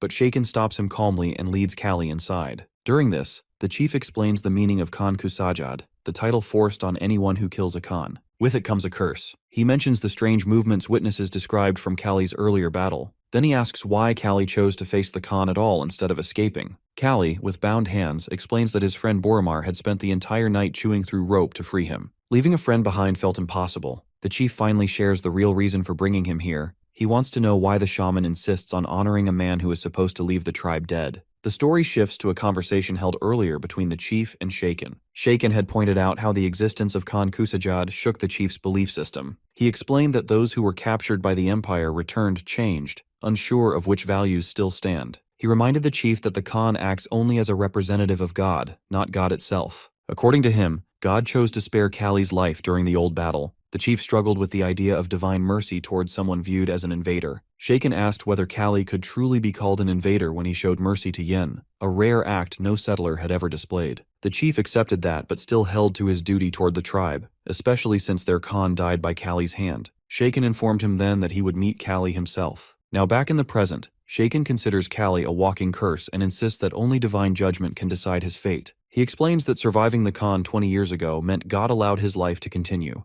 They cannot block divine choice. But 2 decades have passed, and they do not know if that protection still reaches him. If it has ended, then death waits for him now. Our boy asks how they plan to settle this. Shaken answers that they will request God's decision by making him face the Khan once more, just like before. Kalli's confusion appears for a moment before guards escort him away. He knows exactly what this test means. He must prepare for the strongest fighter they possess. One-Eyed rushes to Shaken and confronts him angrily, warning that forcing another Khan battle may destroy everything if their Khan somehow falls. After watching Kalli fight all week, One-Eyed recognizes the danger. Shaken argues that if divine protection carried Kalli through the first encounter and ended with their Khan's death, they cannot oppose the path God set. His certainty leaves One-Eyed speechless. Back at the cages, Jester and the slaves react in shock when they hear about the upcoming fight. Kalli tries to calm them, reminding them he already defeated a Khan once. Jester suddenly understands the natives' hatred. Arimo steps forward with spite and claims everyone would be safer if Kalli simply died. He blames Kalli for everything and wishes this moment had come earlier. Kalli walks straight to him and drives a punch into his chest, dropping him instantly. Arimo cries out in disbelief. Kalli hits him again, forcing him to stop spiraling into panic. He tells Arimo to accept the reality that he holds no authority here anymore. Arimo screams that all the slaves belong to him and that their lives fall under his ownership.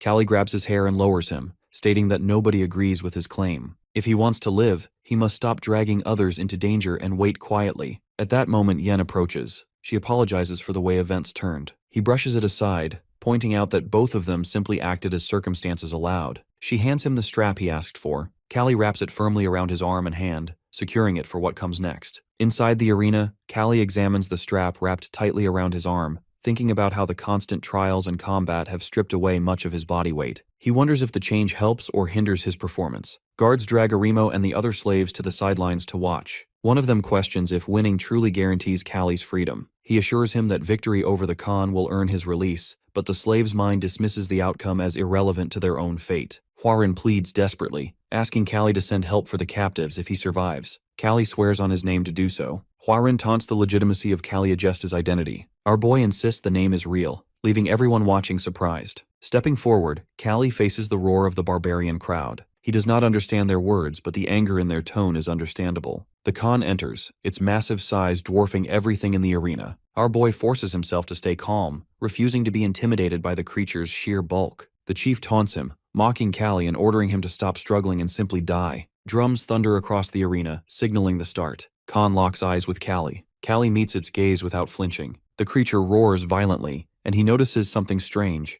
His leg pain is gone, and his body feels light. A hint of madness brushes his thoughts. Without hesitation, he rushes forward and drives a punch into the Khan's stomach. Nothing happens. Khan swings back with a forceful blow that Kalli barely evades, immediately creating distance. The watching slaves gasp at his boldness and narrow escape. Kalli curses under his breath, realizing the creature's hide is nearly impenetrable. Khan attacks with a flurry of massive strikes, and Kalli weaves through them, moving faster than the eye can follow. He responds with rapid punches of his own, displaying boxing skill and precision that mesmerizes the audience. Kalli calculates each move carefully. Wide, powerful motions look impressive, but small, weak punches would have no effect on the Khan. He knows the creature's durability demands force. Khan suddenly slams both fists into the ground, shaking the arena. Kalli realizes too late that his positioning leaves him vulnerable. A kick catches him despite his leap to dodge, sending him flying into the spectator area. He scrambles upright, narrowly avoiding broken bones. The chief watches and recognizes Kalli's skill. He throws his body backward at the last moment, absorbing the impact in a way that seems impossible for any ordinary fighter. Our guy charges at Khan again, aiming for a decisive strike. The creature swings a fist which Kalli dodges instantly. He reaches to grab the arm but withdraws immediately. The risk is too great. Instead, he unwraps his strap, drawing sharp attention from the chief. With careful timing, he loops it around the Khan's massive neck, sliding behind the beast and bracing himself. He tightens the strap with all his strength, using it like a garrote. Khan groans and struggles, and Kalli leans further into the effort, pulling harder. The barbarian spectators grow uneasy, but Kalli forces himself to hold on, mentally urging the creature to succumb. His arms shake under the strain.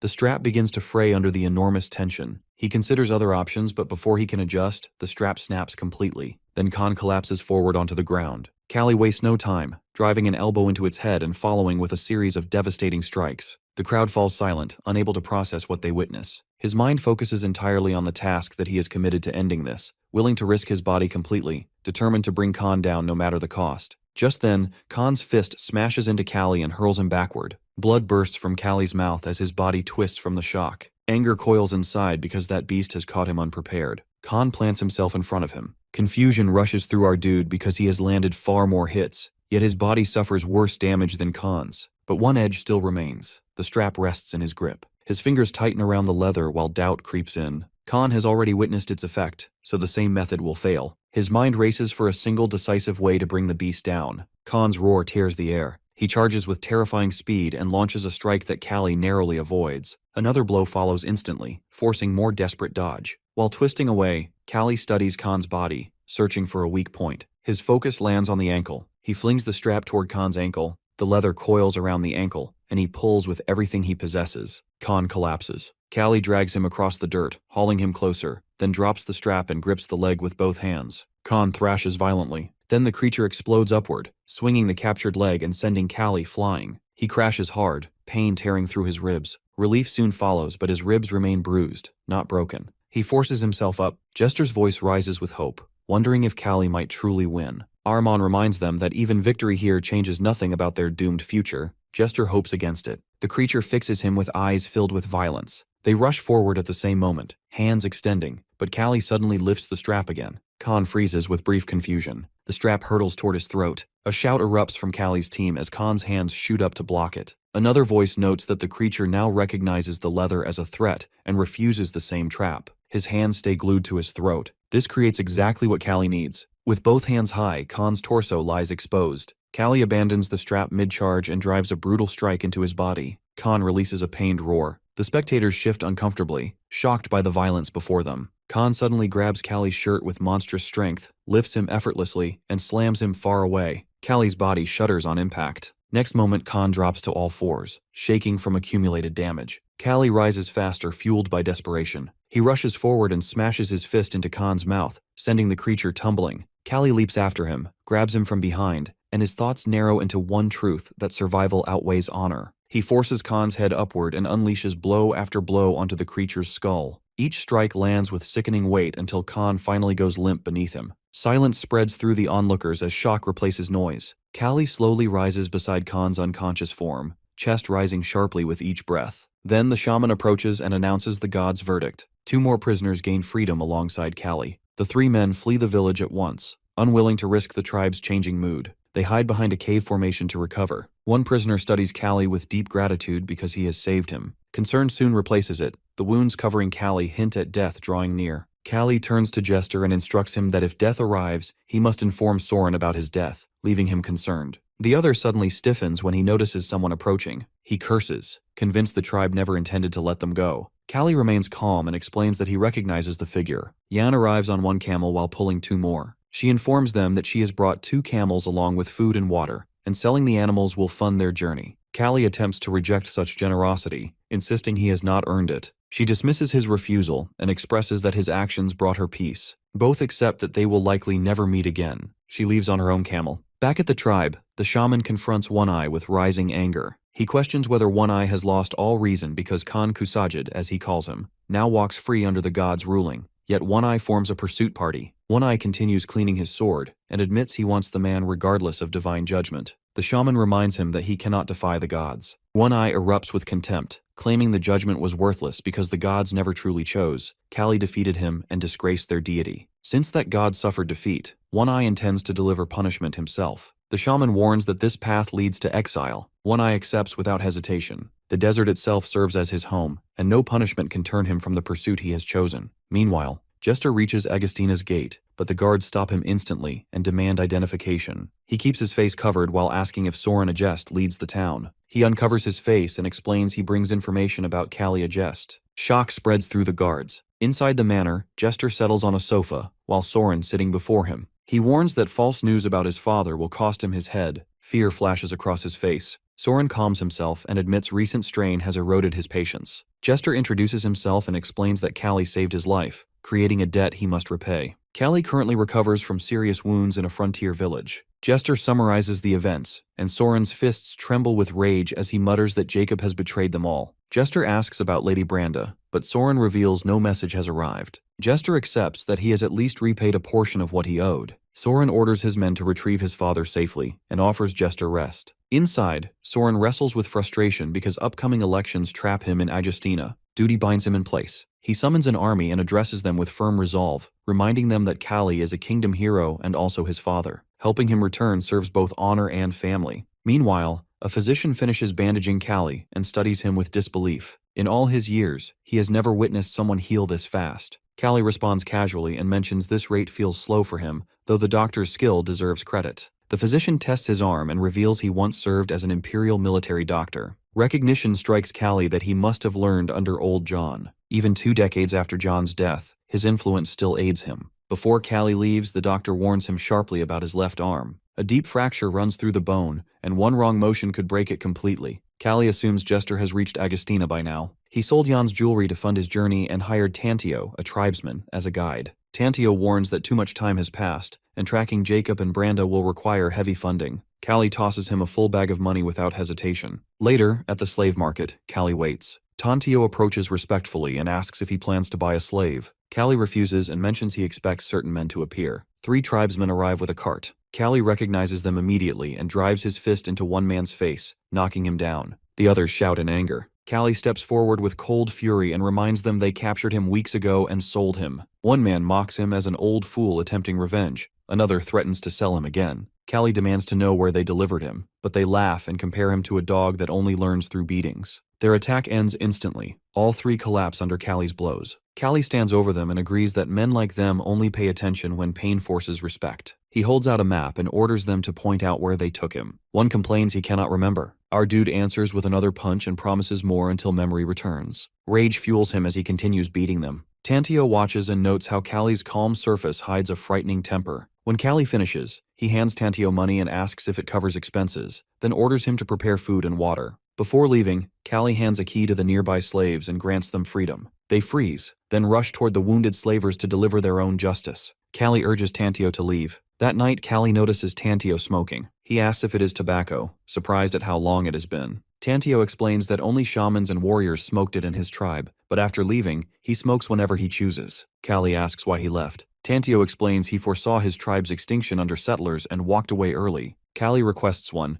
and Tantio passes it over with a light joke about charging later. Kalli holds it while memories rise. Morning comes, and Tantio studies the landscape, asking if this matches the place where Kalli was held. Kalli remembers the camel skeleton in silence, then confirms. Tantio checks the map and mentions an oasis nearby, though guides avoid this route because sandstorms reshape the land. Jacob had no guide, so he must have pushed ahead blindly. If he survived, he likely reached Selbom. The name Selbom jolts Kalli. He remembers someone who lives there. They travel to Selbom, where Vegan, who now becomes the mayor, bursts into tears upon seeing him. He greets him emotionally. Kalli admits surprise that Vegan became mayor. He once expected him to continue his father's trading work. Vegan explains he wanted to build something on his own, though he received help from his uncle. Kalli gives a short explanation of how he ended up near the town, and Vegan's features twist in fury. He demands to know who dared touch Kalli's daughter. Kalli explains the criminals passed through Selbom, and that his companion already follows the trail, though extra help will be valuable. Vegan promises full support without hesitation. Kalli taps his shoulder in thanks and promises proper payment later. Tantio asks if Vegan knows him personally, hinting Kalli must be more than an ordinary man.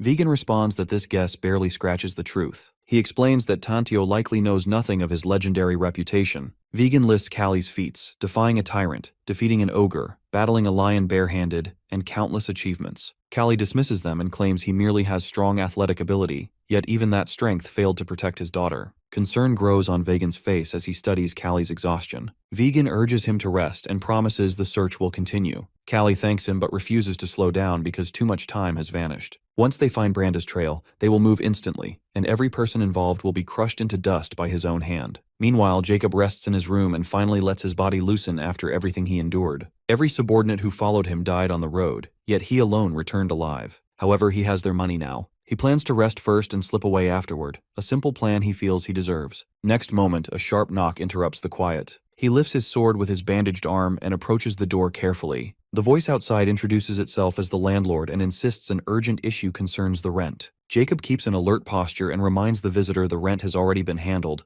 but the voice presses for immediate attention. He prepares to open the door, yet the moment his hand reaches the handle, the center of the door bursts inward. Light pours through the splintered hole, and before he can react, an enormous hand forms through the breach. Shock locks his body. The hand forces the door wide open from inside, and a familiar voice enters the room along with its owner. Kalli stands in the doorway, alive and unshaken. Jacob freezes as confusion and dread collide. Survival becomes his only thought. Kalli reads it instantly and warns him against darting toward the window. The mayor and a full armed force surround the entire building. Escape no longer exists. Their confrontation ends here. Even so, fear pushes Jacob to run. Kalli steps forward and drives a fist straight into Jacob's ribs, hurling him to the floor. Kalli in a threatening way clarifies that he's not a dead man. He then demands Branda's whereabouts. A crushing intensity radiates from him, leaving Jacob with no option. With trembling hands, Jacob points toward a stuffed money bag. His voice shakes as he explains that his daughter was sold for that exact amount. Kalli's eyes widen for a heartbeat before rage consumes him. His fist slams into Jacob again. He lashes out repeatedly while demanding whether Jacob destroyed lives for nothing more than coins. He roars that if money had been the true motive, he would have handed Jacob far more, hundreds or thousands of guilders. Jacob crumbles under the blows and finally releases the truth. He wanted to exceed Soren. They grew up with equal talent, yet Soren always remained ahead while Jacob stayed second. Kalli freezes mid-strike, stunned by the petty reason. An inferiority complex pushed Jacob into unforgivable actions. Kalli draws his sword and remarks on how pathetic the motive sounds. He grips Jacob's throat and informs him he chose the worst person to provoke. Jacob tries to force out a challenge, questioning whether Kalli believes himself untouchable. Kalli seizes him by the hair and corrects him. The untouchable one was his daughter. Countless enemies once aimed for his life and still received one final chance from him. This time there is no room for mercy. Next moment, a violent crash bursts through the room, freezing everyone outside. A mirror on the wall shatters under the blow. Jacob's final words spill out as desperate assurances that he will reveal everything. Then silence settles. Kalli steps out of the room with a heavy presence lingering around him. A soldier glances inside and shocks at what remains. Kalli turns to Tantio and asks for a cigarette. He hands it over with shaking fingers. Our dude grips it tightly while guilt and resolve collide. He crossed a line no human should cross, yet for his daughter he would cross worse without hesitation. He passes the gathered information to Tantio. Branda is still alive. The kidnappers left recently, and the mastermind works as a mayoral candidate in Delphia. Like Soren, he holds Branda to sabotage the election. Tantio connects the clues. If a guide assists them, they will follow a predictable route. They will never expect someone chasing them along that same path. Kalli orders immediate departure and instructs Vagan to gather mercenaries. After some days, the kidnapper army begins to move. Carriages fill with supplies, and the convoy prepares for pursuit. Inside one of the carriages, Branda pieces together the truth from muffled conversations. The kidnappers aimed for her brother's downfall, not hers. Rope burns sting her wrists. They plan to hold her harmless until the election ends, using her as a tool. A man steps in, hands her a piece of bread, and instructs her to eat. She accepts, knowing she needs the strength. He leaves and tells the others she shows stubborn resilience, just like her father. Another man responds bitterly, claiming the great Kalli died pathetically in the desert. The first man agrees and describes him as nothing but empty legend. A third man adds that boxing, no matter how skilled the fighter, remains only a slave sport. Two others turn grim expressions toward him and question what he just implied. The Empire-born soldier falters, unsure why they react so intensely, and anxiety fills his voice. His foreign origin shows through his ignorance. One companion reminds him the Empire caused the kingdom's current turmoil and rewrites the nation while projecting reform. The Imperial-born man defends his homeland and reminds them the Empire ended their civil war, yet receives no thanks. Another man grabs his collar and drags him aside, unable to stand Imperials posing as soldiers. The accused pushes back and promises to show him what a real fighter looks like. Before the conflict escalates, a warning shout spreads that enemies approach. Kalli charges toward them on his camel and announces he has located the kidnappers. His soldiers ask for direction. Kalli lifts his weapon and gives a clear command to save her and wipe out the rest. The army surges forward. Tantio presses himself behind a rock, regretting the contract he signed. He only wanted to escort the girl and return home, yet now he stands in the middle of a battlefield. A heavy dread he felt earlier finally makes sense. Clashes erupt around him as Kalli carves through enemy ranks, calling out his daughter's name with each strike. Inside the carriage, Branda hears that voice. Tears reach her eyes instantly. She wonders whether the voice is real, then cries out for him with her remaining strength. Kalli hears her voice instantly and charges toward the carriage. He runs forward with speed, internally telling her to wait for her father. The carriage shoots forward at full speed, forcing Kalli to sprint after it with fierce resolve. He refuses to let it escape, not after reaching this point. Behind the cave, Tantio keeps himself hidden, clinging to one urgent hope that Kalli reaches his daughter soon so they can all leave this cursed place. Recognition hits him hard, and a wave of alarm runs through him. Something dangerous approaches from a direction no one expects, and Kalli needs that warning immediately. However, at that moment, a shadowed figure appears behind him. Kalli drives his horse forward while chasing the fleeing carriage, his commands cutting through the air as he orders them to halt. One rider looks back and panic grips him as recognition forms. They understand that Kalli has survived. His partner mutters the unfolding problem, knowing Kalli will reach them soon if nothing changes. The rider makes a quick decision. He urges his partner to release the cargo tied to the roof. The straps loosen, and suitcases rain down across the dirt path in scattered bursts. Freed from the heavy load, the carriage gains speed. One suitcase smashes into Kalli's horse, sending both him and the horse crashing to the ground in a violent tangle. The riders feel sudden relief as they watch Kalli fall, but it dies instantly. Kalli rises and charges forward on foot, his body moving with speed far beyond natural limits. His sprint closes the gap with shocking ease. One rider stares in disbelief,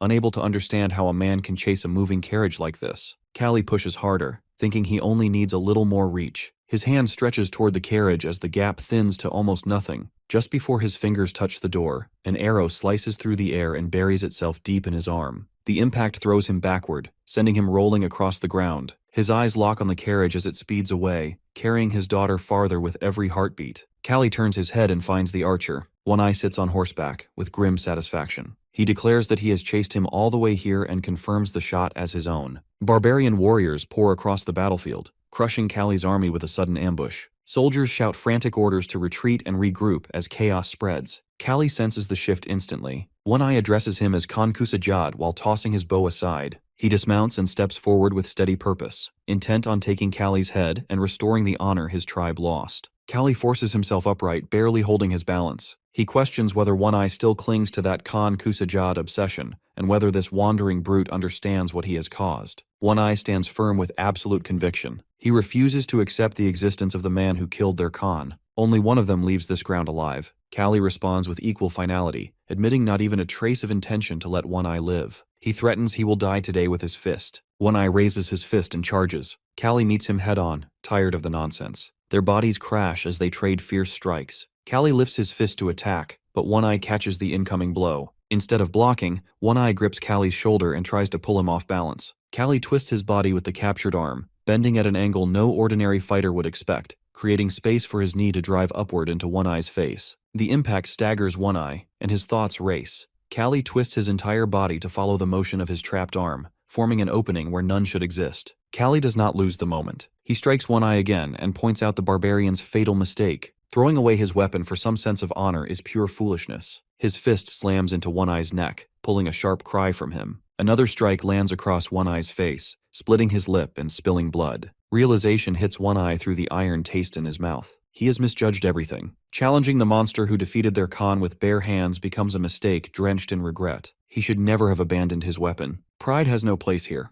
Kalli surpasses him completely in close combat, which means victory is impossible without the blade. One Eye moves toward the weapon lying on the ground. Kalli's awareness sharpens despite the pain, and he delivers a warning that the moment One Eye reaches for that weapon becomes the moment of his death. One Eye grabs his blade anyway, desperate to understand what Kalli plans. If he were in Kalli's place, he would rush forward before the opponent even touched the weapon. Kalli straightens himself while studying the scene. One Eye runs through possibilities. If he can react to Kalli's draw, then no matter where the attack comes from, victory belongs to him. Just as he prepares to strike, an arrow pierces straight into his forehead. The shaft stands firm between his eyes, and confusion fogs his dying thoughts. Understanding clicks in the last flicker of his life. From earlier, the arrow he fired at Kalli memorized the exact place it fell. While One Eye focused only on the fight, Kalli never lost track of that fallen arrow. One Eye collapses backward, falling far from where he stood. Kalli watches him drop while voicing the simple truth that now One Eye dies. His camel bolts away in panic. One Eye's final thoughts drown in regret. With only a little more time, he believes he could have reached his goal. Kalli remains alone on the battlefield before dropping to his knees as strength abandons him. His body trembles from wounds and exhaustion. He cries out for his daughter, his voice raw with despair. A sudden shout cuts through the chaos.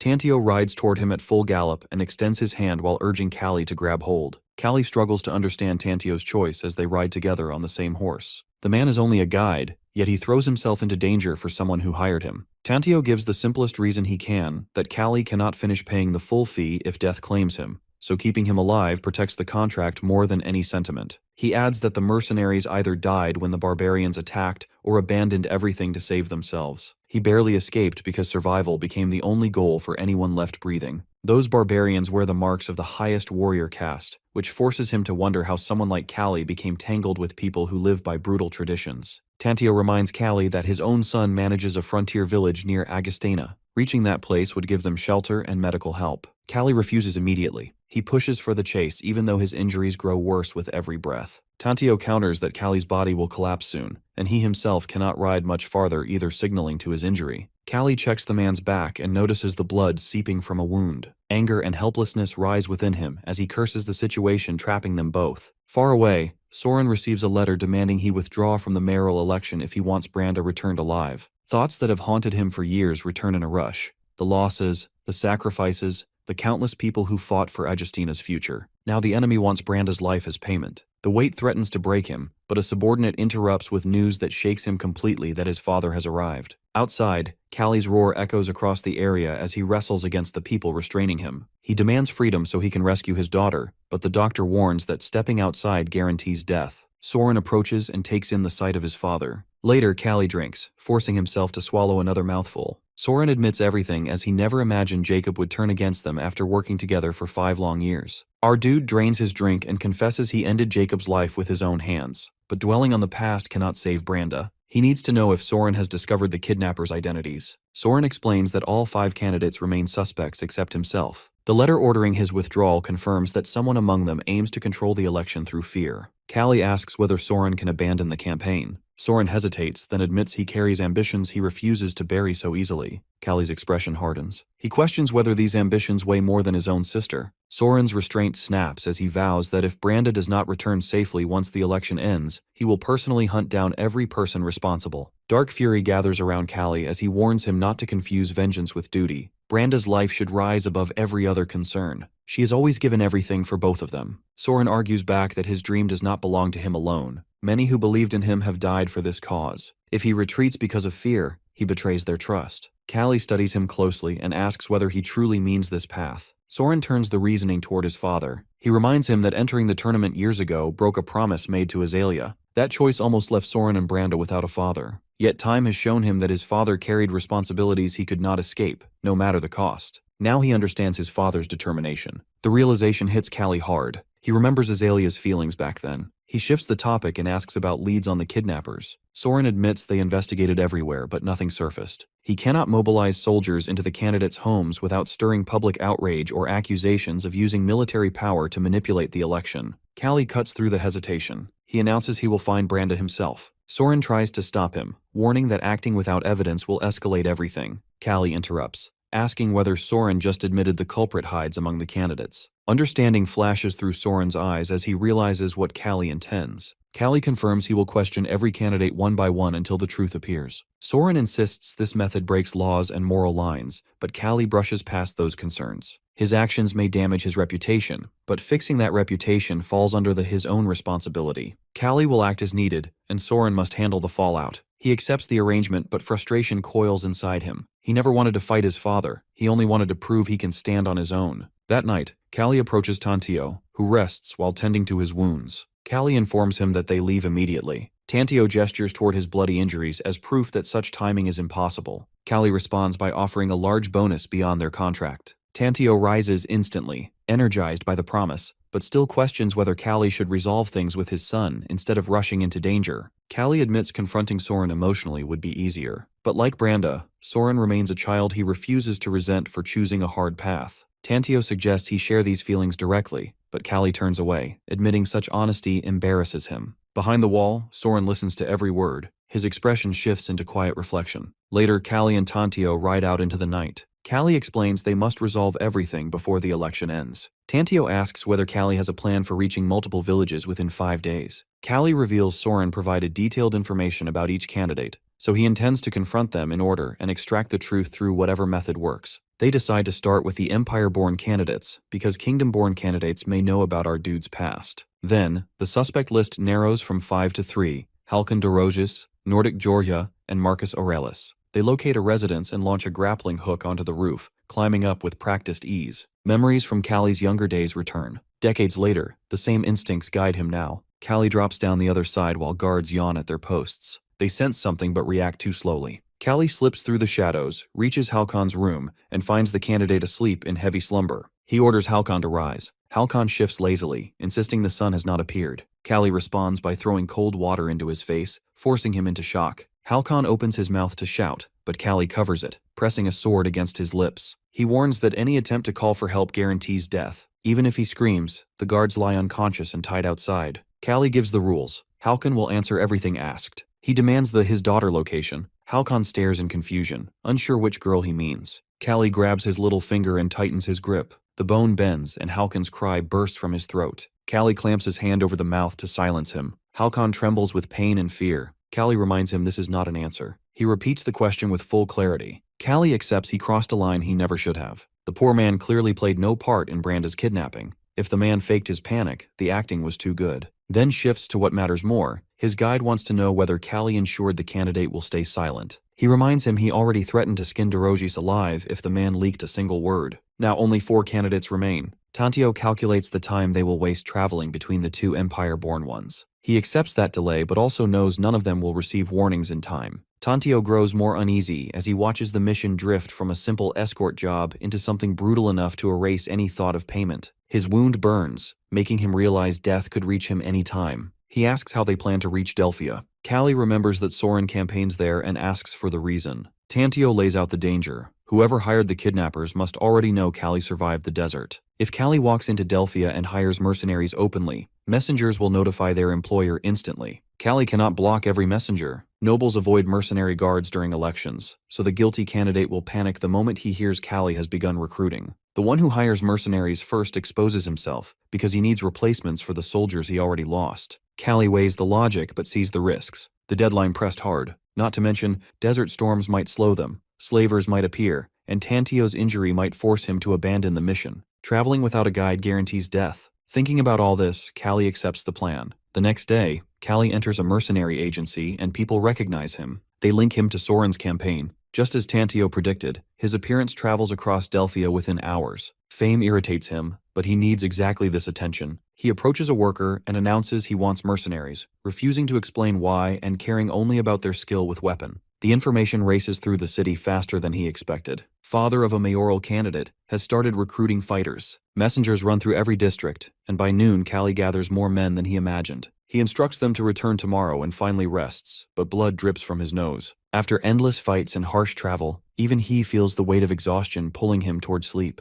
A man approaches at that moment. The stranger appears delighted, calling it fortune to meet him in Delphia. Kalli makes it clear he intends to leave if there is no purpose. The man laughs and introduces himself as Nodik Jorya, one of the mayoral candidates. Kalli freezes in a heartbeat. 2 guards stand behind Nodik, revealing he came prepared. Our dude observes him keenly. Nodik looks around his mid-30s, empire-born and wealthy from arena business. Kalli wonders why a rival candidate would approach him so casually. Nodik reaches out for a handshake, claiming he has admired Kalli since youth and cannot ignore a legend standing in front of him. Kalli accepts while keeping his expression calm. Nodik comments on the hardness of Kalli's calluses, imagining the force behind them. Kalli grows more irritated. Nodik suggests dinner before Kalli leaves the city, insisting he would host longer if not for the campaign. Kalli studies every movement. The smile feels crafted, the admiration too polished. He senses a mask worn by someone who knows how to manipulate nobles and crowds. Dragging him somewhere isolated tempts him, but answers demand patience, not reckless violence. Later, at Nodik's annex, Kalli joins him for dinner. He notices the decor immediately that the kingdom-style luxury contradicts typical empire taste. Nodik raises the topic of mercenaries and asks why Kalli hired them publicly. Kalli deflects with ease, hinting age forces him to handle certain matters quietly. Nodik offers help and claims political rivalry with Soren does not change personal loyalty toward Kalli. Kalli dismisses these gestures internally. They fit the same noble pattern, obsession with appearance and empty courtesy. Staying here any longer wastes time. His hand slides toward the blade in his pocket as he weighs the idea of ending this charade. Before he chooses, Tantio enters abruptly. Our dude quickly introduces him as his attendant. Tantio whispers urgent news that Marcus Aurelius has moved fast and hired mercenaries at an abnormal speed. Kalli stands and excuses himself. Nodik lets him leave without resistance. Once they ride out, Tantio explains everything. Aurelius, once an engineering officer surrounded by retired imperial soldiers, still reached for mercenaries despite his strong force. The move fits the pattern perfectly. Kalli agrees the signs all point toward him. That night, they reach Aurelius's village under cover of darkness. Guards patrol the walls, but Kalli ambushes 2 at once, knocking them unconscious. He notes the cross-pattern watch placement, no blind spots except the one he created. Inside the mansion, silence hangs heavy. He approaches slowly and notices the details Soren mentioned, the beard, the scar, but something feels wrong. A faint warmth rises from the air and then he sees blood. Aurelius lies dead with a fresh stab wound at his neck. The heat still rising from his body means the killer left only minutes ago. Just then he spots a letter beside the corpse. The message comes from Nodik Jorya, warning Aurelius about the attack on Dorozhi's and urging him to hire more soldiers. A cold realization hits him. Nodik's earlier visit was not admiration, it was confirmation. He checked whether Kalli had already found the real culprit, but Nodik could not have outrun them. He must have received updates the moment Kalli left Agustina. Someone inside Agustina has fed him information from the start. This entire mission has been a trap prepared long before Kalli even entered the desert. Fear pushes through Kalli as he heads for the window. When he looks outside, flames engulf the entire area. Flames spread rapidly across the village walls, and Kalli instantly understands that the fire rose from the inside. Someone among town's own people must have started it, turning the entire area into a trap set long before he arrived. Tantio appears through the smoke, pushing their exhausted camels toward him.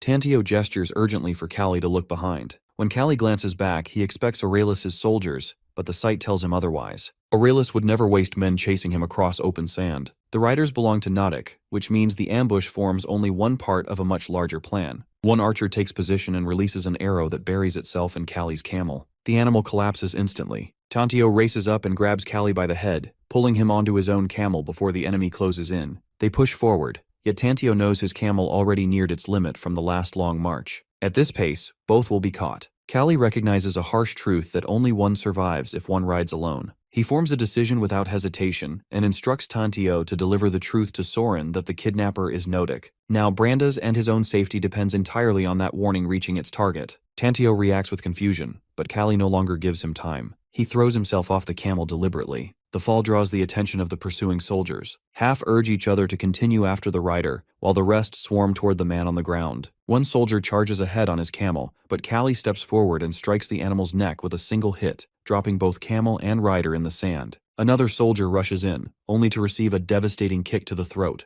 Kalli moves through them with brutal speed, knocking down camel after camel, while riders fall beside their mounts. One by one he is facing each mercenary. The remaining warriors abandon their camels and rush in on foot. They spread out, attempting to overwhelm him from every angle. Kalli answers their attempts with heavy blows that break through their defenses, dropping them one after another. A sudden strike from behind hits him with a stick-like weapon, but Kalli pivots and sends the attacker flying. Another soldier tries reaching him from the blind side, yet Kalli reacts instantly and takes him down. One soldier manages to throw a trap that tightens around Kalli. Once the bindings catch him, all remaining men descend at once, striking him repeatedly until he can no longer break free. They finally overpower him and tie him securely. Time blurs as Kalli lies bound, half-conscious. A familiar voice eventually cuts through the haze. The man steps forward and scolds the soldiers for rough handling, noting that Kalli barely holds on to consciousness. Kalli's mind clears enough to match the voice to the face. His instinct had warned him earlier during their first encounter, and now the truth stands before him. Nodik Georgia reveals himself openly. Kalli's thoughts connect the pieces. He had suspected Nodik from the start because the man carried a deliberately crafted charm that never felt genuine. He demands to know where Branda is now. He knows that if Nodik intended to kill him immediately, arrows would have done the job earlier. They kept him alive because they needed him alive. Nodik assures him she remains safe for now, and that she has not been touched.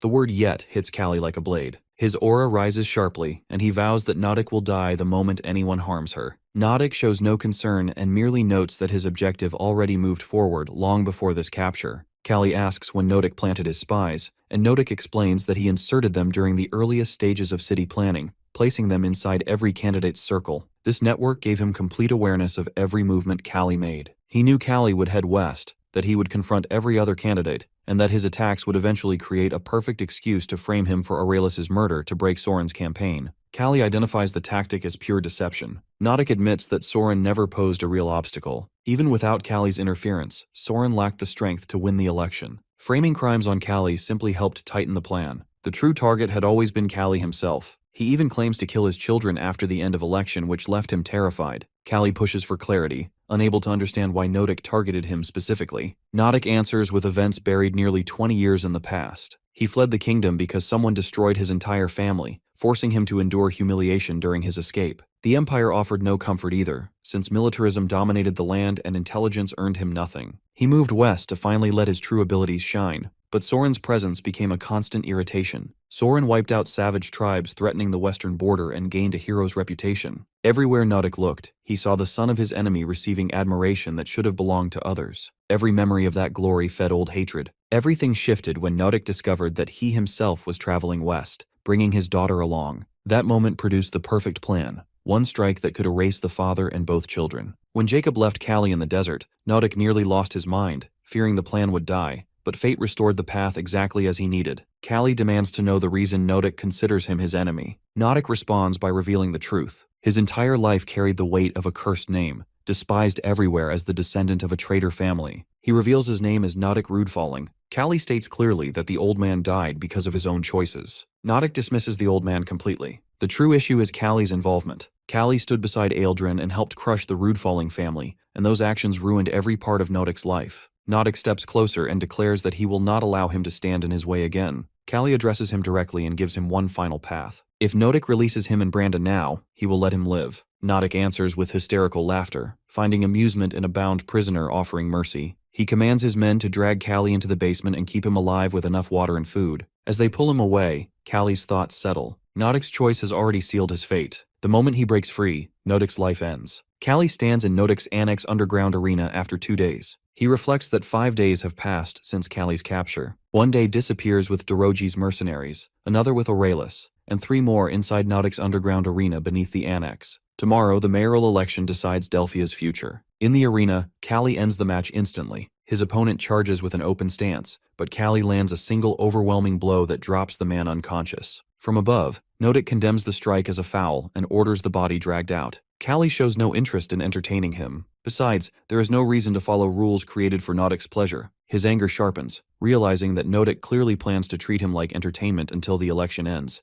but he intends to resist at every chance. Nodik snaps his fingers, entertained rather than threatened. He wonders how long Kalli's confidence will survive what comes next. When the next figure steps into the arena, Kalli freezes, Tantio enters, and the shock hits him immediately. They face each other with heavy understanding while his guide apologizes to him. Nodik rests a hand on Tantio's shoulder, using him as an example while explaining his view of power. Real strength, in his mind, comes from planning and intelligence, and everything happening now proves how thoroughly he arranged events. Kalli studies Tantio and notices the crucial detail that he holds no injuries. Nothing indicates force. That single observation pushes him to the truth. Tantio came here willingly. The betrayal must have occurred shortly after Kalli first reached Agostina. Nodik confirms it without hesitation. His agents have been planted for a long time. They tracked Kalli's movements from the moment he entered Agostina, even before he ever met Soren. Then the strike lands hardest. Tantio accepted money and future comfort in exchange for cooperation. The empty apology he offers carries no loyalty. Kalli absorbs the impact. Soren has no way of knowing where he is. Kalli cannot send any warning before the election.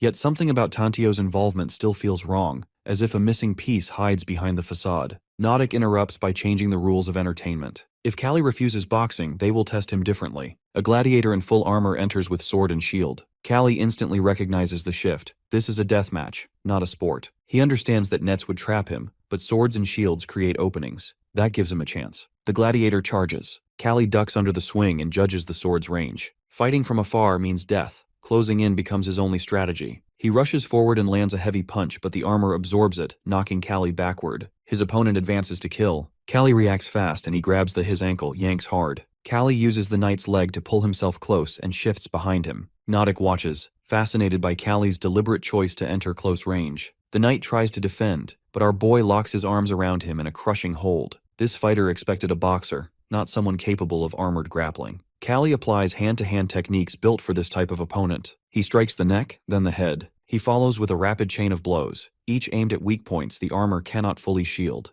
The final hit shakes the gladiator violently. The gladiator collapses, bleeding beneath the helmet. His tremors fade and he goes still. Kalli stands breathing hard, but victorious. Nodik applauds, impressed and amused. He ends the entertainment and orders the guards to let Kalli rest. Tomorrow, after the election, the games will continue without hurry. As Kalli is escorted out, Tantio looks back once more. Kalli meets his eyes, sensing something unsaid. Election day arrives. Kalli sits inside his underground jail when Tantio appears again. Kalli confronts him as a traitor. Tantio answers without shame. He abandoned his family and tribe long ago to gain citizenship. Betraying an employer means nothing compared to that. His path changed long before this moment. Kalli never expected this kind of selfishness from him, but Tantio pushes back. He recalls every moment he almost died because of Kalli's missions. Selling information to Nodik felt easy compared to following Kalli into danger again. Kalli curses him. Tantio ends the argument by tossing cigarettes toward him, suggesting he use them before dying. The gesture cuts deeper than any insult. Kalli lifts the lighter Tantio dropped, but hurls it into Tantio's face. Tantio absorbs the impact and insists the cigarettes reflect the last bit of their bond. He leaves and seals the door. Kalli watches the door. The interaction feels off. Nobody stands behind it. Tantio would not come here simply to hand over cigarettes. During their week of travel, Tantio never acted like a man ruled purely by greed.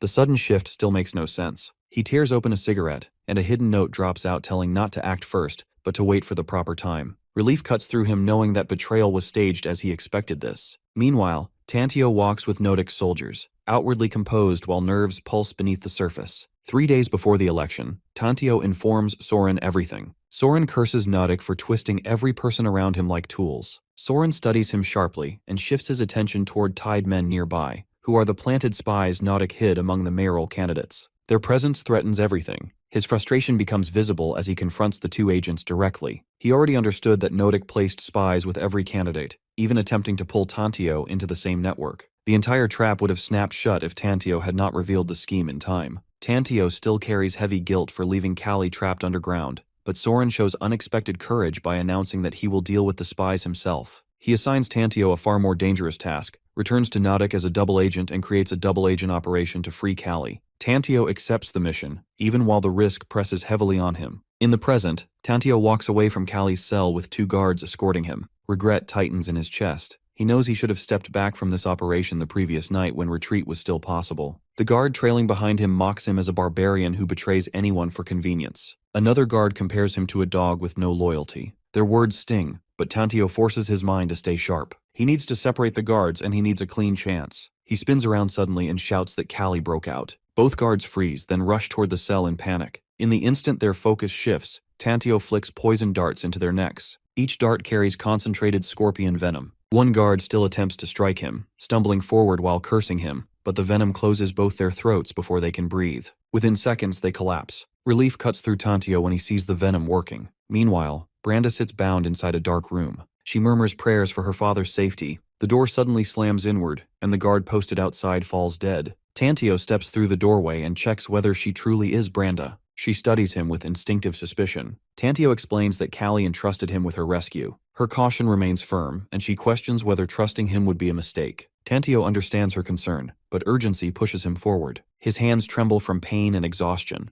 Branda notices the state of his injury and insists he needs treatment. Tantio insists they cannot waste a second, but he loosens her bindings and pulls her up, guiding her forward as he explains the timeline. The clock now approaches 5:40. Vote counting should have finished by this stage. Nautic is not expected to return until nightfall, giving them a narrow window. Ideally, they rescue Kalli and escape together. If that fails, at least Branda must leave alive. When Tantio signals at night, Soren will bring soldiers to extract them. Branda reacts with disbelief when she hears Soren's name. She argues that he should be handling the election. Tantio then delivers the truth that Soren will lose anyway. His expression shows no doubt. Branda tries to question him further, but Tantio instantly covers her mouth. Through the window, Nautic appears outside, leading an entire battalion of soldiers. Shock races through Tantio. The count should not finish until evening. Nautic's arrival with so many soldiers shocks him. A guard reports to Nautic that more than half the votes went to him even before the official count ended. Soren forfeited the election entirely, giving Nautic a landslide victory. Tantio realizes their plan has collapsed. With soldiers surrounding the building, escape becomes nearly impossible. Branda grabs his hand and refuses defeat. They are not captured yet, and she wants to know where her father is. Tantio, still shaken, presses his hand to his wound and answers that Kalli remains locked in the basement. Before he can add more, a soldier spots them and demands identification. Tantio freezes, but Branda steps forward and strikes the soldier directly in the chest. Another blow sends him collapsing unconscious. She notes that he carried no weapon. Tantio stands stunned, realizing how much she resembles Kalli. Noise erupts from downstairs. More soldiers are coming. Tantio curses under his breath. Pain clouds his mind, and he decides they must change the plan immediately. Reaching Kalli now is impossible. They must hold out until Soren arrives with reinforcements. They sprint down a corridor, slide into a study, and slam the door. They shove every piece of furniture they can find against it. The pounding begins immediately. Each blow shakes the barricade. Tantio studies the room and notes the shelves of documents and rare books. The soldiers might hesitate to destroy such materials, which buys them precious seconds. A voice outside orders them to surrender. The soldiers start breaking the door with hammers. A window shatters as an arrow shoots through the frame. Tantio realizes the house is surrounded. His mind sinks further. This double-agent plan truly was reckless from the start. Branda watches him struggle and questions why someone who clearly understood the danger still volunteered for it. Tantio's voice trembles as he admits he kept wanting to walk away. Every step made the risk worse, and he nearly abandoned the mission entirely. But Kalli changed the equation. Kalli never treated him as inferior, even though he came from barbarian native tribe and carried a reputation others looked down on. A memory surfaces. During their escape, when the camel collapsed from exhaustion, only one rider could continue. Kalli stepped down without hesitation and stayed behind to block the soldiers, giving Tantio a chance to flee. That moment rooted itself deep inside Tantio's conscience. He understood that he owed a debt too heavy to run away from. He draws his blade slowly, admitting that living with that debt would feel worse than dying in this hallway. Branda counters by insisting that her father is no noble hero. She describes him eating secretly at night, gaining weight, ignoring injuries, and shouting for his late wife when he drinks. Her smile softens every flaw she lists. Tantio recalls each small memory of Kalli with new clarity. More blows strike the door. Nautic himself approaches, arriving right outside the study. Nautic condemns Tantio as filth and treats this moment as proof that barbarians never deserve trust. Nautic recognizes betrayal immediately, treating it with cold amusement. From inside the study, Tantio answers betrayal runs in his blood. No one should be shocked if he switches sides again. Nodik calls him a fool for believing Soren can challenge him with soldiers. His private force doubles anything Soren could muster, and he holds the advantage of defending his own ground. People observing the fight will see Soren as a desperate loser, while Nodik appears as the rightful mayor protecting his property. Tantio shocks at the claim of doubled numbers, but Branda spots the lie instantly. She explains Nodik inflates his strength to pressure them into surrender. He avoids destroying the study and its valuable books, giving them leverage to stall. She urges him to adjust their defense strategy. Tantio shouts through the barricade, offering to bring her out if Nodik guarantees his survival. Nodik pretends generosity, claiming today is his mayoral victory, and he wishes no bloodshed. He secretly plans to tear Tantio apart the moment he emerges.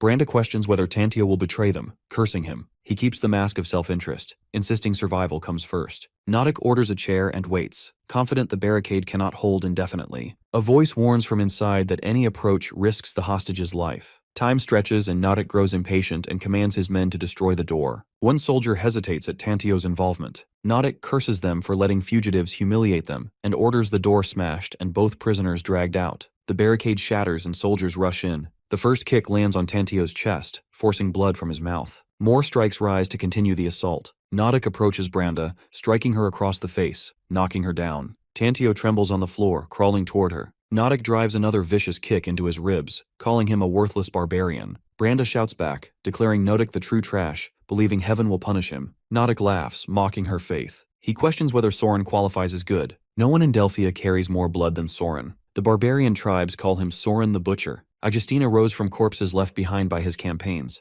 Branda freezes, shocked while Nodik explains he already suffered heaven's punishment 20 years ago at her father's hands. He then orders his soldiers to drag the two captives toward the arena. Blood drips from Tantio as they haul him away. Time passes and Soren nears Nodik's compound with his troops. No signal arrived from inside. He prays Tantio succeeded in protecting Branda. He reminds his men that their sacrifices were immense, casting aside family and sister to fight for the election. Spies penetrated every candidate. Nodik stole the mayoral seat without legitimate challenge. Soren vows to reclaim honor and position, leading his troops at the front. Inside the compound, a soldier reports Soren's approach. Nodik commands capture if possible, execution if necessary, raising his voice so Branda hears. Her righteous brother marches toward doom, giving Nodik the chance to wipe out the entire family. Tantio and Branda remain battered and bruised. Nodik checks if Tantio is dead. He still breathes. Nodik plans to keep him alive as a training target. A soldier approaches Branda with ill intent. She drives her knee into his groin, collapsing him. She stands exhausted but defiant.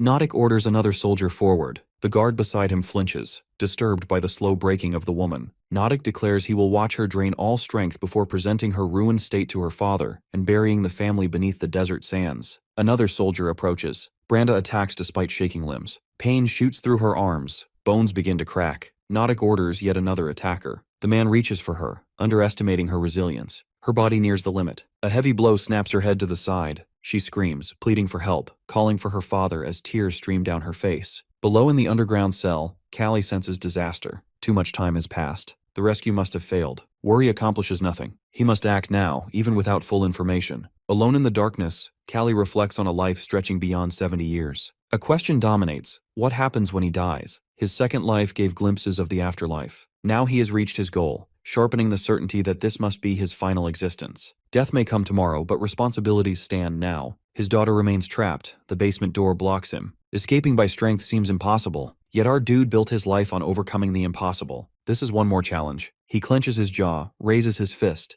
and steels himself to break every limit imposed by others, no matter how absolute. A thunderous crash shakes the study. Nodik's head snaps toward the hallway, concerned as he wonders how often these disruptions will erupt. He suspects Soren's unit again, and feels the need for caution even with the advantage on his side. He orders one guard to check the corridor and turns toward another. He is irritated that Branda's torture has paused without reason. Before anyone can react, another violent blast erupts. The door bursts inward and two guards tumble across the floor, one choking on blood, the other barely standing. The remaining soldiers whirl toward the entrance, panic creeping across their faces as they struggle to understand who has broken through. Kalli steps inside and drops the battered soldier he dragged with him. Everyone freezes that he has escaped. Some guards whisper disbelief, insisting such a thing is impossible. They spot chains still locked around his ankles, scraping behind him. He has torn through a stone wall with nothing but brute strength. Through the chaos, his gaze lands on his daughter lying motionless on the ground, a guard standing over her. Fury floods through him. He warns everyone that they have 10 seconds to flee before he starts killing. A guard charges in a moment of misguided bravery. Our hero catches the man's weapon with his bare hand, grips his throat, and knocks him out with no effort, and the count begins. The moment the time limit ends, he declares that whoever remains has willingly chosen death. Guards scramble with rising terror. Another lunges with a spear, but Kalli deflects it and lifts the attacker by the neck, his screams filling the room. Others beg him to stop, horrified at the sight of their own comrades being crushed. Nodic finally snaps and orders all soldiers to strike at once. His archer captain hesitates, aware that arrows will hit allies in such tight combat. Nodic grabs the captain's shirt, repeating the command with no care for casualties. Even the captain freezes, stunned that 20 armed men cannot restrain Kalli, who's in bad condition. An arrow eventually fires and tears into his arm. Several guards yell for the archers to stop, but the captain reminds them that Nodic's orders outweigh everything. Nodic's fear builds with every second. His lack of battlefield experience becomes painfully clear. Any competent leader would retreat and rely on archers, but Nodic fixates on keeping the prisoner surrounded, blind to everything except his own panic. Branda's eyes flutter open. She sees her father fighting an entire army alone. Tears spill down her cheeks as she begs him to stop, her voice trembling with fear. A command suddenly rings out, ordering Kalli to halt. He turns and spots soldiers restraining Branda while Nodic presses a weapon to her throat. The trap becomes instantly clear. He warns Nodic that stopping now kills both him and his daughter, and only Nodic stepping back can change that. He gives him two choices: release Branda and die quickly, or harm her and suffer a slow, brutal end. Nodic challenges the threat and hovers his blade near Branda's hand as if ready to sever a finger. Rage explodes from the prisoner, and Nodic's eyes widen with satisfaction. He has found the leverage. He orders his soldiers to drag the hymn forward. Enjoying his brief moment of control, he brags that no one has troubled him more. He then commands the execution to proceed.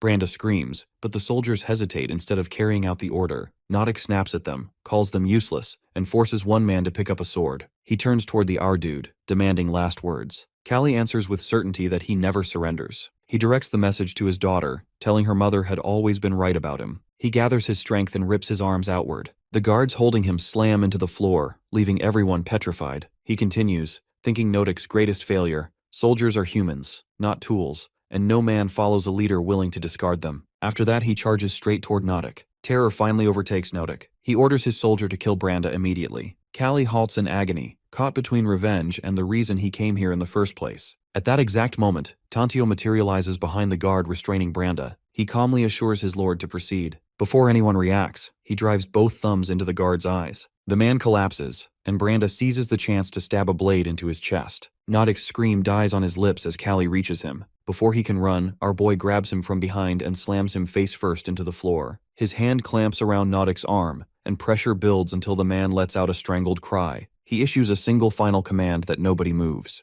The entire room freezes as he declares the hostage situation has reversed. Branda is no longer in danger. Nodic is now the one whose life hangs by a thread in the grip of Kalli. Nodic twists on the floor in pain, confused about how everything turned against him when he believed he had full control. His guards panic and try to move in, but Kalli warns them again not to step forward. To make his point clear, he pushes Nodic's face harder into the ground. Nodic freezes and begs his soldiers to stay still. Kalli shares his belief that every action, good or bad, returns to the one who made it. Nodic tries to regain confidence by thinking about the siege outside. His defenses still stand, his soldiers still surround the building, and he is sure Kalli cannot break out. As mayor of Delphia, Nodic is certain that as long as he lives, he can fix everything later. Kalli tells Branda to help Tantio and head toward the upper levels. As they move, he watches the guards behind them and notices they do not care that he could break Nodic's neck at any moment. Nodic takes advantage of this and calls out to his men, ordering them to avenge him if he dies. Kalli does not expect this sudden shift. Nodic then raises the reward that whoever takes Kalli's head will receive half of Nodic's wealth, and the rest will be shared among the soldiers.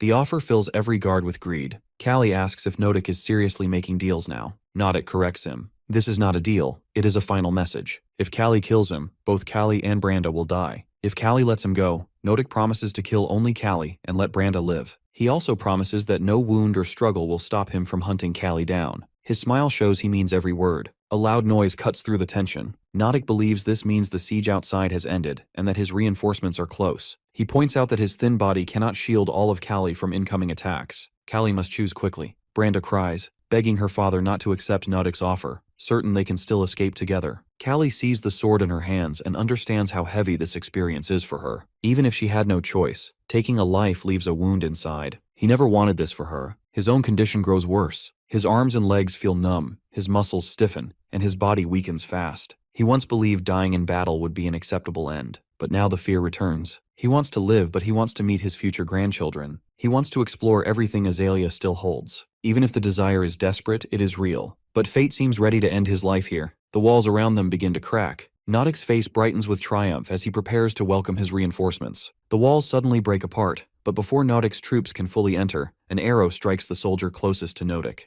The man falls dead. Nautic freezes in shock. The incoming force is not his army, it is Soren's. Soren leads the charge, and Branda stares at the scene in disbelief. Bodies of Nautic's soldiers already cover the ground as Soren's troops clash with them. Arrows rain down again, and Nautic's men scream in panic as they retreat. Nautic watches his army fall apart and cannot understand how this is happening. Soren steps forward and explains with calm certainty that Nautic made 3 fatal mistakes. He trusted numbers too much, he touched Soren's family, and he awakened his anger. Nautic shouts that none of this makes sense because Soren brought too few soldiers, but Soren only walks closer. He remembers how people claimed his earlier mission, building Ajestena, was impossible. For someone from Ajest, the word impossible means nothing. He points his weapon toward Nautic, and the mayor's fear becomes complete. Next moment, Kalli twists Nautic's neck with one sharp motion. Nautic's body drops lifeless to the floor. Soren runs to Kalli, calling out to him. Kalli understands that if Soren reached this place, he must have already taken control outside. He lifts his hand weakly toward his son and tries to apologize. Soren holds his father's face and thanks him for saving Branda. With that, Kalli's strength leaves him completely. He loses consciousness as Soren shouts for someone to bring a doctor at once. This is how Nautic only lives a day after being mayor, and Delphia collapses into chaos. The investigation exposes how he kidnapped and threatened Soren's family, yet the public focuses only on the fact that Soren attacked a legally elected mayor. No sympathy rises for him, and the election commission removes his right to compete in the next race. Several days later, Kalli wakes and absorbs the heavy cost of his rescue. Bandages cover his left hand, and only 3 fingers remain. The doctors removed the other 2 after a shattered bone tore through his skin and risked fatal infection. The damage in his legs runs even deeper. He smashed stone walls with his fists and knees during the escape, and even after healing, walking becomes impossible without permanent leg braces. He stands by the window and watches the clear sky as if nothing heavy rests on him. Branda enters with her own wounds still visible and notices how thin he has become. He responds with dry humor, easing her worry for a moment, but her tears fall when she repeats the doctor's words that his survival was very unreal. She finally admits that she never truly believed he would reach her in time. Kalli tells her that any father who refuses to protect his child has already failed. His boxing life ends forever, yet the loss leaves no emptiness. The warmth of his daughter's smile makes 2 missing fingers feel like nothing at all. A month passes. Jester visits, acknowledging Kalli's steady effort. Kalli had sent him to the Imperial border to free the satellite prisoners once captured by native forces. This mission settles an old promise Kalli made long ago. Jester can hardly grasp that Kalli kept that promise while facing so much else. The Imperial army mobilizes enormous forces and succeeds in rescuing the prisoners. Many who once shared Kalli's captivity have already died, but others survive thanks to this operation. Jester remains stunned that Kalli holds enough influence to move an entire Imperial force. Kalli mentions that he simply prepared large amounts of money and handed them to the right people. Jester pushes for details, but Kalli sees nothing that needs further explanation. Rumors reach Jester everywhere he travels, claiming Kalli killed a mayoral candidate to help Soren win, and rumors claiming the kidnapping was nothing but a staged performance. Jester remembers the stubborn father he once met in prison, the man who rebuilt his entire body in a short time only to save his daughter. That man fought with everything he had to break free. Now he cannot even fight again, yet people still spread nonsense about staged crimes. Kalli shows no interest in defending himself. In his mind, his reputation has always been a tool, useful only when needed.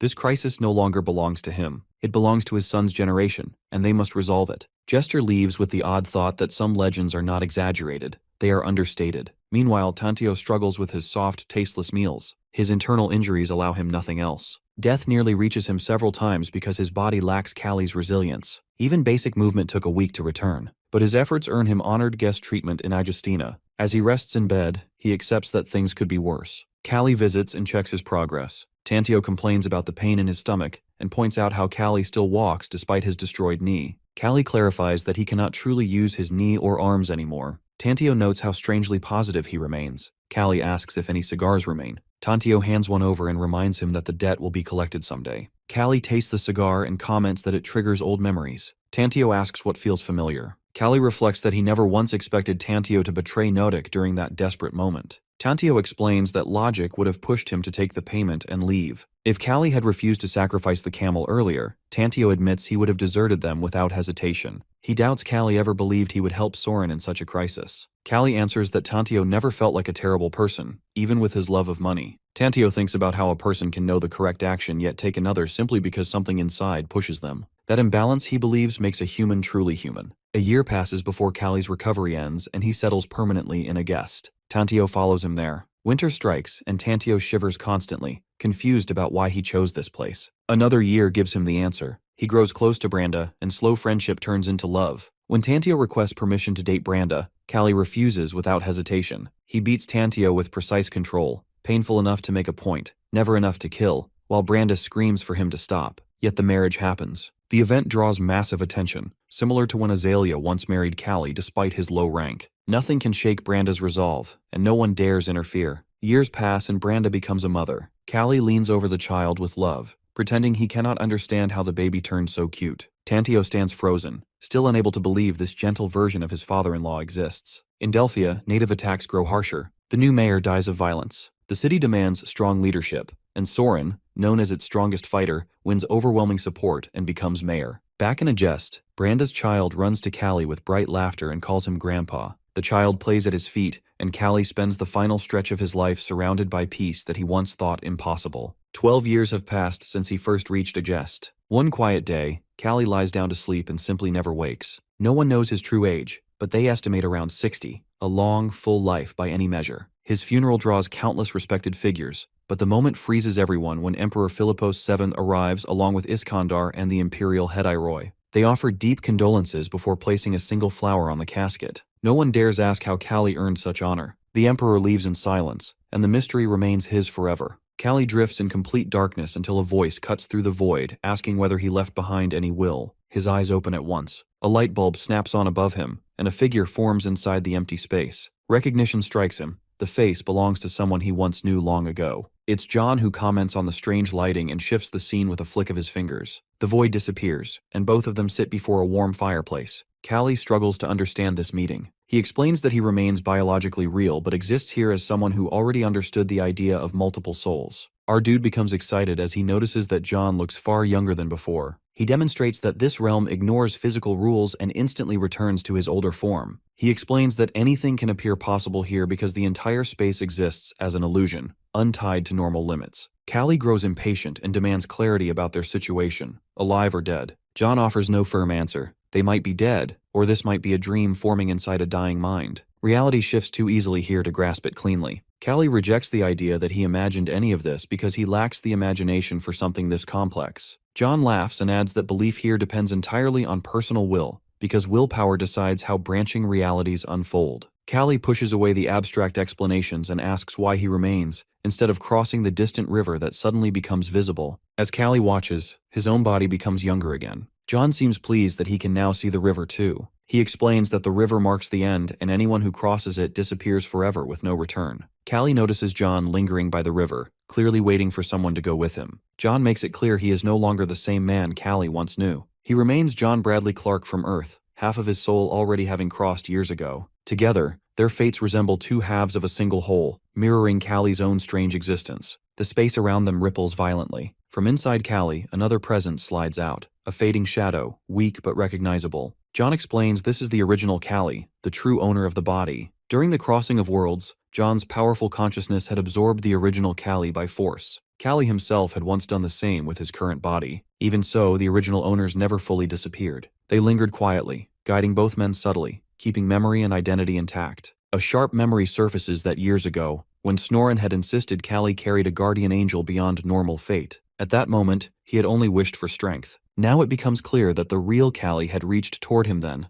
striving to grow stronger through him. John confirms the truth. The same unseen force had saved him during his lowest moment. He urges Kalli to release the trapped soul before it begins to break apart. Kalli seizes the ethereal thread connecting him to the fading soul and severs it, whispering a quiet farewell. John warns that emptiness will follow, but adaptation will come. The original Kalli drifts toward the river, and the life Kalli has lived as the merged being begins to feel distant. Still, he understands one fact. Every experience of that life truly belongs to him, regardless of which soul guided it. Other souls appear, drifting like shadows. Some scream, refusing death. Kalli recognizes them as others caught in the same liminal space. John confirms they are headed to the river to dissolve and rest. Only he and Kalli hold enough will to return to life. John recalls witnessing countless souls over the years, figures who had lived multiple lifetimes, leaving behind legendary legacies, even ascending to godlike status. Yet the river erases all of them in time. As they approach the riverbank, John moves forward with calm finality. He has completed everything he ever desired. Kalli follows, feeling the weight of his own journey. They are ready to cross. The water surprises Kalli with warmth, not cold. Peace flows through him, settling deep in his consciousness. Serenity starts to anchor him until a desperate, raw voice echoes from afar, someone begging for power, someone collapsing under helplessness.